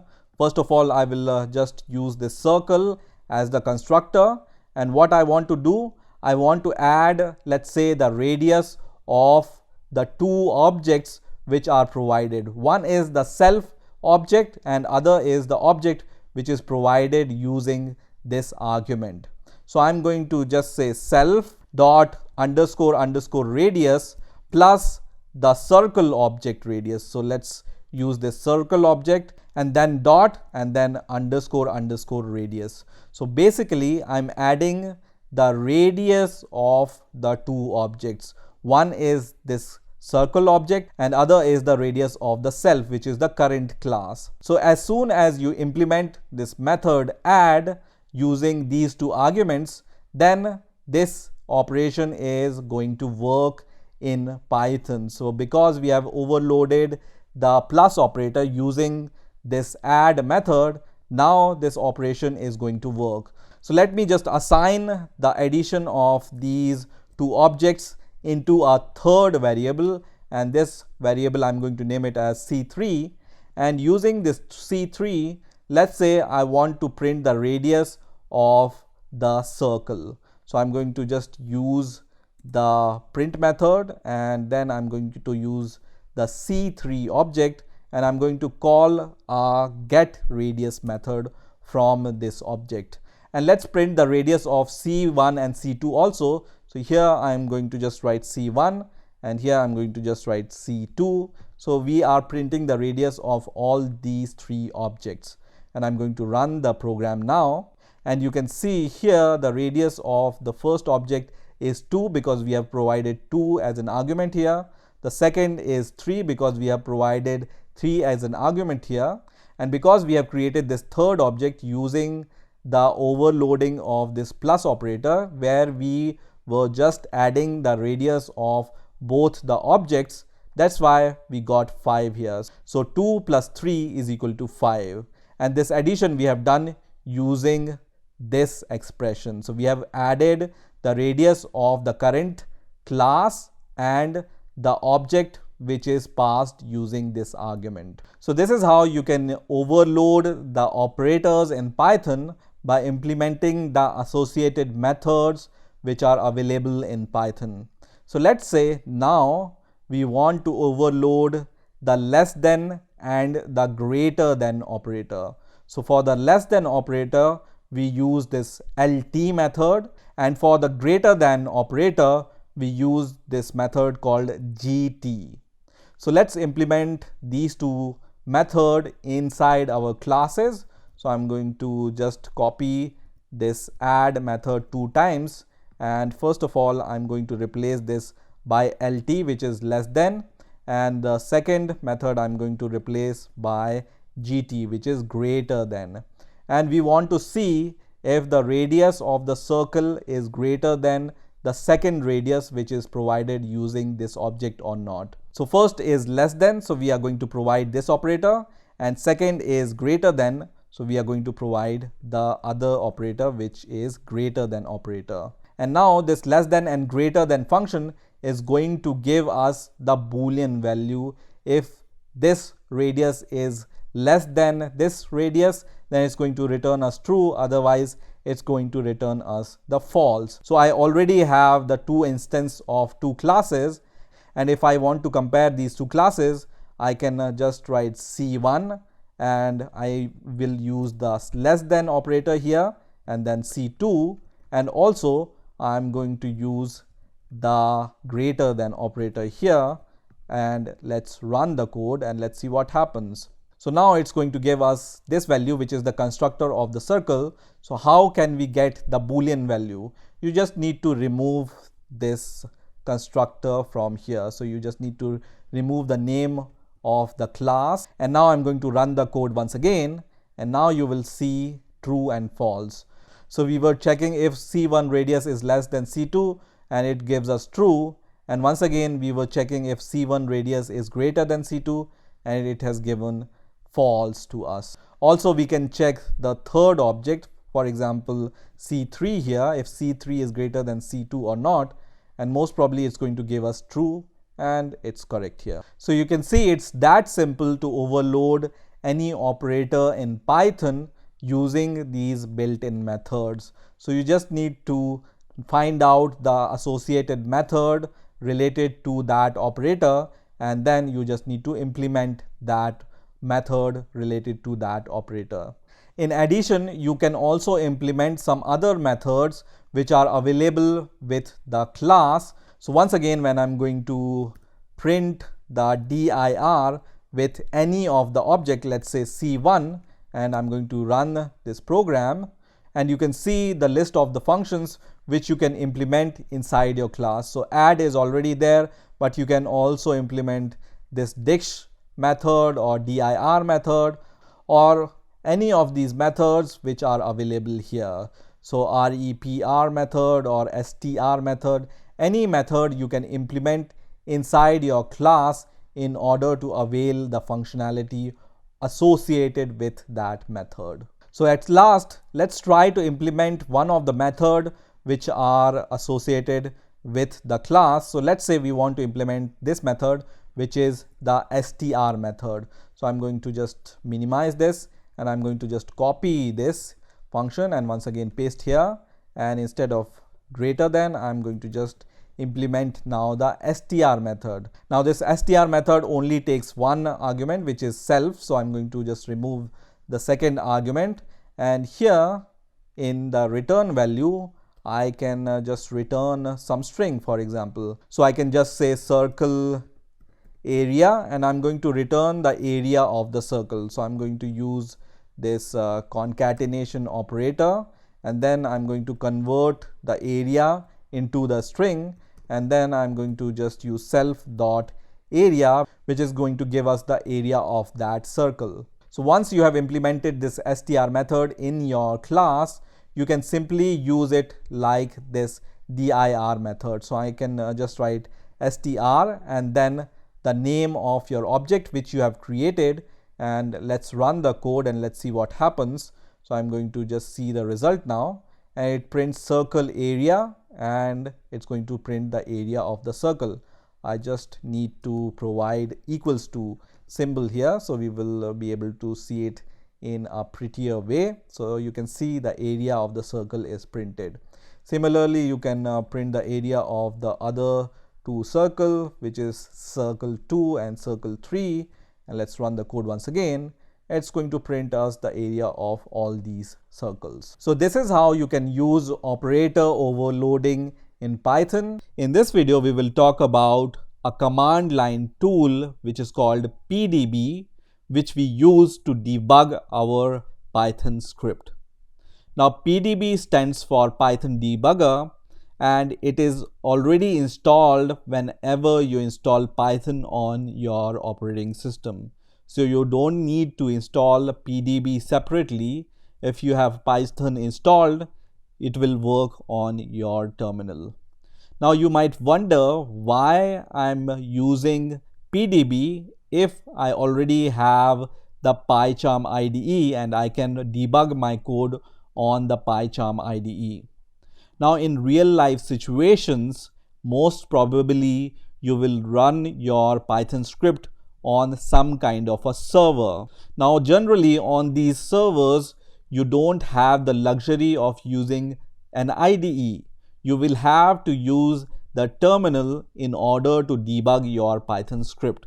And that's why I wanted to show you how to debug your Python script using the command line tool, which is pdb. Now to start with, I have this simple Python script which asks the user to input two numbers, and these numbers will be saved in these two variables, which is x and y. Now we are using a function called add to add these two values, and then we are just transferring the result into this z variable, and we are just printing the value of z. Now in order to open the terminal in the PyCharm IDE, you just need to click on this option which says terminal. And if you don't want to use this terminal, you can also use a Windows command prompt or Linux terminal, or if you are working on Mac OS, you can also work on the Mac terminal. So what you need to do is you just need to copy the path of your file where you are working, and then you just need to cd to the directory in which you are working in. So I'm going to just cd to the directory in which my Python script is there, and then the command will be same to run and use pdb on your terminal. So you can use the Windows command prompt or this terminal which is available in the PyCharm, or any other terminal which is available on your operating system. So I'm going to use this terminal which is available in the PyCharm. Now I'm going to move this terminal to the right hand side, so we will be able to see the code and the command terminal at the same time. Now in order to run your script, you already know that you just need to give this command which is Python and the name of your script. In my case, the name of my script is debugging.py. So I'm going to just press enter, and then it's asked me to provide the first number. I'm going to provide the first number, and then I'm going to provide the second number, which is going to give me the sum of these two numbers. So here it prints 3344, which is not the addition of these two numbers. Now some of you might already know what is the problem with this code and how to solve it, but we will use the debugger to find out what is the problem and how to solve this problem, so that whenever we enter two numbers, it's going to give us the proper sum of these two numbers and not the other answer. Now in order to start the debugging on your Python script, you can provide this command. So you can give Python -m pdb and the name of your script. So my script name is debugging.py, and then I'm going to press enter. And now you will be able to see this kind of interface, and you will be able to see pdb printed here, and there is a cursor blinking here. And this Python debugger, which is Python pdb, starts from the first line of code which you have on your script. So we are on this line, which is this line in our script, which is the declaration of this add function. Now the first thing you need to know in order to work with this pdb interface is the help command. So you can give this help command here, or you can give the h keyword, which means the help command. So I'm going to give the full help keyword here and then press enter, which is going to give us the list of each and every command which you can use with the pdb. So these are all the commands which you can use with pdb. The most important command which we will be using frequently is the next command, or shortcut of the next is n, or we will be using the step command or the s keyword for the step command. Otherwise, we will be using the C keyword or the continue command. These are the three most frequently used command to work with the pdb. Now you can see, you can type help and the name of the command in order to know more about that command. So I'm going to just write help here and the name of the command. Let's say I want to just know more about the next command. So the next command continue execution until the next line in the current function is reached or it returns. So in this way you can get the help about each and every command which you have here. Now once again we are going to find out at which position pdb is right now. We already know that pdb is on this line, but there is a command called where, or you can also write w to find out where right now your pdb is. So I'm going to just write where, and it's going to show on which line your pdb is currently standing. So now I'm going to give the n keyword. You can also give the next command here, and I'm going to press enter, and it's going to go to the next line, which is this line, which is the if name is equal to main. So now we are on this line, right? Once again, when I press enter, it's going to execute the last executed command. So we have executed last this next command. So if you press enter directly without entering any command, it's going to execute the last executed command.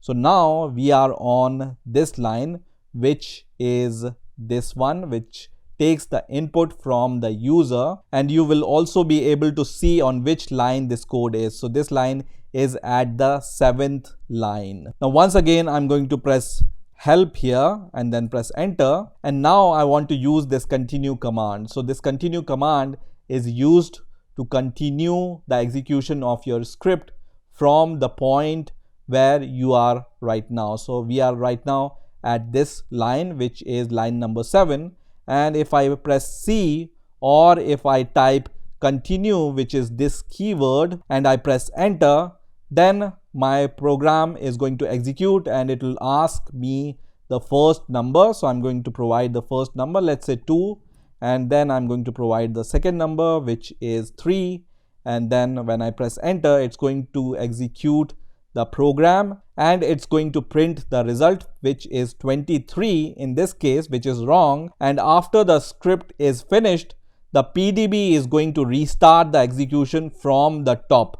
So you can see this line, the program is finished and will be restarted. So once your program is finished, the PDB is going to restart it from the starting point from where it has started. So I'm going to quickly provide the N command for next, and once again next, and I'm going to once again press next and provide the number, which is 3 this time. So now we are on this line, which is the line number 8, which is this line. So the execution of this line is finished. Now there is a print command in PDB, so you can just write print and the name of the variable. So I'm going to just write X here because this line is already finished, and it's going to give me the value of X. So when I press enter, it's going to print 3, which is the value of X. Once again, I'm going to press the N command or the next command, and then I'm going to provide the second number, which is 4 this time, and I'm going to print the value of the Y now. So till now, nothing seems to be wrong with this code. So let me just press H for the help once again, and we are going to see the list of commands once again. And now I want to use this command, which is what is. So I'm going to just write what is and the name of the variable, which is X. Okay, so earlier we have printed the value of X, which is 3, and now I'm writing what is X. So we want to know what type of value is inside X. So I'm going to just press enter now. And once you do that, you will see that X is an instance of class string, and we wanted to enter the number, right? So now we know what is the problem. So because input function is going to return the string value, and this add function is just concatenate these two string values, and it's not adding the two numbers. So what is command is going to give you the information about the variable or the function. But we will continue our debugging. So you can see here, right now we are on this line, which is this line. So now I want to go inside the add function in order to inspect if it's working fine or not. So we are on this line where add function is called. So I can use this command, which is the step command, or I can use the shortcut, which is S, in order to step into the function where we are right now. So I'm going to just type step here and then press enter, and you will see we are here on the declaration of add function once again. And if we type N or next once again, we will go to the next line of this function, which is this line, which we use to add the value of X and Y. So this command step or this letter S can be used to step into your function or step into your class. If you are using class, it's going to step into or inside that function. So now I'm going to just press N to go to the next line, and this is the return sum line. And now we already know what's the problem, so we can press C or continue in order to continue the execution of this program. So I'm going to press C and then press enter, which is going to continue the execution of the program, and it has printed the result, and also it has restarted the PDB once again from the starting of the script. So now let's correct this code, and in order to convert the input into int or the float, you can just typecast the string to int using this int function. So I'm going to just use this int function in front of both the input values. So now we know that our script is most probably going to run fine. So let's try to set the breakpoint at this line, because both the values will be available at this point and we will know the values of x and y at this point. So we will be able to see the type of both the values. So first of all, what is a breakpoint? So when you set a breakpoint at some line, the program is going to stop exactly at this line. So generally we have seen that if you start the PDB, it's going to start from the beginning of your script. But if you set the breakpoint, the execution will only stop at the line where you have set the breakpoint. So once again, I'm going to press H to get the help, and I will see which command can I use to set the breakpoint. So there is this command called break, which I can use to set the breakpoint. So let me get the help about the break, and it's going to give us the description about the break command. So you can use the break keyword or the B letter in order to set the breakpoint. So you can see it takes these arguments. So in order to set the breakpoint, you just need to write break and then the line number on which you want to set the breakpoint. So let's say I want to set the breakpoint on the line number 9. So I can just write break and then 9 and then press enter, which is going to set the breakpoint on line number 9. Now I can give the continue command in order to continue the execution of the script. And now when I press continue, it's going to first ask for these two values. So I'm going to quickly give the value of first number and the second number. And then when I press enter, it's going to stop at this line where we have set the breakpoint, right? So right now we are on this line, which is line number 9. And now I can give this command, which is what is x. And once again, it says that the type of this x is string. So what might be the problem? The problem is after changing our script, we haven't restarted the PDB. We haven't exited the PDB and restarted the PDB. So this script is not loaded after we have edited the code, right? So in order to quit the PDB, you give the quit command or the Q letter. So just press Q and then press enter, which will allow you to come out of PDB. And let me run the debugging once again. So you can once again give this command python -m pdb debugging.py and then press enter, which is going to restart the debugging. And now this script is loaded once again with the correct code, which is int. So now let me just put the breakpoint on the line number 10, which is this line. And now I'm going to press C to continue, and I'm going to give these two numbers, let's say. And you can see the program is halted on the line on which we have set the breakpoint on. So once again, I'm going to give the what is command and the name of the variable, which is x, and then press enter. And now you will see the type of x is now int, and we have solved the problem. So we can simply press C to continue and see the result. And you can see it prints the result, which is 8, which is the addition of 3 and 5.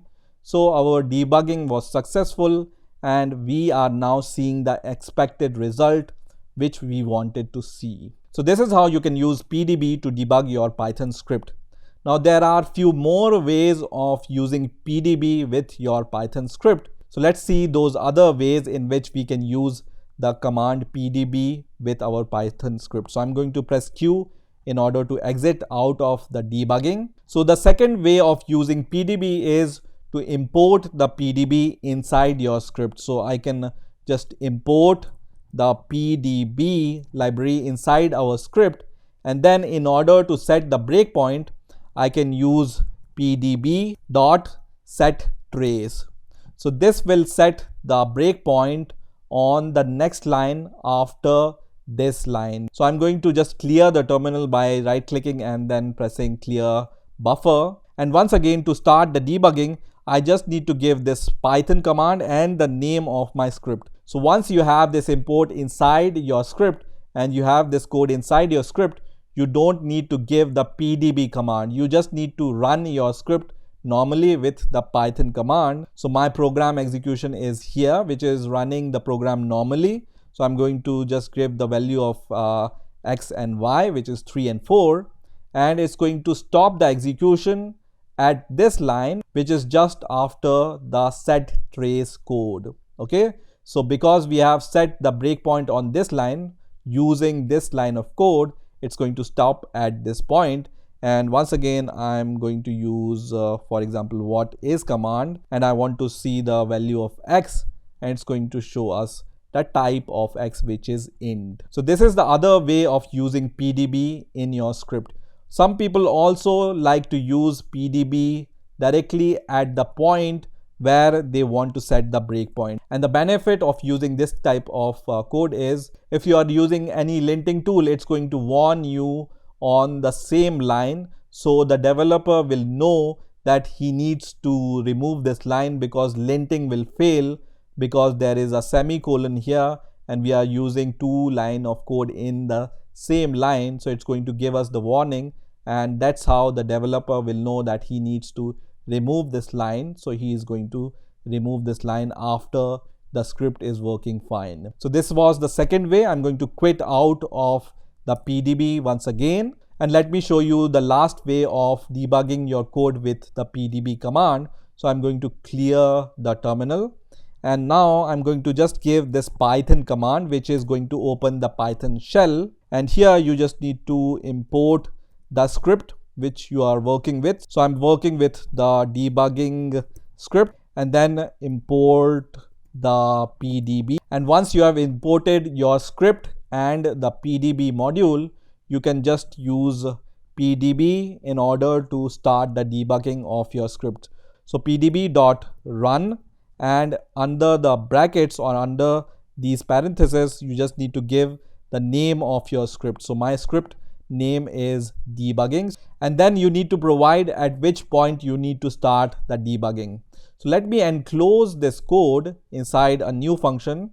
So let me define a new function, and I'm going to name it as main, and this is going to be my main function. And inside the main function, I'm going to execute all this script, and I'm going to just call this main function inside this if condition. And here on the Python shell, I can just write debugging dot the function which I want to call. So I'm going to just call the main function, and then I'm going to press enter. And once again, it shows me that debugging doesn't have this main method because after saving, I haven't restarted the pdb once again. So let me just quit once again quickly, and let me just quickly close this terminal and restart this terminal. And once again, I'm going to give the Python command, which is going to start the Python shell, and I'm going to import the pdb and the script once again. And now I can just give the pdb.run command and then give the name of the script on which I want to work on, which is debugging. And then I'm going to call the main method inside the debugging and then press enter. And once again, give the n command, which is for the next, which is going to start the debugging of your code. So this is how you can use the pdb command in order to debug your Python script. In the last video, we have seen how to debug our Python script using Python Debugger or PDB. Now in this video, I'm going to show you how you can debug your Python script using PyCharm IDE. So to start with, I have this Python script which takes 2 user input, both numbers, and I have created this add function which just add these 2 numbers and return the sum. And using this print function, I'm just printing the sum of these 2 numbers. Now let's run this code normally without any debugging. And I'm going to just give 2 numbers here, 44 and 55, and it's going to give me this kind of output, which is wrong because the sum of 44 and 55 is not obviously 4455. Now some of you might already know the problem with this code, but let's debug it with the help of the Python debugger. So in order to start the debugging in PyCharm IDE, you just need to click this icon which looks like a bug, and when you hover over it, it will say debug. So I'm going to click on this debug button, which is going to start the debugging of my program. So you can see here this debugging window is opened, and this debugging window have two sections. One is console section and other is debugger section. So right now we are in the console section where we can provide the user inputs and see the output of our Python script, just like the normal output. Now there is also a debugger window where you will be able to analyze the variables and all the frames of your program. So I'm going to go to the console window, and here I'm going to provide the first number and the second number, and I'm going to press enter, and it prints the sum of these two numbers, which is not correct, but our Python script is finished executing. Now in order to debug this Python script, we need to set the breakpoint at which the execution of the program will stop, and we will go step by step after this point. So I'm going to set the breakpoint at this line, which is line number 13, at which my main function is called, and then click on this line where you want to set the set point, and you will be able to see this red circle logo, which means that we have set the breakpoint at this point. So let's start the debugging once again, and you will see, because we have set the breakpoint here, the program execution is stopped at the line number 13. And how you know that the execution is stopped at line number 13? You will be able to see under frames this line which is highlighted, and you can see the line number is 13. So at this point the program execution is on the line number 13. Also, you will be able to see these kind of icon on top of this window.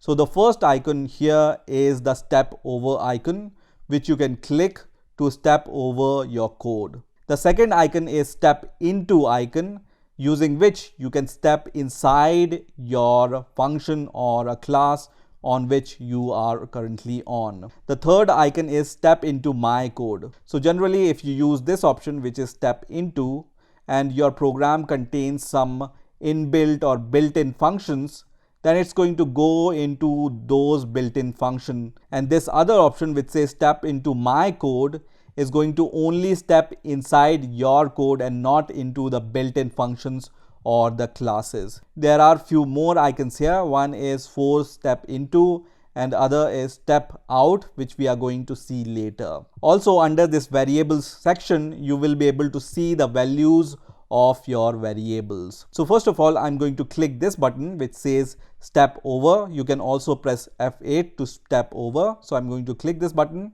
and because my program asks the user to provide some input, I will go to the console and provide those inputs. So I'm going to just give 33 as the first number and 55 as the second number, and then once again I'm going to press enter, which is going to print the output, and we come out of the debugging. So now you know that this breakpoint is not helping us. So we are going to remove this breakpoint, and we are going to set our breakpoint here on the line number 9. So here we will be able to see the values inside the variable x and y, so that we know what's the problem inside our code. So let me start the debugging once again. And once again, I'm going to give these two inputs, 33 and 44, let's say. And then you can see our program execution is stopped at this breakpoint, and you will be able to see the values of your x variable and the y variable. Now immediately you will see that this x value is the string, and also this y value is the string. And whenever we use this plus operator with two strings, it's going to give us the concatenation of those two strings. Also in the variables, you will be able to see the list of variables and the type of those variables and the values inside those variables. So you can see x has string type and the value is 33, and y has also the type string and the value is 44. Now I told you that you can use this button to step into your code. So I'm going to click on this button which says step into my code, which is going to step inside this function. So our program execution was on this line. This was the breakpoint we have set. And when I clicked this step into my code, it has stepped into the function add. If I would have pressed the step over button, then my program execution will go to the next line and not inside this add function. So because I have pressed this button which says step into my code, that's why it goes inside the function. So here also you will be able to see the values of your x variable and y variable, and also you will be able to see the value of the sum when you just click the step over button. And here you will be able to see the value of sum, which is 3344, which is the concatenation of these two numbers. So immediately you will know that you are not adding these two numbers, you are just concatenating two strings, which gives you this kind of result. So once you have pointed out the problem in your code, we are going to stop our debugging. So there is this red button here, which is a square button. I'm going to click on this, which is going to stop the debugging. Now in order to fix this code, I can just typecast this input, which is a string, into the integer, and with the second variable also I'm going to do the same. And now let's start the debugging once again. And once again I'm going to give the two numbers 33 and 44 and press enter, and the program execution will stop at the breakpoint. And now you will be able to see the values here, which is 33 and 44. And under variables, you will be able to see the type of these two numbers, which is now int. So both are int values. I'm going to step over now. So last time we have stepped into the function, which is the add function. This time I'm going to just press the step over button, which is going to not go inside the add function, but just step over to the next line. And you will be able to see the value of z here, which is 77, which is the correct sum of these two numbers. So this is how you can use PyCharm to debug your Python script. In this video, we will talk about a special tool called Python Pip. So we are going to see what is Python Pip and how to use Python Pip. So let's get started. So first of all, what is Python Pip? So Pip is a command line tool for installing and managing Python packages, which are generally found on a special index called Python package index. Now, if you want to know more about Python package index, you can visit on a website called pypi.org, pypi.org, and you will be able to get more information about Python package index on this website. So what is Python package index? Python package index, or PyPI, is a repository of software for Python programming language. Now PyPI helps you to find and install software developed and shared by the Python community. You can get more details about PyPI by clicking on this link or this link, which are shown on the home page of PyPI. And you can see at the time of making this video, there are almost more than 150,000 projects available on this index.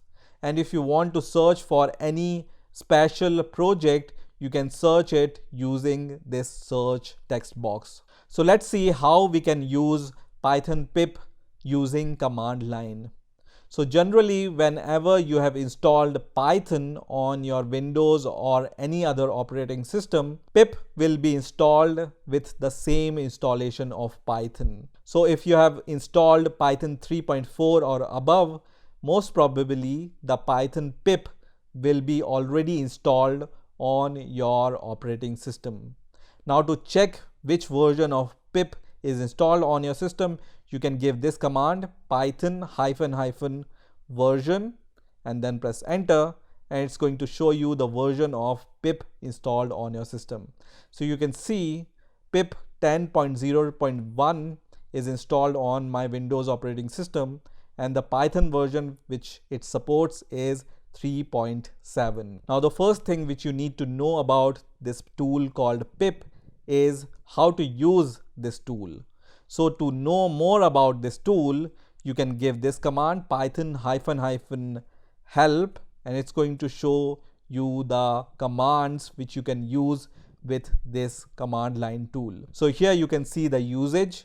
You give the pip command and then one of these command, either install, download, uninstall, list, show, and all these other commands in order to install a package or uninstall a package or get to know more about a particular package. Also, there are some general options here which you can read. So for example, if you want to get help, you give these options, or if you want to print the verbose output, you can use these options, and if you want to know the version, you can use these options, and all these other options are available with this command line tool, which is pip. So let me clear this command prompt with the command called cls, and I'm going to first of all go into the Python shell using Python command, and in here I'm going to import a special package called Flask, and I'm trying to see if it's already there or not. So I'm going to press enter, and it's going to show me this error which says module not found error. So this module Flask is not right now recognized by my Python interpreter. So let me just exit from this interpreter by just pressing exit, and now I'm going to just give cls. So in order to know more about a particular package, you give this command python search and the name of the package. So in my case, I want to just search for a package called Flask, and I'm going to press enter, and it's going to give me a big list of packages which are related to Flask. So because Flask is a popular package on Python package index, that's why you can see so many options for the Flask package. So I'm going to once again clear the terminal, and I'm going to install this package which is Flask.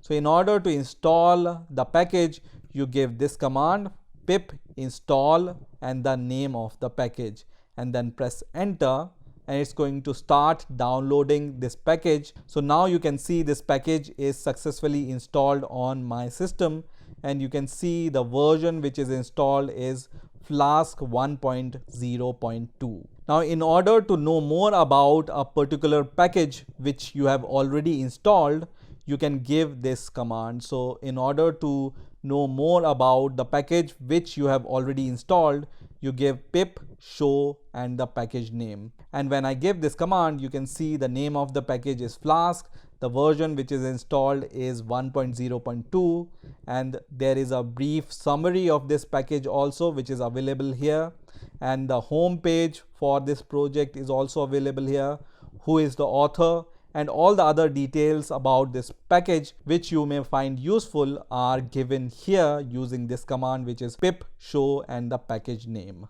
Now after installing a package, I'm going to verify if this package is available using the Python shell or not. And once again, I'm going to try to import this package which is Flask, and then press enter, and you will be able to see now I don't see any error. So if you don't see any error, this means that this package is successfully installed, and in future you will be able to import this package to use it on any of your Python script which you create after installing this package. So let me once again exit from the Python shell, and let me clear the command prompt once again. Now in order to list out all the packages which are installed on your system, you can give this command, which is pip list, which is going to print the list of all the packages which is already installed on your system. Now in order to uninstall any package, you just need to give this command pip uninstall and the name of the package. For example, I want to uninstall this package which we have installed, which is Flask, and I'm going to press enter, and you can see it says uninstalling Flask, and it will ask you whether you want to proceed or not. So you just need to press Y in order to proceed, and once you press Y, it's going to just uninstall that package from your system. And at the end, you will see this message which says successfully uninstalled and the package name which you have uninstalled. You can once again give this command pip list, and now you can see Flask is no more in the list of installed packages. So this is how you can use Python pip in order to install and manage your Python packages. In the last video, I have shown you how you can install and manage your packages using Python pip. Now in this video, I'm going to show you how you can install and manage your pip packages using PyCharm IDE. So here I have a very simple OpenCV Python script which I use to load this image, which is python logo.png file. Now in order to run this script, I need to import this package which is called cv2, and this package is available on Python package index. So let me just open the pypi.org website and let me search for OpenCV here.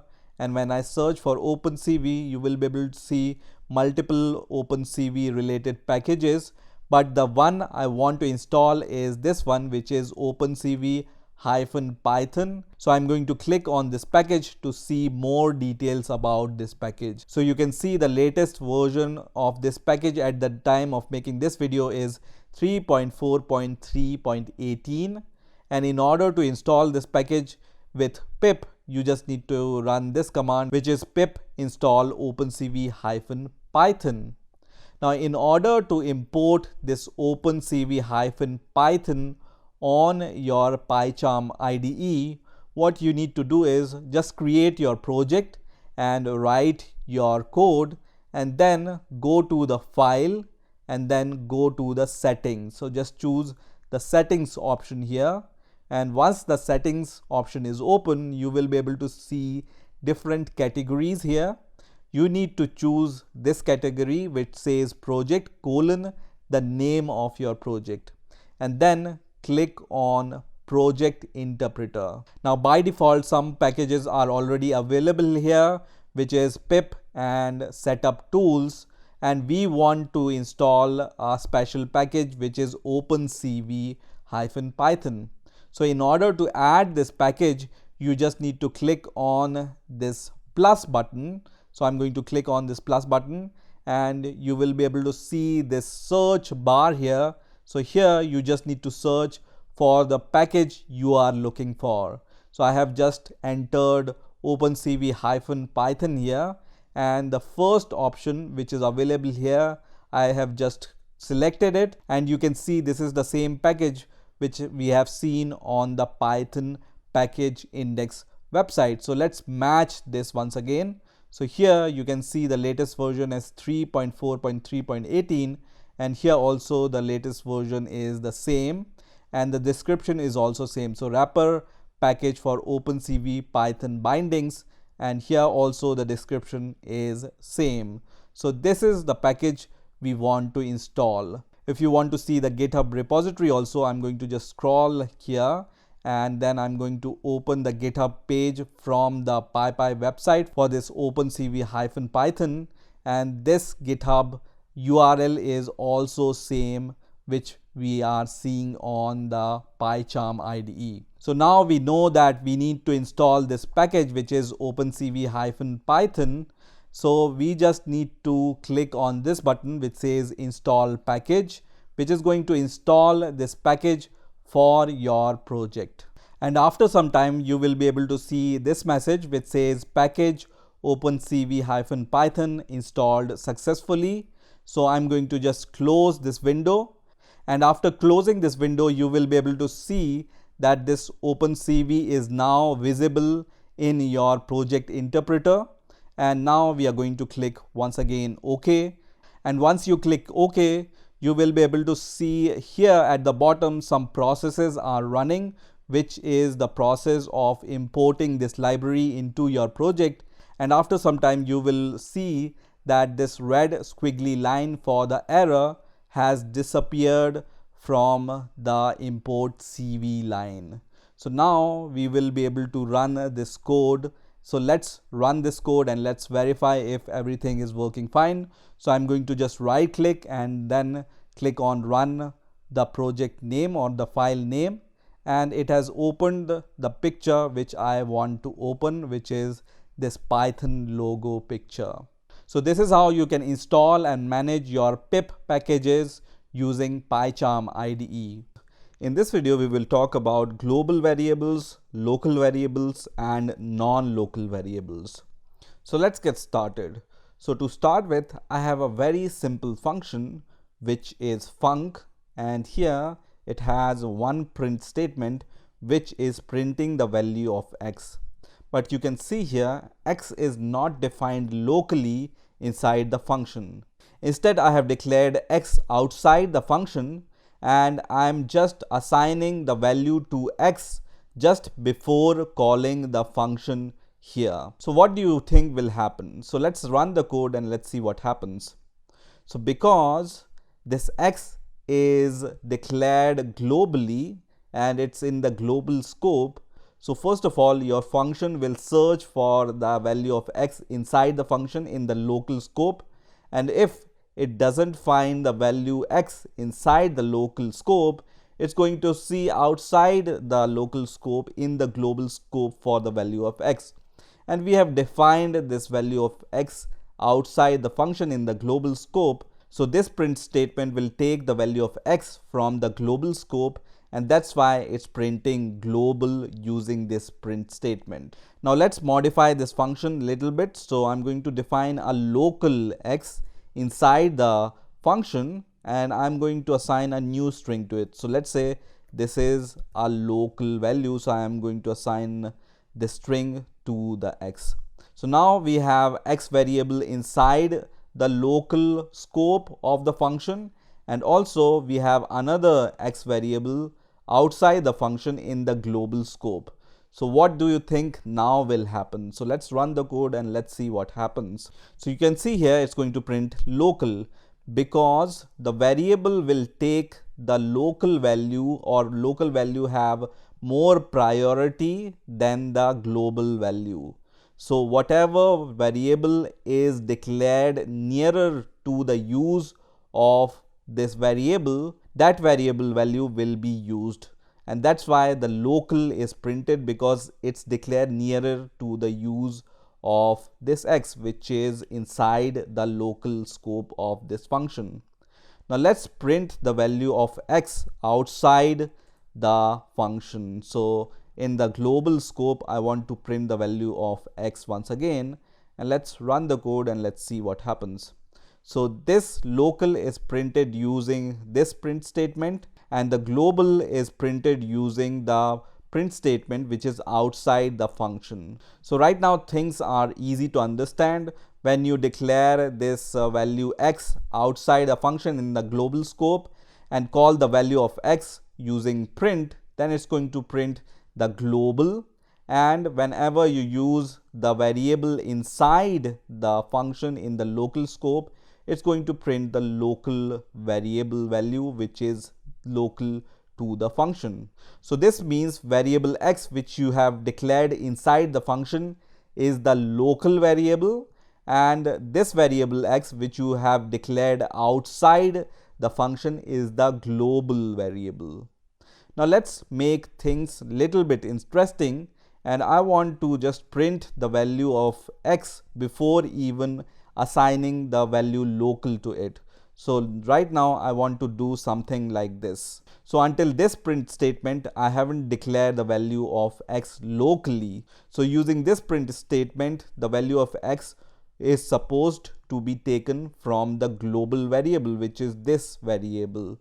And then once we have declared the value of x locally, then this print statement is going to print the value of x using the local variable. But when we run the code, it's going to give us the error, and it's going to say that this is unbound local error, which is local variable x referenced before the assignment. So right now what we are trying to do is we are trying to mix the global and the local variables, and Python is not able to understand whether x is a local variable or x is a global variable. So to solve this problem, we need to state explicitly that this x which we want to call using this print statement is the global value, right? So x here we want to take from the global value. So to state that, we can use a keyword called global and then the variable name. So by writing this kind of expression, we are telling Python that x is declared globally outside the function and we want to take the value of x globally. So using this statement, we are just stating that use the value of x using the global scope. Now when we run the code, it's going to run fine. So now you can see it has printed global here. So let me just change this print statement so we will be able to understand what's happening really here. So I'm going to just assign some number to the print statement. Let's say this is number 1 print statement and then this is number 2 print statement and this is number 3 print statement. So we are going to know which value is printed using which print statement. So I'm going to run the code once again and now you can see first print statement, which is this one, is going to print global because until here the value of x is taken from the global scope. So it's going to print the value of x which is global, which is defined here. Now you can see here we are reassigning the value of x and we are just saying that now we want to assign local to this x variable. But still this variable is the global variable because we have explicitly stated here that take the value of x from the global variable. So this global variable value will be reassigned and now this global variable value is local because we have reassigned the new value inside the global variable x. And in the third print statement, because we have already changed the value of x here, now the new value of x will be local and it will be accessible from the global scope also. So this also prints local. So once again, when you use this expression, you are telling your local function that use the value of x from the global scope. So now whenever you reassign some other value to x, this is not the local declaration. You are just reassigning the value to the global variable which is x here. Okay, so once you have changed the value of x to local, it will stay there. That's why here also it has printed the value of x is equal to local. Now let's talk about the non-local variables. So non-local variables behave almost similar to global variables, but they have some differences. So let's say I will define, instead of saying that this is a global variable, I'm going to say that this is a non-local variable. And when I run the code, it's going to complain and this is going to say that this is a syntax error and no binding for non-local variable is found. So non-local variable bindings you can only do inside the nested function. So generally you use non-local variables inside the nested function. You cannot use this non-local keyword instead of the global keyword. So let's see how we can use the non-local variables inside the nested function. So what I'm going to do here is, let's say I'm going to define the value and let's say this time I want to just use the value of x as numbers. So here I'm going to assign x is equal to 20. So this x is in the global scope and I'm assigning 20 to it. And then I'm going to once again inside the function, I'm going to declare a local x and I'm going to assign 50 to it. And then I'm going to define one more function inside this function and I'm going to name it as, let's say, inner function, and let me just add the def keyword.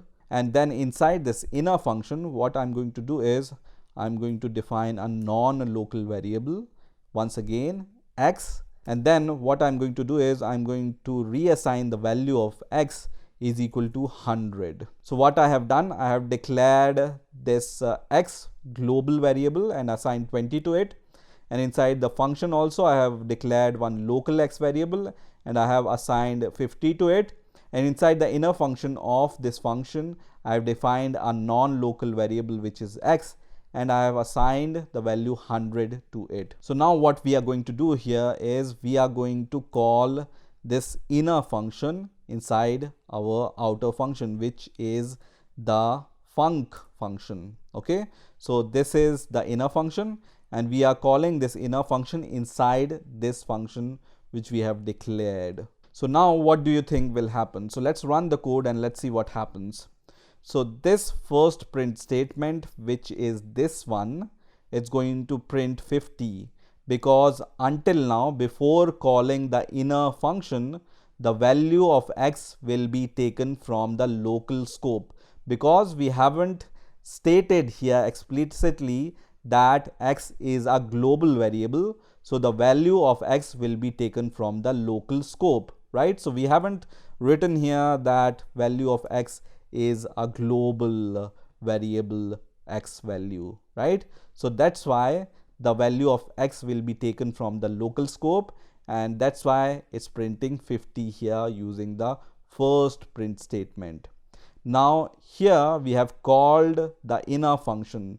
That means the value of non-local variable is assigned to 100, and once again we are calling the value of x. So here inside the inner function we have defined the non-local variable. That means it's not a global variable, so it's not changing the value of the global variable, or it's not using x from the global scope, but this x will be taken from the local scope. So this x will be overwritten by 100 values. This is the new value we are assigning to our local variable, which is x, right? So that's why it's just giving us 100 using this print statement. So this non-local keyword you generally define inside the nested functions to state that we want to take the value of x from the local scope of the outer function, not the global scope. So this x is essentially this x which is defined inside this function, and we are just reassigning the value of x to 100, and that's why it's printing 100 here. And also you can see this print statement which is printing the value of global x, which is this one. That's why it's printing 20. So because we are not using this global x inside the functions, because we have just used the local variable x inside the function, and then we have reassigned the value of 100 to this local variable, this x is not going to change, and that's why it's printing 20 here. Now let's see what will happen when we change this keyword non-local to global.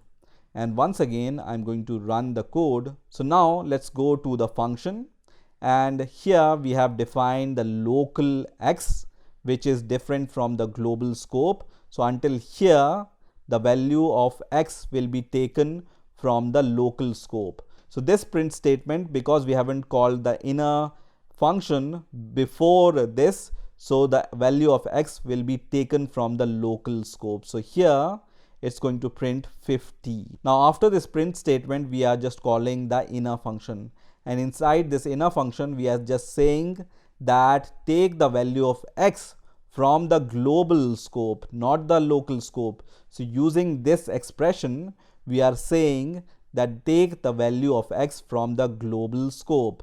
So this value will not be affected by this reassignment, because now we are changing the value of the global x and not the local x. So that's why when you call this print statement, the value of x will be taken from the local scope. So using this print statement, when you call x, it's going to take the local value of x, because this inner function has no effect on this value of the local x, and that's why it's printing 50 once again using this print statements. So this x value will come from the local x and not from the global x.